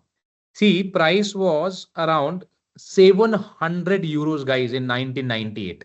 But in last 20 years, what happened with this company? See, means every year on year basis, we have seen almost, the reduction in price, and now this stock reached to the 0.65. And I don't know whether this company will survive or not. The reason is, I'm sure debt holders will, this company is all, looking for a buyer as well. Like they just wanted to, sell it out this business to the other companies and monetize some, cash so that they can repay the debt. If they don't repay the debt now, they don't have any, see this, even negative earning also, see revenue is which is very low, 44 million. And if you just compare the debt, which is in billion, you can see this revenue and everything year on year, they're just losing, their clients. And I don't know how long they'll, survive in the market. See, in terms of valuation also, is now the data is not available, but they don't have a fund eventually. Debt to EBITDA is over the software average. So it means now debt is over, EBITDA is very low, negative growth rate, and companies facing lots of problems. If you look at the balance sheet, shareholders equity value is 56 million. Let's talk about revenue, 10 billion, 10 billion. See, their average revenue was 10 billion. And if we talk about, let's say, net profit, only for 2016, 17, and 18. And even here also we have seen where in 2020, they were generating positive cash flow. So it means they made a profit as well, like 51 million, 82 million, 1 million, 149 million. Sorry, this one, 500 million, 771 million. Profit they have generated, good profit they have generated. But what suddenly happened, from million to billion losses. So see this, in 2021 they had a huge loss, which is 2.92 billion loss. Then in 2022 900 million loss, and in 2023 $3.3 billion loss. And now we don't know, means whether this company will survive or not. And see, on other hand, see, they are making huge losses. Why? Because they have an interest payment due, right? The interest payment due, and they don't have a cash. If we look at the cash figure, they have a negative cash flow around, see, 600 million. In 2022, still they had a cash of 160 million, 76 million. So it means even they don't have a cash to pay the salary of their people. This is the brutal fact. And at any point in time, that company can announce.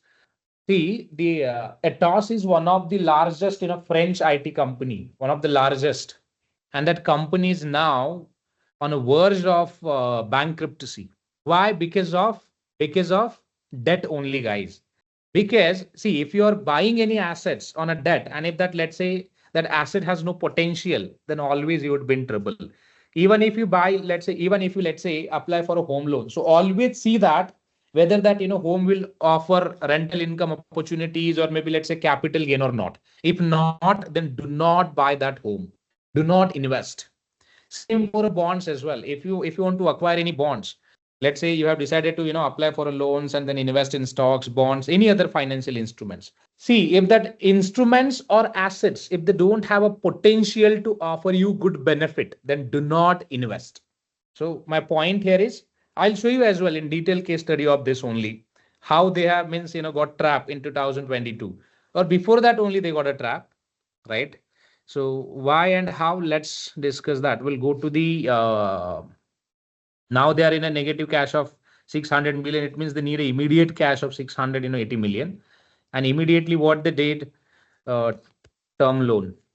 See, French technology company ATOS said that on Friday it had successfully secured short-term financing via 2 tranches of loans from creditors, adding it still expected to reach a final restructuring agreement this month. So it means they had no cash left.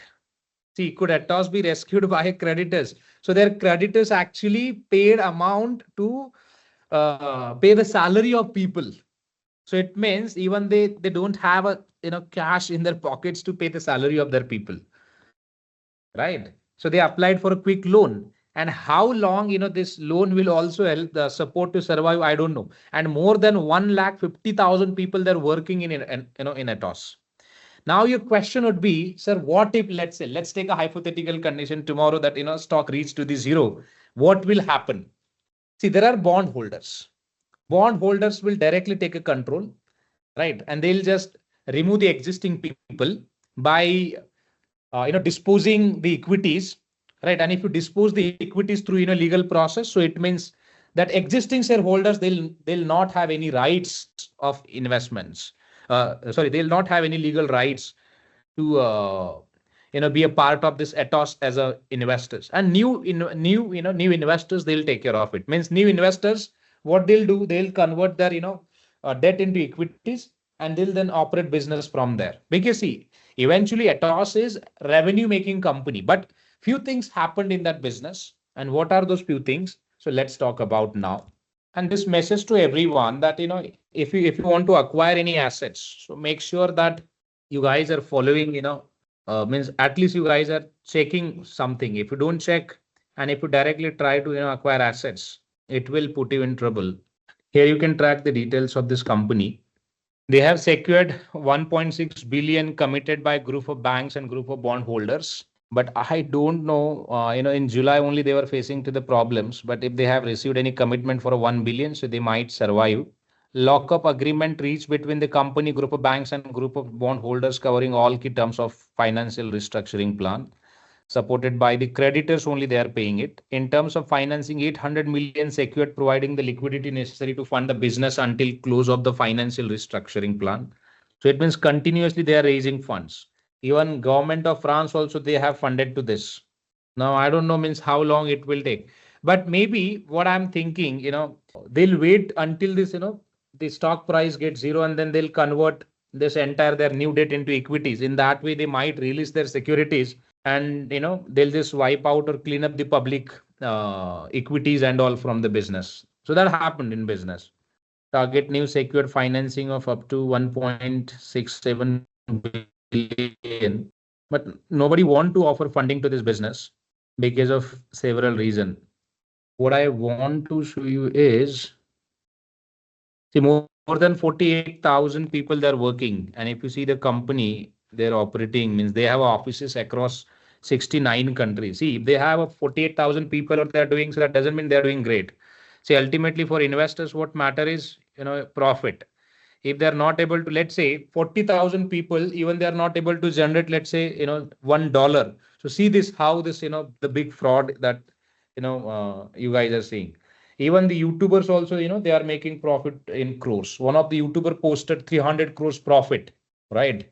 And more than 48,000 people, even they are not able to generate 1 crore. So it means it's a very, very difficult, I just want to see one thing, their acquisitions. Yes. And by the way, this company was managing, Olympic, right? And post Olympic only, we have seen, a big drop in value, the share price value. This company was taking care of safety, security, and everything.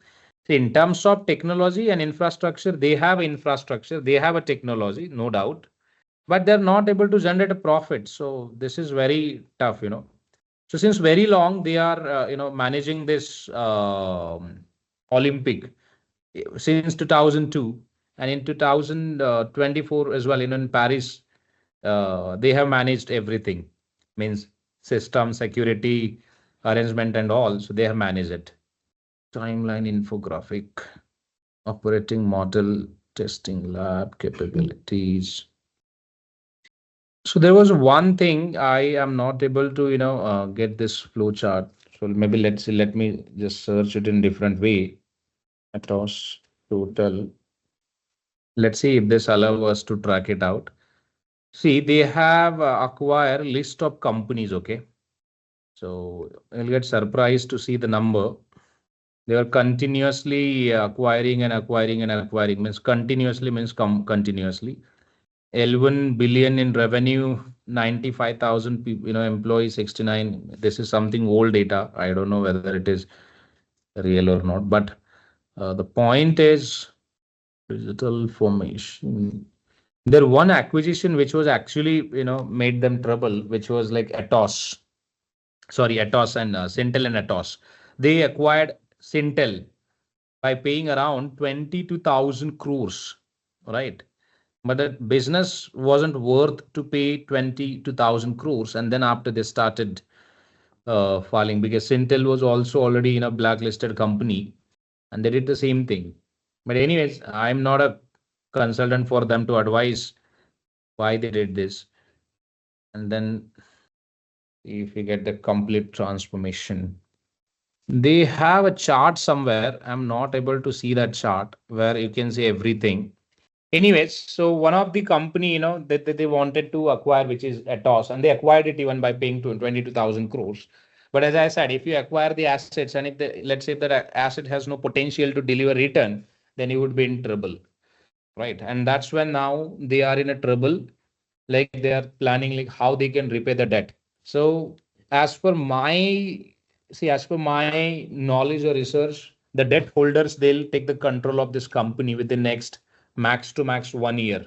Once the price reaches to the let's say zero, then security will be delisted from the market. And once the security will be delisted from the market, so it means company will be under control of bond holders only. So bond holders will take the control of a company, and they'll then from there they can operate it, or maybe they can sell it out to the others. So that's how actually business model works.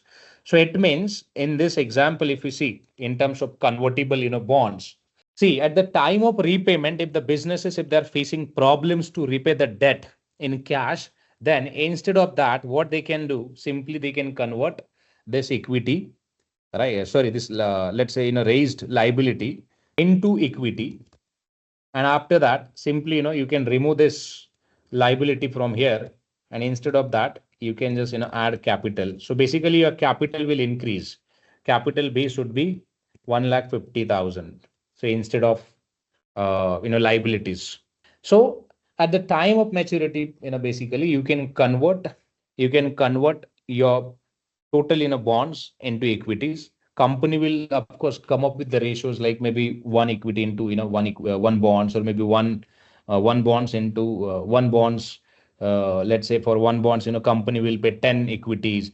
So see this swiping ratio, you may see that at the time of maturity only, but company can provide you that ratio and all. On the basis of that, sometime it will get option as well, option of conversion at maturity. So it means, let's say you decided to participate in conversion, then your bonds will company buy it back, and company will pay you like equities, common equities, right? For example, let's say if this is the bond example, you had let's say investor invested in bonds here, but at the time of maturity, what will happen? Instead of company will not pay any cash to you.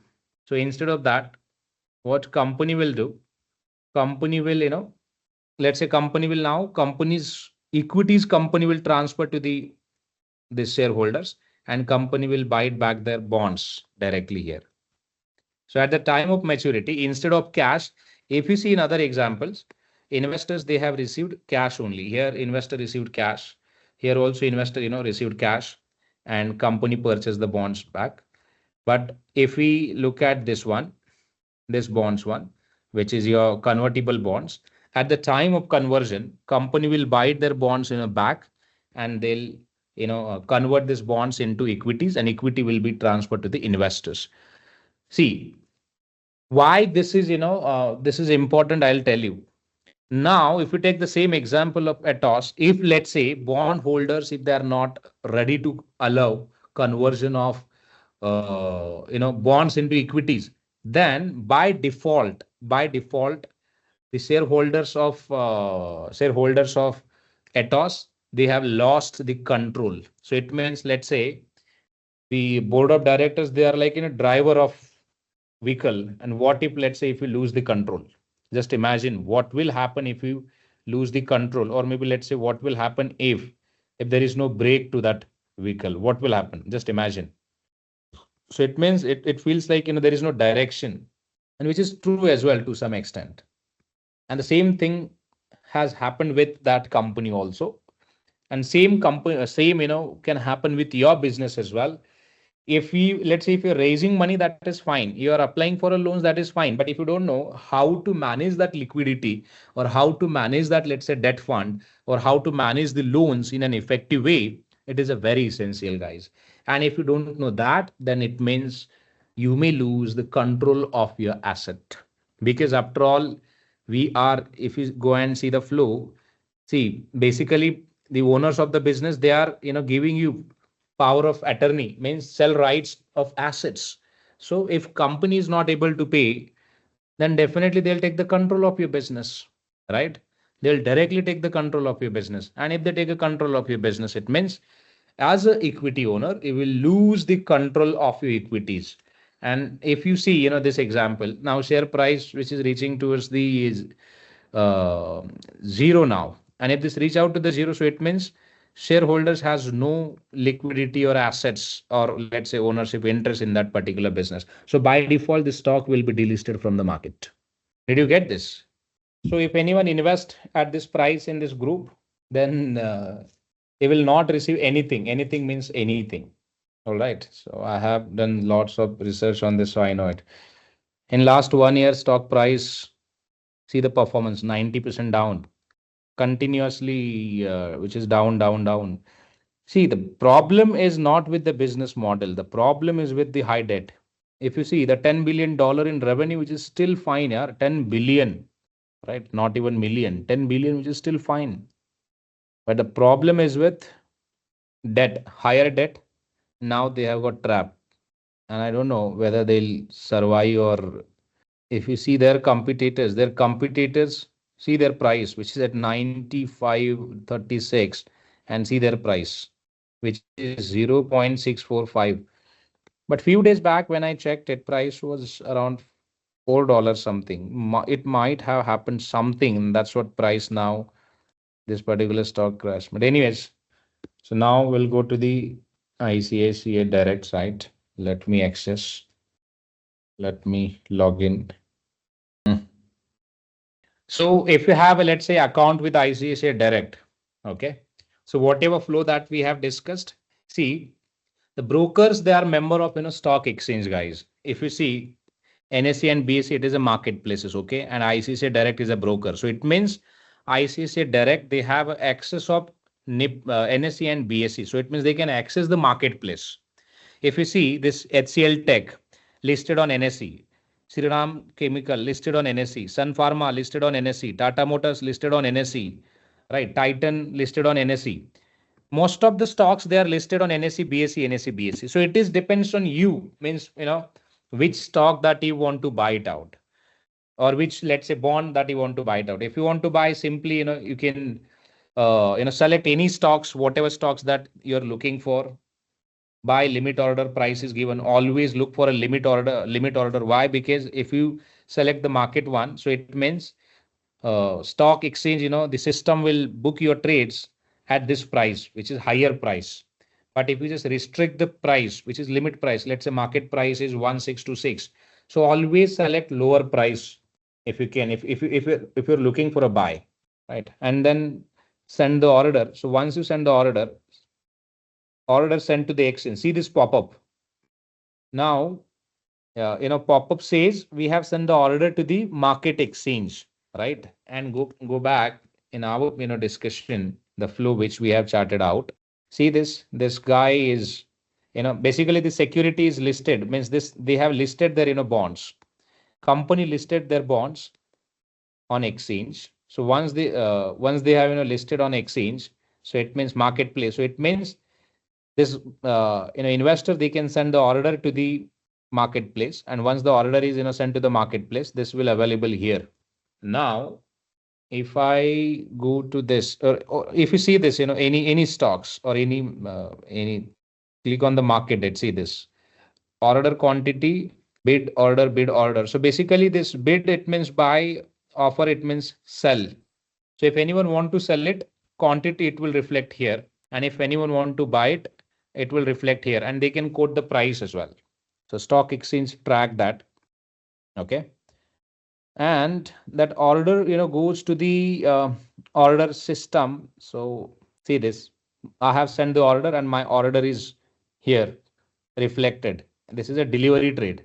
So now if I click on this status, or so it's the segment is rolling T1, it means on the same day this will basically settled, traded, or maybe very next day it will settle this particular trade. See, margin amount blocked. If I purchase securities through broker, then broker will block it out, but ultimately this amount is blocked from my account. I was talking about this one. If you buy any securities, broker will block this amount. This amount got blocked from my account, so I cannot use this amount for another trade. So it means this amount now which has been blocked in my account. All right, and this is how it looks like. But see the flow first. So your trade life cycle flow. Let me search on the trade. See, this is your marketplace, BSE, NSE. When we send the order, you can see the quantities and all, how it looks like. Seller orders, buy orders. I want to see the flow. I had purchased almost 1000 quantities of this Wipro, but I sold it out very early because with the loss, I just sold it out. I thought like, let's not take a risk. 1000 quantity was a very high amount at the time, but I was looking for something else. So see this, guys, how your flow looks like when you send any orders to any stock exchange through your broker account. See, I wanted to buy this particular stock, so I purchased 300 quantities at 177 price. Okay. And very next day, this particular trade will settle, means actually securities will reflect in my demat account. On trade date, it will not reflect securities, it will not reflect in my demat account, but on a settlement date, securities, it will reflect in my demat account. So I'll walk you through that as well. So how it looks like in demat account. See, when sellers sell the securities, I purchased the security on Friday, I believe, 20th of September. My portfolio will be updated on 21st. So it means Saturday, but this portfolio updated, but I can access the contract note on again 21st, right? The shares will be debited from your linked account. So it means seller's account. In this case, I'm a buyer. Okay. See, in the books of seller, shares will be debited from your linked demat account earliest by 20 September 2024. Once the order get executed on a stock exchange, immediately stocks will blocked in the account. Why? To avoid the risk of trade failure, right? And funds will be credited to the account 23rd. So it means, see, on Monday the seller will receive the money, right? Seller will receive the money on Monday. Now, if we talk about buyer side, if you buy the security, see, I have purchased securities on Friday, which is 20th of September. Then again, I can access my account, but the shares will be credited in demat account on Monday, right? I have purchased it on 21st, but shares will receive in my demat account on 23rd September. But fund, if you see, funds will be debited from your bank account on same date. If I send the purchase order, then fund will again debited or blocked in my account. And if you see, fund has got blocked in my account already. But I have not received securities in demat account. So we'll see that. So this is actually your trade life cycle flow. So this is how your trade life cycle works. On first day or trade date, only securities will blocked or fund will blocked. But actual transfer, if you see, means actual transfer, when it will actually transfer from one to another accounts. So on a settlement date only, actual transaction will executed. Shares will received in demat account to the buyer. See, in case of buyer, if you see, shares will be debited on 23rd and seller's fund will be credited on 3rd. But if we talk about trade date on 20th of September, shares will be debited from the seller's book and funds will be debited from the buyer's book. So this is how, see, this activity which will happen on trade date, and this SBCA activity means fund or debit, demat account transfer, it will happen on your settlement date, right? So see this, I have purchased this on 20th of September, right? I purchased at 177 and stock price which is at 182. Go to the now demat account. I have demat account here. If you see demat holding, see if you see this stock name, there is no, that stock is not available. See this. In a demat account, you can see IRFC, Indian Renewable Energy, then Kilton Tech, Leod's Engineering, Mirk Electronic, NCL Research, Shipping Corporation, Visagar Financial, and Yes Bank. But that security I have purchased it out, right? That security I have purchased it out. You can see here in orders. See this. I have purchased this, but that security is not available in my account. You can check the status as well. Executed status. Status is executed. I have purchased it out, but that security is not available actually. Why? So this is how, see, on a trade date only you can see the details, right? On a trade date only you can see the details, but on settlement date, actual security it will receive in my demat account. Meanwhile, that security is now with the broker. Broker will take the control of securities of sellers, right, through depositories, and also broker will take the control of funds as well through escrow account, or let's say, separate account. They just ask parties to transfer the funds and broker will take care of that part. On settlement date, actually broker will exchange that out. So this is how your actually settlement works, right? 5,46,002. See, I made a profit of 3,57,000 on this, but in last 2 weeks, I lost almost 50 to 70,000, I believe, 70, due to market fluctuations. Now I have transfer money to the different investments as well. So I thought, like, let's not take a risk. If you have made a money, do not get stick with it. Anyways, now if we talk about bonds, go to the bonds here. See, these are the securities which are available. If you want to invest in government T-bills, you can invest. This is a gold bonds actually. So you can invest in gold bonds. IRFC, they have listed their stocks on a stock exchange. But again, if you want to invest in IRFC through bonds, you can invest. Corporate bonds, tax-free bonds. If anyone want to really, save your taxes, then you can invest in this particular bonds. They'll pay the interest payment to you yearly. Maturity of the bond is like in 2031. So bonds will mature in 2031. And if you want to, buy these bonds, simply click on this buy, select the market, because this IRFC bond is listed on a BSE and NSE as well.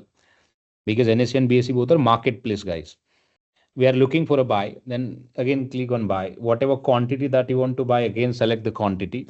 One, get the quote from the market, whatever quote that you are looking for. This is a marketplace for a, this IRFC. Only one order that I can see for a sell, but not in NSE. There is no order open in NSE, but on a BSE, I can see, 2 orders, right? This one, someone want to sell the 250 quantities, 245 quantities at price of 1255 offer price. But the buyer is looking for, see this guys, this buyer is looking for price of 1,000 only, but the seller want to sell the quantities at 12,550.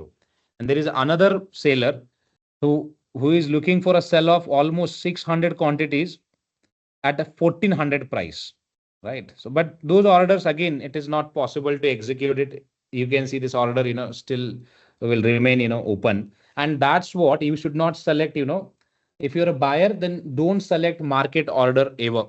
If you select it out, trust me, broker can execute your trades at this price also. Why? Because you have clicked on market order. So it means broker will always try to apply higher price to your order, or even your stock exchange also, they'll apply the higher price to your securities, right? So the reasonable price is reasonable price, I would say it should be 1052, but someone have updated 1255 again. So you can select the price, whatever price that you're looking for. So I'm looking for a cash buy. Then here you can, I have limit the order. I'll select the, see, in this case, if you select the price of this, if you select the price, let's say this one, this is a market price. If you see there is no price updated over here, right? Then broker will directly, stock exchange will directly execute the price at this price. So it means if anyone select market price at the time of buying the securities, it is a clear indication that you are ready to pay more fees or more premium to buy the assets. So do not, again, do not select market price if you are buying or trading securities, and also do not do this. Same for a ceiling as well. If you want to sell, then do not select market. Always restrict your price. Restrict your price like 1250 or whatever price that you want to buy, right? So if you ask me, then I'll always select, the lower the price at the time of buying. And if you select this price, broker will try to execute, or let's say your marketplace, it will try to execute your trade around this price, 1052, around, at least around, I'm saying. Not at maybe exactly the same price, but at least around. Update the quantity. Every security you can track it through their number, which is, the script code, right? The price which is required, this one, and update it. So this bond. Again, I have sent this bond to the stock. See this. Read this first. It's a very important one. Your order will be sent to the exchange when the exchange opens. So it means your order will be executed on exchange only. Exchange will match the order and confirm to the broker back. Look, this is the buyer, this is the seller for this particular security and all. And then broker team or broker, system will work with custodian, work with, clearing agents to clear that particular trades in your account. I have sent the order. My order is open for one quantity. I have requested that I showed, the interest, I'm looking for this, but I don't know the price. Why this? They have updated 1255. We had updated different price, right? So this is not a right thing. The price, it should this only. See, you can modify that. We have modified it and send the order, say this. So now my order has been sent to the exchange. So once the exchange opens, the exchange teams, they'll collect the orders and they'll match the order with the other orders, means seller orders on the basis of time. Let's say I have sent order today. It means my order would be like, first. And if they received any first trades for the same price, they'll try to match my buy order with the seller order. And if that match, then that trade will announce as a, that trade will announce as a buy trade, means executed. They have executed the trade. See, in a stock exchange, everything works on a bid. Bid, it means boli, right? You would have seen in movie as well, like मैं 10 पे लूंगा, मैं 11 पे लूंगा, मैं 14 पे लूंगा. You would have seen that in movie as well. Am I right? In Bollywood movies, or maybe in Harshad Mehta and all. So brokers or agents, they actually quote the price. Hey, I'm ready for 10 rupees, L1 rupees, L1.5, L1.10, whatever it is. And if someone lets you offer best price, then stock exchange will deliver that security to that person. Correct? So this is how actually you can understand this stock exchange term. Stock exchange, it's a marketplace. When we say exchange, it means it's a marketplace. They actually sell the securities, right? They actually sell the securities or offer the securities. If they received any securities, they offer it. Look guys, हमारे पास इतना ये है. Look guys, हमारे पास वो उतना है. And if they received buy orders, then they execute. All right. So this was the example of your bonds.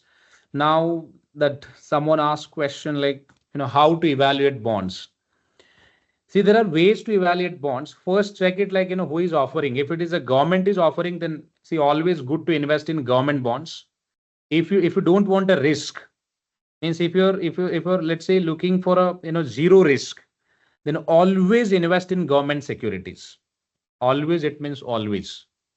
If anyone, again, let me reiterate, if anyone is looking for a zero risk, zero means zero risk, then invest in government securities. Let's say if the government securities, if they're not available to invest, then go to the corporate bonds or listed bonds, right? And target the public enterprises like IRFC. It's a public enterprises. See, government bonds is also available. The government of India, they have announced bonds. Then government of Indian Railway Finance Corporation, Bank of Baroda, right? Then IIFL. See, this is a private one. See, private companies, they offer higher interest rate. If you see, IIFL, they're offering 8.2. And if I compare this with the government bonds, they're offering only 5%. 2.5 half yearly, it means 5% would be for per annum basis. Government will offer you the security and safety to your investments, but the same safety and security you can't expect from this IIFL, correct? Rural Electrification Corporation, again, it's a government bonds, but it is offering best, which is 8.6. So you should invest. It's a government enterprise. Then IIFL, it's a private, but they have a NCDs or, the deposit schemes and all. National Highway Authority of India offering 8.3%. Right. Power Corporation offering 8.92. See the tax benefit as well as rate of return. If any government enterprises or government, if they're offering higher interest rate on any bonds, then you can invest. But also you should look for a frequency as well. See, higher interest payment, government enterprise, and let's say half yearly payment. That would be a best investment opportunity. Why? Because if you receive, let's say, more and more interest payment frequently, so you can reinvest it and then you can multiply your yield. Yield means income. But let's say you have two opportunities. One is this one, 8.92, and another one is 8.97. If you compare this two, of course you should invest in this one. Why? The reason is there is a slight change in the interest rate, and both are government enterprises. Now, if I compare with, let's say, same security with this one, this 8.3, 8.71, 8.92. So again, I would suggest this one. The reason is all are offering like yearly or annual interest payment on assets or bonds. All right. But if I get any opportunity, let's say this one, NTPC, tax-free bonds. They have a yearly. Government of India, gold bonds offering 2.5 half yearly. See, gold bonds are also profitable nowadays. Instead of buying, let's say, physical golds, so you should invest in gold bonds. Now your question would be like, sir, why? Because gold bonds, they offer capital gain as well as 5% interest payment for per annum. If you have a 25 lakhs to 1 crore, then it is a good investment to invest in gold bonds. Because every year we have seen like 10 to 15% appreciation in gold prices due to international market demands and all. In coming time also, gold would be in prime focus because the gold is one of the metal, which is accepted worldwide. And so you can invest in those bonds. Nowadays, if anyone want to invest, you can, you can select the government entities for investments and you can invest. If you are looking for a very safe and secure investments. Secure, it means safe, secure, and average rate of return would be around 8.5 to 9 or max to max 9% at the moment. But on other hand, if anyone is really interested to invest in corporate, structured product or corporate, let's say, corporate bonds like this, then you can invest. See, there are the again, public companies or maybe state companies or, the private limited companies and all. See their interest payment. If you see higher interest payment, Akara Cap offering 11% interest rate on investments, right? But rating is BB. So make sure that, rating also matter a lot. BB rating, it means company is not in a good position. A rated, which is still fine. Nindo Home Fin Limited offering 11%, 10%. So if you now compare this two, I would go with this one, 10.3 interest payment. Why? Now you will question me, look, sir, the Akara Capital is offering 11%. But dude, if you see they have a rating B. So it means risk could be very high with B, right? Risk could be very high. And if I compare with those, then 10%, which is decent with a moderate risk, right? Then apart from this, India Bulls, again, private company. Let me see if we have any highest. Let me filter it out. So these are the listed bonds, okay? So you can find the same information on a stock exchange as well. So all are listed bonds which are available. There is nothing in my demat account, so I will not say anything. See the highest interest rate which I can see, which is 11%. See, now here you can understand this, guys, the term which is, putable bonds and callable bonds. Let's say you had invested in UP Power Corporation, right? You had invested in UP Power Corporation, but you got to know that the other companies like Akara Capital or Nindo, they are offering almost 10% or 11%, which is high, like 2% extra that you can earn. Then always you will look for how you can sell it out bonds to the company back or maybe to anyone so that you can reinvest in other bond series, right?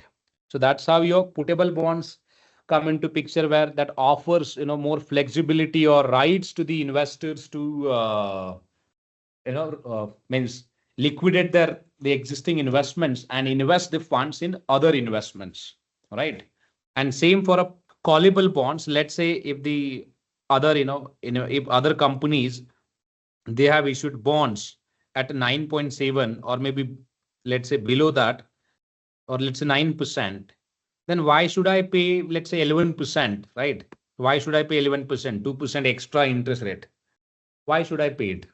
Then what I'll do as a company owner, I'll redeem these bonds. I'll buy back my bonds, which was offered at 11%. And I'll also means reissue the bonds with 9%. So net, I can save 2% interest payment, right, on bond investment. The reason is, see, as a business owner, bond investment, it's a loan. Sorry, bonds capital, it's a loan. We are paying fixed interest payment to the bond holders. Correct. So that means callable and putable bonds gives more flexibility. You can rate the, but if anyone is really looking for 11%, so you should invest in this. The rating of this Muthoot Finance is AAA. CRISIL rated it, so it means you can see at least to some extent safe and safety to your investments. So you should invest in Muthoot Finance bonds then 11%, which is decent. If you have a 1 crore and if you invest in Muthoot Finance, then you can earn 11 lakhs per annum. Okay. See, big people, they don't expect 50% return, 100% return. See, this is the expectation of poor people. They always expect 1000% returns. Let's say, 5000% returns, because all our stories which we have heard through your YouTube channels or Facebooks and all, that's what we always get, trap. The big people, if they have a big money, they'll not look for a 100% return. If I have, let's say I'm a businessman and I have 100 crores, see, what I'll do, I'll find 10 different companies like Muthoot Finance and I'll invest 1 crore in each company or maybe 10 crore in each company. And every year I'll earn 11 crores on my investments. And same 11 crores, I'll reinvest in other companies. So that's how they multiply their money. So they don't expect the 100% or 500% returns from the one company, right? This is like something rare where, let's say your grandpa, Nanaji, they have invested in XYZ companies and now your share price is now multiplied like 10x, 20x. But at this point in time, if you ask me, see, most of the businessmen, they have a different mindset. They always look for 10 to 15%, decent return annually. They invest in, assets. It could be business, it could be any fund or anything. If that offers 10 to 15% fixed return to them, the big investor only target to that. But common people like us, they always get trapped in equity market or here and there. And see, there are traders. Now you tell me, SEBI publish it, 90% traders or let's say investors, like small investors, they are in losses. 98%, only 2% people, they are making profit from the stock exchange. But in a bond market, only 10% possibility that you can see, you will lose your money. 10% that I'm saying. But in a 90% cases, you can make a money. At least you can make a 10% on your investment. Right? 10% is also very decent. Okay. 10 to 12%, which is very decent. If you compare with America, Europe, Japan, they have a bond yield around 2 to 3% or below that. But in India, we have a descent around 8 to 9%. And which is fine, yeah. So if you have 10 to 15 lakhs, you should invest in this. So every year on 10 lakhs, you can earn 1,10,000, right? So it means 10,000 rupees per month that you can generate. There are businesses who invest in a crores of rupees in the business, but still, if you see their profit, no, they are not in profit. They are making huge losses. Take the example of Amazon. Amazon is not making any profit from Amazon, India. They are making huge losses, but still, you have something, right? If you invest in this product, you will receive 11%, 10%. At least you can expect, means it is kind of an assured return. But what about the assurity and guarantee in equity market? There is no guarantee. There is no assurity. Maybe in 1 month you will generate 1 lakh. Maybe another month you will lose 2 lakhs.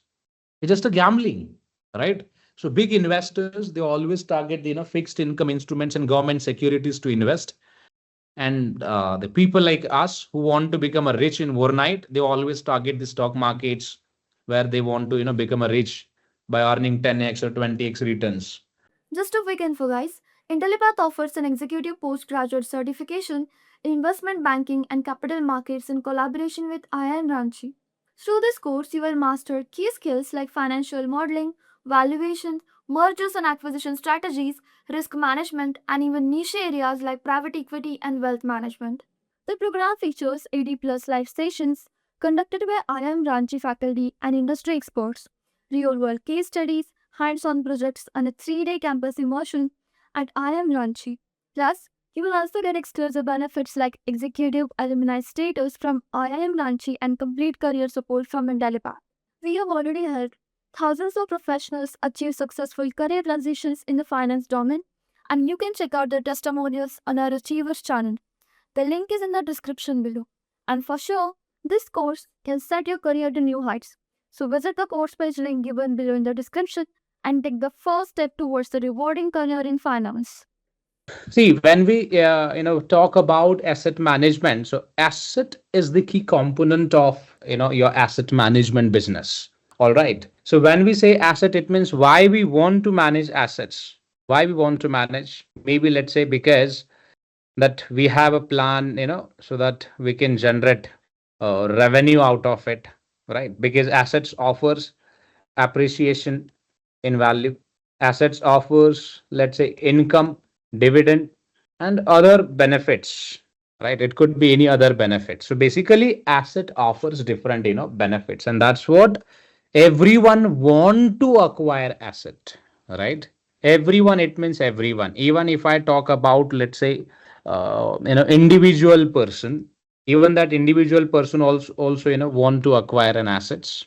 If I talk about, let's say, any institution, if any institution, it means any institution, that institution also want to acquire assets or manage assets. Why they want to manage assets, or why they want to, let's say, acquire assets? Because of simply these reasons: appreciation in value, and appreciation in value of assets, and as well as gain in assets, right? See, whether you are individual or institutions, both have your own investment objectives, correct? Why we want to invest?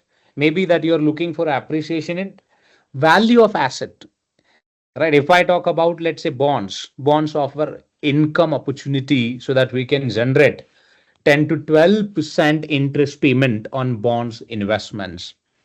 If I talk about equities offer appreciation in value of equity, income, dividends, and other benefits, which could be anything, right? If I talk about loans offers again fixed income or interest payment. So that would be your income basically, right? From individual investors to HNIs, when we say HNI, it means highly net worth individuals. Everyone want to acquire an assets, right? Everyone means everyone. Then what are the assets basically? Stocks we treat as assets, bonds we treat as assets, loans, investment into loans again we treat as an assets. Then merger and acquisition of, let's say, your startups again, we treat that acquisition as an assets, and we always look for benefits like appreciation in value, income, dividends, and all. Then any other, even any other contracts, it could be anything, that all comes under your assets. See, the purpose of this asset would be, it's very simple. Everyone, see, they have a money, right? They have a money, but they want to multiply their money. See, there are two mindsets, guys, which are exist on this planet, right? If I talk about, let's say, you have a 1 crore, right? You have a 1 crore. Will you work, means will you work hard? I'm sure your answer would be no. If you ask me, then again, if you don't know, let's say, how to multiply your money, then maybe you can say, look, sir, even if I have a 1 crores, I'll still work very hard. I'll do 10 to 6 job, and try to make some money to let's say, fulfill my dreams. But if I have a 1 crore in liquid cash, see, even if I don't want to lose any money in stocks, cryptos, or any other financial instruments, then what I'll do, I'll simply look for loans or bonds investment opportunities, which they offer around 12%, which is a fine for me, because on a 1 crore investments,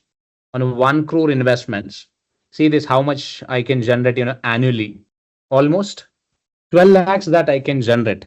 So 12 lakhs, guys, which is a package of the the experienced banking professional, like who's having around 10 to 15 plus years of experience. Those people, they're earning 12 lakhs, means average that I'm talking about. Maybe someone is earning, let's say, 1 crore, or someone, let's say, 2 lakhs or 5 lakhs or 10 lakhs. So if we just average it out, average salary of investment banker or other the professionals who are into banking, they're earning around 12, right?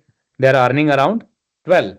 So if you have a 1 crore, and if you just invest that same money in let's say, low risky financial instruments, still you can generate 12% return.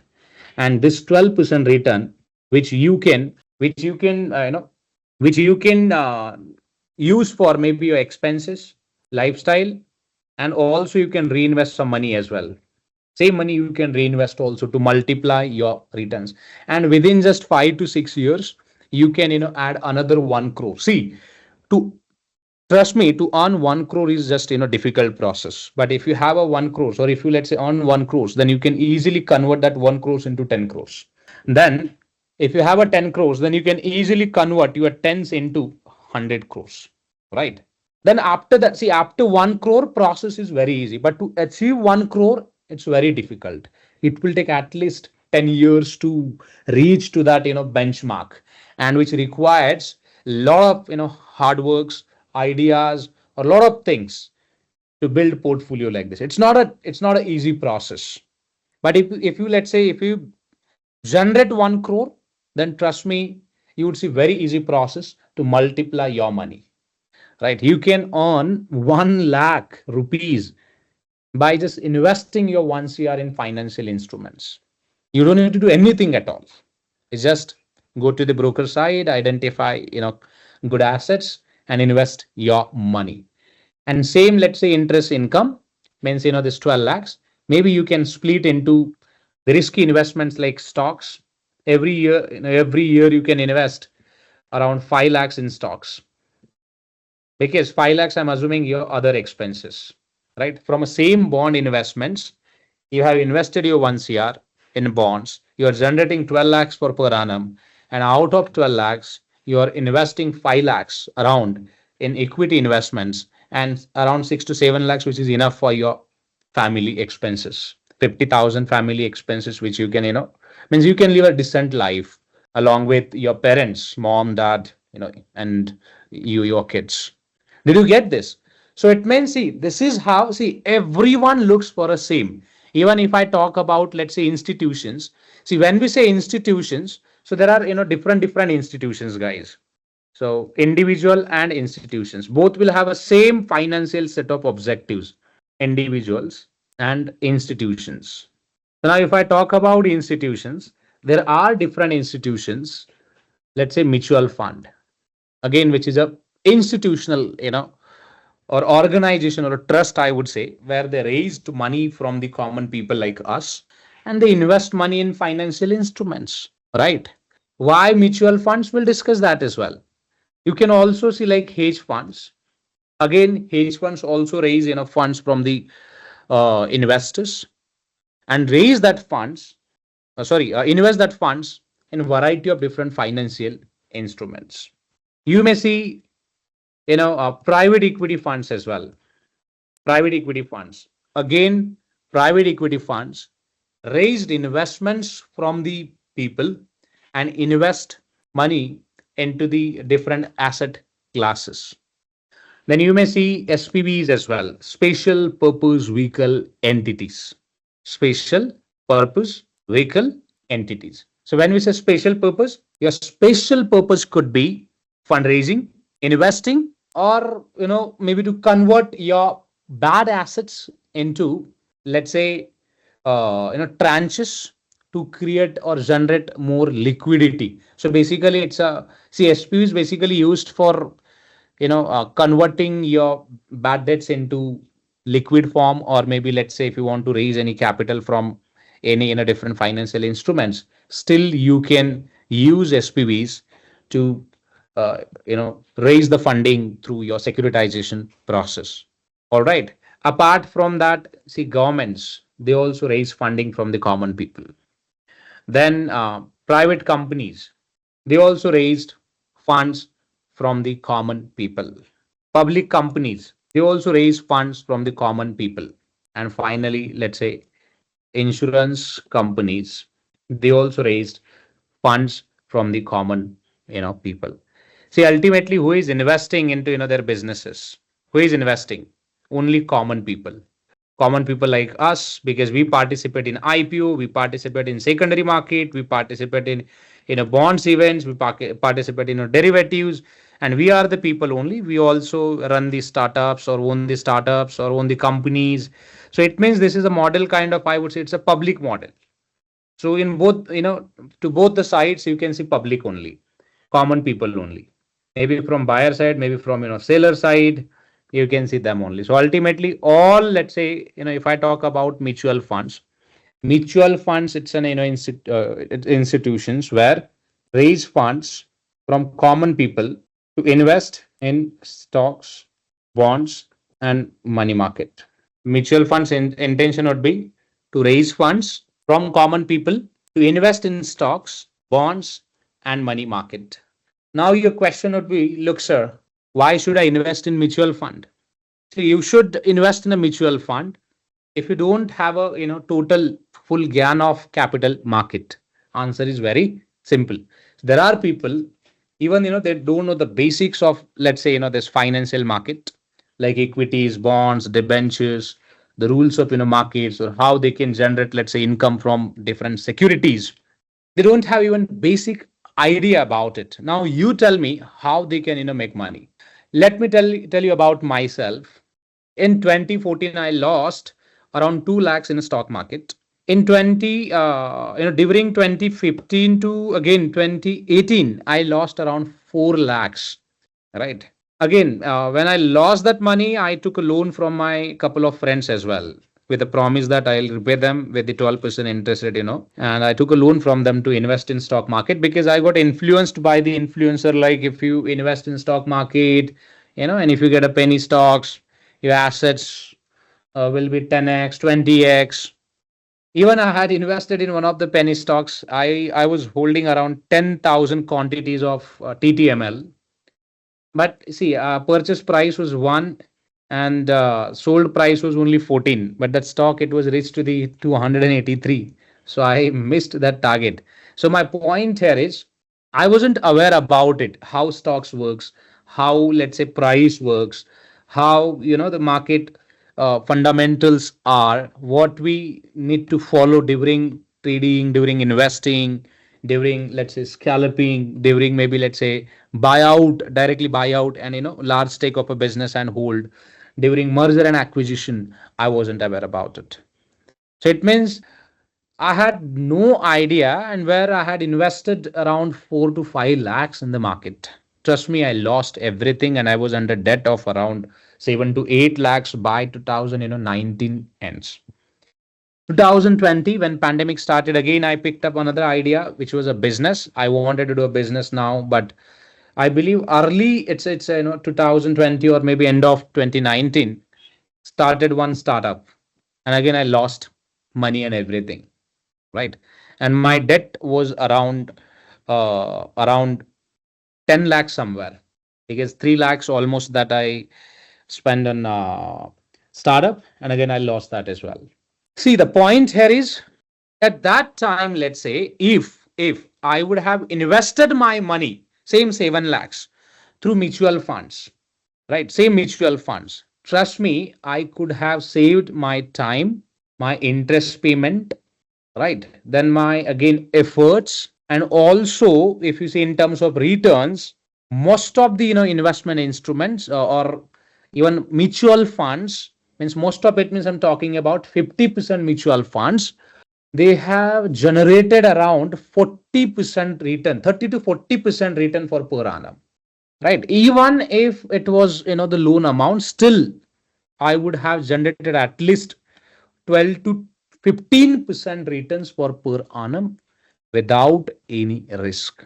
But because of, let's say, understanding of market, I lost everything which I had. Then I met with few fund managers, because see, since I was into investment operations or banking, middle office operations and all, then I met with few of the very talented people. Means they are still, they are into this banking and all, and I took advice from them about the investing.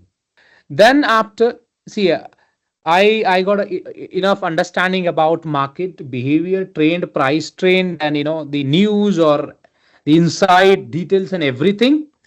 I built my portfolio with the size of 25 lakhs after that, and with you can say around 10 to 15% IRR. I'm not talking about normal returns. IRR, it means which also considered your time value adjustments and all right. And overall return, it was somewhere around 30%, 30 to 5% returns, and which was again decent. Few scrape it was in loss, and few scrape it was in profit. But if you just average it out, portfolio, it was performing very well. So now, see, there are two scenarios. When I wasn't aware about this mutual fund, hedge fund, and private equity, right? I started on my own. I lost my money, right? And if you, let's say, think other way around, basically I lost my money as well as time as well, correct? And which is very important, correct? So same way, if you invest your money through mutual funds, if you invest your money through hedge funds, private equity funds, SPVs, or government any schemes, or private company schemes, or public company schemes, see, they are a team, they have an infrastructure, they have a well qualified people, so they'll operate your money to generate return for you as well as for them. Let's take example of, let's say, private companies. You're a startup founder, you're looking for a 1 crore. Why you want 1 crore? Maybe you want 1 crore to invest, or maybe to hire talented people who can help you to scale your startup business to the next level, correct? So you need a money for that. Let's say I'm the person, I don't have a skills to do my business, I don't have that visibility to convert that idea into multi-billion dollar company, but I do have a money, and even I have a capacity to invest. There are two aspects. One, I have a money, I'm ready to or willing to take a risk, but I don't have a, let's say, understanding of business, right? Then in that case, I can simply invest my money in startups, because startup founders, see, maybe let's say they have a zeal, or they have an idea, or it could be like they have a potential to generate or employed your money to convert that money into 10x returns or 20x returns. Did you get this logic? So one class of people, always you can say, is they are always hungry for money or capital, which they want it from you guys. And the other class of people is, you have a capital, you have a, let's say, you're willing to take a risk, but you don't know, where to invest, or maybe let's say you don't have an infrastructure, you don't have a business idea, right? But again, you have a business vision, you have a business mission, you have, let's say, your vision about your investments, correct, about your investments, and that's what you are looking for someone else. So someone else, it could be individual investment manager who can guide you to manage your money or invest your money in different asset classes, or else it could be any institution, including mutual fund, hedge fund, private equity, SPVs, governments, companies, or public companies, or any other institutions where they need a money from you to invest. Now your question would be, look, sir, I got in case of startups, that startup founders, they need a money. If public invest, they'll reinvest that money in sources, and they'll generate returns for public money as well as for their efforts as well. That is how business entrepreneurs or startups founders works. But if I now talk about governments, why governments need a money? Why governments need a money? Let's take example of, let's say, governments, any ministry like National Highway Authority of India, which is Nitin Gadkari's ministry. And as we know it, this is one of the ministry who have built road across nation. Before 2015, we had no highways. It was, but the slow of development of highways, it was very low. But if you see now, I am from Maharashtra. In Maharashtra, you can see almost, means across everywhere you can see national highways across all the districts. So most of the districts he has connected through national highways. Right. Now let's talk about funds. How did he raise funds? Who gave this money to him to build the roads? I'm sure most of the people that you guys will think about, look, sir, Modi, promising everywhere that we are building roads, we are building roads. It means definitely Modi would have given fund to him to build the roads. Answer is partially, agreed, because they have a quota. So since Modi is the, prime minister or president of the development council, so he'll approve some funds and allocate it to the ministry. But the national highway ministry budget would be around somewhere 1 lakh crores, max to max 1 lakh crores or 2 lakhs crores, since it is a big portfolio. But he built the roads more than hundreds lakhs crores even, because go and check the worth and data. But how did he achieve that target and milestone? Now here is an answer. Nitin Gadkari's, that National Highway Ministry raised fund from public. See guys, public has a huge potential and capacity. Huge, it means huge. Even if you target, let's say 1 crore people, 1 crore people, in the nation, because we are like around 140 crores, let's say 150 crores gross, reported, unreported. Out of 150 crore, let's say 50 crore are kids or minors, which they can't invest, right? Even if I talk about, let's say, remaining 100 crores. So out of 100 crores, the assumption is, let's say 50%, 50 crore people, they are aged. Again, they can't invest. They only invest in maybe XYZ, or even they don't want to invest. Now let's talk about remaining 50 crores. Out of 50 crores, I'm just saying, if you target only 1 crore people, only 1 crore people, and if 1 crore people, let's say, if they invest 1 lakhs in your any project, it means any project, multiply the value, guys. Come on, just multiply it. 1 lakhs crores into 1 lakhs crore people into 1 lakh investment. It would be somewhere around 1 lakh crore. Am I right? 1 lakh crore or more than that. 1 lakh into 1 crore, it would be somewhere around 1 lakh. My calculation may be wrong because it's just a hypothetical number. See this much amount of money that you can raise.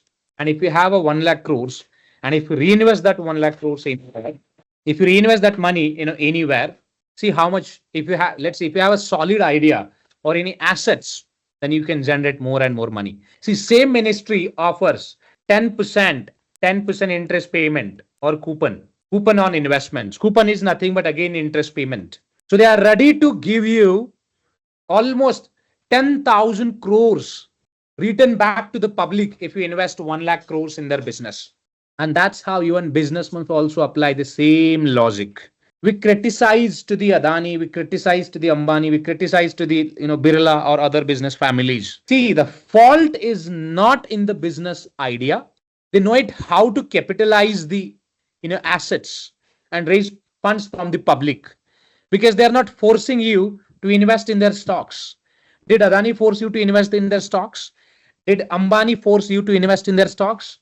Did anyone as from the business families, did they force you to invest in their business?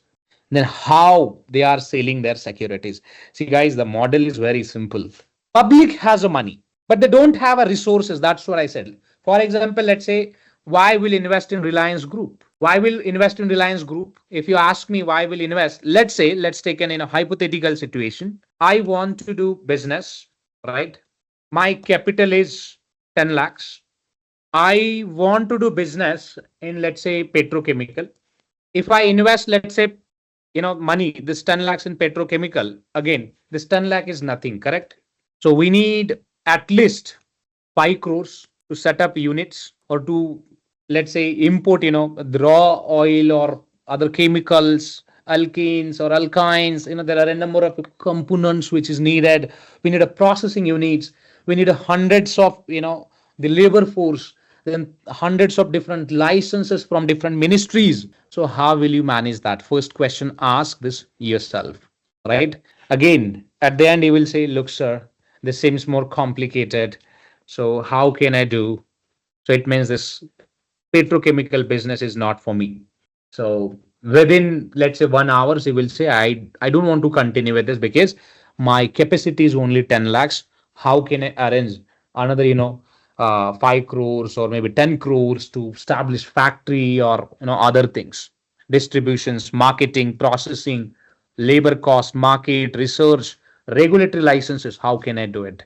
So within a 1 hour, your mind will say to you, look, this is not your cup of tea, so you should not look for business. But you are very passionate about it, to invest or to start your business, something to maybe, let's say, generate ROI of uh, ROI of 20% on 10 lakhs. So basically you're looking for 2 lakhs income out of it, right? See, you have an idea, understand this one, then only you can understand the perspective of this, the financial ecosystem, like how this system is, based on. One group of people, now see, they have a fund, but they don't have a dare to kickstart any idea or business, but they want to do something. Maybe they want to do business and all. But again, when they think about, let's say, capital, planning, business, strategy, architecture, and everything, they're not ready to or willing to take it forward. Then here you can see, the best option as a public. What if I don't want to do my business? That's fine. What if I look for any, let's say, petrochemical business, and if I invest my money, let's say same 10 lakhs, and if that business has a capacity to generate 20% return annually, then that's fine. Then see, if you invest your 10 lakhs here directly, Ambani personally doing business, Ambani will pay attention, Ambani will hire people, marketing, factory, technology, R&D, distribution, loans if it is needed. See, everything your Adani will take care of it. Everything, it means everything. Everything, if Adani will take care of it, then see this, your responsibility is only to take a risk up to this amount. If something happened, Adani will take care of it, everything. This is how, investing come into picture. So one group of people, they don't want to take a risk, but they want return on investments. They want, entire setup like company and everything, but they don't want to manage that, on, let's say, they don't want to manage on themselves because they are not ready or willing to do this. Maybe because of time, maybe because of, let's say, they're interested in petrochemicals, but they don't want to own petrochemical company. That's when your investing journey will start it. Then simply you can invest your money or put your money with Adani and their, sorry, Ambani or Adani, whosoever, they'll take care of it, everything. They'll manage your money. They'll produce, they'll, process, they'll do R&D, they'll distribute, they'll take care of it, everything, and generate money for you and for themselves as well. If they generate profits, they'll also keep their profit, means business profit, for them, maybe as a salary or commission, and remaining profit they'll distribute it as a dividend distributions to all holders. So don't you think that it's an opportunity to, let's say, one group of people, they're sharing investments, or let's say fund to the others, and other people who has a skills, who has a, let's say, capability or ability to establish business, right? They'll establish business, but they'll raise funds from the common people and grow or scale business to the next level. Did you get this? So this is how basically this business works, or your investing works. And then you can simply go to the market and purchase securities of Reliance and invest into it. Let me give you my example. I wanted to do something in solar. Solar, it means why? Because solar is rapidly growing, and in future also, see, we are like more than 800 crores people on this planet. Only I'm talking about peoples. Apart from peoples, we have other living organism as well. If I consider them, the population would be around more than 1200 crores people that we are exist on this planet. Let's talk about one by one thing. We don't have any alternative for food. We don't have any alternative for water. We don't have any alternative for energy. We don't have any alternative for clean air, right? Even your hospital things. Let's say if you are infected by any kind of critical disease, it could be AIDS, it could be cancer, it could be any other things. We don't have any other option. So it means you will have to go through the hospital treatment. Defense, due to rapid expansion of globalization, now we are under threat of safety and security as well. So defense automatically come into picture, right? Then of course agriculture. So if we talk about, let's say, food, automatically agri come into picture. So now how can we, let's say, meet all of this requirement? Just think about it. See, there are my top sectors. If you ask me as an investor, sir, where or let's say even not investors, if you ask me, sir, means in which segment you would like to do something. See, I would like to do something in food, water, energy, clean air, hospitals, defense, and agri. It could be other sectors as well. Let's say if I want to do business, then maybe I can start from the, let's say, Vada Pav center, maybe, let's say, your small restaurants. It could be my small or that energy distribution center or supplements, or it could be anything, correct? The difference between investments and businesses: in a business you can operate all of that activities, and in investments you can give a funding to someone else. So someone else will operate that activities on behalf of you and will generate money for you and for himself. That's the difference between, I would say, investing and doing business, investment and doing business. So if you ask me, as I said, I'm interested in, let's say, all of the sectors. So I would like to do something. I would like to maybe do something maybe as a startup in this particular field. But what if, let's say, I want to do that is something different, but am I ready to take all of that responsibilities? Because as a startups, what we need, see, we need all of these activities, but I'm not ready to do all of these things at the moment. Because, see, as I said, my capital is very small, like, let's say, 1 crore or maybe 50 lakhs or 20 lakhs. So within a 20 lakhs, maybe if we can kickstart the business, but fundraising and again to inviting people, convince people, it's a lengthy process. So why should I do this? Instead of this, maybe whatever money that I have, 10 lakhs, I can simply invest in a startups or in a companies who are operating in food business, who are operating in water management. It could be Bisleri, right? Who are already operating in energy, clean air, hospitals, defense, agri.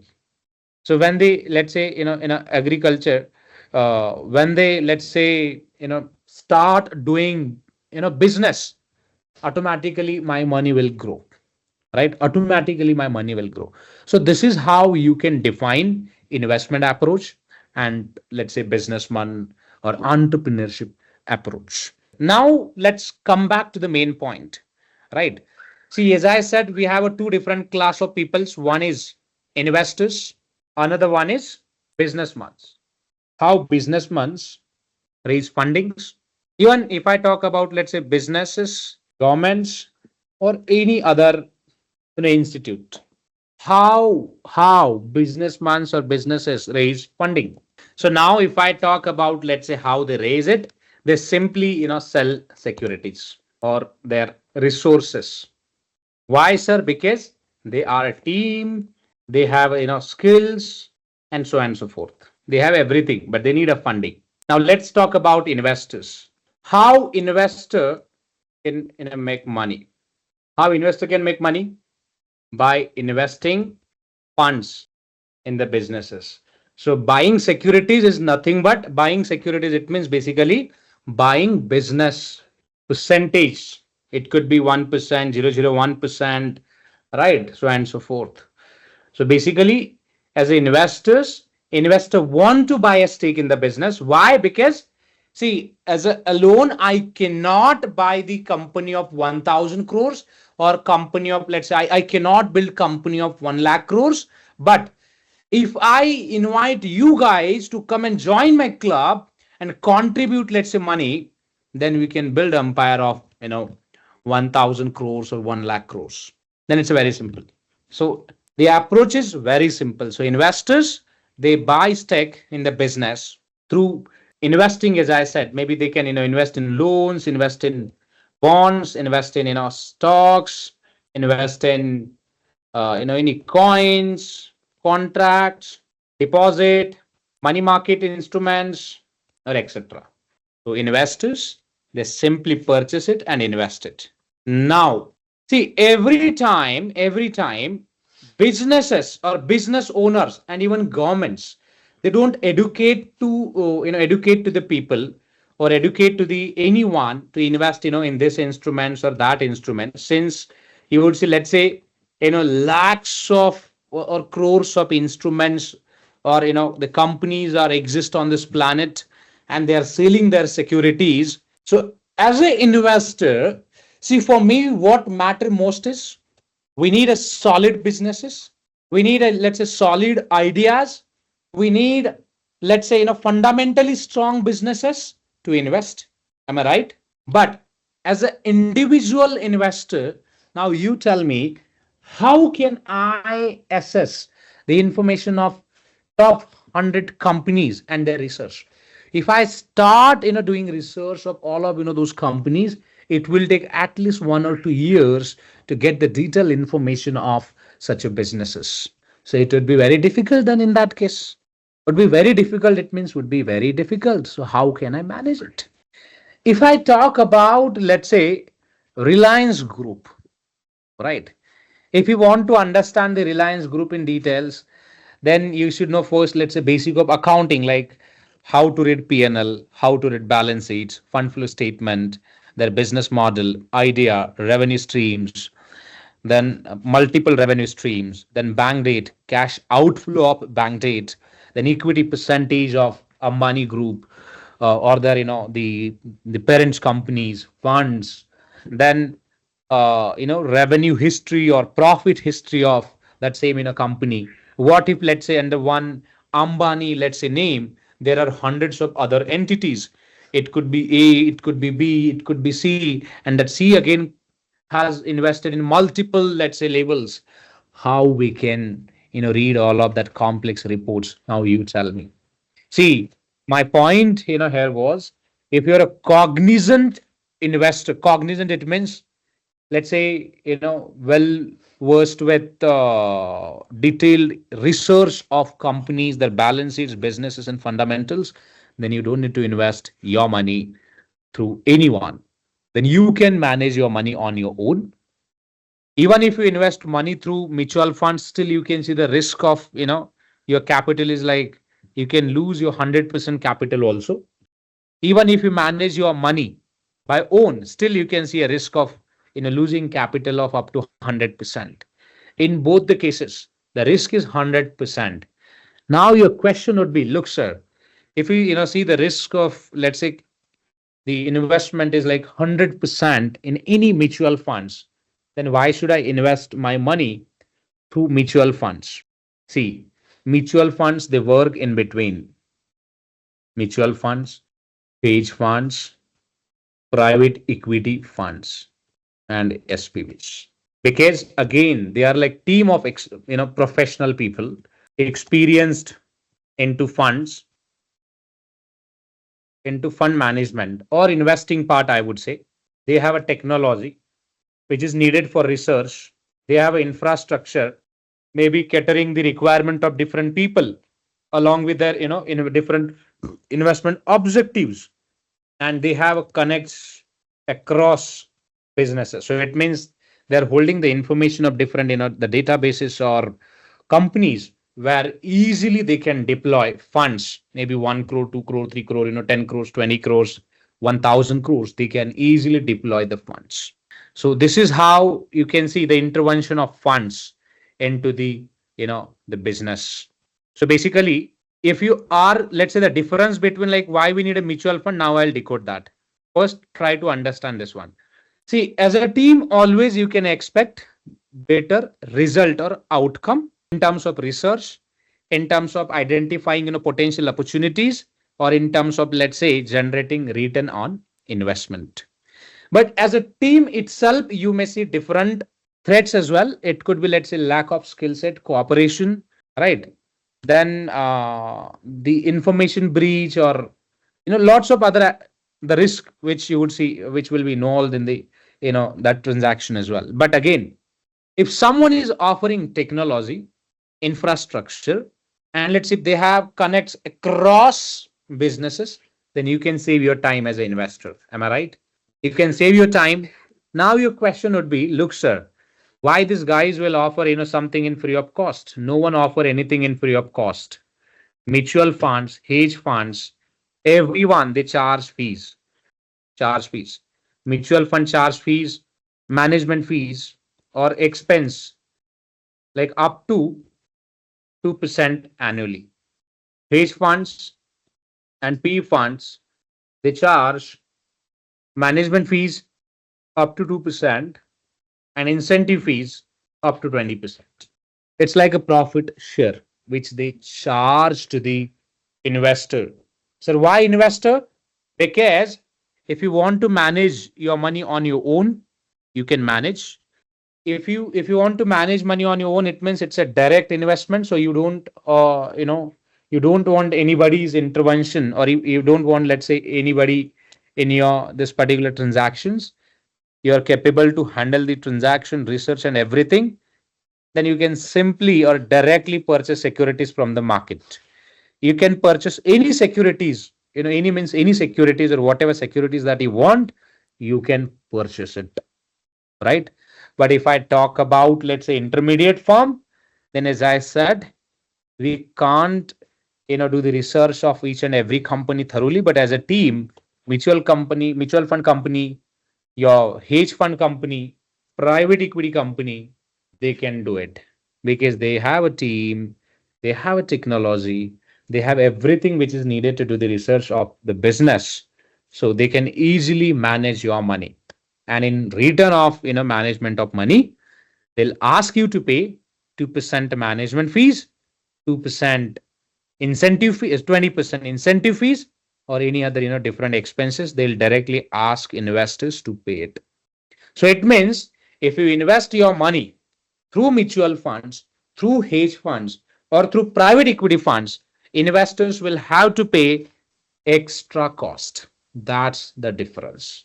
Extra cost. Why? Because if you hire me as an investment manager of your business, of course I'll work with you, but I'll ask my profit share because I'm going to give you my expertise. Through my expertise, I'll generate money for you, and I'll generate money for other businesses as well. If I generate money for, let's say, for you and for other businesses, then I need my profit percentage. It could be 1%, 2%, 3%, 20%, 50%, depends on your partnership agreement. And this is how your asset management come into picture, guys, hereafter. So it means simply if any investor has a, let's say, capability to identify businesses and investment, as I said, investment is nothing but it's all about approach. I want to invest because I don't want to do business. And if I talk about businessman has a skills, has a team, resources, and infrastructure. So businessmen, they are ready to manage your funds. So they'll employ your funds on behalf of you, and they'll generate money for you and for them as well. So this is how you can define investors and businessmen. But ultimately, both are people. So both need a funds. Both need, let's say, both have their own expectations like income, interest payment, appreciation in assets, and value of investments, I would say. Now, see, if I talk about, asset management companies, simply why you should go through the asset management companies, because, as I said, maybe you're lacking with skills, you don't have a time, or maybe let's say you don't know how to invest. In that case, you can simply approach to the hedge fund managers, private equity managers, or maybe let's say any other companies who are into this particular segment. So basically, asset management companies, they are intermediate person. All right, they are intermediate person or intermediator between investors and the business owners or governments who are looking for funding. Who are looking for funding. Now, sir, in this particular spectrum where we see investment banks you can see at top, because investment banks basically offer advising, consulting, underwriting services to whom? To the investors as well as to the business owners. Business owners. Why? Business owners need a funding. So investment banks, they basically underwrite your business, underwrite business, calculate value, and sell the securities on behalf of company. That's what we'll call it investment bank as a sell side entity. What we'll call to the investment banks? We'll call it investment banks to the sell side businesses, and also investment banks do some R&D as well, research and uh, development, I would say. So it means if they want to do research of any businesses, they can form a separate business, perform some research, try to understand the requirement of or immediate requirements of the clients. They can also support companies or investors to raise fundings through different methods or through different strategies. And they offer consulting facility as well, consulting in terms of capital budgeting, merger and acquisitions of entities or assets. So this is how you would see the role of investment banks in this particular business. If I talk about mutual funds, hedge funds, private equity funds, and SPVs, relation between, let's say, hedge funds and these two other segments. So the relations is like, it means they closely work with each other, guys. Why? Because the investment banks, they have contact details, or they will have, let's say, research paper and everything. See, same research paper, who want it? Mutual fund companies want it, because mutual fund companies, hedge fund companies, they raised funds to invest. But in which company that mutual fund company can invest? That research they can access through investment banks, or other way around.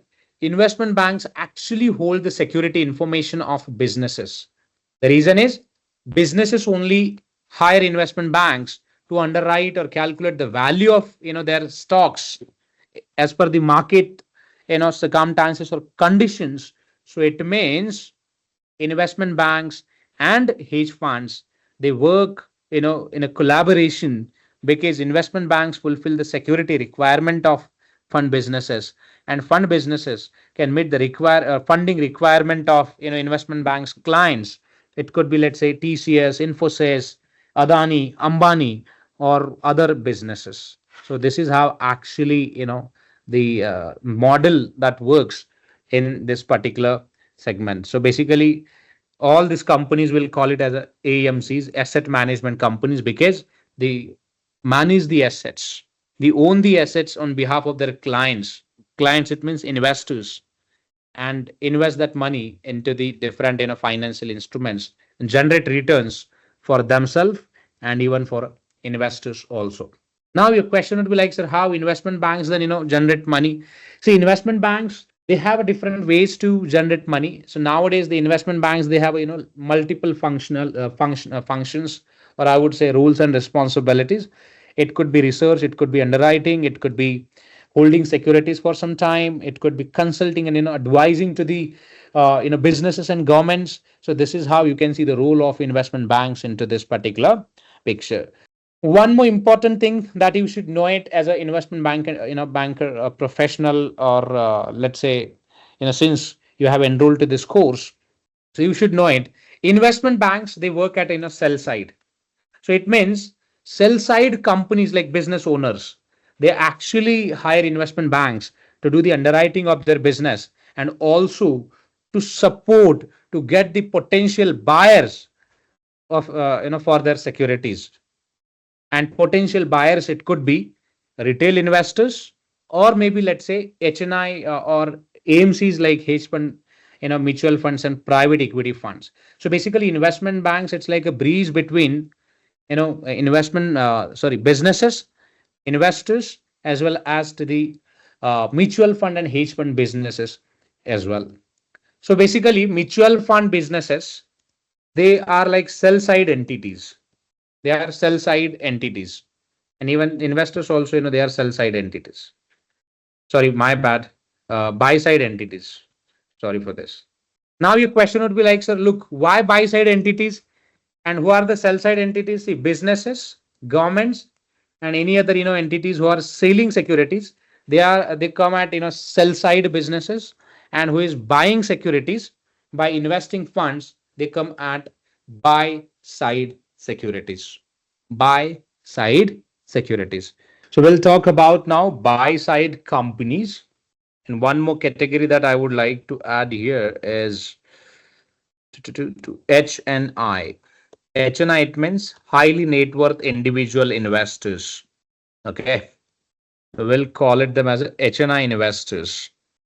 We'll start from the very basics. Okay. If I talk about now HNI investors, see, in India, your chartered accountants can provide you certificate, but you should have to have a liquid cash of 1 crore. Then only you can approach to your CA to certified you as an accredited investors or HNI investors category. And then after, you can directly buy and sell securities from any companies. It's like mutual fund, but you can't raise funds from others, but you can invest your money anywhere, right? That's the criteria of HNI category. For a retail people, when we say retail, it means you can invest minimum of rupees from even 10 rupees.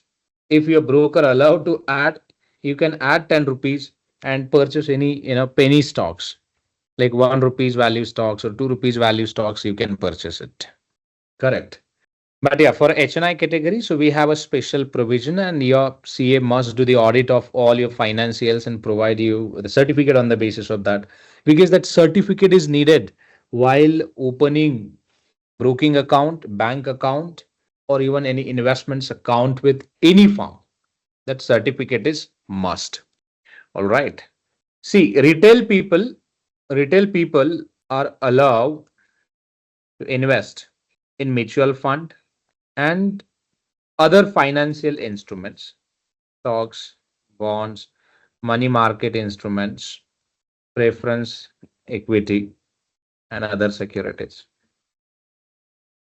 And if I talk about, let's say, HNI investments, HNI investors are allowed to invest, but apart from that, they're also allowed to invest in hedge fund, P funds, all right, mutual funds, and even SPVs as well. Mutual funds, see, they are the institutions, basically, they raise funds, right? Public. When they raise funds from public, see, minimum investment size, or I would say, minimum investments, which I have seen, like, from 250 rupees, they can invest. Means they can raise funds basically from anyone. Anyone means anyone.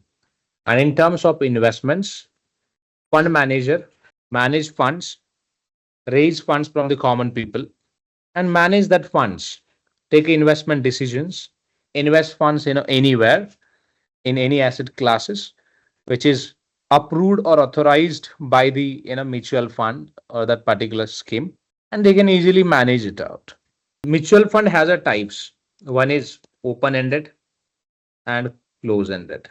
So in terms of definition, if you ask me, just a pool of investors money. Now your question would be like, sir, what do you mean by exactly pool? Let's say if I create a pool, let's create a pool now. Let's say all are investors. Okay, let's say that everyone's capacity is like 500 rupees monthly. Their capacity is like investments of monthly. Okay, there would be one fund manager. Fund manager basically create a pool. So when we say pool, it means fund manager will create the one designated bank account, and legally fund manager will ask to everyone to deposit money here. If we just total out all, so they can contribute around, let's say the calculation 3,000. So this pool would be for 3,000, right? And who manage that pool? Your fund manager basically manage that pool, because all rights will be with fund manager to take care of that money. So I'm talking about legal rights. So this is how your flow looks like. Fund manager will receive money, then same money fund manager will get the access to withdraw money. Let's say maybe 3,000 to invest in stocks, bonds, or let's say money market. Money market, it means government securities. So this allocation that you might see like this: 1,000 in stocks, 1,000 in bonds, 1,000 in government securities. So this is what we'll call it as an allocation. So if you invest your money, that money will be allocated to all of this companies, and fund manager will take care of it, that money, management, investing, or all other activities, I would say, whatever it is required. So that fund manager will take care of it, everything, and money will be withdrawal. It means basically money will be withdrawal for investment purpose, correct? The fund manager will take care of that money, withdrawal and investment part. So this.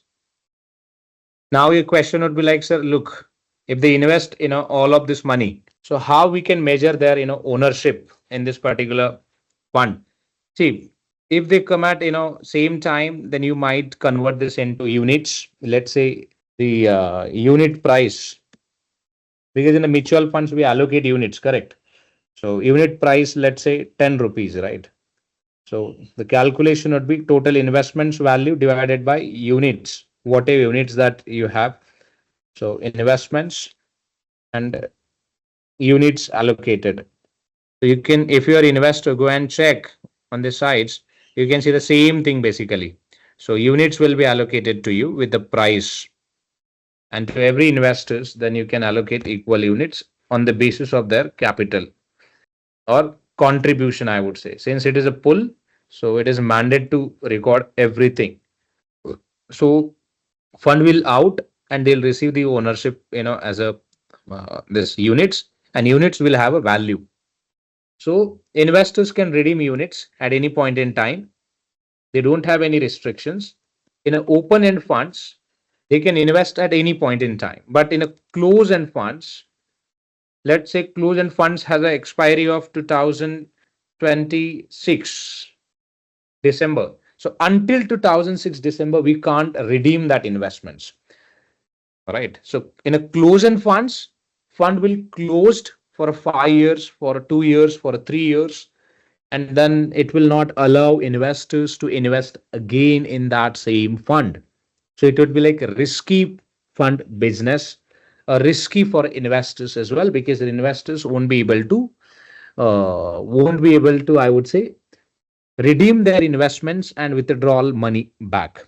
So if you want to invest as an investor, think from an investor perspective. If you want to invest your money in mutual funds, then my suggestion would be do not select date, because they always ask you for a date, 1 month, 2 months, 3 years, 4 years. So they always ask. So do not select any specific period, maybe 3 years, 4 years. If you select the date, your investment will be locked for that particular period. So it means you have selected close end funds for that particular scheme. That's the difference. But in open ended, no restriction, no restriction on entry and exit. So at any point in time, you can take an entry. At any point in time, you can take an exit. So it's on you basically. But here, entry and exit not allowed. Sometime I would say entry is still allowed, maybe not in the same scheme, but in other scheme. But exit, which is something I would say it's a mandate to follow the deadlines, or mandate to follow that in a specific period. So within that, you cannot means take exit early, right? So this is how you can define. And maybe let's say this mutual fund, open ended and close ended, they can put a restriction as well, put a charges, I would say, in terms of restrictions. In entry, you might see 1% charges of total capital. Even exit, you might see they can charge 1% fees. So this fees, we'll call it as a load expenses. It's just a name, but expenses are expenses. They can charge load expenses. They can also come up with the fund manager can also design framework, like if you stay in the investment scheme or pool for maybe 1 year, more than 1 year, they'll not charge huge fees. They'll just charge, let's say, below the 1% or below the 2%. So depends. I'll walk you through one or two schemes and their prospectus. Suddenly I forgot the name of app here. It is asking for a login. Yeah. So here you can check the mutual funds. Select the sector. Okay. In a mutual funds, you can see little bit categorization, I would say. Small cap, it means this fund invested in a small cap companies only. Flexi cap, it means you can see the fund invested amount, or fund manager, let's say, diversified amount in different companies. Large cap, it means total fund invested in large cap companies like TCS, HDFC banks, right? They comes under large cap only.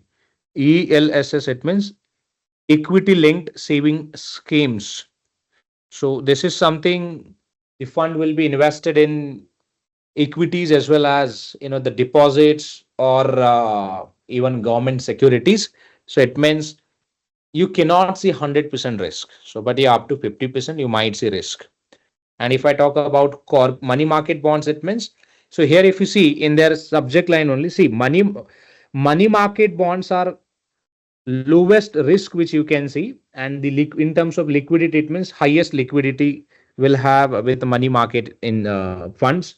But in terms of return, you may expect only 2 to 3% return on money market funds, not more than that. Max to max 5 to 6%. Corporate bonds, high risk, high return, then FD, right? Around 10 to 11% return that you can expect on corporate bonds. But duration would be like medium term duration for a 1 to 5 years. If you have a goal of 1 to 5 years investments, you can invest in corporate bonds, mutual funds. Small caps, high growth potential and higher volatility. Most of the small funds, see, in last couple of years, this is a fact that the small cap funds have delivered strong return, but even we have seen huge volatility as well. Flexi, always they maintain a balance. Large cap, low risk with consistent return. So we'll see that. First, we'll target the small cap one. So we have these schemes, small cap schemes. in terms of AUM, there are small funds as well, like LIC, Quantum, Quantum Small Cap. So all are like very small cap funds.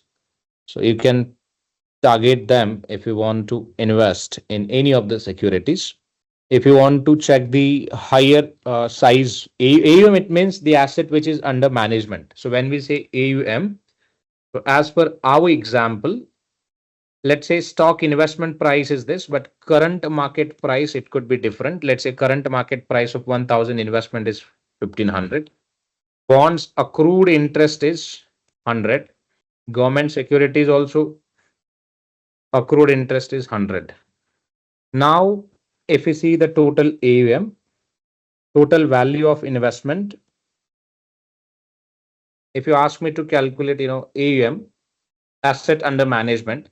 So asset under management is this one, 4700. It means 4700. But out of this, we'll have to also debit expenses as well if there are any. Debit payables. For example, let's say payable expenses are 100. Then you need AUM would be, asset under management would be 4600. So AUM is nothing but it's an asset which the fund is holding or this fund manager is holding. So we'll call it that process as a AUM, asset under management. Now if I click on, let's say, assets, this fund scheme, it is their NAV. See, NAV is nothing but again NAV of a fund. It means if I calculate the NAV of this portion, so we have total number of units. Total number of units. See this units allocated to each investors. Total units are 300, right? So 300 units. AUM, NAV per share 15.330, which is NAV, net assets value for per shares. So if you ask me, sir, what is my current, the benefit? See, it was book value of NAV, this one. The current value of NAV is 15.33. So if you just allocate, that price to each one, so investor looks like this, current market value of investment. So everyone has equal investment percentage. So equally we can allocate to each investor. Now your question would be, what if, sir, if investor want to sell it out, his units? So investor can sell it out his units to anyone in the open market, or even they can directly sell it out in the same units to the market, that mutual fund company also.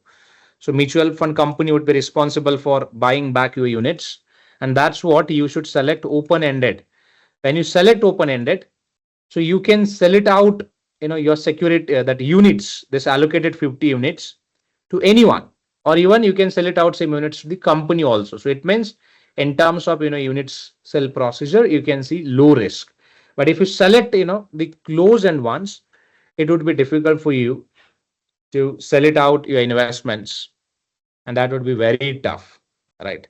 Now in terms of your personal benefit, if you ask me, current market price minus 500, so per share, your benefit for your, basically this would be your unrealized gain. So unrealized gain on investment is 226.5 on investment of 500, which goes around more than 50% return on investments. So this is how we compute the return, or even this is how we compute the NAV of mutual fund. In an interview also, by default, if you, let's say, apply for any company like BNY, JP Morgan, Goldman Sachs, all they have a mutual fund businesses, because along with investment banking, they have a fund admin as well as investment bank, this asset management side as well. So they'll definitely ask you questions around like what is NAV, how NAV works, right? How units we allocate. See, unit allocation part, which is something, whatever capital that you have, capital divided by price, any price that you want to put. Initially, you can allocate with that. And then afterwards, your current market asset value of, the investments that you can just directly split between your units. So this is how your means calculation works, right? NAV, and NAV always fluctuates based on the price, because if you see initially NAV was at the time of, let's say, issuance, NAV was only 8.9, or it was 7.79. But in last couple of years, see, this was the duration of 2012. At that time, price was 7.79, and if you see the current market price of same in a mutual fund is, which is at 180 rupees somewhere, or I would say 178, because this is the NAV. If anyone want to buy it, you can buy this mutual funds unit at this price only, right? Now, in terms of returns, if we talk about, in 2014, this fund delivered 97% return. In 2015, 15% return, then 5%. 2017, again, 62% return. 2019, it was tough, 18 and 20, maybe because of pandemic, I would say. But again, that fund recovered, and we have seen like 74, 29, 48, and 29% return every year. So continuously this performed well. And if you see extended return, which are around 40%, right? In terms of now investment, if we talk about, see, the small cap funds invested in HDFC Bank, Tube Investments, Multi Commodity Exchange, Old Map, Apar Industries, Kirloskar, Bale, Tejas Network, NLC, State Bank. Market price, but the what is missing is like purchase price is missing, right? Purchase price, it means quantity that we can see for a few stocks like 21,000 K, ETK, quantity which is available. But the purchase price, we don't see exactly. And that's what the SEBI has raised question around, like, can you please disclose the per share price, actually acquisition cost of a price of, each securities. But again, mutual fund companies, they have, denied it. So that's a different story, I would say. All right. So these are the companies, guys. Basically, your NAV depends on the performance of, these companies. You can check all the details of a fund. Even this fund is also invested in for a liquidity management, invested in net cash is available around 1400 crores. So if they receive any, subscriptions or redemptions, they can manage very well. And they have also three-party purchase agreement. It means invested few of the money in, I would say, money market instruments, right? Collateral basis something, maybe they would have deposited money to raise liquidity and all. So they can do it sometime. It is just a routine practice of mutual funds. So they have the value around 58 lakhs under margin as well. Maybe if they have a position so that they can hold.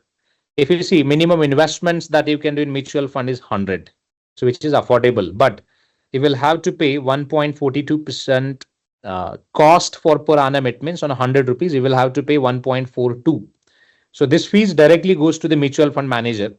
So if I talk about this AUM, basically, see, if you ask me the income of AMC companies, guys, or buy side businesses like hedge funds, private equities, and all, details is in front of you. Just open your calculator and invest it. Open your calculator and calculate their income. 60,000 crores into 1.42%. Just calculate it divided by 100 and see the price or amount, how much that they are, earning.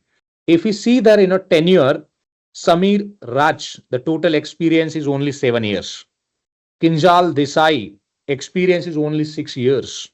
And within that 6 years, they have raised almost 60,000 crores from the market. They have also mentioned the investment objectives. Their primary objectives of the scheme is to generate long-term capital appreciation. And that's what I said. When we say buy side, it means they'll invest because of capital appreciation and income. And equity related, instruments of a small cap companies. And the secondary objective is to generate consistent returns by investing in debt and money market securities. Exit load, it means at the time of exit, 1% fees will be charged if you sell out your investments within a 1 year. But up to 1 year, they'll not charge anything as such. But this is expenses like 1.42%, which is a mandate expenses for everyone. Every year, company will charge. See, this mutual fund managers, they'll charge every year 1.4% on AUM, asset under management. This is annual fees. More the expense ratio, which is a danger for investors because they'll directly, debit from your pocket. And this affect on the total AUM of a fund. Even if you perform, let's say funds perform losses, they don't care at all. They'll directly charge 1.42% fees on AUM. More the AUM, maybe, it would be more benefit to the fund managers, and lower the AUM, it would be maybe, again, loss for them as well, but still they'll make a money out of it. How your funds perform, whether it is, let's say, in a negative or positive way, fund manager, they don't care at all. It is not their responsibility. Legally, they are responsible, but if something happened with your fund, see, in an ad also, if you see, they always give a disclaimer or warning, which is investing in mutual fund could be highly risky. While investing, please review or read all the scheme related documents before taking any, informed investment decision. So it means, as per SEBI, it's kind of, that gutka or cigarette and gutka, which is a ban, but they have just, label it. If you still consume this or take this, it causes cancer, but we don't want to ban it. So same way, it is a risky, but government, and they have all, they have already declared it. It is your individual's risk. If you want, if you're ready to, take a risk, then take a risk. That's fine, and invest. If we talk about now AMC details, so see this. See, if you, buy the units of mutual funds, so this one, who track this mutual fund units, right? Maybe buy unit, sell unit. Who track this? KFin track this. KFin has a technology. So they track the units of mutual funds and take care of it, everything around mutual fund units, buy, sell, etc., etc. Right? They have launched, scheme in 2018. So I'm also wondering how they have, raised 60,000 crores from common people, guys. Just imagine.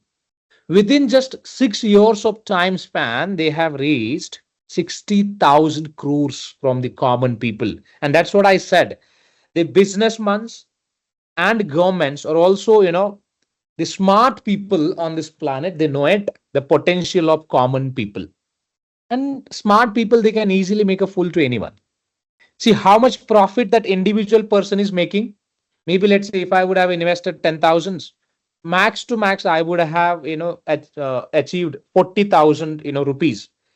I invested, let's say 10,000 at maybe in the year of 2018. And now my value of investment is 40,000. What really, change in my life as an investor? Because see, it was just a penny amount for me from 10 to 40. That's the other story is like, I didn't, put any efforts. That fund manager, invested, managed and everything. He just applied his skills and made a profit for us. That's a different story. But my point is, 10,000 is just a penny amount, yeah. Just a penny amount we have invested. Then what really matters?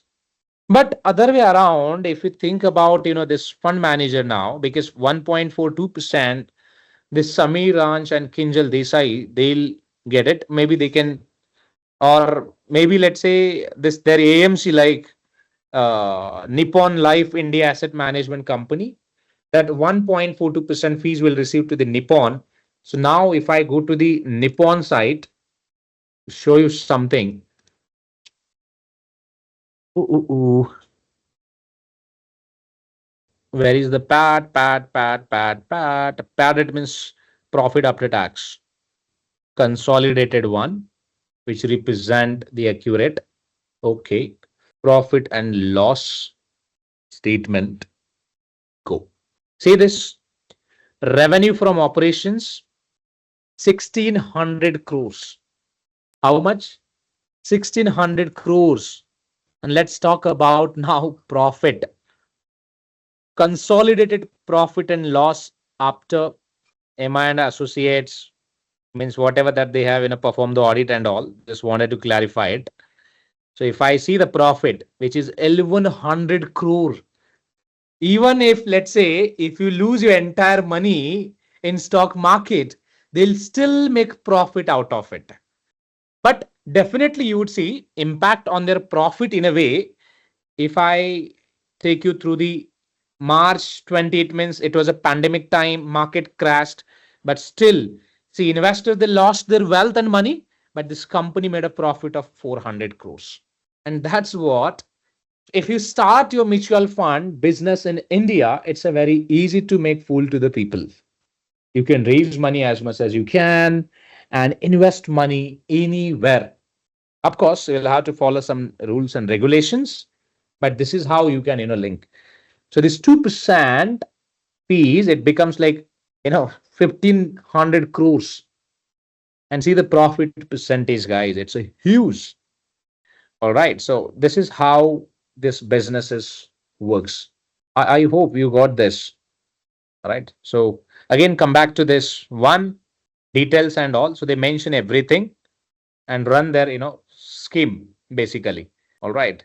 So you can check the details of mutual funds on their sites as well. Nippon India, how they are managing and everything. So SEBI and AMFI, Associates of Mutual Fund in India. So you need to have a license from them if you want to establish your firm as a mutual fund company or start as a mutual fund company.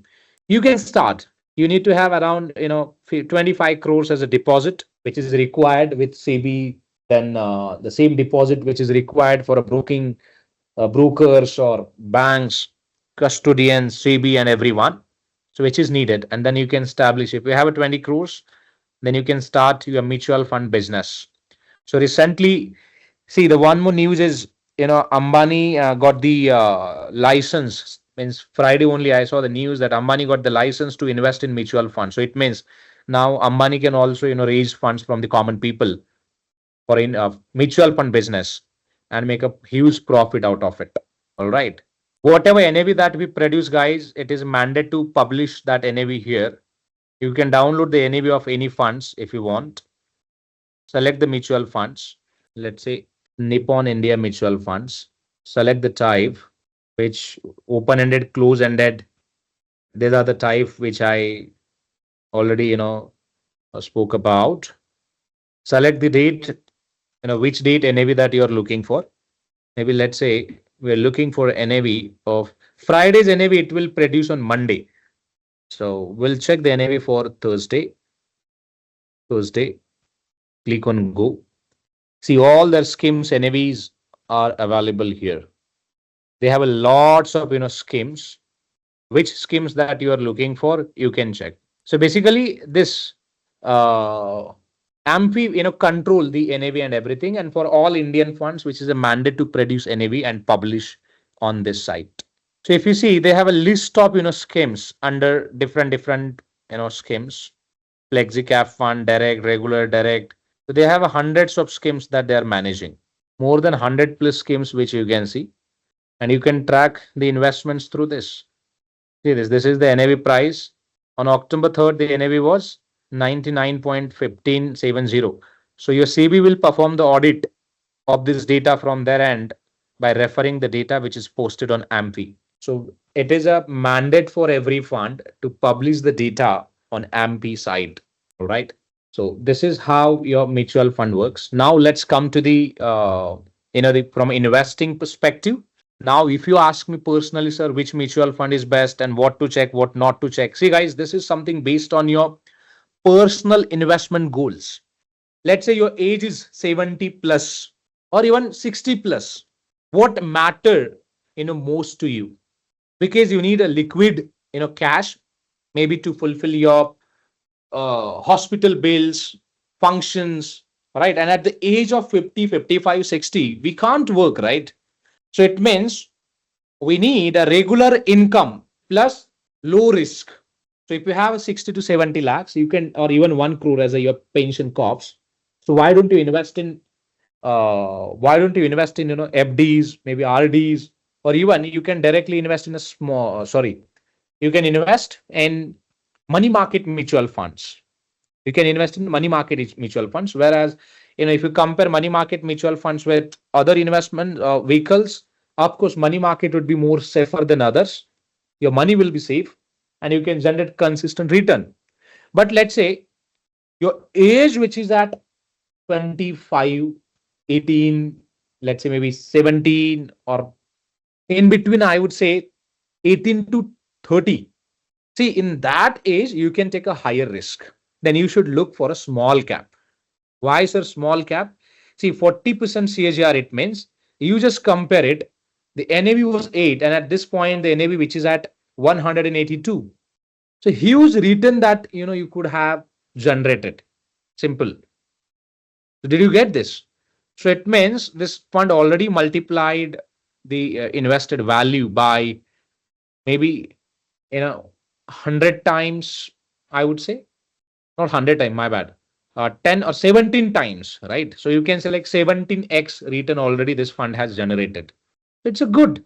Again, on the other hand, you might see risk as well. Risk, it means you may lose your money also. See, guys, risk could be every year. But in a mutual fund business, what I believe, it is not possible at all to get the loss in all the companies, and that's when they maintain the balance.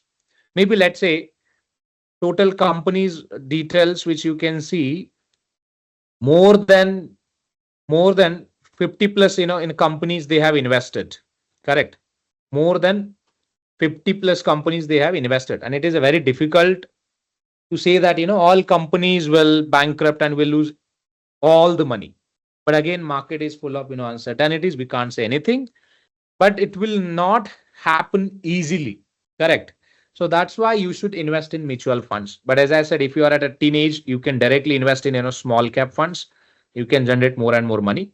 Again, my suggestion would be, let's say, if you don't have a time, you're like working professional, and still you're ready to take a risk, still then you should invest your funds in small caps. Try to figure it out in a few top rated mutual funds and invest your money and take a risk. That's fine.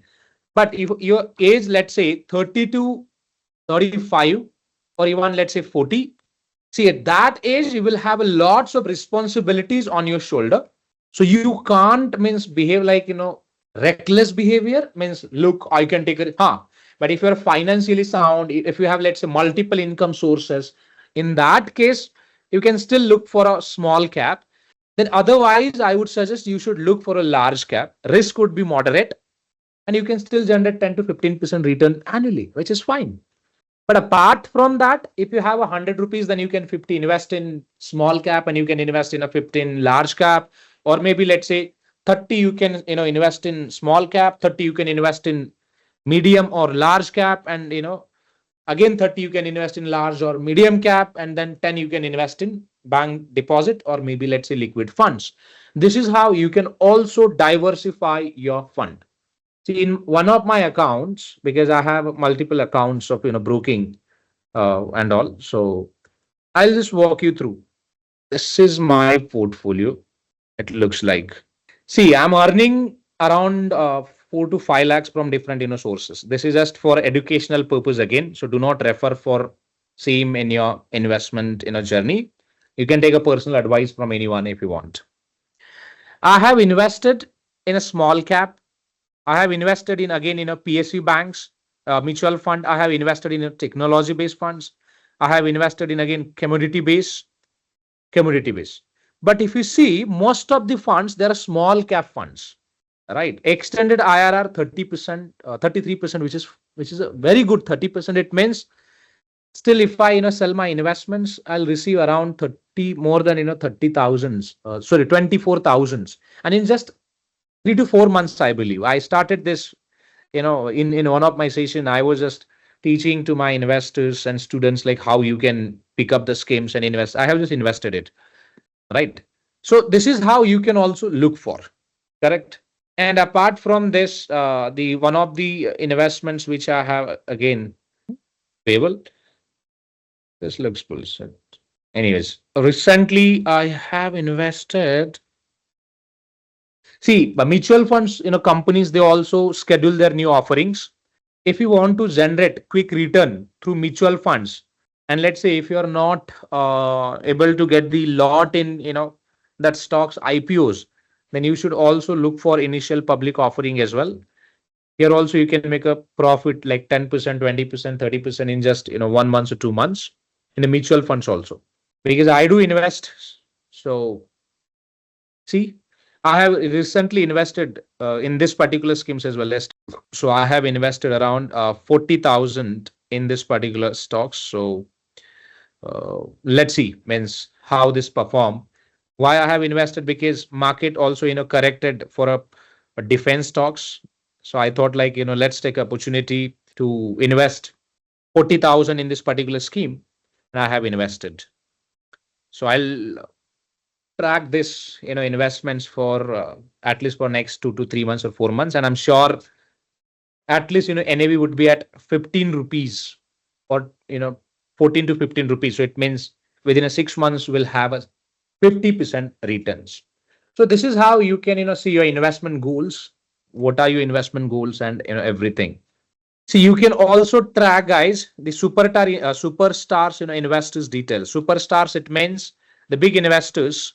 Mukesh Ambani is holding 3,93,000 crores portfolio value. Radha Krishna Damani holding 2,14,000 crores. Premji 2 lakhs crores. Rakesh Junjunwala 53,000 crores. Invested around 26 stocks, and most of his stocks generated huge returns, guys. But again, he has a losses with few companies as well. It's not something that he invested. It means in all the companies that he's making profit, which is not true.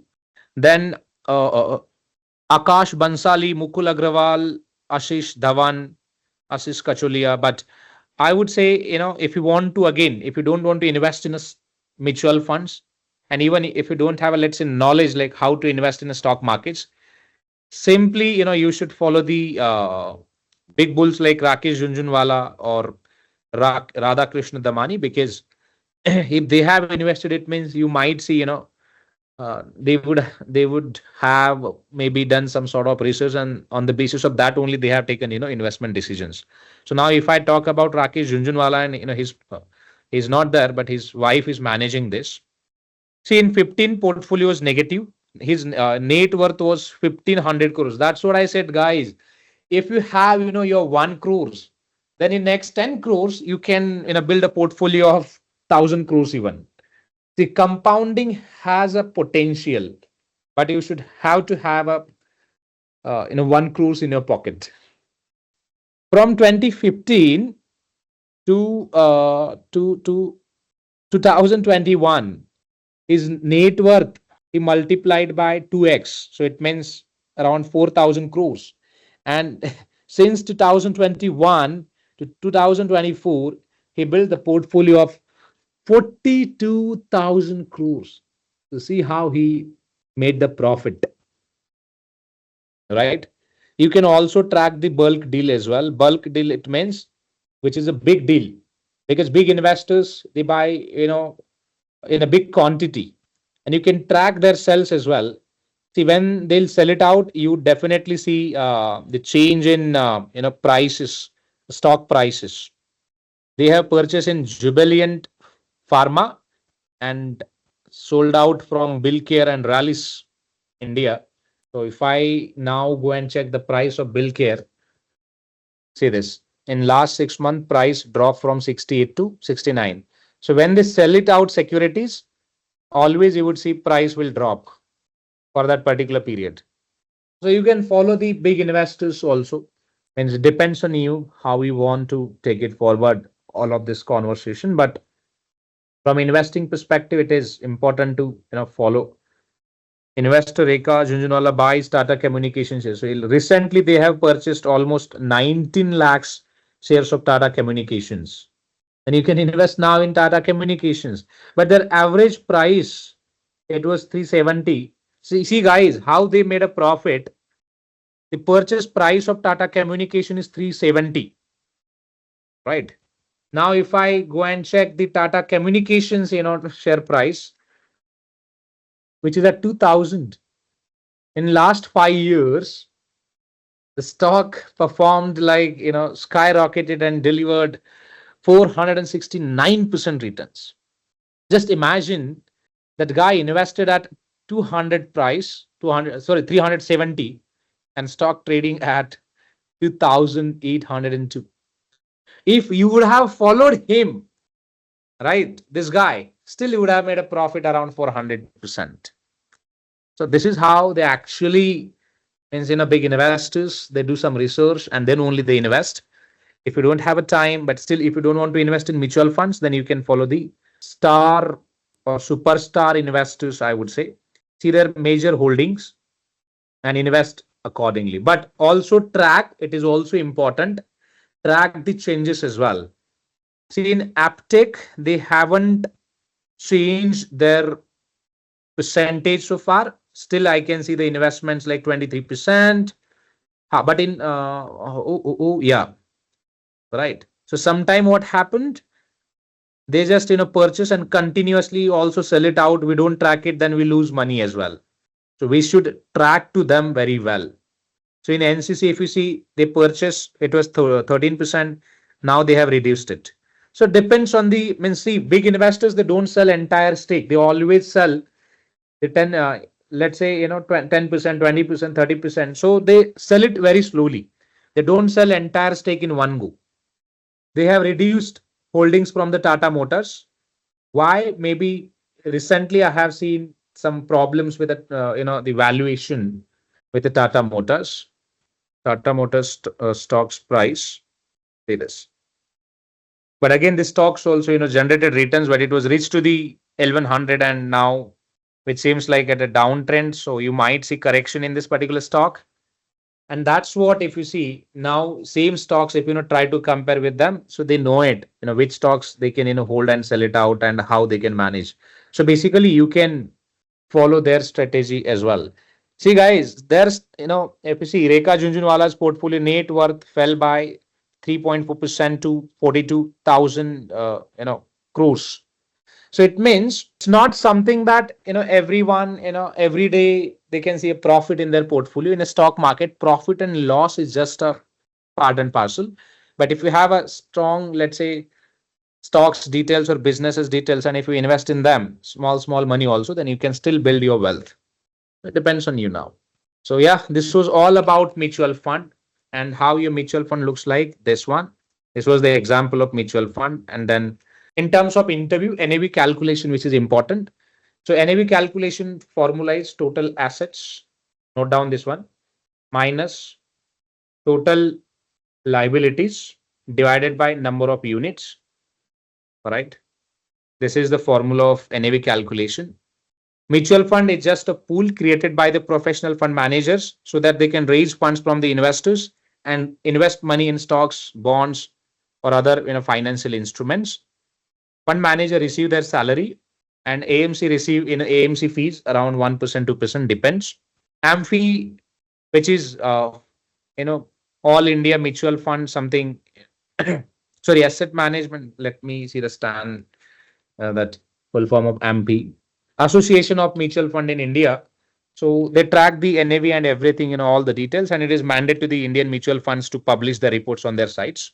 Right, this key information is important, and along with that, the open-ended and close-ended. Open-ended, it means investors they can buy and sell the mutual funds at any point in time. There won't be any restrictions. In terms of close ends, it would be mandate to the investors to hold the security, units in the funds until the maturity. So it means they cannot sell it out before the maturity. Minimum investment band is now 100, so anyone can invest it. So basically, mutual fund is for poor people. So this was all about your mutual funds. Just a quick info, guys. Intellipaat offers an executive postgraduate certification in investment banking and capital markets in collaboration with IIM Ranchi. Through this course, you will master key skills like financial modeling, valuation, mergers and acquisition strategies, risk management, and even niche areas like private equity and wealth management. The program features 80 plus live sessions conducted by IIM Ranchi faculty and industry experts, real-world case studies, hands-on projects, and a 3-day campus immersion at IIM Ranchi. Plus, you will also get exclusive benefits like executive alumni status from IIM Ranchi and complete career support from Intellipaat. We have already helped thousands of professionals achieve successful career transitions in the finance domain, and you can check out their testimonials on our Achievers channel. The link is in the description below. And for sure, this course can set your career to new heights. So visit the course page link given below in the description and take the first step towards the rewarding career in finance. Borrowing and lending. Borrower, let's say on trade rate, what happened in the books of borrower and in the books of lender. So lender, it means actually holder of securities. Lender, it means actually holder of shares, right? In a holder of shares, what happened? Let's say this guy is holding 1000 Wipro shares, right? Originally, this guy is holding in his demat account portfolio. So on a trade date of SBL transaction, borrow lending in a transaction, in the books of lender, how it looks like, sell securities, which is, let's say, all 1000 securities at market price of, let's say, 500, right? Let's calculate the price into, so your QTY, quantity, price, and amount, right? Then see, this happened on trade date, and in the books of borrower, see, happen, it means lender is selling now. But in a demat account, if you see the impact, demat account, see, this was in, or let's say opening balance of demat account, and close balance, you would see like 1000 Wipro shares will out. So in short, opening balance was 1000 quantity, but closing balance in demat account, you would see there is no balance. So it means there is no balance available. It's a zero balance. All right. And on a trade date, lender, will update the status like lender sold the securities to the borrower, and borrower, in the books of borrower, it looks like buy trade, buy at same price. Let me put it. So this is how your borrower books looks like, right? But whenever you would see like the SBL trade, this SBL trade will have an expiry. Let's say expiry of 5 days. That means after 5 days, borrower will return 1000 quantities back to the lender. So let's say this on day first, this transaction happened, and on a fifth date, you would see like kind of settlement date, sell securities. So it means borrower will sell the securities at same price. There won't be any change at all. Okay, in means in terms of return. But what if, sir, market price, current market price was 500, but at the time of selling, the current market price, let's say 600. See, this price change has nothing to do with borrow and lend of securities. First, understand this. Why? Even if price change, this guy will still ask 1000 quantities only, right? So then on settlement date, simply will have to transfer, the securities with price of 500. Why? This should be the buy trade. See, from a technical perspective, if you see this trade, first, this trade will call it as a short sell trade, short sell. And short sell need a buy cover to settle. If you see this, so borrower, successfully transfer securities to the lender back. And as it is securities will transfer. Now your question would be, look, sir, why this, lender will lend the money if there is no benefit? Look, this borrower may pay fees of rupees, let's say 10 rupees for per quantity, because they charge quantity wise, fees in the market. Let's say 1000 quantity, fees around 10, and just calculate it. So this 10,000 amount, so we'll call it as a fees. Who will pay it? Any guess? And to whom? It would be debited, and same amount will be credited. So basically this fees, it looks like negative amount, and here it would be like positive amount. So positive amount, you can call it as a income or fees or commission on securities, right? And if I talk about this one, basically again it's a income fees, but will treat as a means borrower will treat as a expenses only, expenses as a or fees on borrowed collateral. All right. So this is how you're basically actual means trade open and close. So this short sale will call it as open trade, and when lender receives securities back, it will close trade.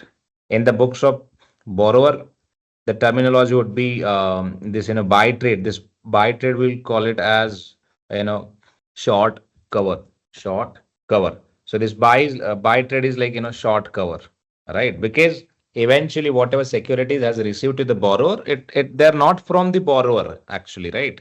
So borrower will call it as a short cover securities, and borrower need uh, you know sell to sell to sell or sell to cover, will call it as the language would be like sell to cover the securities to close the trade, and this trade will will call it as a complete trade. So it means if you only borrow the securities, that would be like your open trade, you have just opened the trade now, but if you want to settle that out or close the trade in a proper way, then see, this is how your actual trade closed in market. So it means in first case we'll open the trades, right? We'll close it out, and in the books of lender and in the books of borrower, say this. Borrower will record like it's a buy cover, but buy cover need a sell to consider it as a complete trade. So this is how your stock borrow and lending process works.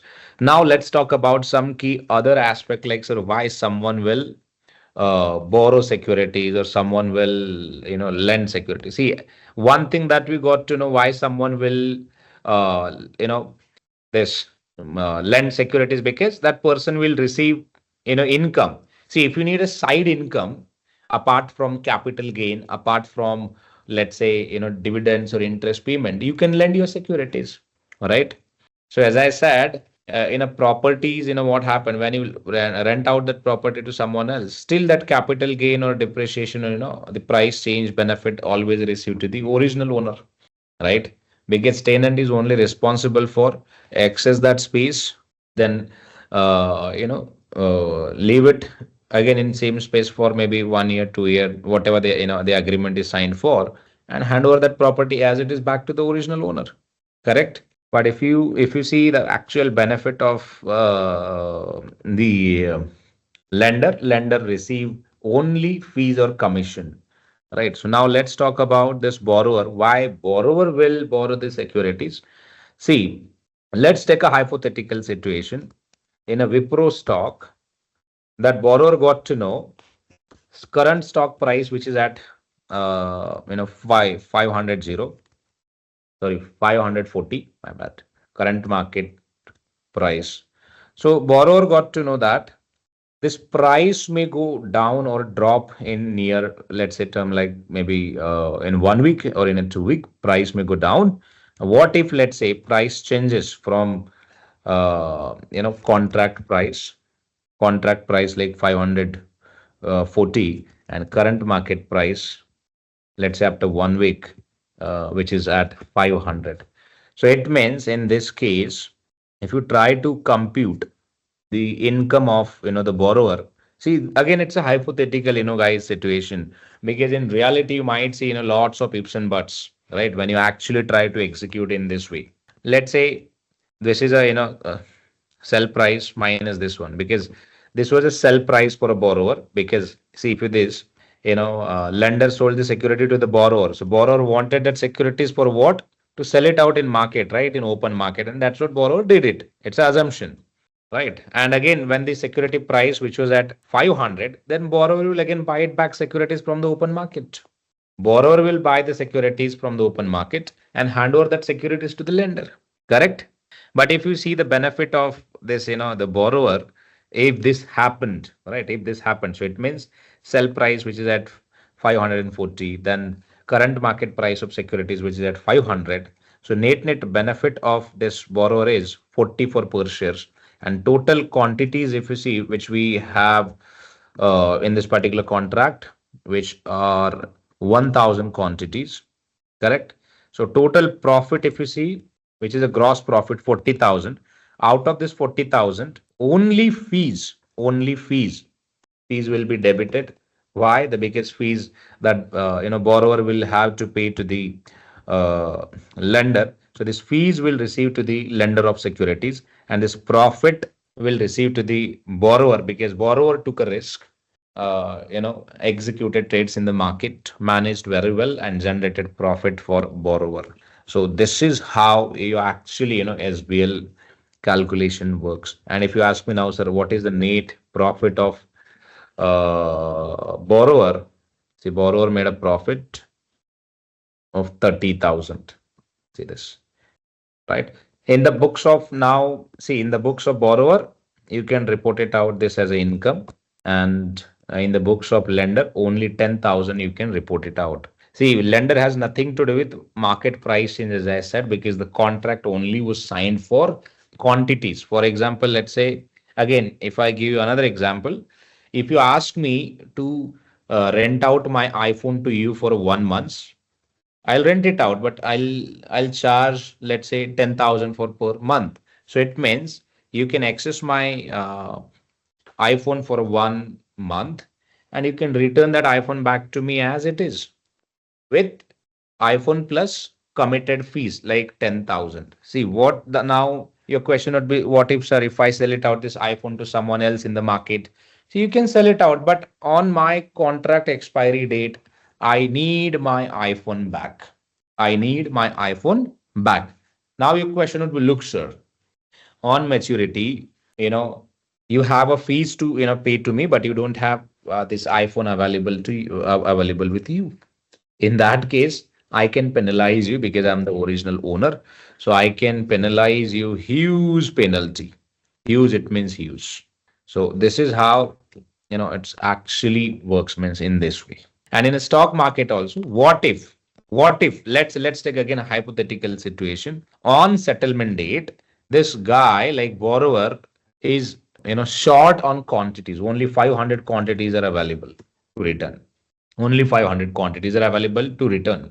So it means now in this case, borrower is short on quantity, and then lender may force borrower to pay the entire quantity, because since this, it's a borrow lending, it means the contract is for borrow lending of securities.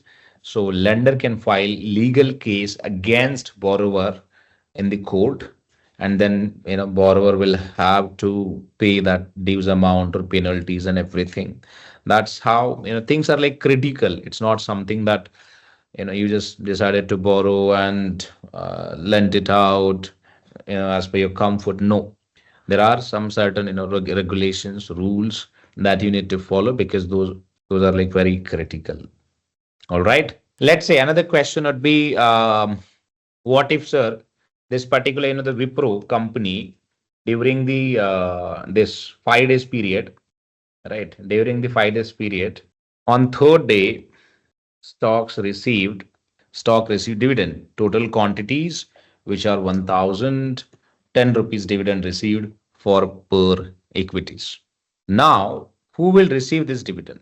Who will receive this dividend? So this dividend, see, during the SBL period, during the SBL period, on third day of this particular contract, basically Wipro company announced dividend, right? 10 rupees per security. See, your contract is on, and in between, company announced dividend, 10 rupees dividend. Then who will receive that dividend amount? To this lender or to the borrower? To whom? Borrower is holding the securities. If you see, technically, if you see, borrower has already received the securities on first day, right? And this is the third day of the contract. So it means on third day, still your borrower is holding that securities. So borrower will receive that 10,000 amount, correct? See, guys, company will not process dividend to the original owner, because if you see, technically, if you see, lender was the original owner, correct? Lender was the original owner. So lender already sold out securities to the borrower for 5 days. And if lender, let's say, transfer securities to the borrower, so it means borrower is the actual owner of securities. So borrower will receive, dividend amount, right? But here is the catch. The point is, lender of security is original owner. But for a company, see, company doesn't care about who is the original owner, who is the borrower, who is the lender. They don't care at all. See, company directly process dividends in the books of company directly process the dividend. Directly means they directly process the dividend to the borrower, because the borrower name will reflect in the books of company. So company will process dividend to the borrower, but throughout this SBL transaction, broker will play very crucial role. So broker will take care of it, that part.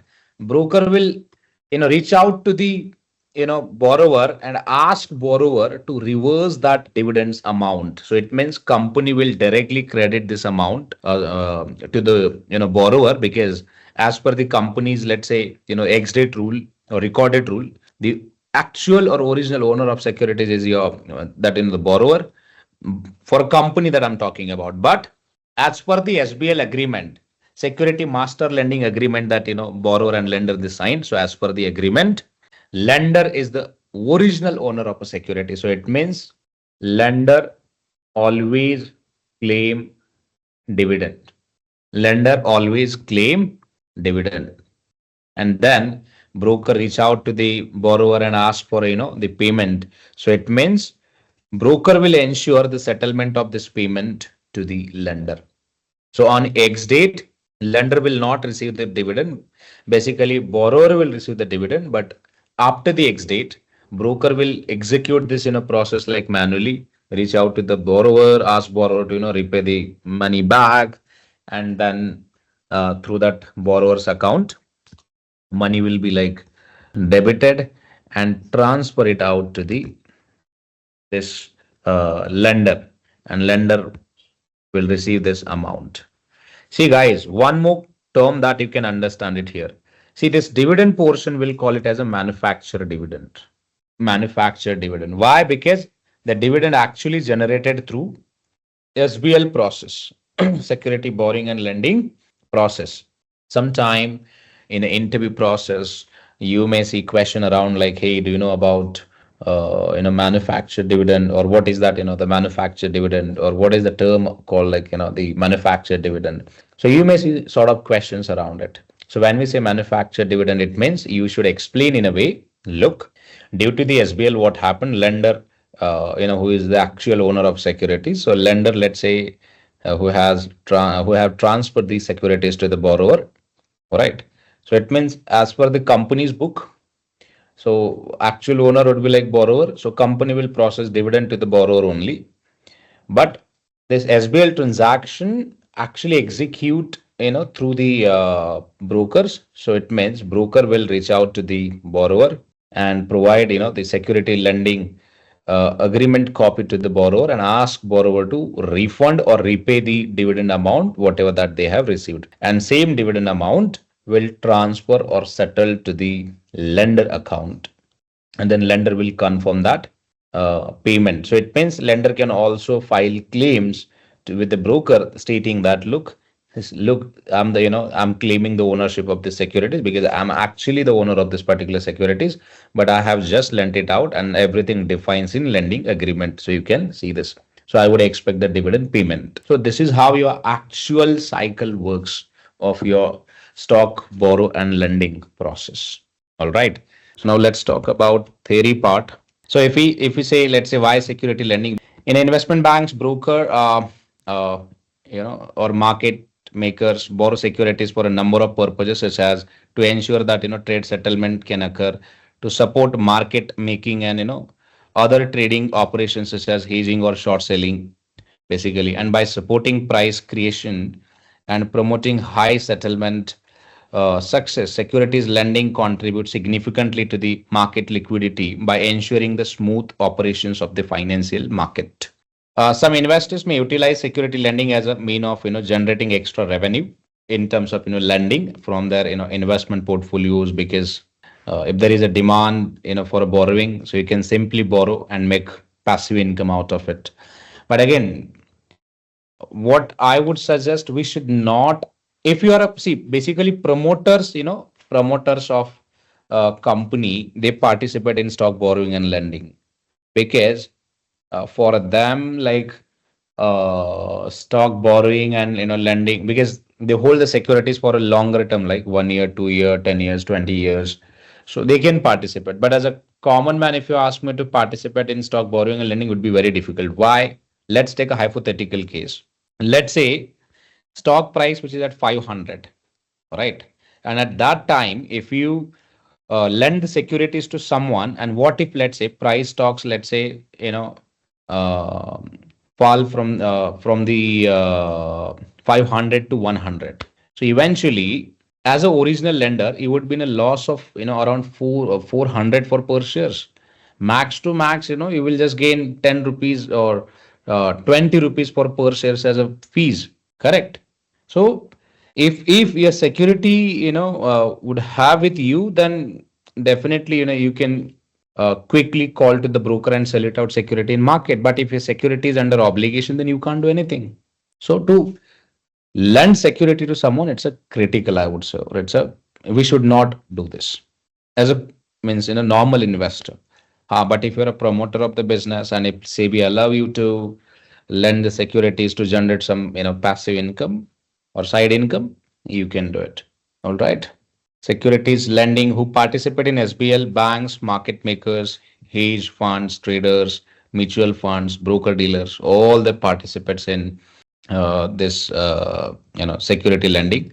See, mutual funds, they participate because they also even hold securities for 1 quarter, 2 quarter, 1 year, 2 years, so even for years, so they can participate, right? Why they'll participate? See, if I have decided to hold the securities for 5 years, in that case, it makes sense to you know borrow the lend the security, so that fund can earn, apart from capital gain, fund can also earn like fees as well, and that fees we can treat as a passive income, so that fees creates actually liquidity.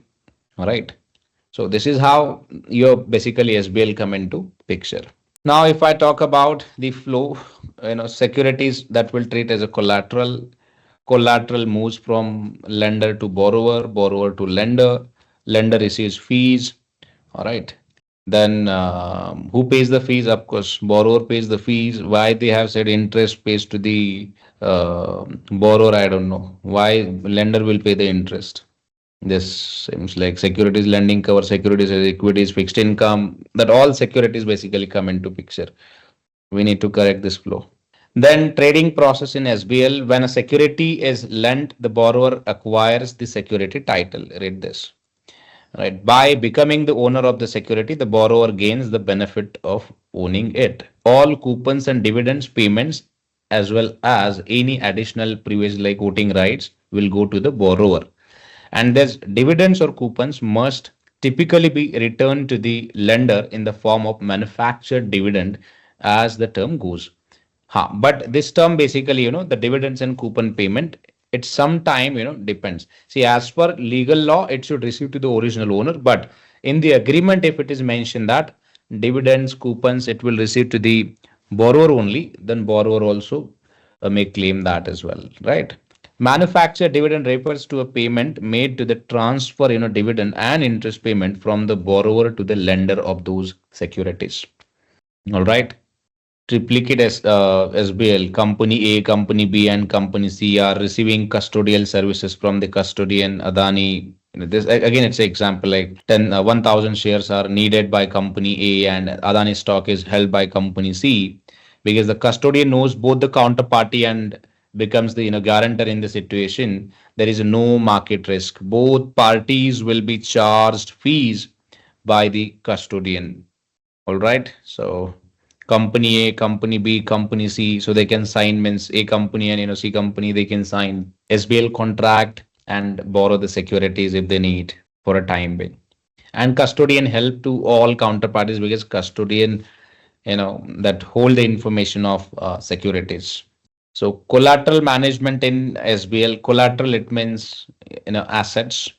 So when we say collateral, it can be your cash, government securities, mortgage-backed securities, corporate bonds, letter of credit, equities, government agency securities, covered bonds. All that we treat as a collateral, right?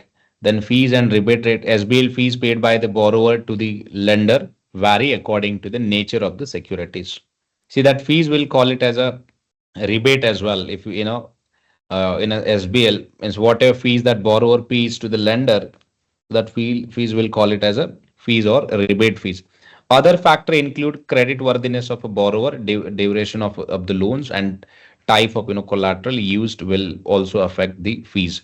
So it means if the borrower credit civil is very low, then you can charge high fees. If the let's say borrower civil score is very high, then you can charge low fees. So it depends. The lender who receive cash collateral from the borrower and will reinvest it, whatever that lender receive, that they can reinvest it even. How will on spread between reinvestment rate and the agreed rebate rate which he pays to the borrower? See, to cover short position, borrower borrowed securities, settlement coverage, naked shorting and market making, arbitrage, selling securities for a loss with no corresponding long position is known as naked shorting. Selling securities for a loss. So it means if there is nothing to cover, then you can book the losses. So when you book the losses in transaction or trade, that trade you can call it as a naked trade, naked, right? And for a buy orders to be filled and tight two-way pricing to be created, market makers must be able to borrow securities. Support a financing deal driven by a desire to loan money to temporarily transfer ownership for the benefits of both the lender and the borrower. Tax arbitrage, dividend, reinvestment plan, arbitrage. So it basically that security borrowing, also support to the financing and all. Now let's talk about pros and cons. SBL pros and cons: increase the liquidity of the securities market by allowing securities to be borrowed temporarily, and those reducing the potential for failed settlements and the penalties this may incur. So it means, let's say on a settlement date, if you're not able to fulfill the obligation, so you can borrow the securities from the others and transfer that securities to the parties on time. And after the, let's say, once you have a liquidity or funds, you can again buy it back securities and return that securities to the lender. So this is how basically, SBL is very, very crucial in this market to ensure timely settlement of the contracts. Second one is support many trading and investment strategies that otherwise would be extremely difficult to execute. Allows investors to earn income by lending their securities on to the third parties, and facilitate the hedging and arbitrage of price differentials. So it means borrower actually makes money through pricing differences. Cons of SBL: market risk. The price of the securities that is held could either go up or down depending upon the market situation. But when we say risk, it means if the price goes down or up, what if you're not able to sell the securities due to SBL obligation? So that's how risk come into picture. Counterparty risk: the probability that the other party in the trading transaction may not fulfill its part of the deal and may default on the contractual obligation, right? So as I said, if counterparty announce bankruptcy, then we can't do anything. And high fees: the fees paid by the borrower to the lender is very high, so they charge huge fees. Difference between repo and SBL: repo, which is in case of the government securities, I would say same thing happened. Repo, it means repurchase option. So you can means sell the securities and to the parties, right, at let's say 100 rupees price, and same securities you can buy it from same counterparties at let's say 120. So it means basically that the original lender will offer the 20 rupees discount to the other counterpart who have borrowed securities for 1 month or 2 months. So basically SBL and repo both are same, but if you just compare these two things, right, here in terms of participants in SBL you can select agency and principal, but in repos you can select professionals only that they sign. In terms of delivery, in SBL, free movement of stocks and separate movement of collateral that you would see. But in a repos, you can select delivery versus payment. So it's just one way you can see, like in first case we are transferring securities, and in second case we are reversing it out. But in a repos, you can see along with the securities we are paying payment as well. So that's when your DVP come into pictures, delivery versus payment. So it means every time counterparty will deliver the securities and make a payment or receive the payment against delivery. That's how it works. Collateral. See, collateral can be securities or cash in SBL, but in a repos, your securities would be the collateral. Fees earned by the parties like lender of securities or lender of cash, that you can say. So lender basically make the that receive income as a fees, right? Over collateralization received by lender of securities and received by cash lender if applicable. It's just term that you can see we use in SBL and in a repo. Maturity primarily, it's open term, so it means open and close. And in repo rate, you can select primarily it's a fixed terms like open and close, maybe for a 1 day, for a 1 month, 1 year. So this is how it works. And fee payment in SBL, you can see like monthly arrears, and in repos, you can see at a maturity, basically fees will be paid out. So this is how you can see the difference between repo and SBL. Let us begin by looking at investment banking beginner interview questions. First, what are the three financial statements? First is income statement. The income statement is a financial statement that shows the profitability of the company.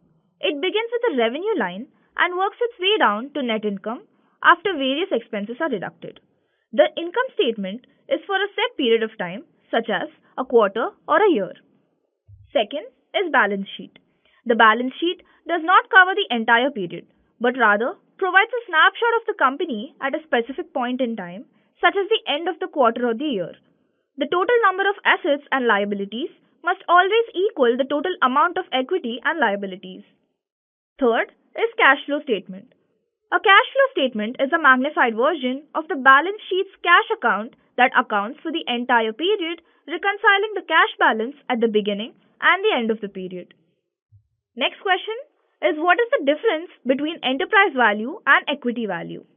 So enterprise value is the company's overall current value, whereas equity value is the value of the company's shares and loans, which can provide an indication of the company's current and future value. Third question, what is beta and how to calculate beta for a company? The beta of investment security is a measure of its volatility of returns in comparison to the market as a whole. It serves as a risk indicator and is crucial to the capital asset pricing model. A higher beta means a greater risk and higher expected profits for the company. Because 1 is the benchmark for beta, everything above 1 is more variable and carries more inherent risk. Next question, what is the difference between a merger and an acquisition? A merger is a combination of two or more commercial companies to form one joint entity with a new management structure, ownership, and name that capitalizes on its competitive advantage and synergies. In contrast, an acquisition occurs when a financially powerful entity acquires all or a portion of the total shares of a less financially powerful commercial firm. Next, what is DCF? The term discounted cash flow refers to a valuation method that determines the value of an investment based on its expected future cash flows. The purpose of a DCF analysis is to determine the current value of an investment based on projected future earnings. It can assist those deciding whether to acquire a company or buy securities in making the decisions. Discounted cash flow analysis can assist business owners and managers in making operational and capital budget decisions. Next question, how do you value a company? A company can be valued in three ways: comparable company analysis, discounted cash flow analysis, and precedent transaction analysis. First, comparable company analysis. It entails locating companies that are similar to the one under consideration and comparing their EBITDA, stock price, and price to earnings among other variables. Next is DCF. The discounted cash flow analysis uses the amount of money that the company is expected to make in future, discounted to present values. Finally, precedent transaction analysis. Precedent transaction analysis is similar to comparable company analysis, in which you look at how much similar companies have sold in order to determine the value of the company you're valuing. Next question, how do you calculate terminal value? Terminal value is the estimated value of a company after a certain period of time and is a key component of DCF analysis. There are two methods for calculating terminal value. First, the growth in perpetuity method and the exit multiple method. The growth in perpetuity approach assumes that cash flows will grow at a constant rate indefinitely. The exit multiple approach does not assume perpetual growth, but rather examines the net value of a company's assets at a given point in time. It is used to describe a company that will be acquired or liquidated in the future. Next question. When should a company issue debt instead of equity? Because the cost of debt is typically lower than the cost of equity, there are many situations in which issuing debt makes more sense than issuing equity. Issuing debt rather than equity makes sense if the company can benefit from the tax breaks by issuing debt, the company has consistent cash flows and can pay interest. As a result, the WACC is lower, and with more financial leverage, the company can get a better return on investment. Next question. What is the PEG ratio? The PEG ratio is an abbreviation for the price earnings growth ratio, which includes the PE ratio as well as the EPS growth rate of a company. Rapidly growing stocks have higher PEG ratios, whereas conservatively priced stocks have the same PE and PEG ratios. If a company has the same PE and PEG ratio, one could argue that its stocks are overpriced when compared to companies with the same EPS but a lower PE rate. Next question. What is net working capital? Net working capital is the amount of money a company has after paying off all current short-term debts. So it is given by current assets minus current liabilities. So current assets include balance sheet items such as accounts receivable, inventory, and prepaid expenses, whereas current liabilities are short-term debts such as accrued expenses, deferred revenue, and accounts payable. Now we're going to look at investment banking intermediate interview questions. Starting with the first one, what does negative working capital mean? When a company's existing liabilities exceed its current assets, it has negative working capital. This means that liabilities paid within a year outnumber monetizable working capital during the same time. Buyers frequently regard a target company's negative working capital as negative because it represents the additional capital required to operate the company after the transaction is completed. A buyer prefers a working capital ratio of 1 to 1.5, which means at least $1 in current assets for every $1 in current liabilities. This gives the buyer confidence that the company will be able to meet the sellers and payroll obligations in the short term. Second question, what is the difference between cash-based accounting and accrual accounting? So cash-based accounting records revenue and expenditures only when cash is received or spent. Accrual accounting, on the other hand, records revenue when it is reasonably certain that it will be collected and expenses when they are incurred rather than when cash is actually spent. Because credit cards and lines of credit are so widely used for payment these days, most large organizations use accrual accounting. However, very small businesses may choose to use cash-based accounting to simplify their financial statements. Next question.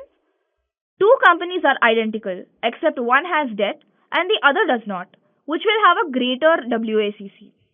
The company with no debt will have a higher WACC because debt is less expensive than equity. Debt interest is always tax deductible.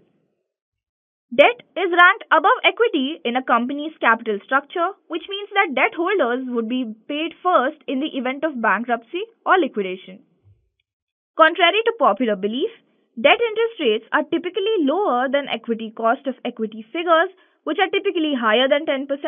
As a result, the cost of debt component of WACC will account for a smaller portion of the total than the cost of equity component. Fourth question, give an example in which you encountered a difficult situation while working in a group. So you can frame your answer in a way by saying, during my senior year internship in financial management, I worked in a variety of small groups. Each student had a very busy schedule, and I took the initiative to help everyone reprioritize their schedules and find areas to compromise. This aided in the group in balancing workload and work quality. In the same situation, there was a member of the group who was not carrying out his responsibilities, and I contributed to the solution by assisting him in discovering his strengths and allowing him to focus on them while the others filled in the gaps. Next question. What is terminal value and how do you calculate it? So, terminal value is the value of a company, project, or asset after a period for which future cash flows can be predicted. So, terminal value assumes that a company will continue to grow at a certain rate indefinitely after the projected period. The terminal value is calculated using the following formula, where FCF stands for free cash flow for the last forecast period, G stands for terminal growth rate, and D stands for discount rate. Sixth question. How is the balance sheet adjusted in an LBO model? The additional debt is first added to the liabilities and equity sides, and then the shareholders' equity is wiped out and replaced with the maximum equity contribution from the private equity firm. After cash on the assets is adjusted for and any cash is used to fund the transaction, goodwill and other intangibles are used as a plug to make the balance sheet balance. Depending on the transaction, there may be additional implications such as adding capitalized financing costs to the asset side. Moving on to the seventh question, what is the difference between high yield debt and bank debt? Some of the major differences are, high yield debt has a higher interest rate than bank debt. Bank debt interest rates are not fixed like high yield debt rates. They fluctuate based on the Fed interest rate and LIBOR. Maintenance covenants apply to bank debt, whereas incurrence covenants apply to high yield debt. The main difference between the two is that incurrence covenants prohibit you from taking certain actions, whereas maintenance covenants require you to maintain a certain level of financial performance. For example, the debt or EBITDA ratio must always be less than 5 times. And finally, in case of bank debt, the principal must frequently be amortized over time. However, in the case of high yield debt, the entire principal is payable at maturity. Eighth question. Determine if an acquisition is accretive or dilutive. So this is an important question whenever a company considers acquisition. Fundamentally, any transaction that increases the buyer's earnings per share is accretive. Any transaction that reduces the buyer's earnings per share is dilutive. So here's a quick rundown of how to respond to this question. Inquire your interviewer if the deal is all stock, and if the transaction is all stock, it is simple to determine whether it is accretive or dilutive. It is accretive if the buyer has a higher PE ratio. It is dilutive if the seller has a higher PE ratio. Ninth question. What is an LBO and what are its value drivers? A leveraged buyout is a debt-financed acquisition, typically a very high percentage of debt. The following are the primary drivers of an LBO's success or failure. First, the cost of acquisition, then the amount of debt used and the debt cost, and finally the anticipated exit price. It is also worth noting that the actions taken by the acquiring firm to increase the exit price of the target business have a significant impact on the success of an LBO. Successful LBOs, for example, typically involve expanding or restructuring the business to increase its value. 10th question. What is the difference between goodwill and other intangible assets?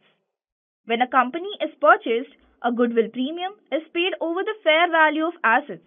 As a result, it is linked to a company or business and cannot be purchased or sold on its own. Other intangible assets such as licenses and patents can be sold and purchased separately. Moving on to investment banking advanced interview questions. Starting with the first question, what is the distinction between capital and operating leases? Operating leases are used for short-term leasing of property and equipment and do not involve any ownership. Operating lease expenses are shown on the income statement.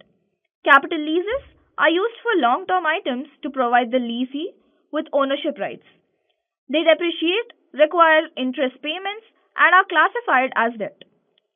Second question, explain an IPO valuation for a firm that is about to go public. We only consider comparable public company IPOs as opposed to traditional valuations. We choose comparable public companies, apply the most relevant multiple, and base our estimate of the company's enterprise value on that multiple. We can calculate the equity value by working backwards from the enterprise value. We also consider IPO profits because they are new funds. The price per share is then calculated by dividing the total number of existing and newly issued shares by 100.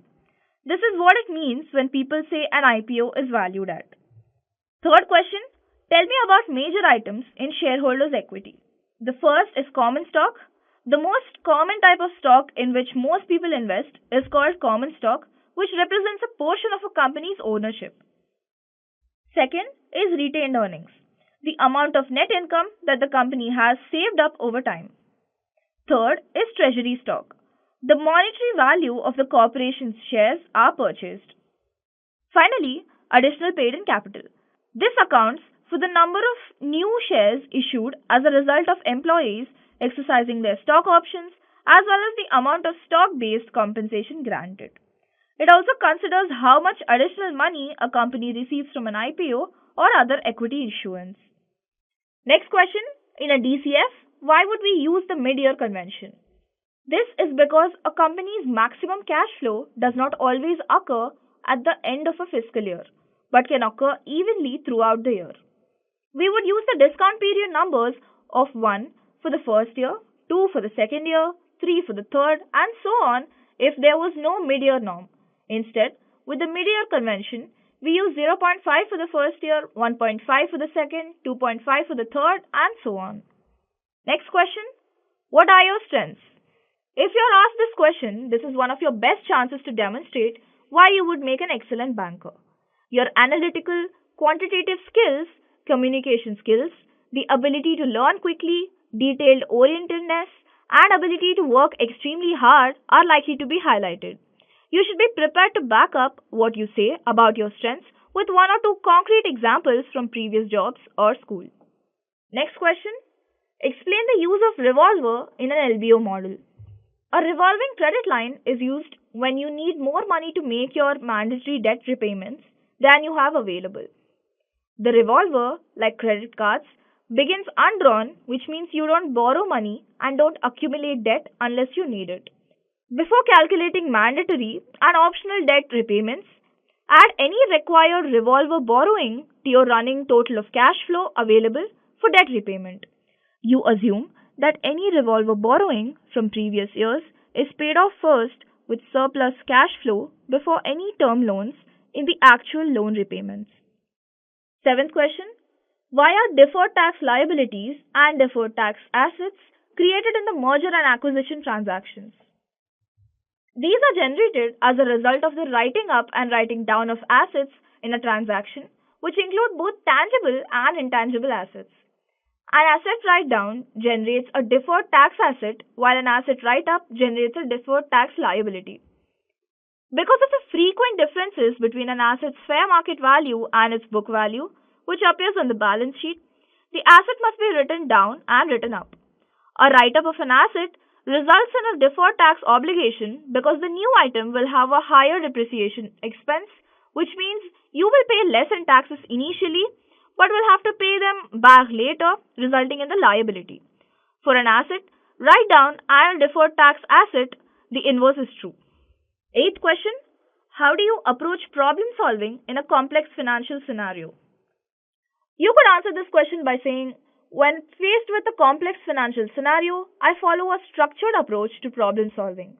First, I gather all the relevant information and data. Then I analyze the information to identify the root cause of the problem. Finally, I evaluate various options and make a recommendation based on my analysis. I always ensure that my solution is feasible, practical, and aligns with the client's objectives. Next question, can you walk us through a recent transaction you've worked on? So you can answer this question by saying something like, yes, I worked on a deal for a company and my responsibilities included conducting due diligence, developing financial models, and negotiating the terms of the transaction with the counterparties. The transaction was completed successfully and it was a valuable learning experience for me. And for the final question, what are some of the examples of non-recurring charges that are reflected in the company's EBIT or EBITDA when reviewing its final statements? First, goodwill detriment, then charges for restructuring and asset depreciation, legal expenses, expenses related to bad debt, accounting procedures are changed, expenses associated with a disaster. Just a quick info, guys. Intellipaat offers an executive postgraduate certification in investment banking and capital markets in collaboration with IIM Ranchi. Through this course, you will master key skills like financial modeling, valuation, mergers and acquisition strategies, risk management, and even niche areas like private equity and wealth management. The program features 80 plus live sessions conducted by IIM Ranchi faculty and industry experts, real world case studies, hands on projects, and a 3-day campus immersion at IIM Ranchi. Plus, you will also get exclusive benefits like executive alumni status from IIM Ranchi and complete career support from Intellipaat. We have already helped thousands of professionals achieve successful career transitions in the finance domain, and you can check out the testimonials on our Achievers channel. The link is in the description below.